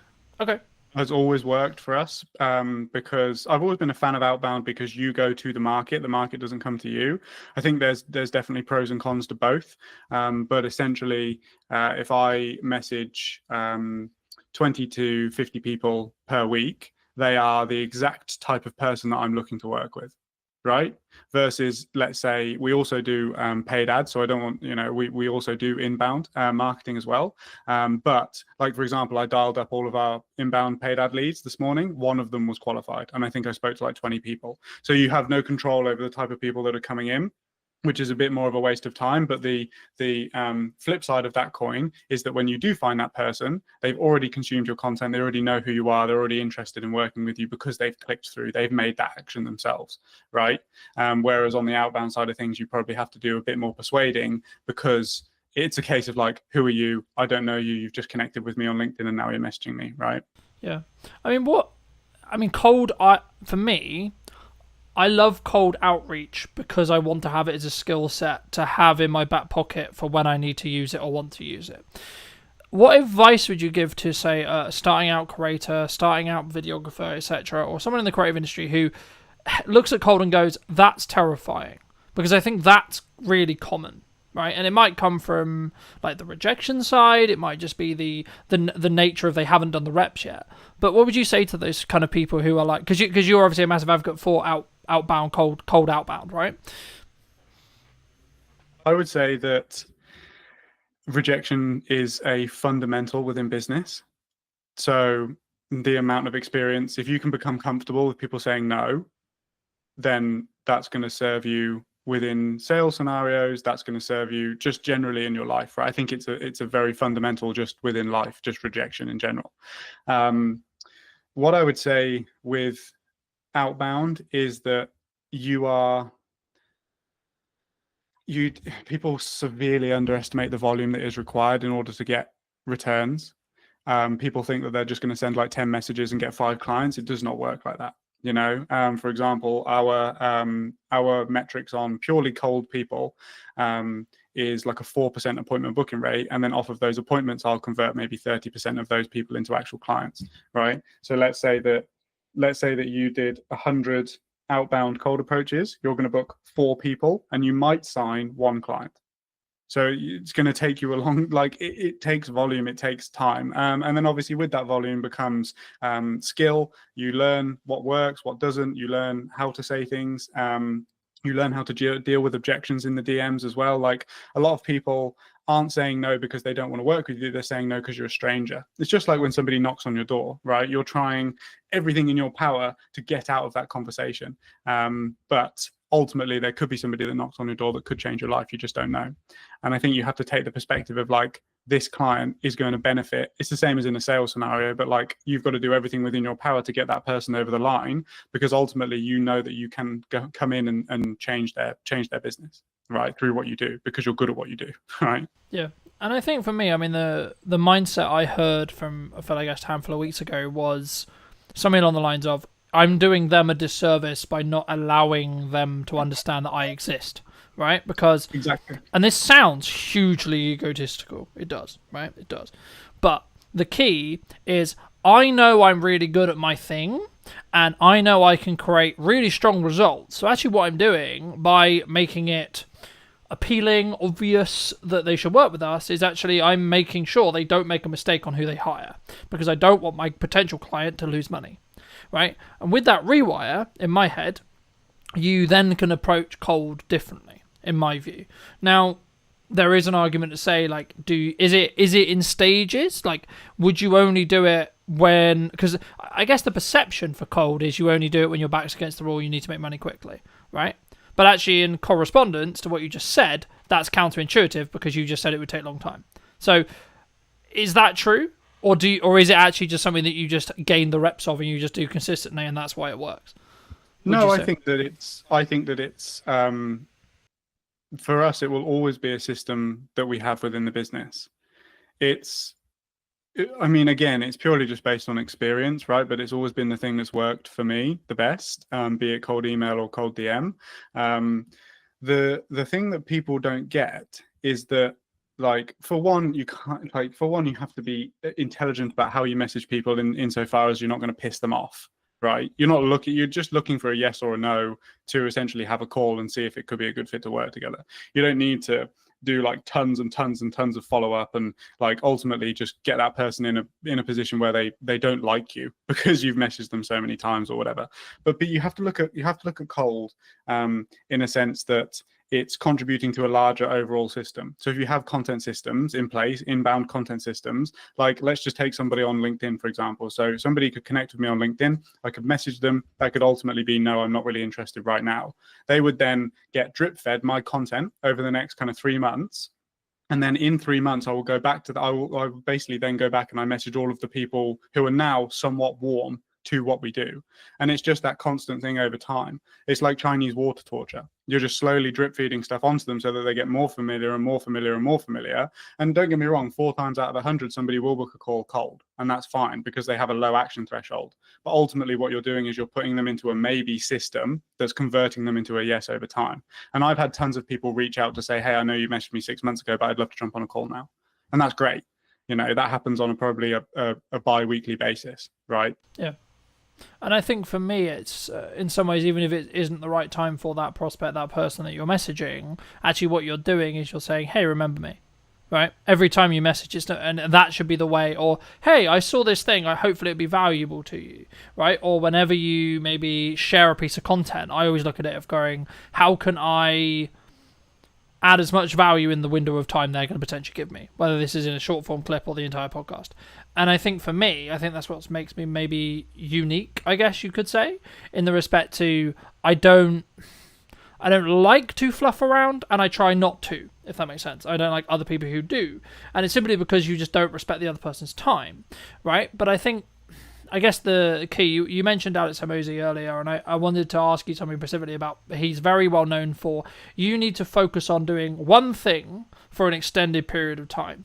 And what does that actually mean in tangibility reality, and does it actually work, I guess, is then the follow-on question. So, like, is it going to be you just focus solely on cold, and you don't then look at content, you don't look at etc., or actually is it you get to a certain level of doing it consistently, you have a system, and then you can add another thing? Do you think? I think it gets to the point where the system's working and then you outsource it and then you build the next one. Like ultimately there's a literal job role that is an appointment setter, which is somebody that takes control of your social media accounts, goes into the DMs and does what you do. And you give them the system and you say, hey, if you message 100 people, 4 of them will book, and I'll pay you for the 4 people that book. Right. So I think that's kind of the process. I don't necessarily agree with this whole thing of do one thing and focus on it for a long period of time, because there are gains that you are probably missing out on by not having an inbound system. Like if you purely just do cold, right? Really, content is one of those things that we've always struggled with, purely just because I do it so much for the clients that then when it comes to doing it for myself, it's kind of you know, you're not you're not as open to doing it, right? But I do think that, like I just said, those people that don't necessarily come through the first time being cold will look at the content, they'll see that it's valuable, they'll see that we know what we're talking about and that we're working with other clients helping them achieve the exact same thing, and then they'll be more open to it. So I feel like if we didn't do that, then, you know, you would miss out on those things as well, you know? Yeah, no, absolutely. And I think that's why you have to take it with a pinch of salt, right? It's true that if you try and start too many things simultaneously, you'll fail at all of them, right? But you also need to know your own limits and ask yourself, how many plates can you continue to spin, right? I think is actually the key there. But for those who are maybe looking at like either doing an event or hiring you, like, or any production as a whole, like I build a system where I try and do a behind the scenes breakdown of every single production that I've done, right? And I built that very early, and I build it into my sales process so the client's cool with it, the client, etc., etc. But like for me, I guess the question is like, do you do behind the scenes content, A, and then B, if you do, how do you manage that resource? Because obviously you're there actually working. Now, I would argue that's the best content you could possibly create for what you do, right?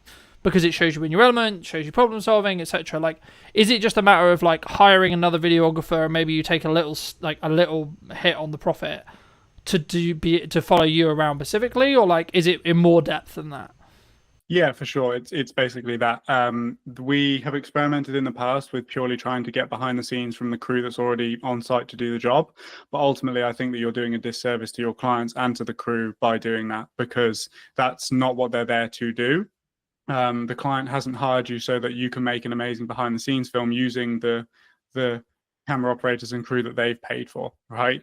So you're going to piss your clients off by doing that. The best way that I've found is to essentially just have somebody whose sole job it is to take behind the scenes imagery and behind the scenes video of everybody doing their thing. And yes, you do take a hit on your profit, but you have to look at it as a long-term marketing resource. One thing that I want to experiment with doing that we haven't done just yet is to cut out the talking to camera aspects of the behind the scenes video, because no matter how hard I try, I can't focus on 2 different video projects at the same time, right? It's very difficult for me to think about how the behind the scenes video is going when I just need to be focused on the client's work, essentially. So what I want to start doing is bringing somebody whose sole job it is to do that, have me mic'd up the whole time, and then have those clips of the problem solving and have those clips of us working on a day-to-day, bring that back in, and then probably review it with the camera in the studio, and basically just say, like, look, this is the context, this is the situation, here's what happened, here's how I dealt with it, have a look, right? That I think is going to be a much more valuable resource. And I think that we'd be able to turn one behind the scenes video into probably 5, because there'll be multiple instances of problem solving over time. So that's something that I've discussed with the team, and that we're going to start doing moving forward. I think I think also it protects your bandwidth, right? Like just looking at like that approach, because you're not then thinking, oh, I've got to do a piece to camera because we're about to do this, and then I've got to do that, etc. Like, yes, in an ideal world, that's what you would do. But actually, I think potentially you could think about it as this way. Like, actually, if someone's listening maybe and thinking about doing that, are you doing your client a disservice? Like, whenever I do mine, I've wrapped. Basically, I've wrapped. So I'm basically just referring back to what we did, right? So my initial focus, as I think everyone's focus should be when they get on set, especially in an event context, but in any production, is, hey, what problem are we here to fix? Remind myself of that problem that we're here to fix, and then focus on making sure that the content does that job, right? And then if there's time at the end, or sometimes I'll do like, oh, I've got the behind the scenes, or here's like the setup, etc., and then I'll talk through it in a studio context. But for me also, it's about understanding like when that's, so I guess in some ways you could just say it's like reading the room, right? Like, when is that appropriate to do? When is that not appropriate to do? And or was that planned in? And or was the client aware of it? And how do they feel about it, etc.? And I think it's about how you manage that. And naturally, maybe if that's something you are going to do, maybe look at, like, especially if it's a returning client, maybe look at it saying, well, actually, and this is really counterintuitive because you're sacrificing profit and then sacrificing profit, but maybe add a percentage discount because you get the marketing out of it. But then also you have to then pay someone, which in turn means you're kind of losing money again. But if you've planned it in, you'll still make good profit, in my view, right? I mean, do you think that's an approach or not? For sure. I would always try and not have to pay first, right? Not have to give the client a discount in order to do it, because, like you said, you're kind of losing double money at that point. We write it into our contracts, so it's a line item within the contract of like self-promotion. We are going to use the opportunity as and when appropriate to capture behind the scenes content and promotional content for our own brand. Obviously, like, if people have a problem with that, I'm not going to not do a job because they won't let us do it. And obviously certain jobs are also a bit more, certain events are a bit more, how would we say, like, they don't want to be as publicly facing. Yeah, right? So sensitive, right? Yeah, sensitive, great word. So that is, that's a, something that we consider as well. And it's really just, like, we have solid relationships with our clients. The fact that in the events industry, we have long-standing relationships, and I can just have that conversation with people.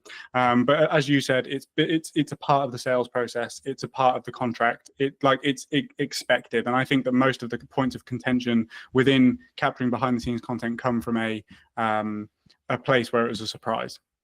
They didn't expect you to whip out the camera and start filming yourself, Yeah, and it would also be kind of a reaction like, what the fuck are you doing, kind of thing, in some respects.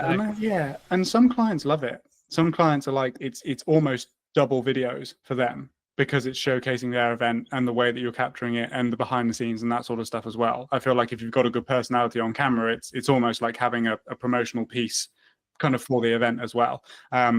But also other clients don't, and that's totally fine as well. Yeah, I mean, I've to give you the audience some context, I mean, I've done jobs which I can't even speak about because of NDAs, but also, like, it was just a conversation with the clients, like, yeah, this kind of isn't appropriate, the days can be really busy, and actually half of this stuff, like, I'm not even going to be able to use anyway, or I'm going to have to heavily blur, like, half the stuff in the background because of where we are, etc., etc., etc., etc., etc. So it's just like, at that point, you're just like, it's not really worth it.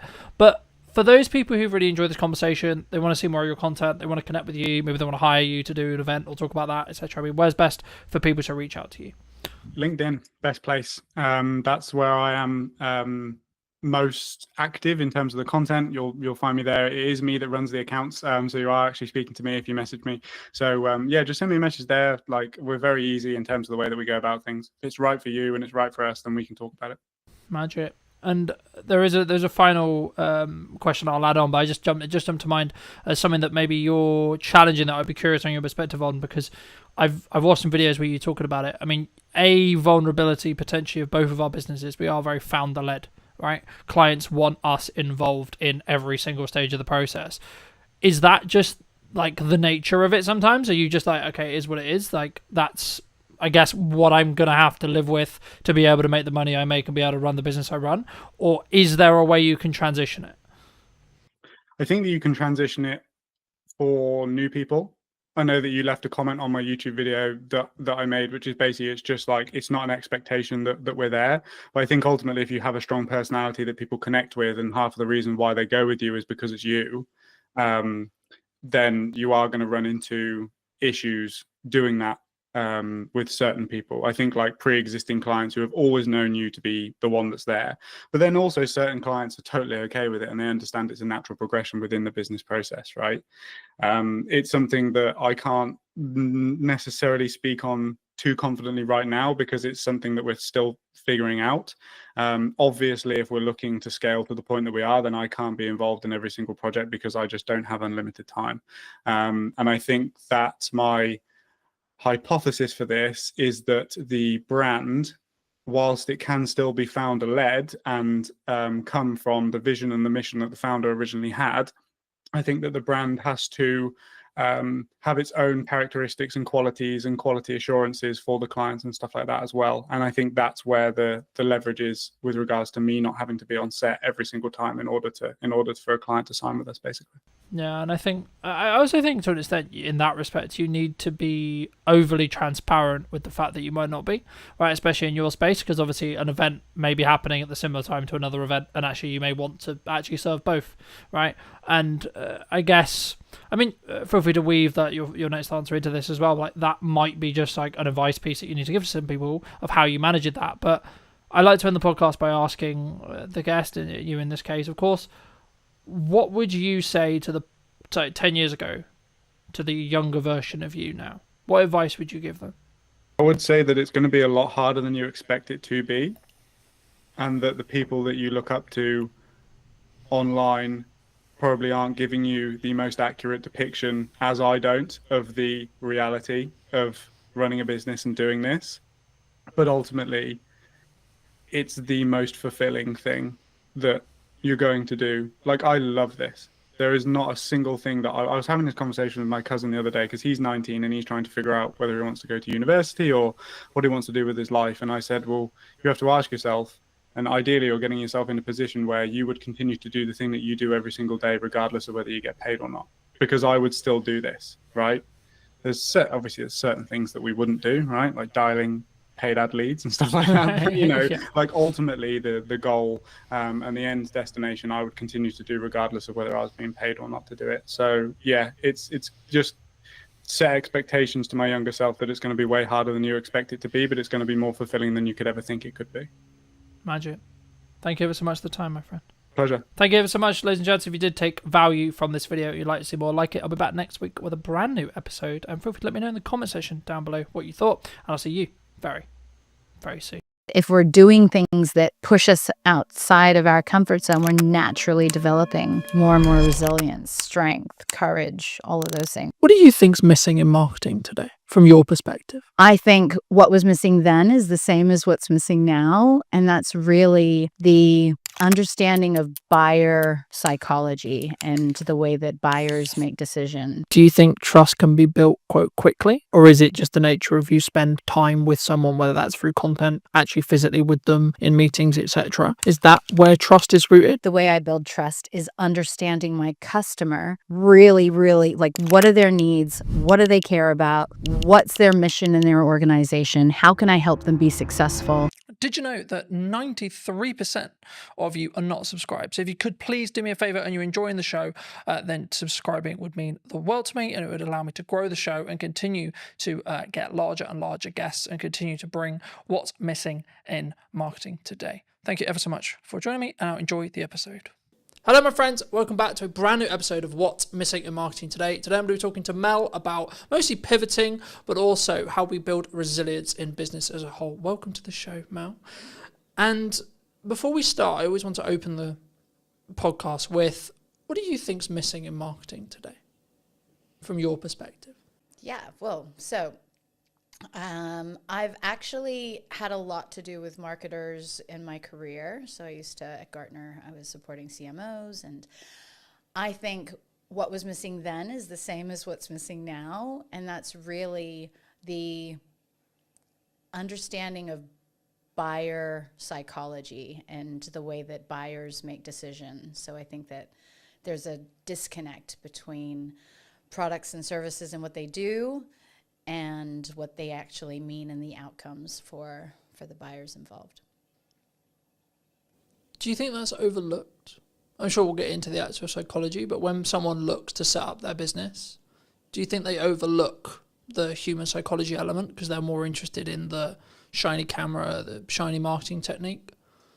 Do you think? And are you so I think the majority of organizations don't consider marketing as a key strategy. Often it's an afterthought. So the people setting up the businesses are usually excited about the products and services or the technology. Very rarely are they sales marketing kind of led unless their products reflect that. I think the majority of them are not thinking about marketing from the beginning. Do you think that comes from a lot of people we work with are very founder-led, so founder person-led?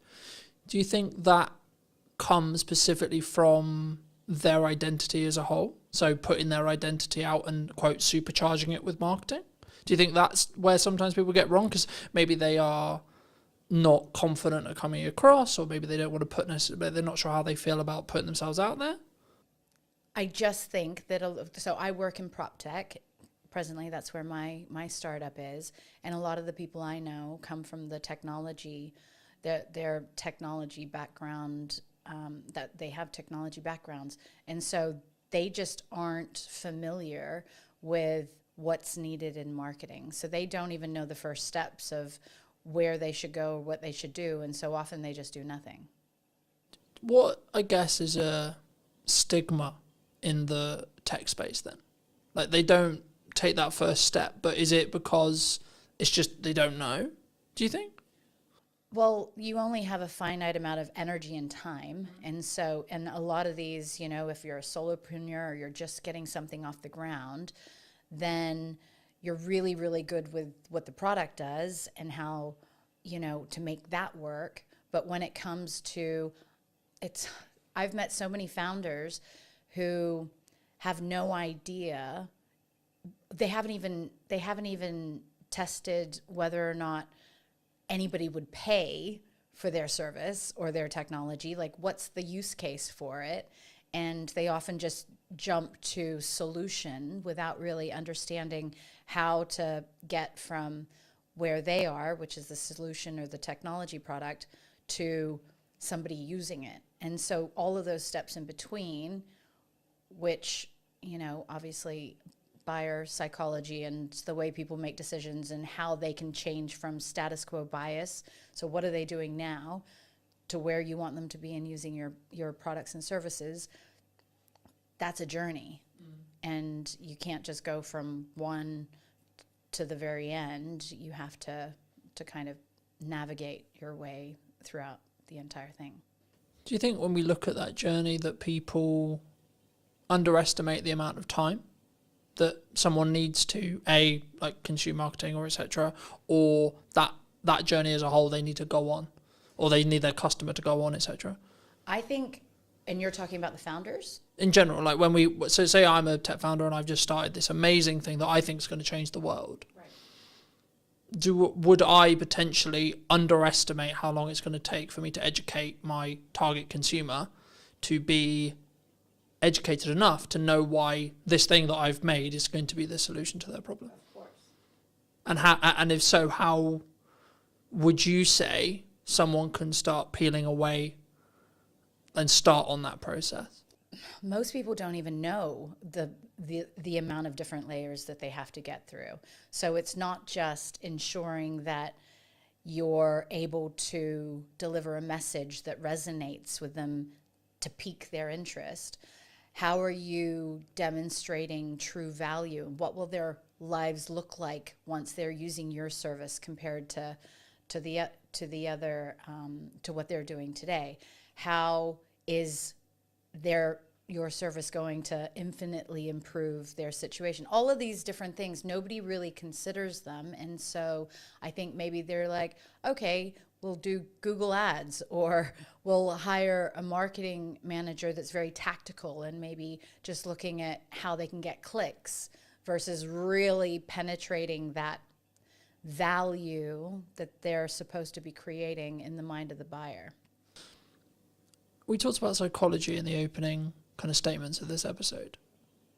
I think it's an underrepresented concept as a whole across the business realm, not even just in marketing. In my view, I don't think we talk enough about actually A, buying psychology, or B, the ticks or the seeds that we need to plant psychology wise. But from your experience, from your perspective, what actually happens, like from a psychological point of view, when someone is maybe looking for something? So when I was working for a consulting firm that focused purely on the psychology and neuroscience behind how people make decisions in sales and marketing, I was amazed to learn that, so we're all programmed to stay safe. And the part of our brain that keeps us safe doesn't like change. And that's just the way that we're built. So if you want to get somebody doing something new or different with your product or service, you have to disrupt that status quo bias that is designed to keep people safe. And there are several reasons why people stay with the status quo. And so if you're not being very intentional about the psychology that keeps people doing the same thing that they've always done, I mean, there's so many instances where people come out with these amazing products. This will save this amount of time. It'll save you this amount of money, da da da da da. And everybody's like, yeah, that's great, but it needs to feel so urgent and so important to them that they have no choice but to change. Otherwise, it's easier, it's cheaper, it's easier, it's safer to stay with what they're doing most of the time. Do you think we can overdo it, though, as a society at the moment? Because everyone is like shouting at the start of their videos, or they're making really clear statements, etc., because of that pattern interrupt bias that we're looking to break. How does someone maybe listening to this, I guess, position themselves maybe in the middle ground? Because I think if you go too far and it doesn't align with the promise maybe that you're making in sales, or the promise you're making in a video, that would then backfire potentially. For sure, but some of those people, they're not focused on buyer psychology. They're just focused on getting attention. And attention is very different from intentionally wanting to help a customer. And so if you have something and an intention to genuinely make a difference in a buyer's life world, then you're coming at it from a totally different place. The people who you're mentioning right now and capturing attention and doing all of that jazz, you may interrupt what they're doing, you may get their attention, but the trust and the rapport that you need in order for someone to buy, that's never going to be there until you go through all of those steps and demonstrate the value. And so I think that you definitely have to follow a process, and it has to be intentional and value driven. And what you're talking about just sounds like pattern interrupts that, is just more distractions that people will forget you as quickly as they stopped. I guess it comes to a longevity question. My next question was going to be like, roughly, do you think trust can be built quite quickly? Or is it just the nature of you spend time with someone, whether that's through content, actually physically with them in meetings, etc.? Is that where trust is rooted, either from a psychology point of view or just your thoughts around like how do we build trust? Because I guess that's the next question, right? Like you say trust is a key buying metric or key reason why someone would buy. Okay, well then the question becomes as well, then how do we build trust?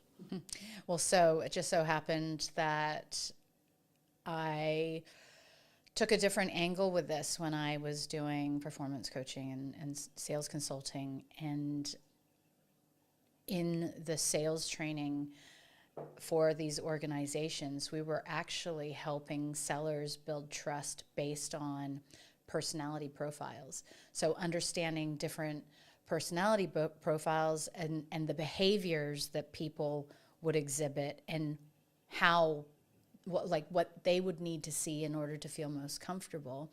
And the reason why I say that is because if you have a salesperson that's really dominant and is just, moving very quickly and not giving all the detail, but then you've got another person who you're trying to sell to who cares very much about the detail and the information, and you don't slow down and you don't meet them where they're at, then you're going to miss them. And those people are the most risk adverse buyers out there. So there's just layers upon layers of different ways but I think that when you're dealing with humans, taking these things into account, it is a unique position that as humans we can navigate that technology can't yet, and that's by being able to predict, well, what is something that would be important to you. And I think like so just to give you an example, building trust is really important, but then you've got the old school way of selling where everything was based on relationships and not a lot of merit. And then you have newcomers coming in, and I hate small talk. And so it can be really uncomfortable for me to just pretend like I'm talking about stuff that I really just feel awkward even, starting those superficial conversations. And so from that perspective, the way I build trust is understanding my customer really, really, like what are their needs? What do they care about? What's their mission in their organization? How can I help them be successful? If I'm demonstrating that really quickly, that I know their industry and that I understand how to really take them from here to where they want to go, that will at least get me to the table to have conversations and, rather than other methods. Did that answer your question? Yeah, no, absolutely. I mean, it's interesting that you say you hate small talk, because I thought that was just a me thing for a long time, right? And I'm on the spectrum too. since I didn't mean to. I meant as well as like yeah. Since like running the show, or since like connecting with people, or being, I guess one could say that I'm quite targeted in who I choose to bring on, who I choose to connect with, who I choose to talk to. I guess in some ways, because it's quite hard for me to describe how I choose and why and etc. Because for me, it's all an instinct-based thing. It's a gut thing. It's like, yeah, I think this person might be interesting. I don't know because I deliberately don't want to know, because I want that to be here to make a good, quote, good show, right? I guess, is that why AI may not take all of our jobs, as lots of people have been claiming or saying? Right. I love that you bring that up, because I think that people ignore their instincts a lot more. And I think we have so much more knowledge just in how we feel, in our, perception and the way that we react to certain people. I think a lot of times we ignore that.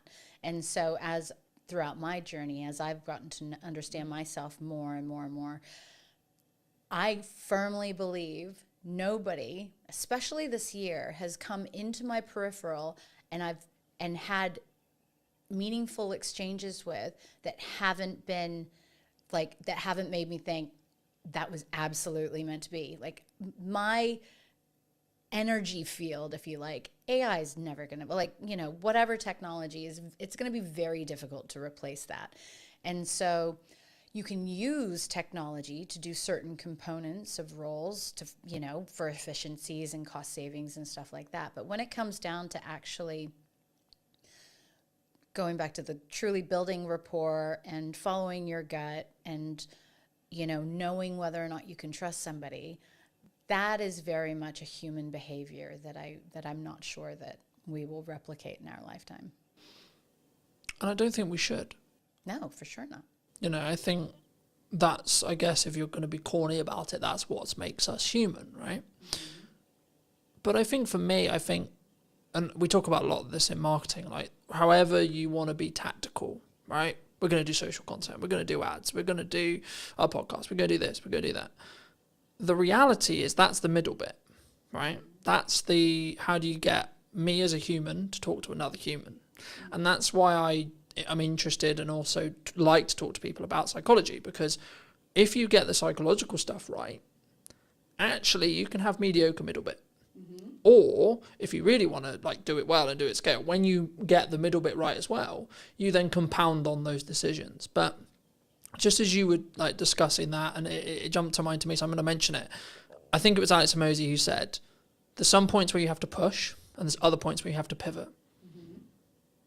In your experience, how would you, either for you personally or a friend of yours, when would you say that someone should make that decision? Paint that picture? When should I maybe look to, maybe if things aren't working the way I want them to, I'm not making the money, the marketing doesn't seem to be connected, etc. When should I just push on? Mm-hmm. Versus when should I pivot into something else? Really good question. So again, it's being able to trust yourself, I think, is a very, very big thing. I have tended more recently to become a bit more philosophical about these things. And if something's not working, but you know that, it's really hard, because is there a need? So let's assume that there's a need for what you have to offer, that it's coming from the right place, it serves people, it's a value. I think that the ability to pivot means that you're flexible enough to realize that maybe the way that you're going about something isn't the right way for you to achieve success.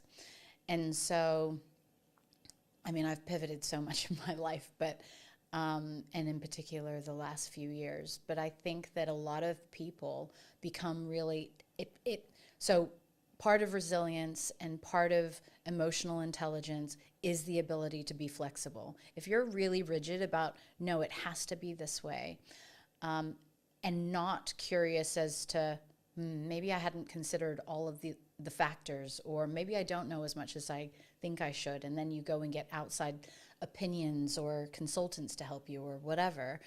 So feedback and you know, rounding out your hypothesis of what you think you should be doing.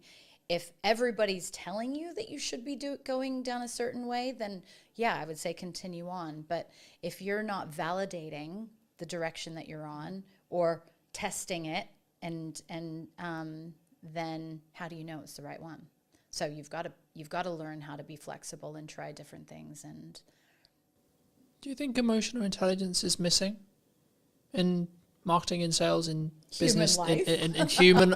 Sure, in human life. I was going to go with like in business as a whole, or when you're building relationships, etc. But actually, yeah, let's go more broad. Do you think people don't invest in like understanding, like, and building emotional intelligence and then using it? Yeah. So everybody would have a different idea of what emotional intelligence encompasses, but for me, I think it's just being really self-aware and aware of others. So you can't actually understand others until you understand yourself. And that's never taught. Like, where are we learning that? If our parents haven't learned it or gone and educated themselves on this, then schools aren't teaching it, and then parents don't know. And so then you get to adult life, and then you just think everything should be transactional. But once you start, I think, becoming really curious as to, you know, what's your purpose? Why are you here? It's not just to make money. It's not just to have a house and a nice car and da-da-da-da. Like, no, the real meaning is deeper. And so I think getting to those layers means that you have to be able to sift through, I think, a bunch of junk that, you know, has kind of been piled on top of us from childhood. And then so once you've gone through a lot of that discovery, I think that builds the resilience and emotional intelligence and all of those things that make us better human beings and better marketers and better salespeople and all that stuff. Do you think it comes from, I guess, a fear of not?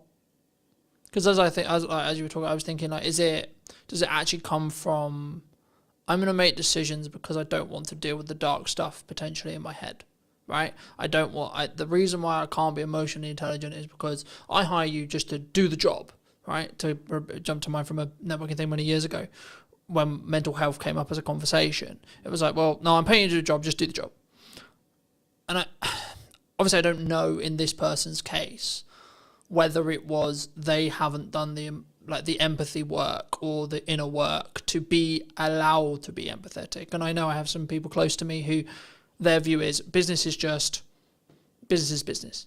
It's tangible, it's cold, right? It's transactional, regardless of how deep the meaningful relationship could be. In their view, it's just, that's cold. That is the way it is. I've always followed I'm only going to work with people who follow my values, one of which being empathy. Mm-hmm. And if you can't empathize with either the customer and or me and or the other service providers you work with, then actually I don't think you're going to show up in the best way and put your best foot forward. But also I don't think now in the market I see happening when things are, quote, harder, I think people will potentially choose the people who are maybe more soft in that respect, or more understanding, or more emotionally intelligent, you could say, than people who are solely transactional. Would you agree? So this is, again, where meeting people where they're at. And again, I've realized that people can't give what they don't have. And so the people who are really unempathetic, I don't believe that that's intentional. They just haven't learned it. And so, in fact, the people who are very transactional in business and who think that it's just like money, and, you know, deals, and it's not about the people, they would be the harshest on themselves. They would probably be the least sensitive, or like they just suppress all of their emotions and whatnot. And so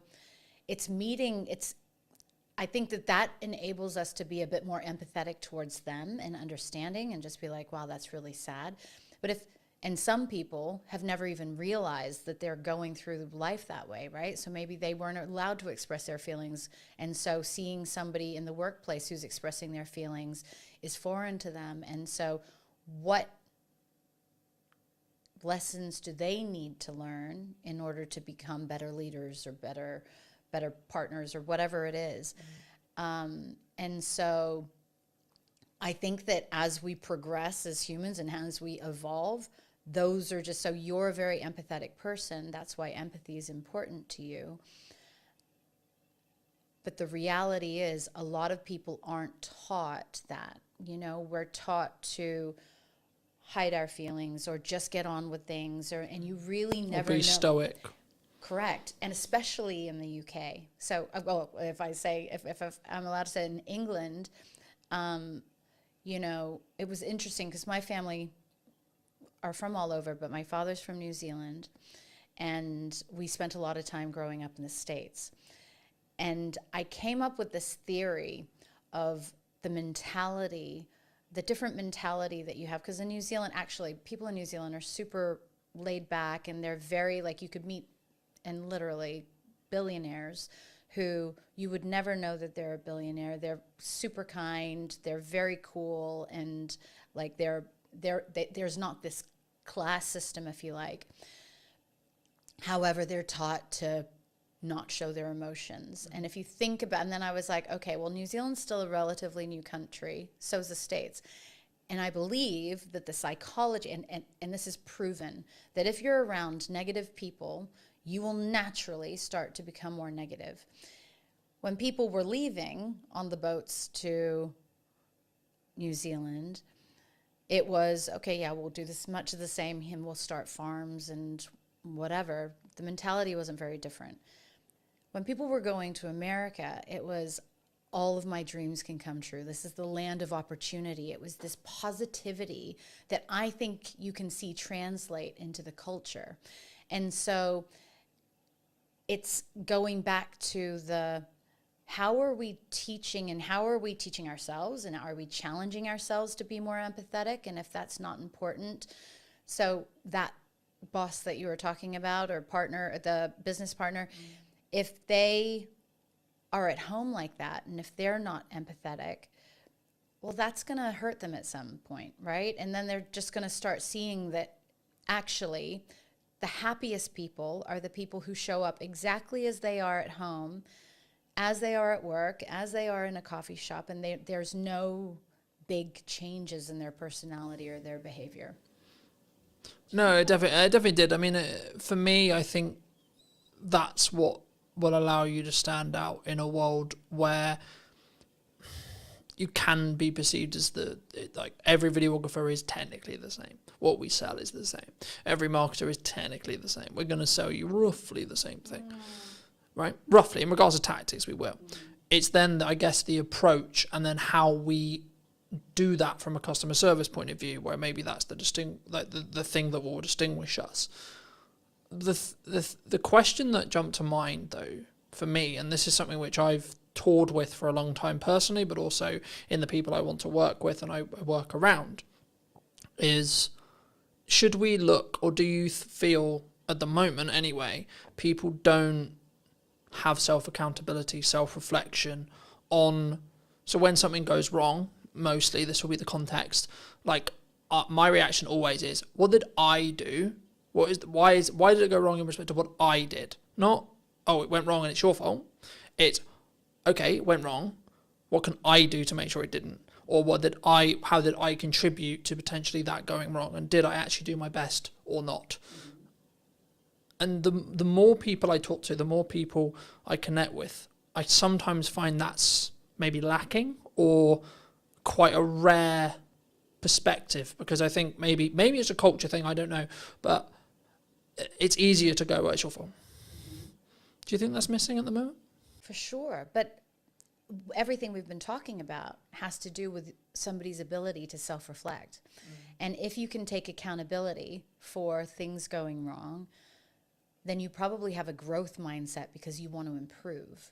And a lot of people, so it depends, because when you talk about that, I just think of, if people who are afraid to be wrong were probably criticized a lot, or they got in trouble if they were wrong, or they did something wrong when they were kids. We are all walking older versions of our younger selves. And so it's like, what are the things, is that holding a person back? They may be really happy living their life that way, and then maybe just not having many friends, right? But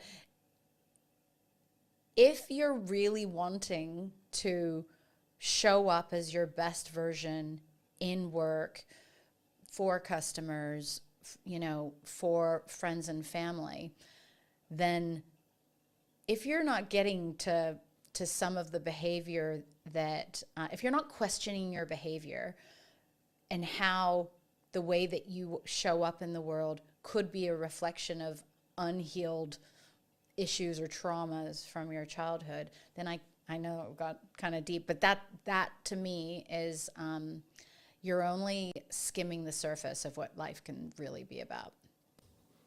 No, I agree. And I think, again, not taught anywhere though, mostly. I think sometimes, I mean, as I think about that, I think, well, why do I do it?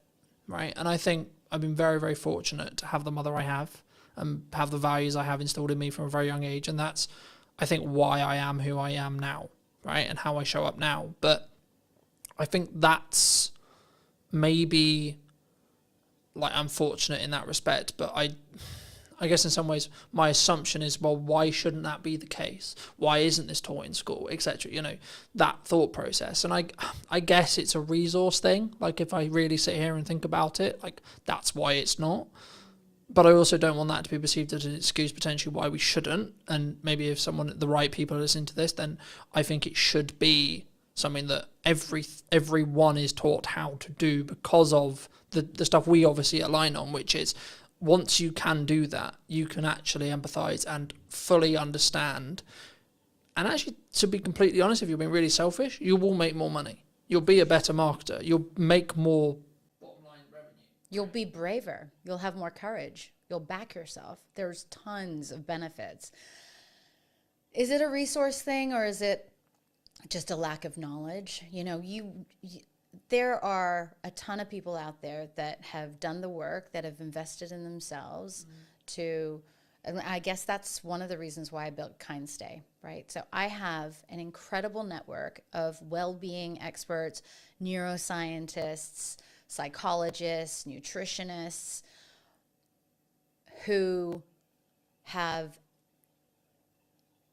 I know with the science can help people through really, really difficult situations. And in the case of my most recent situation of being evacuated, a lot of people aren't prepared for big situations in life, you know, or dysfunction. And so helping people with basic tools that help, whether it's using some of the performance coaching or the mindset management training or any of those things, helping people access tools so that they can learn to take better care of themselves, to prioritize their needs, to consider how a lack of sleep can have a knock-on effect of other things. Or if we're walking around with anxiety all day, what's that going to be like for the people around us, let alone the chemistry inside and all the toxins that are polluting our bodies, you know? So I think that the schooling system, it has a lot to learn, but I also think that the schooling system in the most basic form is totally flawed anyway, and it's kind of a structure to keep people in boxes.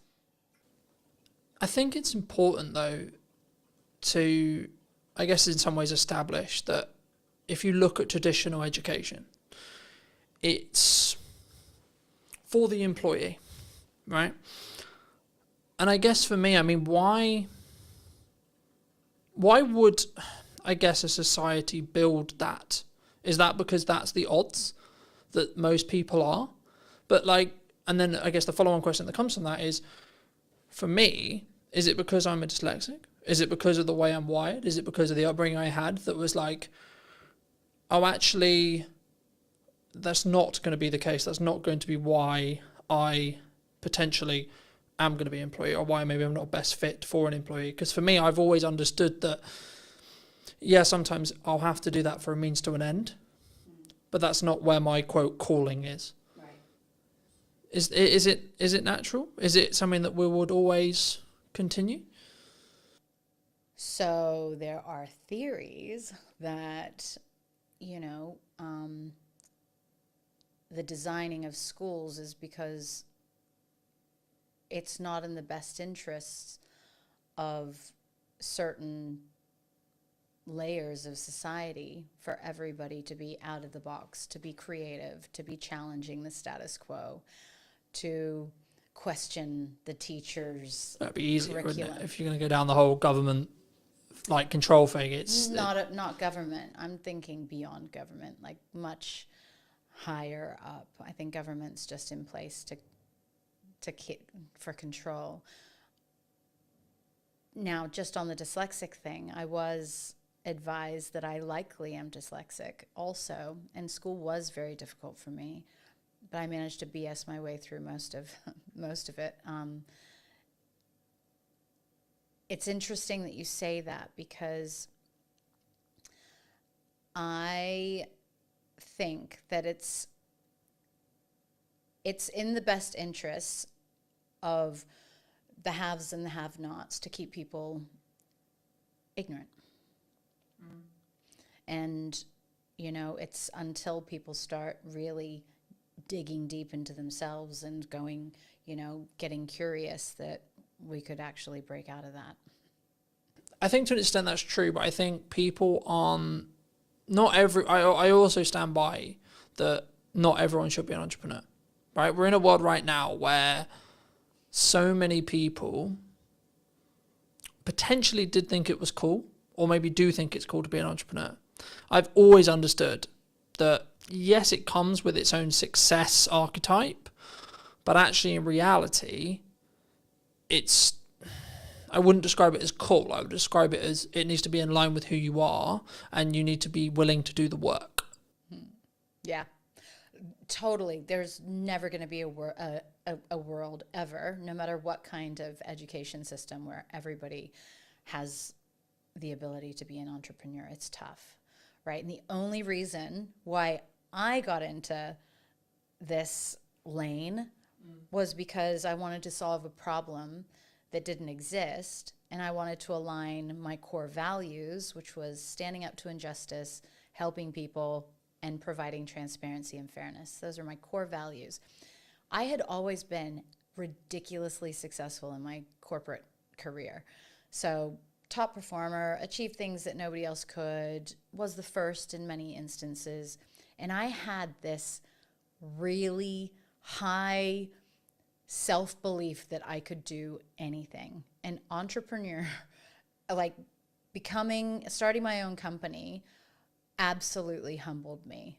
I was so humbled after the first year of not making £1 and having spent all of my savings and everything into this, but also probably not validating and doing all of the stuff that you're supposed to do before you start a business. If I knew then what I know now, it'd be totally, totally different. And that's the thing, right? So it's what kind of tools are we leveraging in order to go down that path? I feel, though, entrepreneurial kind of paths can happen just by believing in yourself. And actually, I think that if everybody believed in themselves, then they could become an entrepreneur. And that could look like you're really great at nursing. So instead of going and working for a hospital, you start a nursing patient care facility or something like that. Or it could be that you become a consultant because you're a really great engineer and you know lots of companies need your assistance instead of going and doing the 9 to 5. I actually encourage as many people as possible to take all of their amazing skills and work for themselves instead of working for other people, because you will be infinitely happier and you'll also probably be infinitely better off. But you have to go and get the business and stuff like that. So it depends on whether or not the rest of the stuff adds up. Do you think that's a lack of confidence thing? A lot of times, yeah. Because I think for me, I've always understood that it's in my control. If it goes wrong, it's on me. But also if it goes right, it's on me. But I've always understood that, and that's why I guess I have the self-belief, self-confidence, etc. from me personally. But I guess people want the security, they want the excuse, they want because I kind of agree with you, but I also in the next breath don't agree with you in the respect that everyone can be, but I don't think everyone should be. No, 100%. So I think everybody can be, but actually because of our personalities, there are personality types that naturally are risk adverse. They need security. They need stability. They're happy doing the same thing over and over and over again, never getting promoted, never doing the same job for 40 years, retiring, and then they've got a pension. They feel happy in doing that. I couldn't imagine doing that. But we're all built differently, and I feel like we all have different levels of evolution within us, because yeah. But I think that needs to be, I guess it needs to be you, that needs to be your decision. That needs to be your core, right? I've always understood, and I was out on a run yesterday in the rain, that was okay, I know for a fact that 95% aren't going to do what I did today. Right, and I know that that's my advantage. Right, the grit is when things get hard. and I need to lean in, I need to do the difficult things, I need to work the extra hours, I know that is my advantage. But I know that through years of doing it. And I know that's what, like, I get fired up for it. I'm like, yes, right, okay, let's go. And, like, I don't wish a bad economy or a bad situation on anyone, but, like, I know when things get, quote, harder, I'm like, great, I'm going to thrive then, because I'm leaning into that uncomfortability. Do you think naturally we pull away and we stay inside our bubble, comfort-wise? 100%. We're psychologically, like, we're scientifically programmed to stay safe. Now, just the exact example that you just gave, when you are pushing yourself to do things that you don't want to, or that most people wouldn't, you're actually building layers of resilience and courage and strength. And I would have those exact same thoughts. So during the winter, I think I started just before this year, but I decided on New Year's Day that my Lumi cold water pool that was sitting on the balcony full of water, that every day I would go and sit in that for 5 minutes. And, you know, even when it was below zero, so it was pretty cold. And as I sat there, and I was like, all of these, even billionaires, like, I know tons of really, really successful entrepreneurs or whatever that would not be sitting and doing what I'm doing right now. And it gave me a level of confidence to tackle the day or to go and do something that I didn't like. That,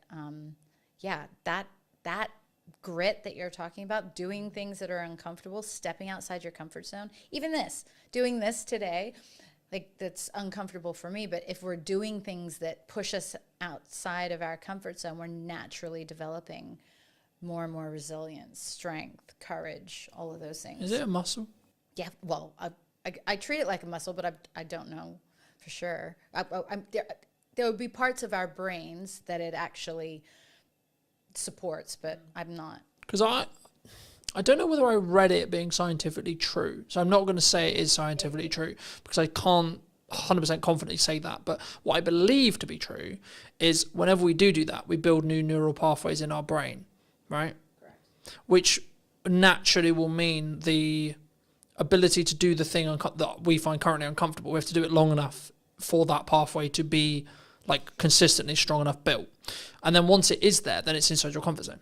And then it would just feel like another day. I mean, we were talking about it as I was setting up, that this today, like, I realised it when I was going to sleep yesterday. I was like, well, I've got a podcast day tomorrow, and I'm not nervous, not nervous at all. It's literally like another day of the week for me. But I had a driving lesson yesterday morning that was really difficult mentally for me. And now people who drive every day and people who drive for years are like, well, that doesn't make any sense, because driving is really comfortable with me and really works really well, but talking on a podcast or running a podcast would be a nightmare. And I think that's a really key example of someone's grit, someone's uncomfortability might be very different.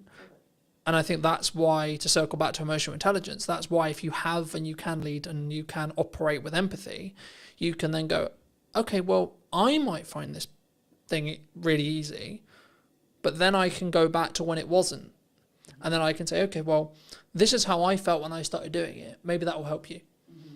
And I think that will then, in some ways, make a more deeper psychological connection, I guess, is the question there. Like, either in a buying journey or just in general, like a human to human point of view, like having that level of empathy, having that level of understanding, having that level of connection will then mean that you're connected on a more deeper level. Do you think? For sure. So if you're able to get in the seat of, or get into the mind of the buyer from a customer perspective, and empathize with their challenges and what their frustrations would be, or some of their hesitations of why they're not immediately jumping to your amazing new service. And if you can demonstrate that you understand that, then certainly, and frame your conversation so that they know that you understand that it's not an easy decision, or then that, of course, helps people feel more comfortable. And I think authenticity is really important too. So if you're just operating at a level of you're being 100% yourself, and then you're genuinely curious and interested in the people that you're engaging with, then that'll just naturally come across. You can tell when people aren't being genuine. And I think that in itself creates a level, our instincts will naturally be like, oh, this person's energy's off, or we're not like, they're not genuine or authentic. And I've made that judgment a lot of times. Well, so that's probably one of my areas for improvement is because sometimes people just aren't comfortable in themselves, or they're not comfortable being totally open and honest and all of those things, because that's just not something that they have learned how to do.